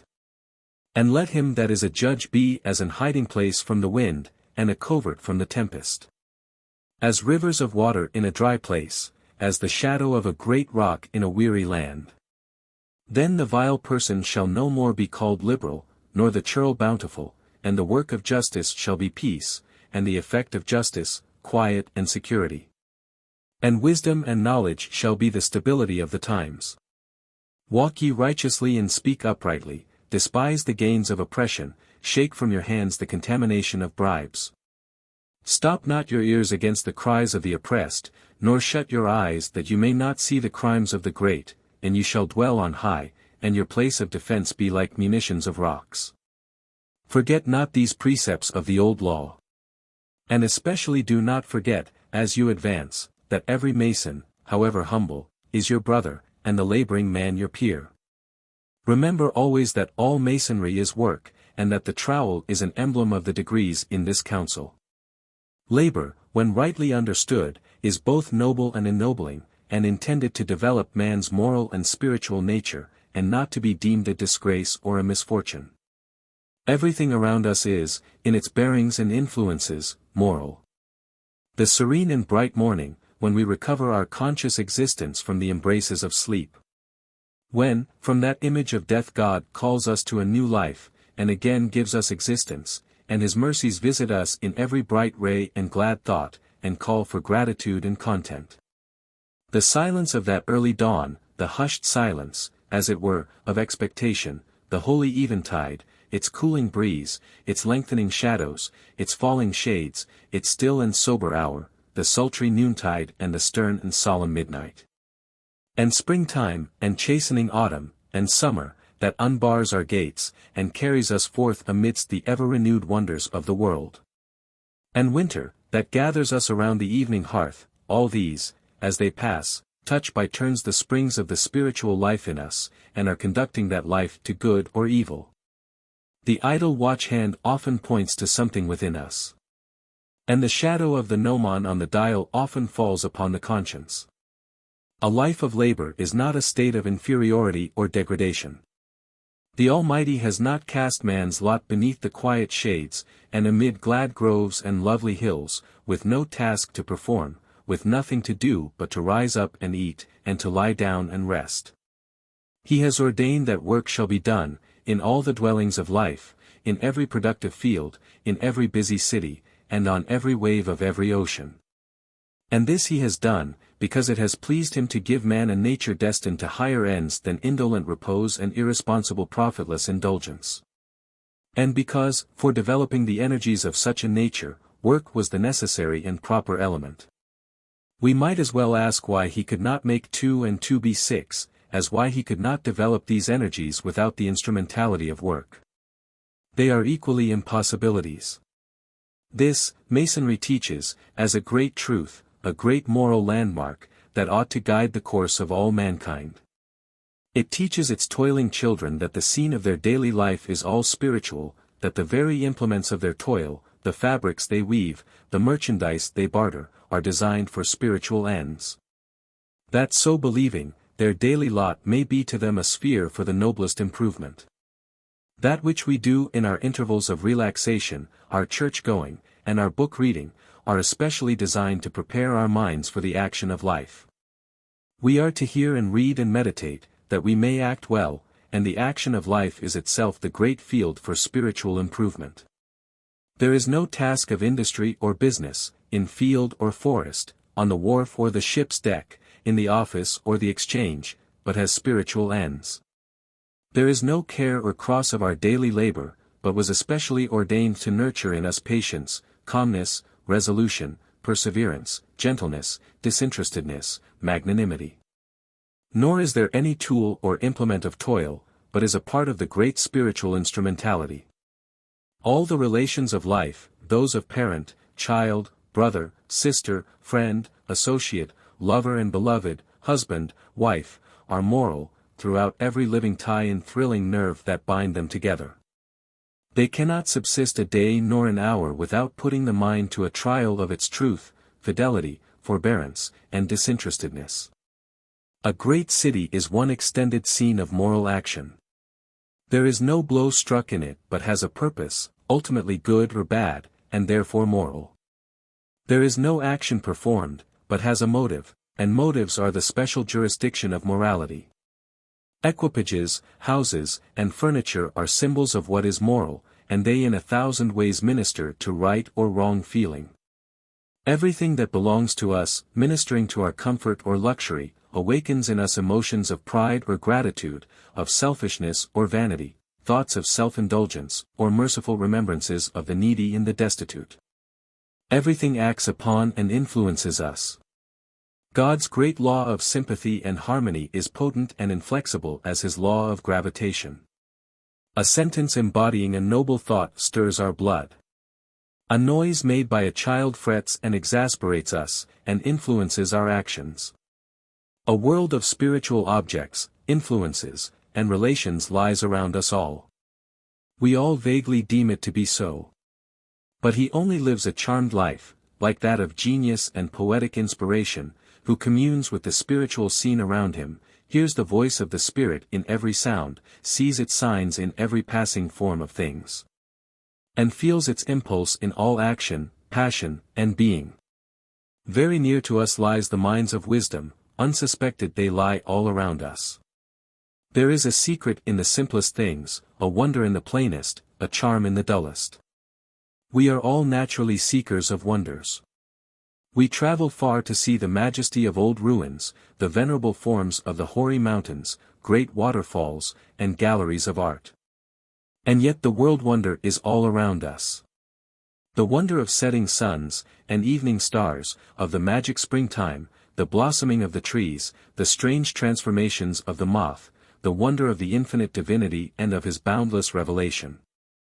There is no splendor beyond that which sets its morning throne in the golden east, no dome sublime as that of heaven, no beauty so fair as that of the verdant, blossoming earth.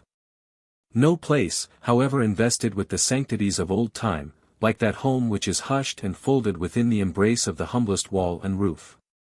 And all these are but the symbols of things, far greater and higher. All is but the clothing of the Spirit. In this vesture of time is wrapped the immortal nature, in this show of circumstance and form stands revealed the stupendous reality.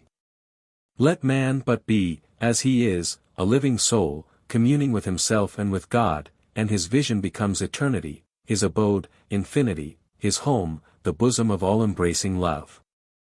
The great problem of humanity is wrought out in the humblest abodes. No more than this is done in the highest.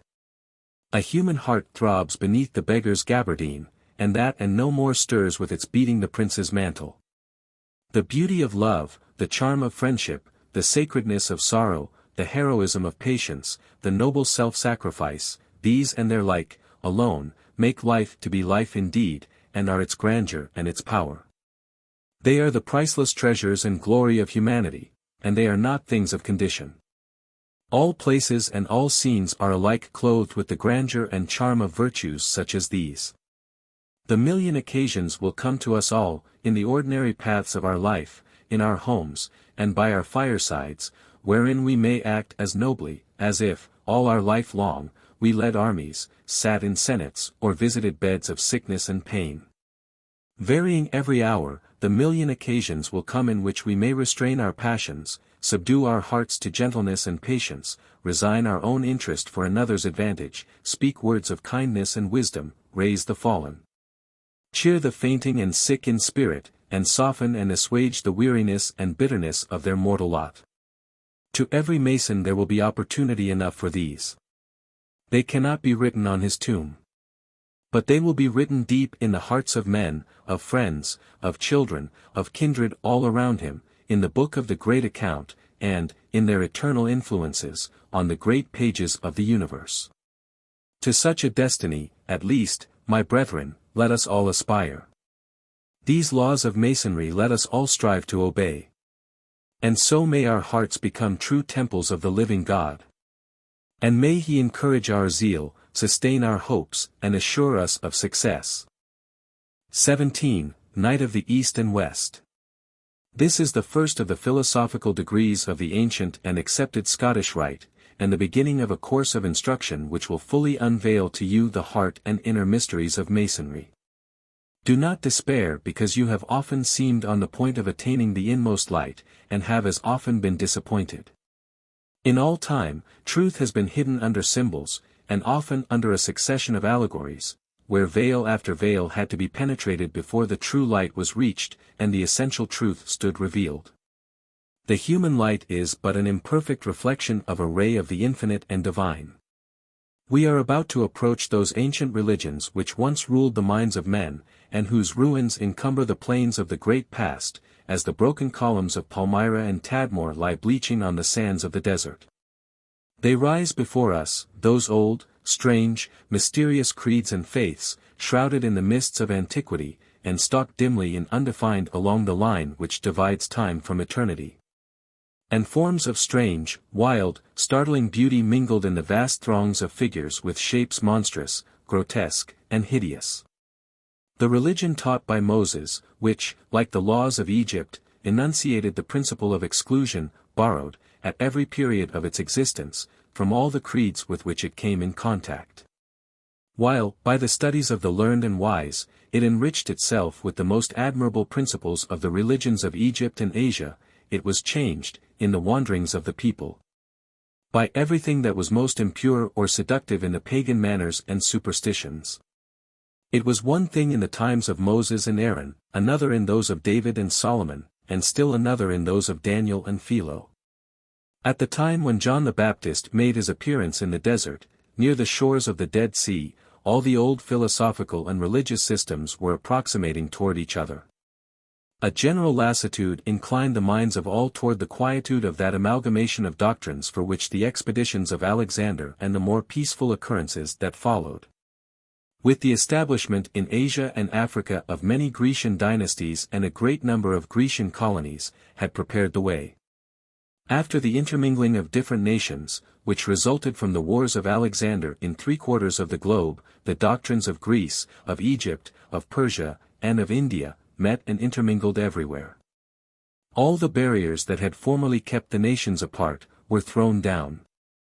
And while the people of the West readily connected their faith with those of the East, those of the Orient hastened to learn the traditions of Rome and the legends of Athens. While the philosophers of Greece, all, except the disciples of Epicurus, more or less Platonists, seized eagerly upon the beliefs and doctrines of the East, the Jews and Egyptians, before then the most exclusive of all peoples, yielded to that eclecticism which prevailed among their masters, the Greeks and Romans. Under the same influences of toleration, even those who embraced Christianity, mingled together the old and the new, Christianity in philosophy, the apostolic teachings and the traditions of mythology. The man of intellect, devotee of one system, rarely displaces it with another in all its purity.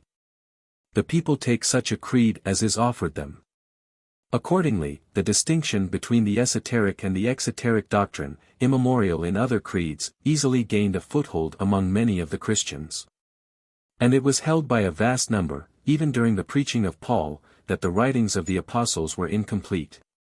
That they contained only the germs of another doctrine, which must receive from the hands of philosophy, not only the systematic arrangement which was wanting, but all the development which lay concealed therein. The writings of the apostles, they said, in addressing themselves to mankind in general, enunciated only the articles of the vulgar faith, but transmitted the mysteries of knowledge to superior minds, to the elect, mysteries handed down from generation to generation in esoteric traditions, and to this science of the mysteries they gave the name of, Greek, gamma sigma iota, gnosis. The Gnostics derived their leading doctrines and ideas from Plato and Philo, the Zendavesta and the Kabbalah, and the sacred books of India and Egypt. And thus introduced into the bosom of Christianity the cosmological and theosophical speculations, which had formed the larger portion of the ancient religions of the Orient, joined to those of the Egyptian, Greek, and Jewish doctrines, which the Neoplatonists had equally adopted in the Occident. Emanation from the deity of all spiritual beings, progressive degeneration of these beings from emanation to emanation, redemption and return of all to the purity of the Creator. And, after the re-establishment of the primitive harmony of all, a fortunate and truly divine condition of all, in the bosom of God, such were the fundamental teachings of Gnosticism. The genius of the Orient, with its contemplations, irradiations, and intuitions, dictated its doctrines. Its language corresponded to its origin. Full of imagery, it had all the magnificence, the inconsistencies, and the mobility of the figurative style. Behold, it said, the light, which emanates from an immense center of light, that spreads everywhere its benevolent rays. So do the spirits of light emanate from the divine light. Behold, all the springs which nourish, embellish, fertilize, and purify the earth, they emanate from one and the same ocean. So from the bosom of the divinity emanate so many streams, which form and fill the universe of intelligences. Behold numbers, which all emanate from one primitive number, all resemble it, all are composed of its essence, and still vary infinitely. And utterances, decomposable into so many syllables and elements, all contained in the primitive word, and still infinitely various. So the world of intelligences emanated from a primary intelligence, and they all resemble it, and yet display an infinite variety of existences. It revived and combined the old doctrines of the Orient and the Occident.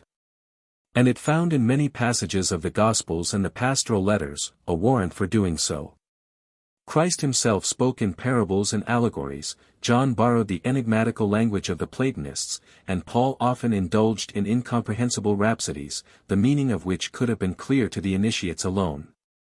It is admitted that the cradle of Gnosticism is probably to be looked for in Syria, and even in Palestine. Most of its expounders wrote in that corrupted form of the Greek used by the Hellenistic Jews, and in the Septuagint and the New Testament.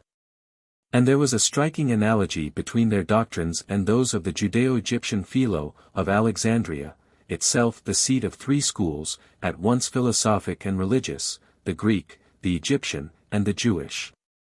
Pythagoras and Plato, the most mystical of the Grecian philosophers, the latter heir to the doctrines of the former, and who had traveled, the latter in Egypt, and the former in Phoenicia, India, and Persia. Also taught the esoteric doctrine and the distinction between the initiated and the profane. The dominant doctrines of Platonism were found in Gnosticism. Emanation of intelligences from the bosom of the deity, the going astray in error and the sufferings of spirits, so long as they are remote from God, and imprisoned in matter. Vain and long-continued efforts to arrive at the knowledge of the truth, and re-enter into their primitive union with the Supreme Being, alliance of a pure and divine soul with an irrational soul, the seat of evil desires. Angels or demons who dwell in and govern the planets, having but an imperfect knowledge of the ideas that presided at the creation. Regeneration of all beings by their return to the Greek, kappa sigma mu omicron nu omicron eta tau, cosmos noedos, the world of intelligences, and its chief, the Supreme Being. Sole possible mode of re-establishing that primitive harmony of the creation, of which the music of the spheres of Pythagoras was the image, these were the analogies of the two systems. And we discover in them some of the ideas that form a part of Masonry.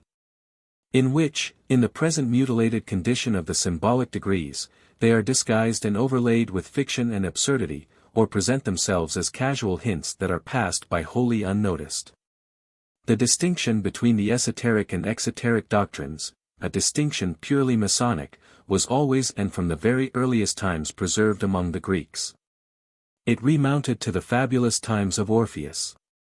And the mysteries of theosophy were found in all their traditions and myths. And after the time of Alexander, they resorted for instruction, dogmas, and mysteries, to all the schools, to those of Egypt and Asia, as well as those of ancient Thrace, Sicily, Etruria, and Attica. The Jewish Greek school of Alexandria is known only by two of its chiefs, Aristobulus and Philo, both Jews of Alexandria in Egypt. Belonging to Asia by its origin, to Egypt by its residence, to Greece by its language and studies, it strove to show that all truths embedded in the philosophies of other countries were transplanted thither from Palestine. Aristobulus declared that all the facts and details of the Jewish scriptures were so many allegories, concealing the most profound meanings, and that Plato had borrowed from them all his finest ideas. Philo, who lived a century after him, following the same theory, endeavored to show that the Hebrew writings, by their system of allegories, were the true source of all religious and philosophical doctrines. According to him, the literal meaning is for the vulgar alone.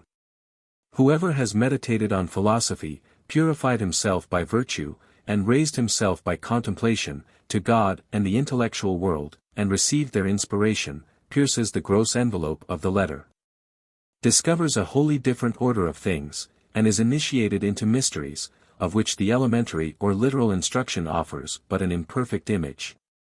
A historical fact, a figure, a word, a letter, a number, a rite, a custom, the parable or vision of a prophet, veils the most profound truths, and he who has the key of science will interpret all according to the light he possesses. Again we see the symbolism of Masonry, and the search of the candidate for light. Let men of narrow minds withdraw, he says, with closed ears. We transmit the divine mysteries to those who have received the sacred initiation, to those who practice true piety, and who are not enslaved by the empty trappings of words or the preconceived opinions of the pagans. To Philo, the Supreme Being was the primitive light, or the archetype of light, source whence the rays emanate that illuminate souls. He was also the soul of the universe, and as such acted in all its parts. He himself fills and limits his whole being. His powers and virtues fill and penetrate all. These powers, Greek, delta upsilon nu mu epsilon iota, dunamis, are spirits distinct from God, the ideas of Plato personified. He is without beginning, and lives in the prototype of time, alpha iota omega nu, ion. His image is the word, Greek, lambda omicron gamma omicron, a form more brilliant than fire, that not being the pure light. This logos dwells in God. For the Supreme Being makes to himself within his intelligence the types or ideas of everything that is to become reality in this world. The logos is the vehicle by which God acts on the universe, and may be compared to the speech of man. The logos being the world of ideas, Greek, kappa sigma mu omicron nu omicron eta tau, by means whereof God has created visible things, he is the most ancient God, in comparison with the world, which is the youngest production. The Logos, chief of intelligence, of which he is the general representative, is named Archangel, type and representative of all spirits, even those of mortals. He is also styled the man-type and primitive man, Adam Kadmon. God only is wise. The wisdom of man is but the reflection and image of that of God. He is the Father, and his wisdom the mother of creation, for he united himself with wisdom, Greek, sigma omicron phi iota alpha, Sophia, and communicated to it the germ of creation, and it brought forth the material world. He created the ideal world only, and caused the material world to be made real after its type, by his logos, which is his speech, and at the same time the idea of ideas, the intellectual world. The intellectual city was but the thought of the architect, who meditated the creation, according to that plan of the material city. The Word is not only the Creator, but occupies the place of the Supreme Being. Through him all the powers and attributes of God act. On the other side, as first representative of the human family, he is the protector of men and their shepherd. God gives to man the soul or intelligence, which exists before the body, and which he unites with the body. The reasoning principle comes from God through the Word, and communes with God and with the Word. But there is also in man an irrational principle, that of the inclinations and passions which produce disorder, emanating from inferior spirits who fill the air as ministers of God. The body, taken from the earth, and the irrational principle that animates it concurrently with the rational principle, are hated by God, while the rational soul which he has given it, is, as it were, captive in this prison, this coffin that encompasses it. The present condition of man is not his primitive condition, when he was the image of the Logos. He has fallen from his first estate. But he may raise himself again, by following the directions of wisdom, Greek, sigma omicron phi iota alpha, and of the angels which God has commissioned to aid him in freeing himself from the bonds of the body, and combating evil, the existence whereof God has permitted, to furnish him the means of exercising his liberty. The souls that are purified, not by the law but by light, rise to the heavenly regions, to enjoy there a perfect felicity. Those that persevere in evil go from body to body, the seats of passions and evil desires. The familiar lineaments of these doctrines will be recognized by all who read the epistles of St. Paul, who wrote after Philo, the latter living till the reign of Caligula, and being the contemporary of Christ. And the Mason is familiar with these doctrines of Philo, that the Supreme Being is a center of light whose rays or emanations pervade the universe. For that is the light for which all Masonic journeys are a search, and of which the sun and moon in our lodges are only emblems, that light and darkness, chief enemies from the beginning of time, dispute with each other the empire of the world. Which we symbolize by the candidate wandering in darkness and being brought to light, that the world was created, not by the Supreme Being, but by a secondary agent, who is but his word the Greek, lambda omicron gamma omicron, and by types which are but his ideas.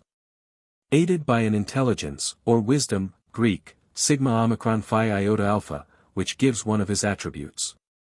In which we see the occult meaning of the necessity of recovering the Word.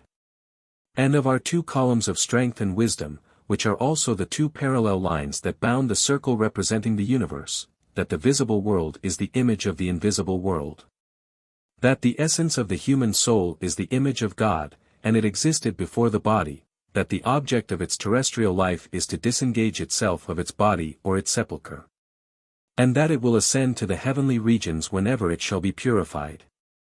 In which we see the meaning, now almost forgotten in our lodges, of the mode of preparation of the candidate for apprenticeship, and his tests and purifications in the first degree, according to the ancient and accepted Scottish Rite.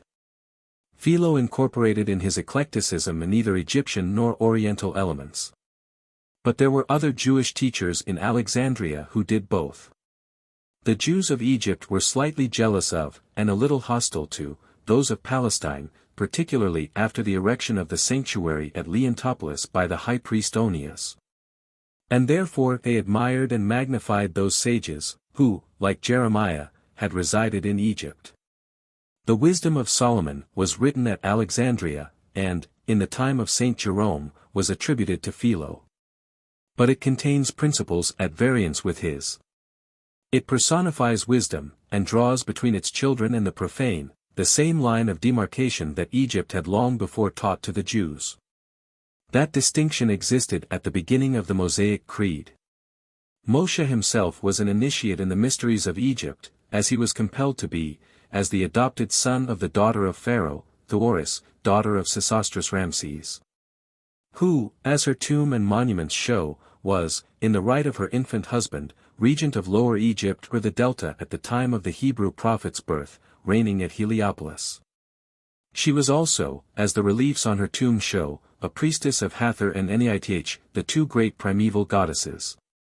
As her adopted son, living in her palace and presence 40 years, and during that time scarcely acquainted with his brethren the Jews, the law of Egypt compelled his initiation, and we find in many of his enactments the intention of preserving, between the common people and the initiates, the line of separation which he found in Egypt. Moshe and Aharon his brother, the whole series of high priests, the council of the 70 elders, Solomon and the entire succession of prophets, were in possession of a higher science, and of that science Masonry is, at least, the lineal descendant. It was familiarly known as the knowledge of the word. Amen, at first the god of Lower Egypt only, where Moshe was reared, a word that in Hebrew means truth, was the supreme god. He was styled the celestial Lord, who sheds light on hidden things. He was the source of that divine life, of which the CROIX and Sada is the symbol, and the source of all power. He united all the attributes that the ancient Oriental theosophy assigned to the Supreme Being. He was the Greek, Pylamdero Omega Mu Alpha, Pleroma, or fullness of things, for he comprehended in himself everything, and the light, for he was the sun god. He was unchangeable in the midst of everything phenomenal in his worlds. He created nothing, but everything emanated from him, and of him all the other gods were but manifestations. The ram was his living symbol, which you see reproduced in this degree, lying on the book with 7 seals on the tracing board. He caused the creation of the world by the primitive thought, Greek, epsilon nu omicron iota alpha, enoia, or spirit, Greek, pi nu epsilon upsilon nu alpha, pneuma, that issued from him by means of his voice or the word, and which thought or spirit was personified as the goddess Enneith. She, too, was a divinity of light and mother of the sun, and the Feast of Lamps was celebrated in her honor at Sais. The creative power, another manifestation of deity, proceeding to the creation conceived of in her, the divine intelligence, produced with its word the universe, symbolized by an egg issuing from the mouth of Neph. From which egg came Phtha, image of the supreme intelligence as realized in the world, and the type of that manifested in man, the principal agent, also, of nature, or the creative and productive fire. Phre or Re, the sun, or celestial light, whose symbol was, mystic symbol, the point within a circle, was the son of Phtha. And Typh, his wife, or the celestial firmament, with the 7 celestial bodies, animated by spirits of genii that govern them, was represented on many of the monuments, clad in blue or yellow, her garments sprinkled with stars, and accompanied by the sun, moon, and 5 planets. And she was the type of wisdom, and they of the 7 planetary spirits of the Gnostics, that with her presided over and governed the sublunary world. In this degree, unknown for 100 years to those who have practiced it, these emblems reproduced refer to these old doctrines. The lamb, the yellow hangings strewed with stars, the 7 columns, candlesticks, and seals all recall them to us. The lion was the symbol of Atham-Re, the great god of Upper Egypt, the hawk, of Ra or Phre, the eagle, of Mendes, the bull, of Apis, and 3 of these are seen under the platform on which our altar stands. The first Hermes was the intelligence or word of God. Moved with compassion for a race living without law, and wishing to teach them that they sprang from his bosom, and to point out to them the way that they should go, the books which the first Hermes, the same with Enoch, had written on the mysteries of divine science, in the sacred characters, being unknown to those who lived after the flood, God sent to man Osiris and Isis, accompanied by Thoth, the incarnation or terrestrial repetition of the first Hermes, who taught men the arts, science, and the ceremonies of religion, and then ascended to heaven or the moon. Osiris was the principle of good. Typhon, like Ahriman, was the principle and source of all that is evil in the moral and physical order. Like the Satan of Gnosticism, he was confounded with matter. From Egypt or Persia the New Platonists borrowed the idea, and the Gnostics received it from them, that man, in his terrestrial career, is successively under the influence of the moon, of Mercury, of Venus, of the Sun, of Mars, of Jupiter, and of Saturn, until he finally reaches the Elysian fields. An idea again symbolized in the seven seals. The Jews of Syria and Judea were the direct precursors of Gnosticism, and in their doctrines were ample Oriental elements.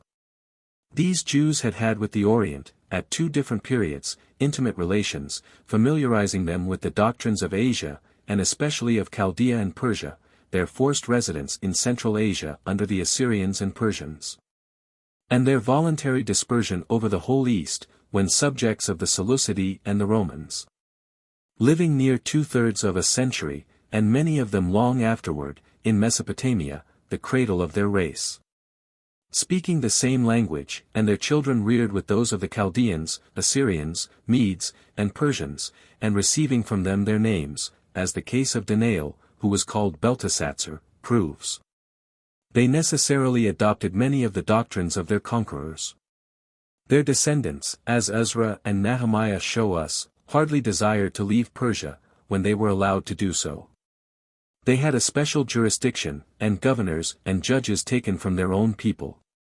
Many of them held high office, and their children were educated with those of the highest nobles. Danael was the friend and minister of the king, and the chief of the college of the Magi at Babylon. If we may believe the book which bears his name, and trust to the incidents related in its highly figurative and imaginative style. Mordecai, too, occupied a high station, no less than that of prime minister, and Esther or Asta, his cousin, was the monarch's wife. The Magi of Babylon were expounders of figurative writings, interpreters of nature, and of dreams, astronomers and divines. And from their influences arose among the Jews, after their rescue from captivity, a number of sects, and a new exposition, the mystical interpretation, with all its wild fancies and infinite caprices. The ions of the Gnostics, the ideas of Plato, the angels of the Jews, and the demons of the Greeks, all correspond to the Pharaohs of Zoroaster. A great number of Jewish families remained permanently in their new country. And one of the most celebrated of their schools was at Babylon. They were soon familiarized with the doctrine of Zoroaster, which itself was more ancient than CROIX.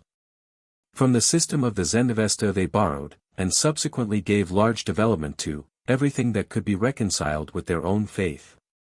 And these additions to the old doctrine were soon spread, by the constant intercourse of commerce, into Syria and Palestine. In the Zendavesta, God is illimitable time.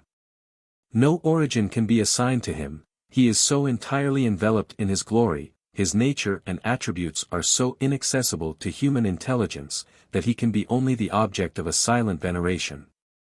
Creation took place by emanation from him. The first emanation was the primitive light, and from that the king of light, Ormuzd. By the word, Ormuzd created the world pure. He is its preserver and judge, a being holy and heavenly, intelligence and knowledge. The firstborn of time without limits, and invested with all the powers of the Supreme Being. Still he is, strictly speaking, the fourth being. He had a furor, a pre-existing soul, in the language of Plato, a type or ideal. And it is said of him, that he existed from the beginning, in the primitive light. But, that light being but an element, and his furor a type, he is, in ordinary language, the firstborn of Zeruin. Behold, again, the word of Masonry. The man, on the tracing board of this degree, the light toward which all Masons travel. He created after his own image, 6 genii called Amshaspans, who surround his throne, are his organs of communication with inferior spirits and men, transmit to him their prayers, solicit for them his favors, and serve them as models of purity and perfection. Thus we have the demiurgos of Gnosticism, and the 6 genii that assist him. These are the Hebrew archangels of the planets. The names of these Amshaspands are Bahman, Artabiest, Sheriver, Sapandamad, Cordad, and Amerdad. The fourth, the holy Sapandamad, created the first man and woman. Then Ormuzd created 28 Ists, of whom Mithras is the chief. They watch, with Ormuzd and the Amshaspans, over the happiness, purity, and preservation of the world, which is under their government, and they are also models for mankind and interpreters of men's prayers. With Mithras and Ormuzd, they make a pleroma, or complete number, of 30, corresponding to the 30 ions of the Gnostics, and to the Ogdoad, Dodecade, and Decade of the Egyptians. Mithras was the sun god, invoked with, and soon confounded with him, becoming the object of a special worship, and eclipsing Ormuzd himself. The third order of pure spirits is more numerous. They are the Faroers, the thoughts of Ormuzd, or the ideas which he conceived before proceeding to the creation of things. They too are superior to men.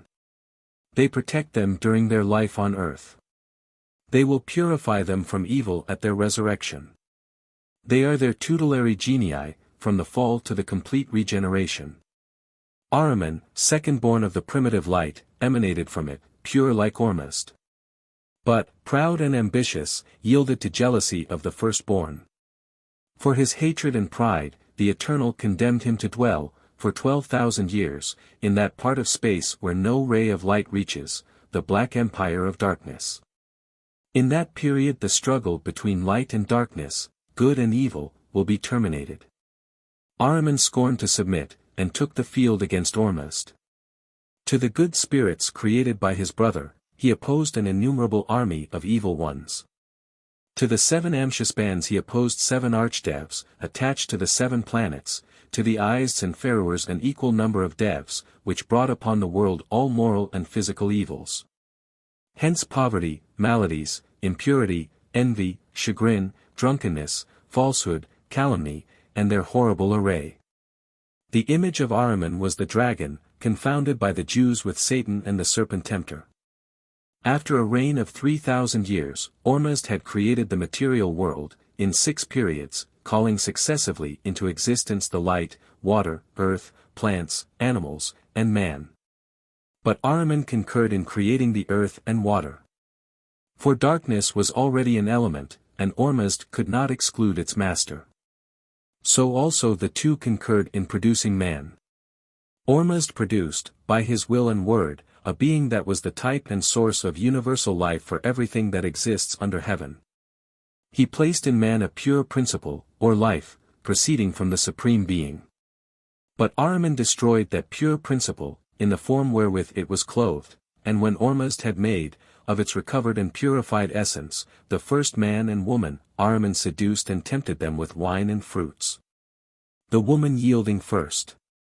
Often, during the 3 latter periods of 3,000 years each, Ahriman and darkness are, and are to be, triumphant. But the pure souls are assisted by the good spirits.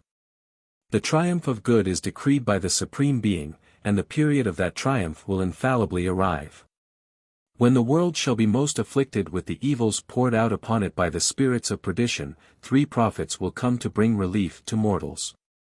Sosiash, the principal of the 3, will regenerate the earth, and restore to it its primitive beauty, strength, and purity. He will judge the good and the wicked. After the universal resurrection of the good, he will conduct them to a home of everlasting happiness.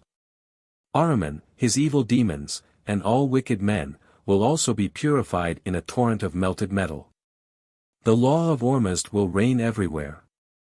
All men will be happy, all, enjoying unalterable bliss, will sing with Sosiash the praises of the Supreme Being.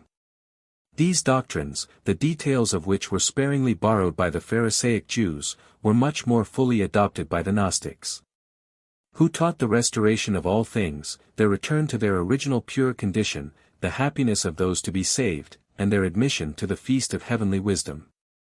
The doctrines of Zoroaster came originally from Bactria, an Indian province of Persia. Naturally, therefore, it would include Hindu or Buddhist elements, as it did. The fundamental idea of Buddhism was, matter subjugating the intelligence, and intelligence freeing itself from that slavery. Perhaps something came to Gnosticism from China. Before the chaos which preceded the birth of heaven and earth, says Lao Tzu, a single being existed, immense and silent, immovable and ever active, the mother of the universe. I know not its name, but I designate it by the word reason. Man has his type and model in the earth in heaven, heaven in reason, and reason in itself. Here again are the fervours, the ideas, the ions, the reason or intelligence epsilon nu omicron iota alpha, silence sigma iota gamma, word lambda omicron gamma omicron, and wisdom sigma omicron phi iota alpha of the Gnostics. The dominant system among the Jews after their captivity was that of the Phariskim or Pharisees. Whether their name was derived from that of the Parsas, or followers of Zoroaster, or from some other source, it is certain that they had borrowed much of their doctrine from the Persians. Like them they claimed to have the exclusive and mysterious knowledge, unknown to the mass. Like them they taught that a constant war was waged between the empire of good and that of evil. Like them they attributed the sin and fall of man to the demons and their chief, and like them they admitted a special protection of the righteous by inferior beings, agents of Jehovah. All their doctrines on these subjects were at bottom those of the holy books, but singularly developed, and the Orient was evidently the source from which those developments came. They styled themselves interpreters. A name indicating their claim to the exclusive possession of the true meaning of the holy writings, by virtue of the oral tradition which Moses had received on Mount Sinai, and which successive generations of initiates had transmitted. As they claimed, unaltered, unto them. Their very costume, their belief in the influences of the stars, and in the immortality and transmigration of souls, their system of angels and their astronomy, were all foreign. Sadduceeism arose merely from an opposition essentially Jewish, to these foreign teachings, and that mixture of doctrines, adopted by the Pharisees, and which constituted the popular creed. We come at last to the Essenes and Therapeutes, with whom this degree is particularly concerned. That intermingling of Oriental and Occidental rites, of Persian and Pythagorean opinions, which we have pointed out in the doctrines of Philo, is unmistakable in the creeds of these two sects. They were less distinguished by metaphysical speculations than by simple meditations and moral practices. But the latter always partook of the Zoroastrian principle, that it was necessary to free the soul from the trammels and influences of matter, which led to a system of abstinence and maceration entirely opposed to the ancient Hebraic ideas, favorable as they were to physical pleasures. In general, the life and manners of these mystical associations, as Philo and Josephus describe them, and particularly their prayers at sunrise, seem the image of what the Zendavesta prescribes to the faithful adorer of Ormuzd. And some of their observances cannot otherwise be explained. The Therapeutes resided in Egypt, in the neighborhood of Alexandria, and the Essenes in Palestine, in the vicinity of the Dead Sea. But there was nevertheless a striking coincidence in their ideas, readily explained by attributing it to a foreign influence. The Jews of Egypt, under the influence of the school of Alexandria, endeavored in general to make their doctrines harmonize with the traditions of Greece. And thence came, in the doctrines of the Therapeutes, as stated by Philo, the many analogies between the Pythagorean and Orphic ideas, on one side, and those of Judaism on the other, while the Jews of Palestine, having less communication with Greece, or contemning its teachings, rather imbibed the Oriental doctrines, which they drank in at the source and with which their relations with Persia made them familiar. This attachment was particularly shown in the Kabbalah, which belonged rather to Palestine than to Egypt, though extensively known in the latter, and furnished the Gnostics with some of their most striking theories. It is a significant fact, that while Christ spoke often of the Pharisees and Sadducees, he never once mentioned the Essenes, between whose doctrines and his there was so great a resemblance, and, in many points, so perfect an identity. Indeed, they are not named, nor even distinctly alluded to, anywhere in the New Testament.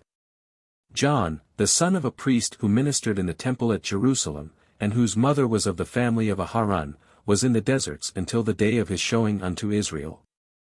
He drank neither wine nor strong drink. Clad in haircloth, and with a girdle of leather, and feeding upon such food as the desert afforded, he preached, in the country about Jordan, the baptism of repentance, for the remission of CROIX. That is, the necessity of repentance proven by reformation. He taught the people charity and liberality, the publicans, justice, equity, and fair dealing, the soldiery, peace, truth, and contentment. To do violence to none, accuse none falsely, and be content with their pay.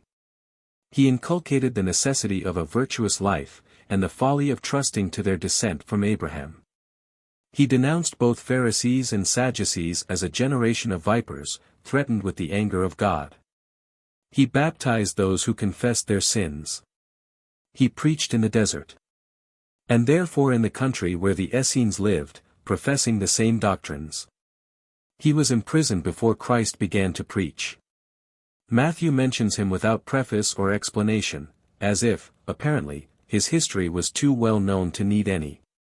In those days, he says, came John the Baptist, preaching in the wilderness of Judea. His disciples frequently fasted, for we find them with the Pharisees coming to Jesus to inquire why his disciples did not fast as often as they. And he did not denounce them, as his habit was to denounce the Pharisees, but answered them kindly and gently. From his prison, John sent 2 of his disciples to inquire of Christ, Art thou he that is to come, or do we look for another? Christ referred them to his miracles as an answer, and declared to the people that John was a prophet, and more than a prophet, and that no greater man had ever been born, but that the humblest Christian was his superior. He declared him to be Elias, who was to come. John had denounced to Herod his marriage with his brother's wife as unlawful, and for this he was imprisoned, and finally executed to gratify her. His disciples buried him. And Herod and others thought he had risen from the dead and appeared again in the person of Christ. The people all regarded John as a prophet, and Christ silenced the priests and elders by asking them whether he was inspired. They feared to excite the anger of the people by saying that he was not. Christ declared that he came in the way of righteousness, and that the lower classes believed him, though the priests and Pharisees did not. Thus John, who was often consulted by Herod, and to whom that monarch showed great deference, and was often governed by his advice, whose doctrine prevailed very extensively among the people and the publicans, taught some creed older than Christianity. That is plain, and it is equally plain, that the very large body of the Jews that adopted his doctrines, were neither Pharisees nor Sadducees, but the humble, common people. They must, therefore, have been Essenes. It is plain, too, that Christ applied for baptism as a sacred rite, well known and long practiced. It was becoming to him, he said, to fulfill all righteousness. In the 18th chapter of the Acts of the Apostles we read thus, And a certain Jew, named Apollos, born at Alexandria, an eloquent man, and mighty in the Scriptures, came to Ephesus. This man was instructed in the way of the Lord, and, being fervent in spirit, he spake and taught diligently the things of the Lord, knowing only the baptism of John, and he began to speak boldly in the synagogue. Whom, when Aquila and Priscilla had heard, they took him unto them, and expounded unto him the way of God more perfectly. Translating this from the symbolic and figurative language into the true ordinary sense of the Greek text, it reads thus, And a certain Jew, named Apollos, an Alexandrian by birth, an eloquent man, and of extensive learning, came to Ephesus. He had learned in the mysteries the true doctrine in regard to God, and, being a zealous enthusiast, he spoke and taught diligently the truths in regard to the deity, having received no other baptism than that of John. He knew nothing in regard to Christianity, for he had resided in Alexandria, and had just then come to Ephesus, being, probably, a disciple of Philo, and a therapeut. That, in all times, says St. Augustine, is the Christian religion, which to know and follow is the most sure and certain health, called according to that name, but not according to the thing itself, of which it is the name. For the thing itself, which is now called the Christian religion, really was known to the ancients, nor was wanting at any time from the beginning of the human race, until the time when Christ came in the flesh. From whence the true religion, which had previously existed, began to be called Christian, and this in our days is the Christian religion, not as having been wanting in former times, but as having, in later times, received this name. The disciples were first called Christians at Antioch, when Barnabas and Paul began to preach there. The wandering or itinerant Jews or exorcists, who assumed to employ the sacred name in exorcising evil spirits, were no doubt therapeuti or Essenes. And it came to pass, we read in the 19th chapter of the Acts, verses 1-4, that while Apollos was at Corinth, Paul, having passed through the upper parts of Asia Minor, came to Ephesus. And finding certain disciples, he said to them, Have ye received the Holy Ghost since ye became believers? And they said unto him, We have not so much as heard that there is any Holy Ghost. And he said to them, In what, then, were you baptized? And they said, In John's baptism. Then said Paul, John indeed baptized with the baptism of repentance, saying to the people that they should believe in him who was to come after him, that is, in Jesus Christ. When they heard this, they were baptized in the name of the Lord Jesus. This faith, taught by John, and so nearly Christianity, could have been nothing but the doctrine of the Essenes, and there can be no doubt that John belonged to that sect. The place where he preached, his macerations and frugal diet, the doctrines he taught, all prove it conclusively. There was no other sect to which he could have belonged, certainly none so numerous as his, except the Essenes. We find, from the 2 letters written by Paul to the brethren at Corinth, that city of luxury and corruption, that there were contentions among them. Rival sects had already, about the 57th year of our era, reared their banners there, as followers, some of Paul, some of Apollos, and some of Cephas. Some of them denied the resurrection. Paul urged them to adhere to the doctrines taught by himself, and had sent Timothy to them to bring them afresh to their recollection. According to Paul, Christ was to come again. He was to put an end to all other principalities and powers, and finally to death, and then be himself once more merged in God, who should then be all in all. The forms and ceremonies of the Essenes were symbolical. They had, according to Philo the Jew, 4 degrees, the members being divided into 2 orders, the practici and therapeutici, the latter being the contemplative and medical brethren, and the former the active, practical, business men. They were Jews by birth, and had a greater affection for each other than the members of any other sect. Their brotherly love was intense. They fulfilled the Christian law, love one another. They despised riches. No one was to be found among them, having more than another. The possessions of one were intermingled with those of the others, so that they all had but one patrimony, and were brethren. Their piety toward God was extraordinary. Before sunrise they never spake a word about profane matters, but put up certain prayers which they had received from their forefathers. At dawn of day, and before it was light, their prayers and hymns ascended to heaven. They were eminently faithful and true, and the ministers of peace. They had mysterious ceremonies, and initiations into their mysteries. And the candidate promised that he would ever practice fidelity to all men, and especially to those in authority, because no one obtains the government without God's assistance. Whatever they said, was firmer than an oath. But they avoided swearing, and esteemed it worse than perjury. They were simple in their diet and mode of living, bore torture with fortitude, and despised death. They cultivated the science of medicine and were very skillful. They deemed it a good omen to dress in white robes. They had their own courts, and passed righteous judgments. They kept the Sabbath more rigorously than the Jews. Their chief towns were Engadi, near the Dead Sea, and Hebron. Engadi was about 30 miles southeast from Jerusalem, and Hebron about 20 miles south of that city. Josephus and Eusebius speak of them as an ancient sect. And they were no doubt the first among the Jews to embrace Christianity, with whose faith and doctrine their own tenets had so many points of resemblance, and were indeed in a great measure the same. Pliny regarded them as a very ancient people.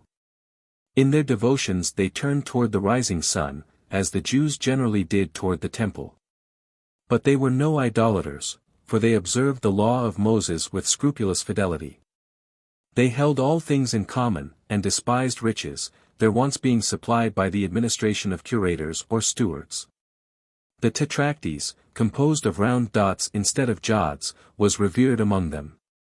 This being a Pythagorean symbol, evidently shows their connection with the school of Pythagoras, but their peculiar tenets more resemble those of Confucius and Zoroaster, and probably were adopted while they were prisoners in Persia. Which explains their turning toward the sun in prayer. Their demeanor was sober and chaste. They submitted to the superintendence of governors whom they appointed over themselves. The whole of their time was spent in labor, meditation, and prayer. And they were most sedulously attentive to every call of justice and humanity, and every moral duty.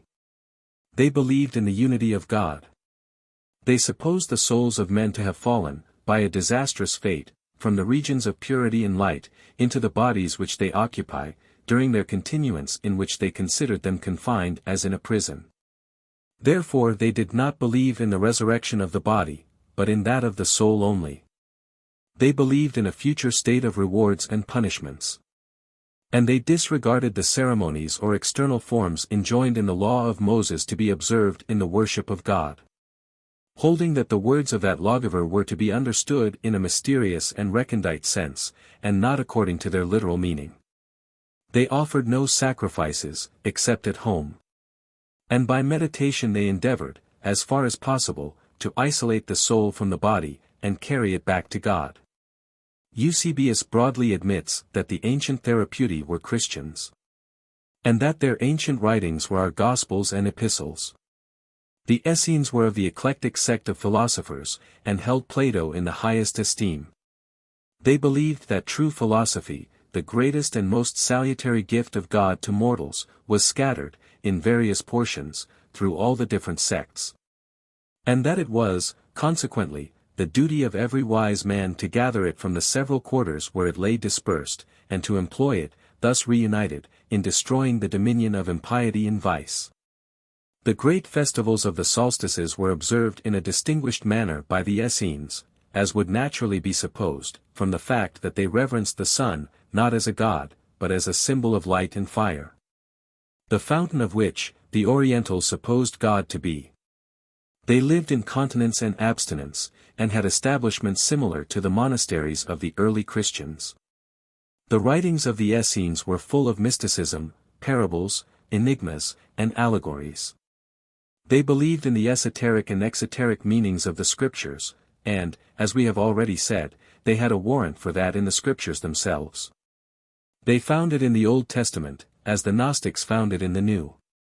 The Christian writers, and even Christ himself, recognized it as a truth, that all scripture had an inner and an outer meaning.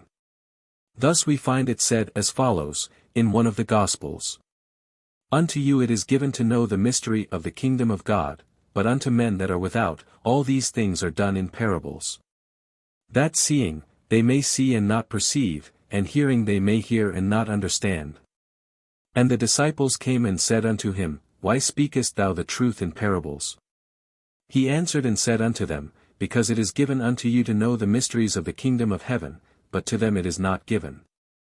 Paul, in the 4th chapter of his epistle to the Galatians, speaking of the simplest facts of the Old Testament, asserts that they are an allegory. In the 3d chapter of the 2nd letter to the Corinthians, he declares himself a minister of the New Testament, appointed by God, not of the letter, but of the Spirit, for the letter killeth. Origen and St. Gregory held that the Gospels were not to be taken in their literal sense, and Athanasius admonishes us that, should we understand sacred writ according to the letter, we should fall into the most enormous blasphemies. Eusebius said, Those who preside over the Holy Scriptures, philosophize over them, and expound their literal sense by allegory. The sources of our knowledge of the Kabbalistic doctrines, are the books of Jezira and Sohar, the former drawn up in the 2nd century, and the latter a little later, but containing materials much older than themselves. In their most characteristic elements, they go back to the time of the exile. In them, as in the teachings of Zoroaster, everything that exists emanated from a source of infinite light. Before everything, existed the Ancient of Days, the King of Light, a title often given to the Creator in the Zendavesta and the Code of the Sabaeans. With the idea so expressed is connected the pantheism of India. The King of Light, the Ancient, is all that is. He is not only the real cause of all existences, he is infinite, Ein Sof. He is himself, there is nothing in him that we can call thou. In the Indian doctrine, not only is the Supreme Being the real cause of all, but he is the only real existence, all the rest is illusion. In the Kabbalah, as in the Persian and Gnostic doctrines, he is the Supreme Being unknown to all, the unknown Father. The world is his revelation, and subsists only in him. His attributes are reproduced there, with different modifications, and in different degrees, so that the universe is his holy splendor, it is but his mantle, but it must be revered in silence. All beings have emanated from the Supreme Being, the nearer a being is to him, the more perfect it is, the more remote in the scale, the less its purity. A ray of light, shot from the deity, is the cause and principle of all that exists. It is at once father and mother of all, in the sublimest sense. It penetrates everything, and without it nothing can exist an instant. From this double force, designated by the two parts of the word I-H-U-H, emanated the firstborn of God, the universal form, in which are contained all beings, the Persian and Platonic archetype of things, united with the infinite by the primitive ray of light. This firstborn is the creative agent, conservator, and animating principle of the universe. It is the light of light. It possesses the three primitive forces of the divinity, light, spirit, and life phi, pi nu epsilon upsilon mu, and zeta omega eta. As it has received what it gives, light and life, it is equally considered as the generative and conceptive principle, the primitive man, Adam Kadmon. As such, it has revealed itself in 10 emanations or sephiroth, which are not 10 different beings, nor even beings at all, but sources of life, vessels of omnipotence, and types of creation. They are sovereignty or will, wisdom, intelligence, benignity, severity, beauty, victory, glory, permanency, and empire. These are attributes of God. And this idea, that God reveals himself by his attributes, and that the human mind cannot perceive or discern God himself, in his works, but only his mode of manifesting himself, is a profound truth. We know of the invisible only what the visible reveals. Wisdom was called nous and logos, and nu omicron upsilon lambda omicron gamma omicron, intellect or the word. Intelligence, source of the oil of anointing, responds to the Holy Ghost of the Christian faith. Beauty is represented by green and yellow. Victory is Yehovah Tsabaoth, the column on the right hand, the column Jachin, glory is the column Boaz, on the left hand. And thus our symbols appear again in the Kabbalah. And again the light, the object of our labors, appears as the creative power of deity. The circle, also, was the special symbol of the first Sephira, Kether, or the crown. We do not further follow the Kabbalah in its 4 worlds of spirits, Azaluth, Bria, Yazira, and Asiya, or of emanation, creation, formation, and fabrication, one inferior to and one emerging from the other. The superior always enveloping the inferior. Its doctrine that, in all that exists, there is nothing purely material, that all comes from God, and in all he proceeds by irradiation, that everything subsists by the divine ray that penetrates creation. And all is united by the Spirit of God, which is the life of life, so that all is God. The existences that inhabit the 4 worlds, inferior to each other in proportion to their distance from the great King of Light, the contest between the good and evil angels and principles. To endure until the Eternal himself comes to end it and re-establish the primitive harmony. The 4 distinct parts of the soul of man, and the migrations of impure souls, until they are sufficiently purified to share with the spirits of light the contemplation of the Supreme Being whose splendor fills the universe.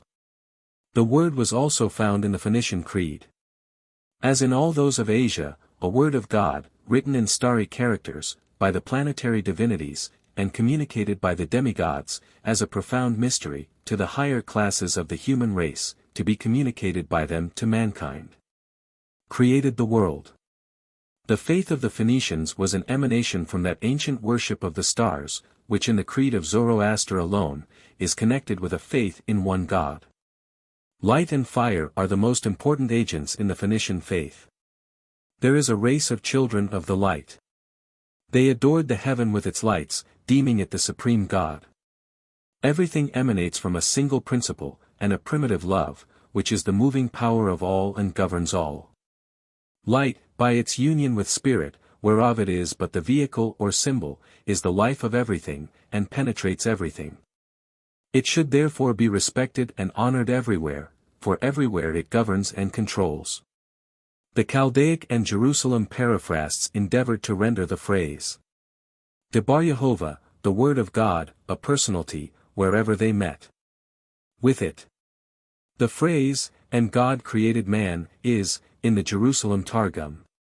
And the word of Ihuh created man. So, in 28. Gen 20:21, where Jacob says, if God, Ihi Alam, will be with me, then shall Ihuh be my Alam, Hebrew. Yuhi Ihuli Lalim, and this stone shall be God's house, Hebrew. Ihi Bith Alam, Onkelos paraphrases it, if the word of Ihuh will be my help, then the word of Ihuh shall be my God. So, in 3. Gen. 8, 4, the voice of the Lord God, Hebrew, Ihu Alam, we have, the voice of the word of Ihuh. In 9. Wisdom, 1, O God of my fathers and Lord of mercy, who has made all things with thy word. Greek, Nu lambda gamma omicron upsilon sigma omicron upsilon. And in 18. Wisdom, 15, thine almighty word, Greek, lambda omicron gamma omicron, leaped down from heaven. Philo speaks of the word as being the same with God. So in several places he calls it, Greek, delta epsilon tau epsilon rho omicron theta epsilon omicron lambda gamma omicron, the second divinity. Greek, epsilon mu tau omicron upsilon theta epsilon omicron, the image of God, the divine word that made all things, the Greek, upsilon pi alpha rho chi omicron, substitute, of God, and the like. Thus, when John commenced to preach, had been for ages agitated, by the priests and philosophers of the East and West. The great questions concerning the eternity or creation of matter, immediate or intermediate creation of the universe by the supreme God. The origin, object, and filial extinction of evil, the relations between the intellectual and material worlds, and between God and man, and the creation, fall, redemption, and restoration to his first estate, of man. The Jewish doctrine, differing in this from all the other Oriental creeds, and even from the Alahaistic legend with which the book of Genesis commences, attributed the creation to the immediate action of the Supreme Being. The Theosophists of the other Eastern peoples interposed more than one intermediary between God and the world. To place between them but a single being, to suppose for the production of the world but a single intermediary, was, in their eyes, to lower the supreme majesty. The interval between God, who is perfect purity, and matter, which is base and foul, was too great for them to clear it at a single step. Even in the Occident, neither Plato nor Philo could thus impoverish the intellectual world. Thus, Cerinthus of Ephesus, with most of the Gnostics, Philo, the Kabbalah, the Zendavesta, the Puranas, and all the Orient, deemed the distance and antipathy between the Supreme Being and the material world too great to attribute to the former the creation of the latter. Below, and emanating from, or created by, the Ancient of Days, the central light, the beginning, or first principle, Greek, alpha rho chi, 1, 2, or more principles, existences or intellectual beings were imagined.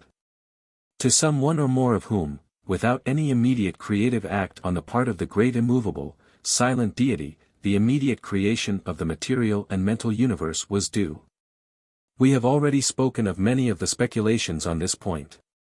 To some, the world was created by the Logos or Word, first manifestation of, or emanation from, the deity. To others, the beginning of creation was by the emanation of a ray of light, creating the principle of light and life.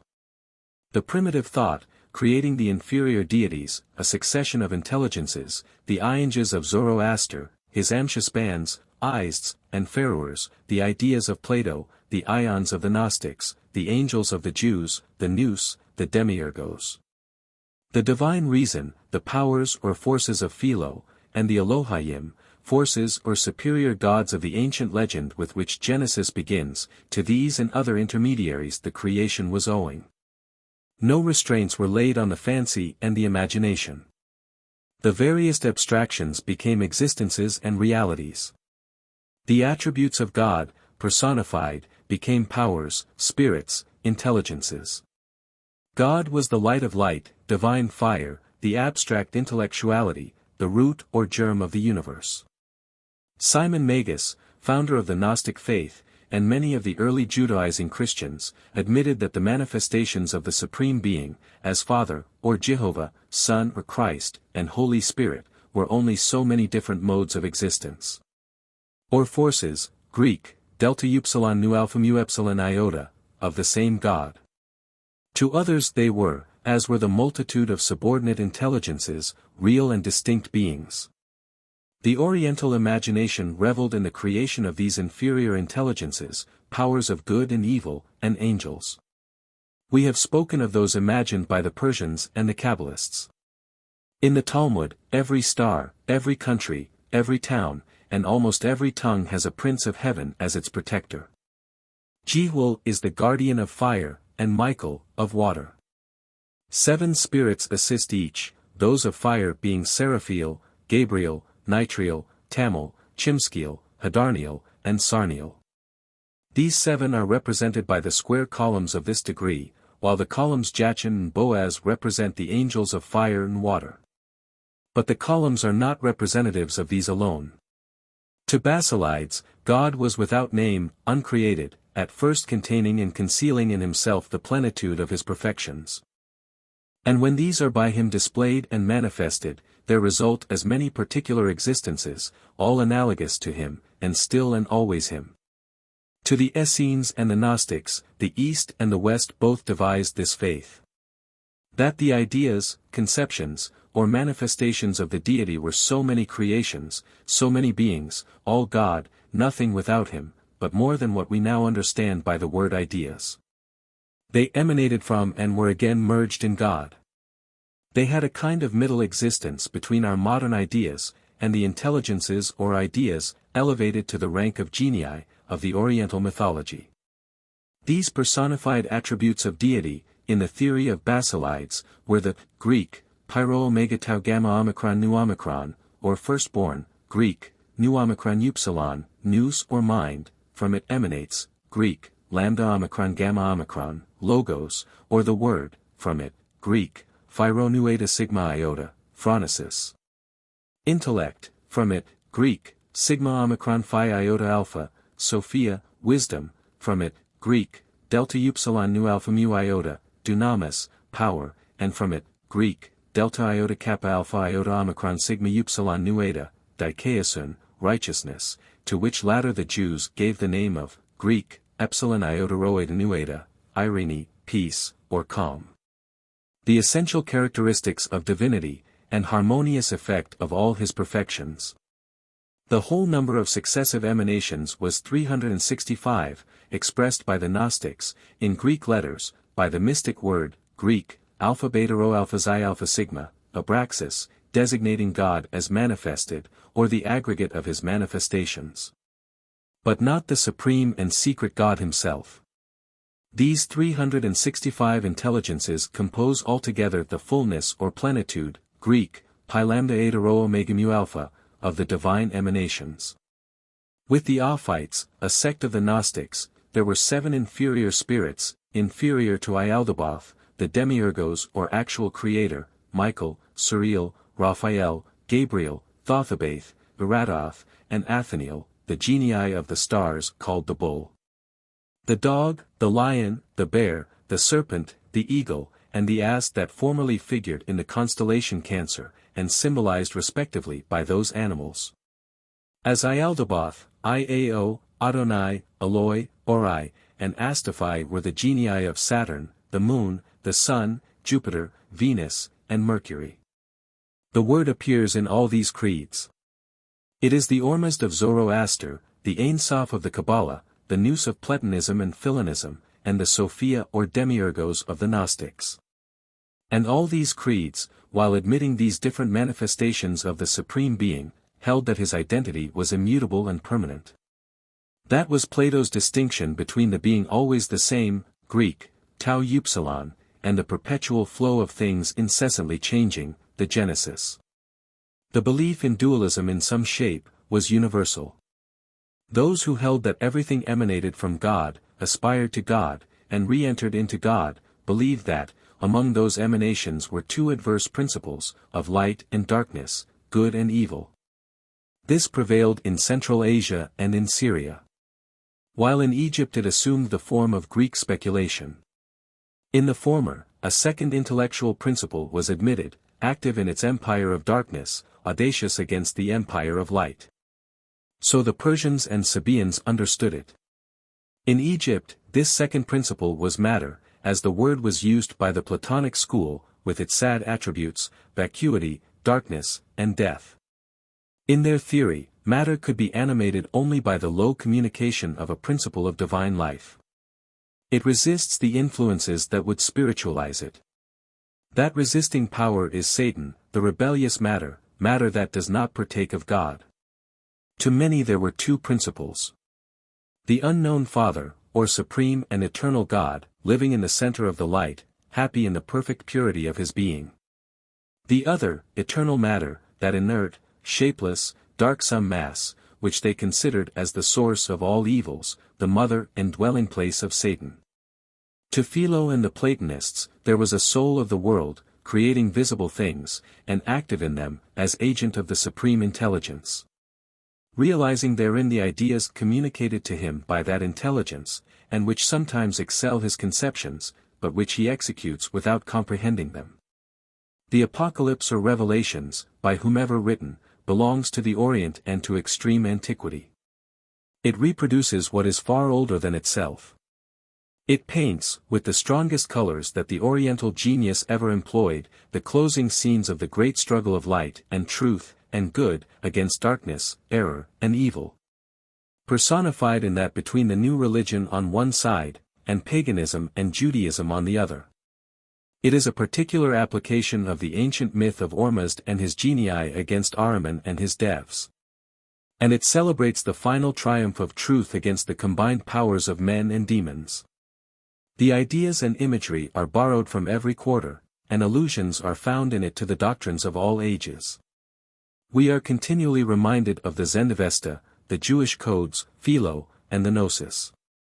The seven spirits surrounding the throne of the Eternal, at the opening of the grand drama, and acting so important a part throughout, everywhere the first instruments of the divine will and vengeance, are the seven Amshaspans of Parsism. As the 24 ancients, offering to the Supreme Being the first supplications and the first homage, remind us of the mysterious chiefs of Judaism, foreshadow the eons of Gnosticism. And reproduce the 24 good spirits created by Ormuzd and enclosed in an egg. The Christ of the Apocalypse, firstborn of creation and of the resurrection, is invested with the characteristics of the Ormuzd and Sosiash of the Zendavesta, the Ein Sof of the Kabbalah and the Karpists, Greek, Kappa Alpha Rho Pi Iota Sigma Tau Eta, of the Gnostics. The idea that the true initiates and faithful become kings and priests, is at once Persian, Jewish, Christian, and Gnostic. And the definition of the Supreme Being, that he is at once Alpha and Omega, the beginning and the end, he that was, and is to come, i.e., time illimitable, is Zoroaster's definition of Zeruin Akarim. The depths of Satan which no man can measure, his triumph for a time by fraud and violence, his being chained by an angel, his reprobation and his precipitation into a sea of metal, his names of the serpent and the dragon. The whole conflict of the good spirits or celestial armies against the bad, are so many ideas and designations found alike in the Zendavesta, the Kabbalah, and the Gnosis. We even find in the Apocalypse that singular Persian idea, which regards some of the lower animals as so many devs or vehicles of devs. The guardianship of the earth by a good angel, the renewing of the earth and heavens, and the final triumph of pure and holy men, are the same victory of good over evil, for which the whole Orient looked. The gold and white raiments of the 24 elders are, as in the Persian faith, the signs of a lofty perfection and divine purity.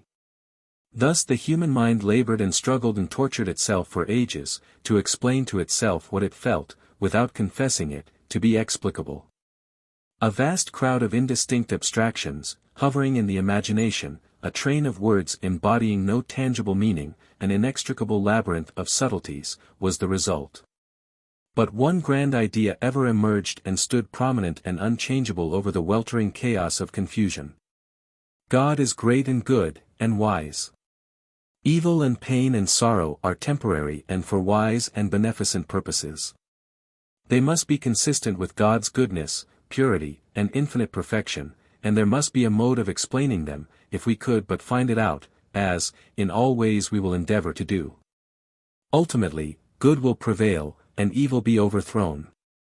God alone can do this, and he will do it, by an emanation from himself, assuming the human form and redeeming the world. Behold the object, the end, the result, of the great speculations and logomachies of antiquity. The ultimate annihilation of evil, and restoration of man to his first estate, by a Redeemer, a Messiah, a Christos, the incarnate Word, reason, or power of deity. This Redeemer is the Word or Logos, the Ormazd of Zoroaster, the Ein Sof of the Kabbalah, the Nous of Platonism and Philonism, he that was in the beginning with God, and was God, and by whom everything was made. That he was looked for by all the people of the East is abundantly shown by the Gospel of John and the letters of Paul, wherein scarcely anything seemed necessary to be said in proof that such a Redeemer was to come. But all the energies of the writers are devoted to showing that Jesus was that Christos whom all the nations were expecting, the Word, the Messiah, the Anointed or Consecrated One. In this degree the great contest between good and evil, in anticipation of the appearance and advent of the Word or Redeemer is symbolized, and the mysterious esoteric teachings of the Essenes and the Kabbalists. Of the practices of the former we gain but glimpses in the ancient writers, but we know that, as their doctrines were taught by John the Baptist, they greatly resembled those of greater purity and more nearly perfect, taught by Jesus. And that not only Palestine was full of John's disciples, so that the priests and Pharisees did not dare to deny John's inspiration. But his doctrine had extended to Asia Minor, and had made converts in luxurious Ephesus, as it also had in Alexandria in Egypt, and that they readily embraced the Christian faith, of which they had before not even heard. These old controversies have died away, and the old faiths have faded into oblivion. But Masonry still survives, vigorous and strong, as when philosophy was taught in the schools of Alexandria and under the portico. Teaching the same old truths as the Essenes taught by the shores of the Dead Sea, and as John the Baptist preached in the desert, truths imperishable as the deity, and undeniable as light. Those truths were gathered by the Essenes from the doctrines of the Orient and the Occident, from the Zendavesta and the Vedas, from Plato and Pythagoras, from India, Persia, Phoenicia, and Syria, from Greece and Egypt, and from the holy books of the Jews. Hence we are called Knights of the East and West, because their doctrines came from both. And these doctrines, the wheat sifted from the chaff, the truth separated from error, Masonry has garnered up in her heart of hearts, and through the fires of persecution, and the storms of calamity, has brought them and delivered them unto us. That God is one, immutable, unchangeable, infinitely just and good, that light will finally overcome darkness, good conquer evil, and truth be victor over error. These, rejecting all the wild and useless speculations of the Zendavesta, the Kabbalah, the Gnostics, and the schools, are the religion and philosophy of Masonry. Those speculations and fancies it is useful to study. That knowing in what worthless and unfruitful investigations the mind may engage, you may the more value and appreciate the plain, simple, sublime, universally acknowledged truths, which have in all ages been the light by which Masons have been guided on their way. The wisdom and strength that like imperishable columns have sustained and will continue to sustain its glorious and magnificent temple.